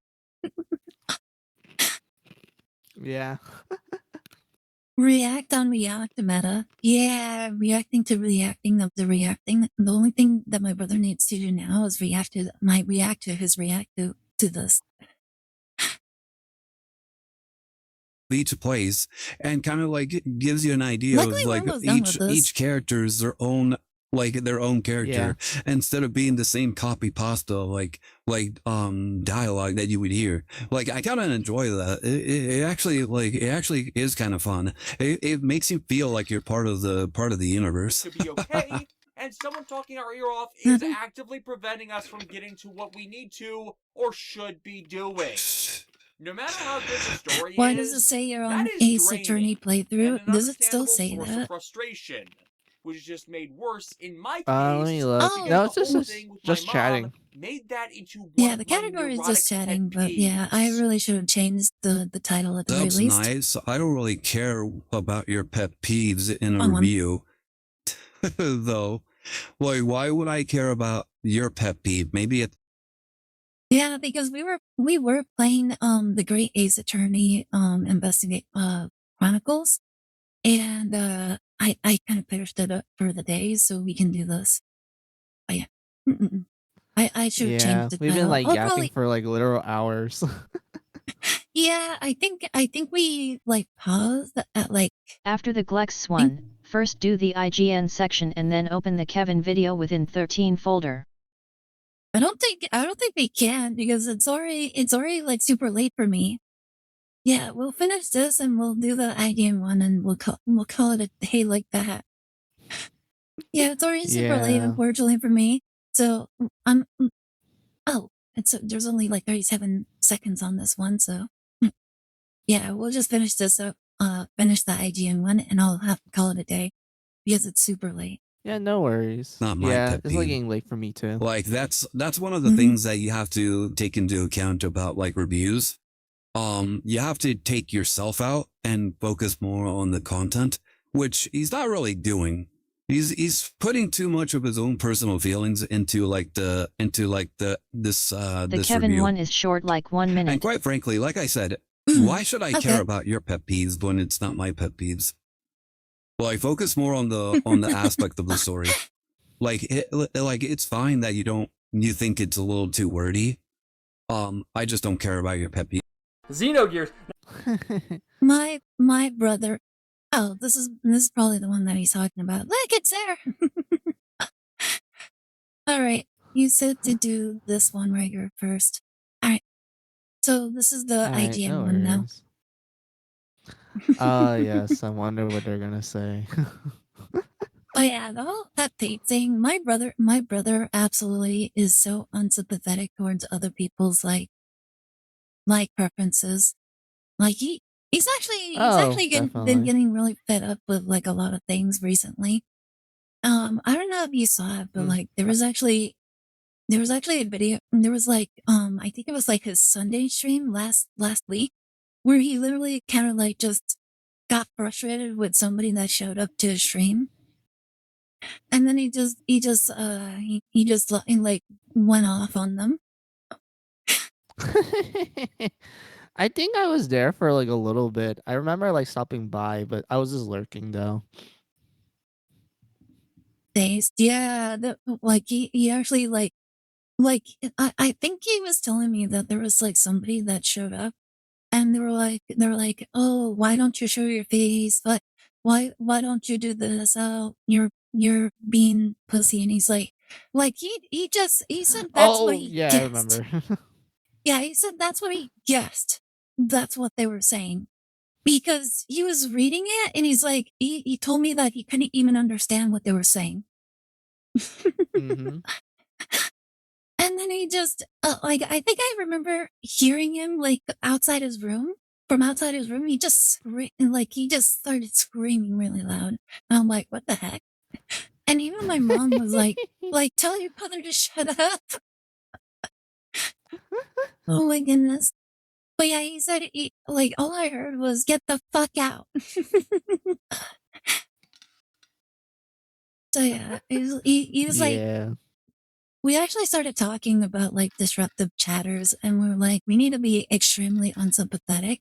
And whenever those people show up, like just like make fun of them or just ban them. Whatever. I know.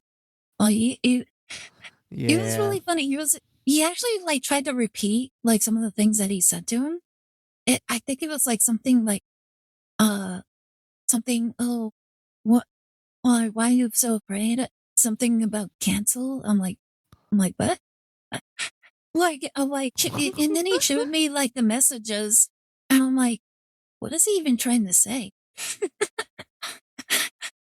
Like, what is he even trying to say? I kept like, it was so grammatically bad. I couldn't even understand if it was an insult or what he was even what he was even suggesting was like something like there was one part where it said, why are your cars on my field? I'm like, what? What? Yeah. At that point, I might as well just ignored him and banned him. Yeah, it was so weird. Oh, like the first part was like, what was the first part? It's like, what is with your what is with the weak ass avatar? And why are your cars on my field? I'm like, What? what is he even saying? That makes zero fucking sense. Yeah, and my brother, like in the clip, he's like, wait, like what? You want to try that again? Did anybody understand that? Was he playing Master Duel or something? Yeah. Honestly, even like he was explaining, he's like even in the context of like the game of like Master Duel, like he was watching a replay. He wasn't playing against anybody. So it made Wow. zero sense, even in context of what the game that he was playing. So if the guy was like, get your cards off my field, it still didn't make any sense because he wasn't even the one playing with the chatter. Maybe the Brother, chatter come was the on. no, he wasn't even in like the person with the replay was somebody else, and this person like wasn't even in the in the game apparently, and there was like no indication that he was. Like he just showed up, said some things, unintelligible things, and then my brother just got frustrated and just kicked him out. So yeah, it was so nonsense school. I had no idea what was going on. Frightening, grim opening that sets the tone for a I'm kinda darker, lost more Yeah. mature story than its PS1 Like- contemporaries. Yeah, My when you God. see like the messages, you can't even understand what he was even trying to say. It's the closest thing you could point to as an RPG adaptation of the anime Neon Genesis Evangelion. Not just because of its religious symbolism and super cool mechs, but for the ways in which it touches on tragedy and existentialism. All of that helped it stand out in 1998, but it also has a unique turn-based combat system that almost feels like a fighting game. Button combos and successfully managing your pool of action points opens up different combos that add a distinct strategic cool part layer. about the battle Summoning in system. Gears You actually or learn mechs like new is so super moves if satisfying you and do certain amplifies its biggest combinations. battles. And they And usually when it always comes to do, animation and huge pixel amount of damage to the bosses and enemies. art, Xenogears is still one of the best to do it. We'll always remember Xenogears as one of Squaresoft's classics of the PlayStation 1 era. But there's And then Xenosaga made Max useless. Is that true? No, it's debatable. If you're talking about for the first episode, then like yeah, they're kind of just there as like an extra cool thing you can do. In episode 2, not really, because the mech battles were like a lot more involved, and it's like kind of a separate like it's considered like a separate character sort of thing. But it had some interesting ideas and concepts that they did with episode 2 mechs. And then episode 3 kind of comes in and made the mechs so fucking fun. Like, it is amazing how the mechs are absolutely amazing in that game. Like, goddamn. Yeah, he confirmed episode 1. Yeah, episode 1. Yeah, the mechs mechs were just kind of useless. there. Hmm. Yeah, I wouldn't call them Interesting. useless. They had some use if you're like going a minimalistic run, but if you're just going like just I guess a straight beeline to the story, then like yeah, you're not gonna use them that much. no denying that it was left rather unfinished. Infamously, much of the second disc relied on a series of cutscenes to wrap things up without much in the way of gameplay. Maybe Xenogears was too ambitious for its own good and the team ran out of time. It's just another way in which it shares a history with Evangelion.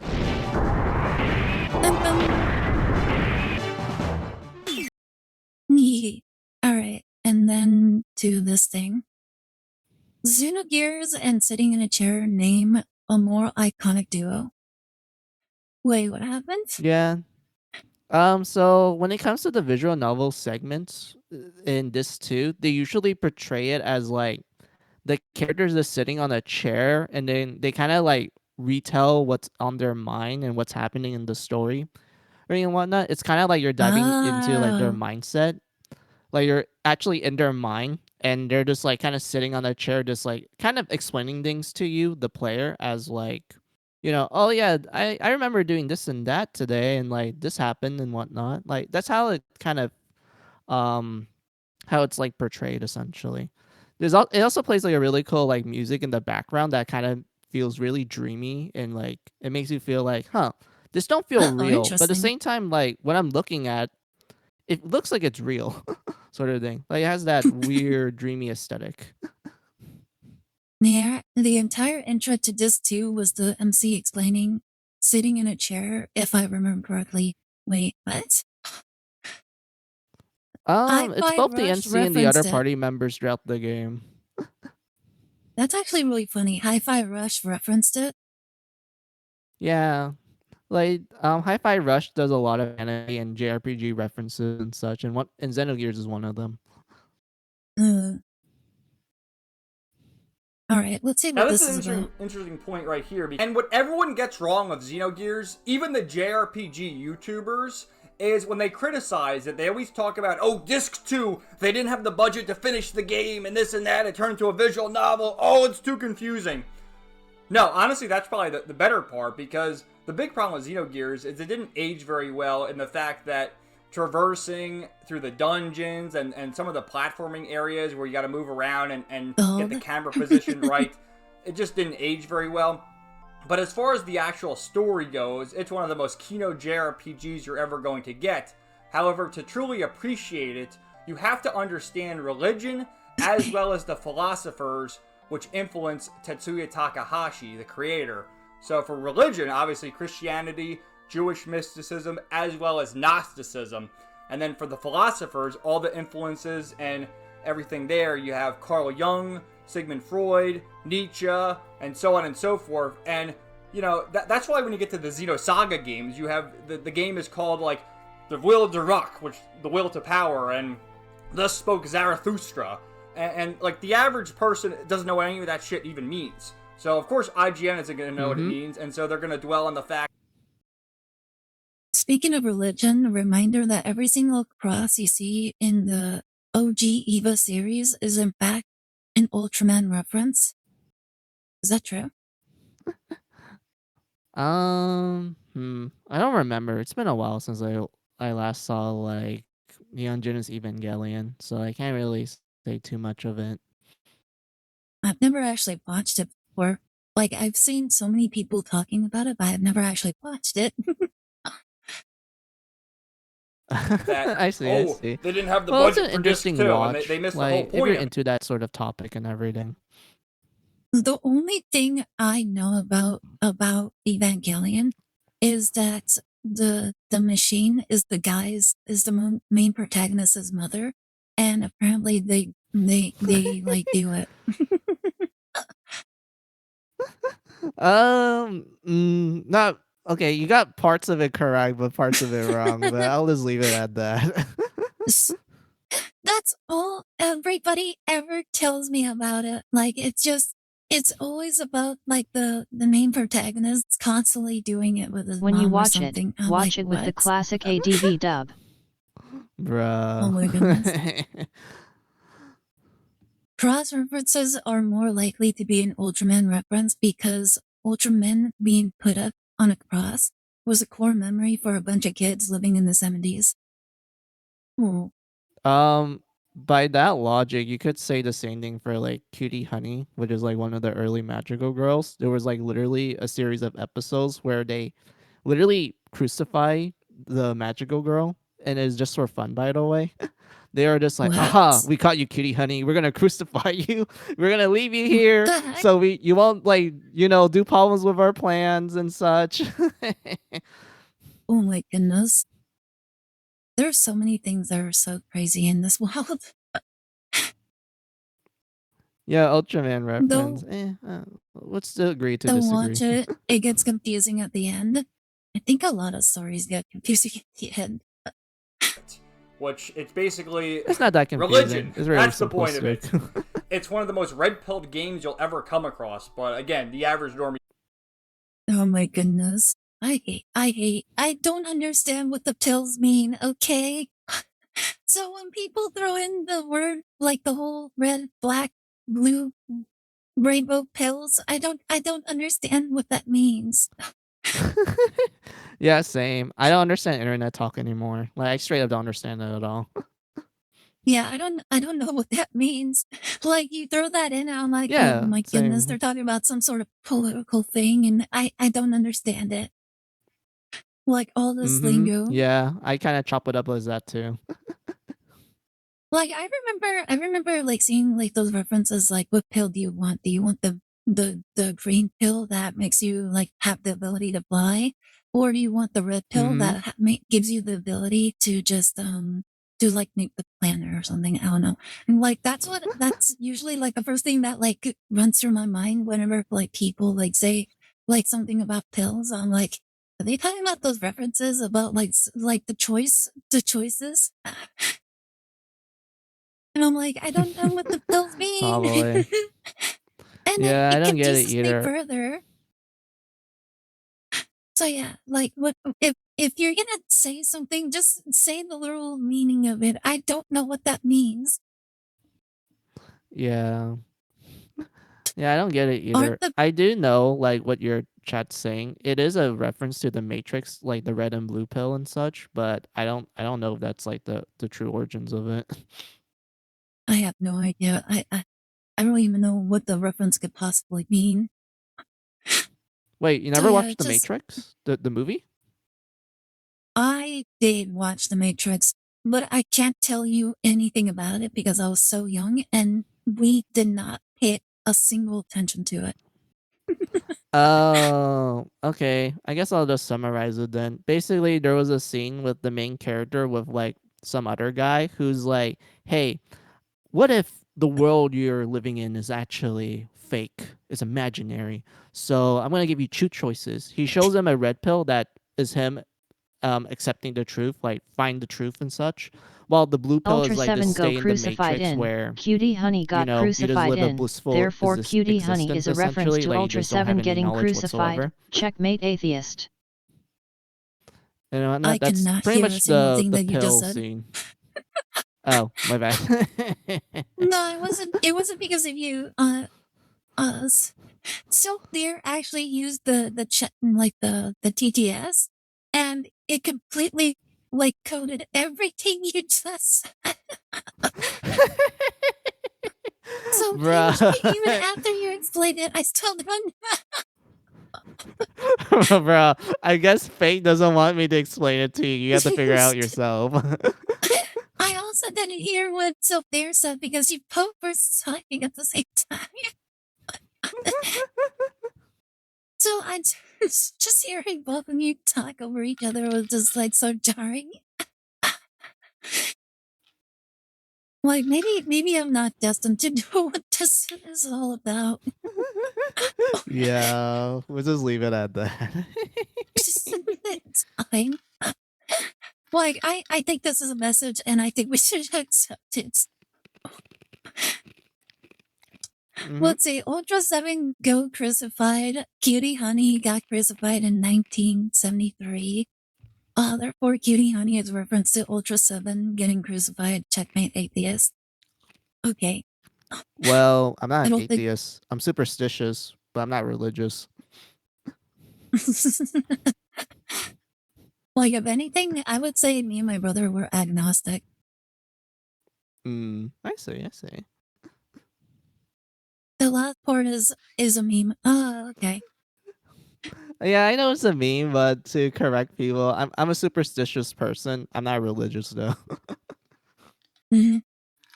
Like, I don't really take religion all too seriously. I do find value in a lot of religions. Like, you should like have like some inspiration on how to live your life. And it's just the important thing of like, what do you call it? Oh, like morals, basically. The morality of like religion is far more important than everything else, in my opinion. Yeah, I agree with that. Is it that agnostic or some shamanistic? I don't know. Is it? I don't I don't know. know about shamanistic. I mean, I do believe in the ancestors and shit, but not in a religious sense. Like whoever has passed, I don't know. I'll never know them in real life. And if they possess Yeah. my body, that'll be an interesting experience. I guess. But also I show like respect towards them since they came before me and they're pretty much the reason why I exist and such. Yeah, makes some sense right there. Let me go ahead and change my chair real fast too. For myself too. Boop, boop, boop, boop. Shaman King style. I love Shaman King. Bro, It was that'll be such a cool. shame what happened. Yeah, same. It was such a shame what happened with Shaman King. Like with the remake, at least for the English dub. The English dub for the remake, I was so looking forward to it with my brother. And it was the thing that really killed it for me was Yo's voice actor. Oh yeah, I remember. I remember on Twitter people were like complaining about it, like compared to everyone else's voices. Yeah, there like the original a lot of the original voice actors reprised their role. And while like the story did have like major changes, like the thing that really like irked me the most was Yo's voice actor. Because unlike everybody else in the cast, this voice actor sounded like a literal child. Literal child in comparison to what his original voice actor did. Like his original voice actor had like that surfer dude kind of like carefree kind of voice. Well, the new voice actor was like honestly, you could hear like the lack of testosterone in his voice. Like he literally sounded like a Yeah. child. Like literally, like he was a lost Yeah. little Who's child your all favorite the Yuri time. Lowenthal voiced anime character? Bro, he just lost like his balls didn't drop yet. He didn't get hit with puberty. Like it's fine if they couldn't get like the original voice actor, but at least why didn't you try to make it even remotely like the last voice actor? Like, even if it Yeah. sounded bad, like, this was even worse. Mm-hmm. Modern English Yeah, I dub get what has you a mean. 90% chance to be Garbo, unfortunately. Laidbacks are produced exactly. It was so jarring. Yeah. Mm-hmm. Yeah, I get you, Ida. I felt the same way when it came to like the new like English dub for like God Eater Resurgence because I love the original English voice actors for God Eater Burst. So when they remade it to Resurgence, I was like kind of excited for it. And then I hear the professor's voice and I immediately just went like, yeah, this ain't the professor, and I immediately mute the guy.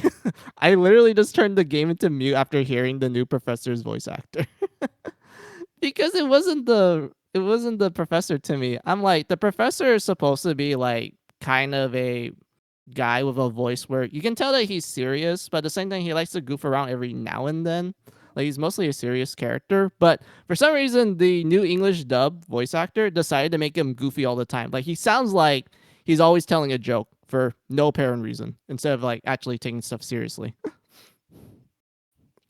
Mm. and whatnot. But like, yeah, that's like my complaint. So it's similar to with you with your Yo. Oh, for like the Shaman King Mhm. remake. For you is Yo. For me, it's the Professor in God Eater. Like, here's the thing. Here's the thing. Like another like kind of example was like Yuri Lowell from Tales of Vesperia. Like, while the voice actor wasn't the same, he actually put in Mm-hmm. effort to sort of sound like the original voice actor. And Yes. I appreciated that far more than what they did with Yogo Sakura's voice. Mm-hmm. So yeah, that's like why I really didn't like the Neo Asakura voice.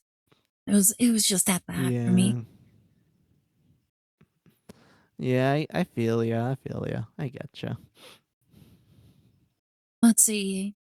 Wait, they changed the VA for Resurgence? You mean Resurrection? Oh, yeah, it's Resurrect. Well, I keep mistaking Resurgence with Resurrection, but to me they're just the same.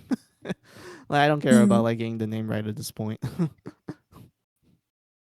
Like it was so trash. Like it basically just blocked over everything. Yeah. I'm like looking up Yuri Lowell. I'm like, I don't Oh actually Lord. know Yeah, I what know who you're voices he's talking done. about. Oh, he does Sasuke in Naruto. I'm seeing that right now. I'm looking him up right now. Yeah, he's a really popular voice actor for like English dub for like a lot of old animes back then. Like he was Yosuke from Persona 4. He was Sasuke from Naruto, as you see there. He was Hoseo from like Dot Hack GU, who's the main character of that game. And there was like other voices too, but I won't get into Oh it. my goodness, he did Yukinari Sasaki from Girl Bravo. Yep.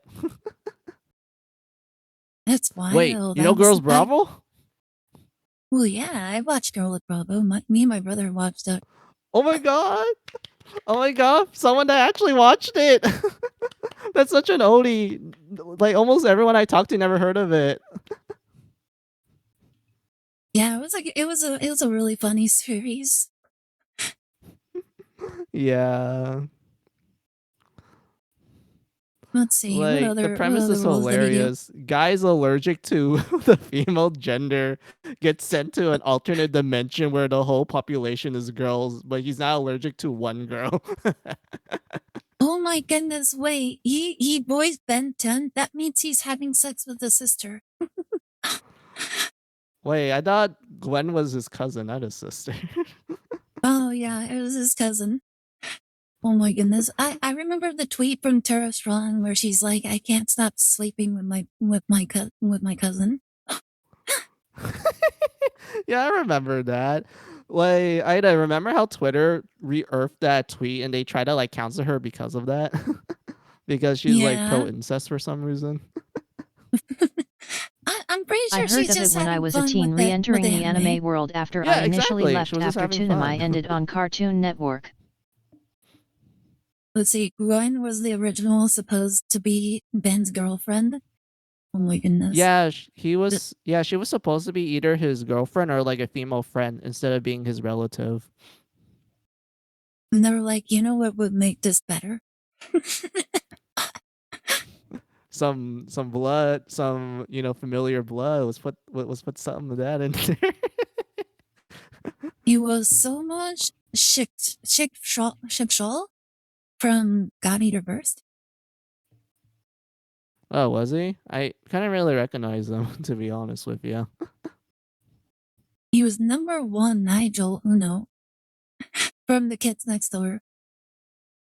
Wait, he was. Oh, huh. Okay, I didn't know that. And it was for Cartoon Network Punch Time Explosion. I think that was a video game. Oh, yeah, I know that. Yeah. He also did Flapjack. Oh, Flapjack! I remember that cartoon. It was an interesting cartoon, even though it was like filled with a bunch of the the Oh my classic goodness. realistic human stuff. He was Mumble for Happy Feet 2. The video game? Bruh. The video game, not the Oh my film. The goodness. video game.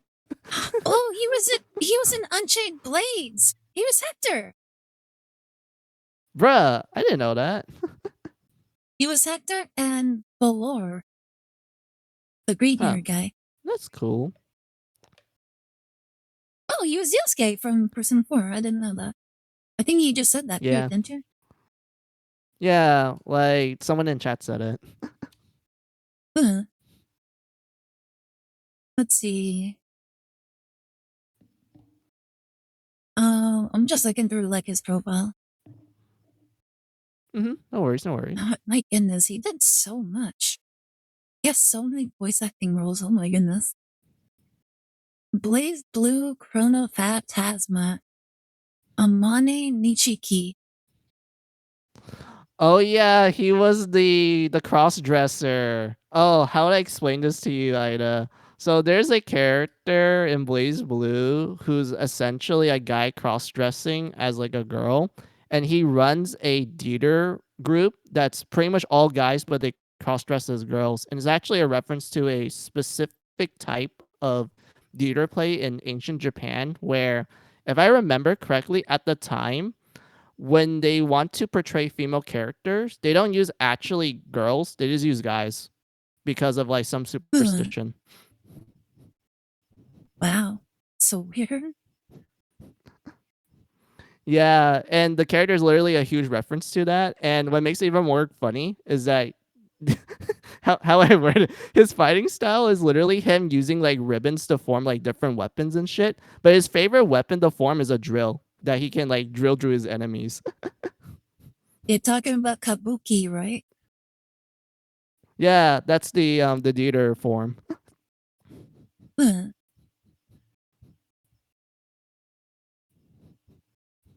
Still looking through all these. Haseo, Dot Hack, Last Recode. Oh, it's just .hack GU, but Last Recode is like the latest version of GU, where they compile both volume 1, 2, and 3 of GU, and then they added like a 4th volume to it, and it's called Last Record, and like you see there. But yeah, like, dude, I fucking love Haseo. Like, he's such a funny, chuny character. Like, he's literally designed to be like your typical 17-year-old like high schooler who's into MMOs, and the type of character he makes is literally like the classic case of like an OC where they're like, oh, I need to make him look badass, we need to make him have tribal tattoos, I need to make him have a Buster Blade, but not any kind of Buster Blade, it's a Buster Blade chainsaw. And not only that, but I'm gonna give him the nickname the Grim Reaper, and he's gonna use a scythe that's also a chainsaw. Oh my goodness, he's like the person that's like I have the gun that fires guns that fires other guns that fire bullets. Yeah, pretty much. That's literally what it is. It's so fucking peak. I love it a lot. Like, Ida, if you ever get to play like .hack or such, I do recommend GU for like the gameplay alone and just some of the funny edgy shit that happens in it. Like, it's amazing. Oh my goodness. He was Simon from Gurren Lagann, the movie. Oh yeah, I remember that. And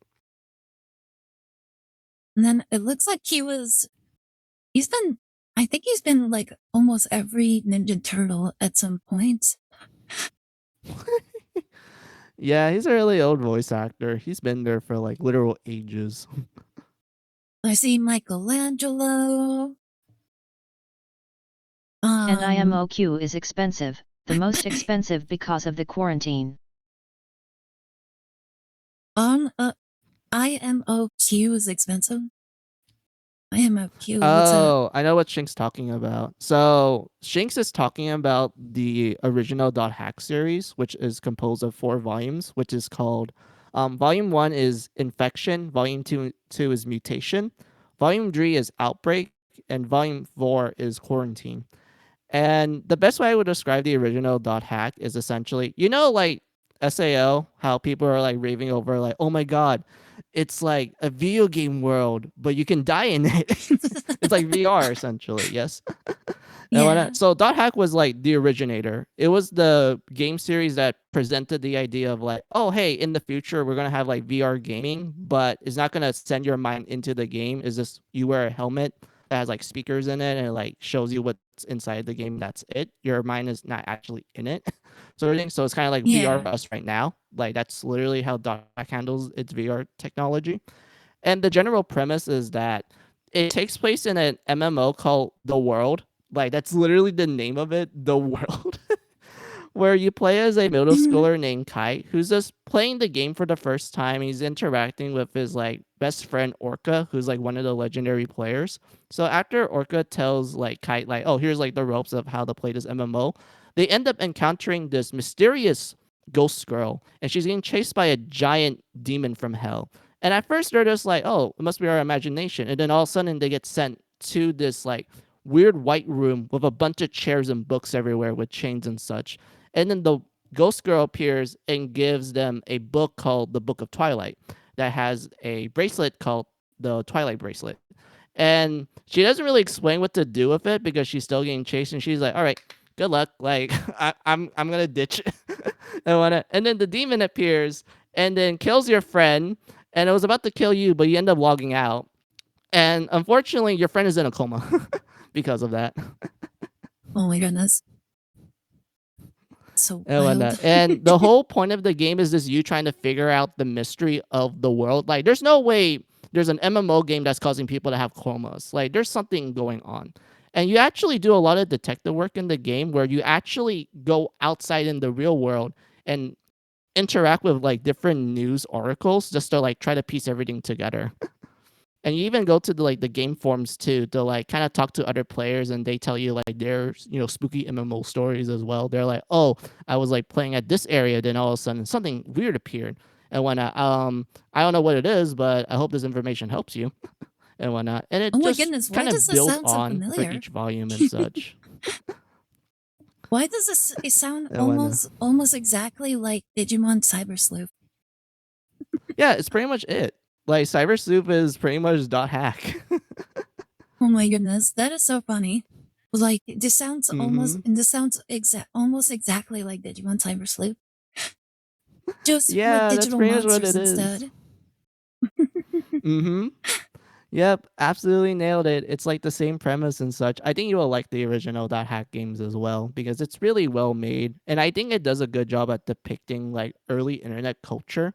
Because honestly, the way how everything is written made me go like, yeah, this is literally how MMOs were like back then, like during this particular timepiece and such. So because it feels like an actual time capsule that makes sense instead of them just inserting like random modern like slang and such. Like they actually take into account like, okay, this is like the early 2000s. This is how people talk back then on the internet and such. We need to make sure it makes sense. Yeah. Like that's more And effort whatnot, than but what like, people do nowadays. yeah, pretty much. But yeah, it's really cool. I suggest emulating it because getting the actual games physically is like fucking expensive as hell. Like you can get the first 2 volumes pretty cheap, but volume 3 and 4, it literally took me actual years to find them in the wild. And when I actually managed to get Wow. them, they made me pay like almost like $100 for each of them. But I managed to haggle Oh it my to like goodness. $70. Nice. Yeah, hmm I think we would have to emulate it because we don't have any physical consoles aside from like the Switch, and that's it. Yeah. But yeah, highly recommend it. If you like Cyber Sleuth, you will like Dot Hack. It's literally the same thing, but it's like early 2000s instead of 2010s. It'll be interesting to try out. But yeah, it's already. Oh my goodness, it's so He super have a history late. of voicing a Takahiro Sakurai voiced character multiple Oh yeah. times. Wait, yeah, it's like 10 Suhasio, for me. Suzaku, Shit. etc. And there's connections of P5 and Code Geass via actor illusion. Interesting. Like that's for what do you call it?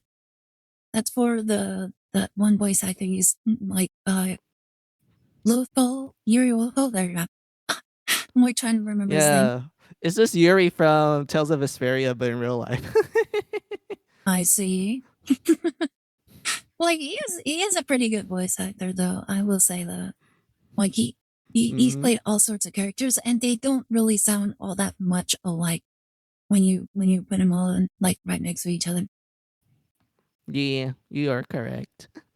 One funny thing that my brother-in-law always brings up when it comes to Sasuke, he literally says that Sasuke talks like a Hispanic person. Does he? Yeah, because like the way he says Naruto, he's like Naruto, and it's like he rolls his R's. He rolls his R's. It's the way he rolls his R's that makes him feel, that gives him like that Hispanic feel to it. I see. Does that mean Sasuke is secretly like Hispanic? Like he's not actually Japanese? Yeah, he was just saying that it's just really funny that the voice actor decided to like do that with his voice. Okay. Well, that's great. Yeah. It was just something funny that my brother-in-law always brought up. And I'm like, oh my Same goodness, with he actually Xenosaga, does. especially episode 3. Mhm. For real. But yeah, yeah, it's alright time. I'm just gonna end the stream right here. But yeah, thank Yeah, you so no much for worries. joining me, Mizu. Yeah, no Yeah, for worries, so no long. worries. Like honestly, like the Yeah. Does reacts are Mizu have more Xenosaga 3? the reacts that we do is mostly like less of react and more of a yap session. Yeah, pretty much. It feels like a podcast of sorts.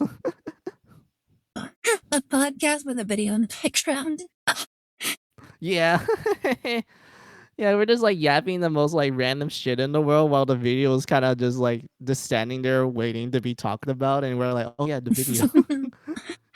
Like, oh yeah, by the way, this happened.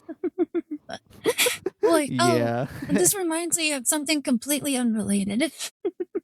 Mm-hmm. For real, for real. Good times, good times. But yeah, Yeah. thank you so much for joining me, Mizu. Hope you have a great night. I'm just Mm-hmm. gonna No worries. sign off in a little bit, all right? All right. I hope you have a good night too. So bye bye. Bye. And yeah, let's see. Well, night. Be safe and God bless y'all. And get some rest, Eagle, and sleep well. Thank you so much, Mirai GW. Hope you have a great night, and I hope you enjoyed lurking. And yeah, hope everybody else enjoyed their time here. Everybody that joined in for the Phoenix Wright for the Great Ace Attorney playthrough. That was so fun. I actually had so much fun doing that. And then the Yap session. Oh my goodness, that was so fun. Like just, and it was so like jarring to just listen to my brother like in his react. But yeah, I will see you guys probably next Thursday. If not Thursday, then Friday. And then we'll continue the Great Ace Attorney next Saturday. We should be able to finish the current chapter by Saturday. But yeah, other than that, my brother will be playing Master Duel tomorrow, so if you guys want to drop by, say hi to him while he's doing that. Feel free to say hi to him. And yeah, that'll be it. Thank you all so very much for joining me. Hope you all have a great night. And I'll see you guys next time, alright? Have a good night. Bye!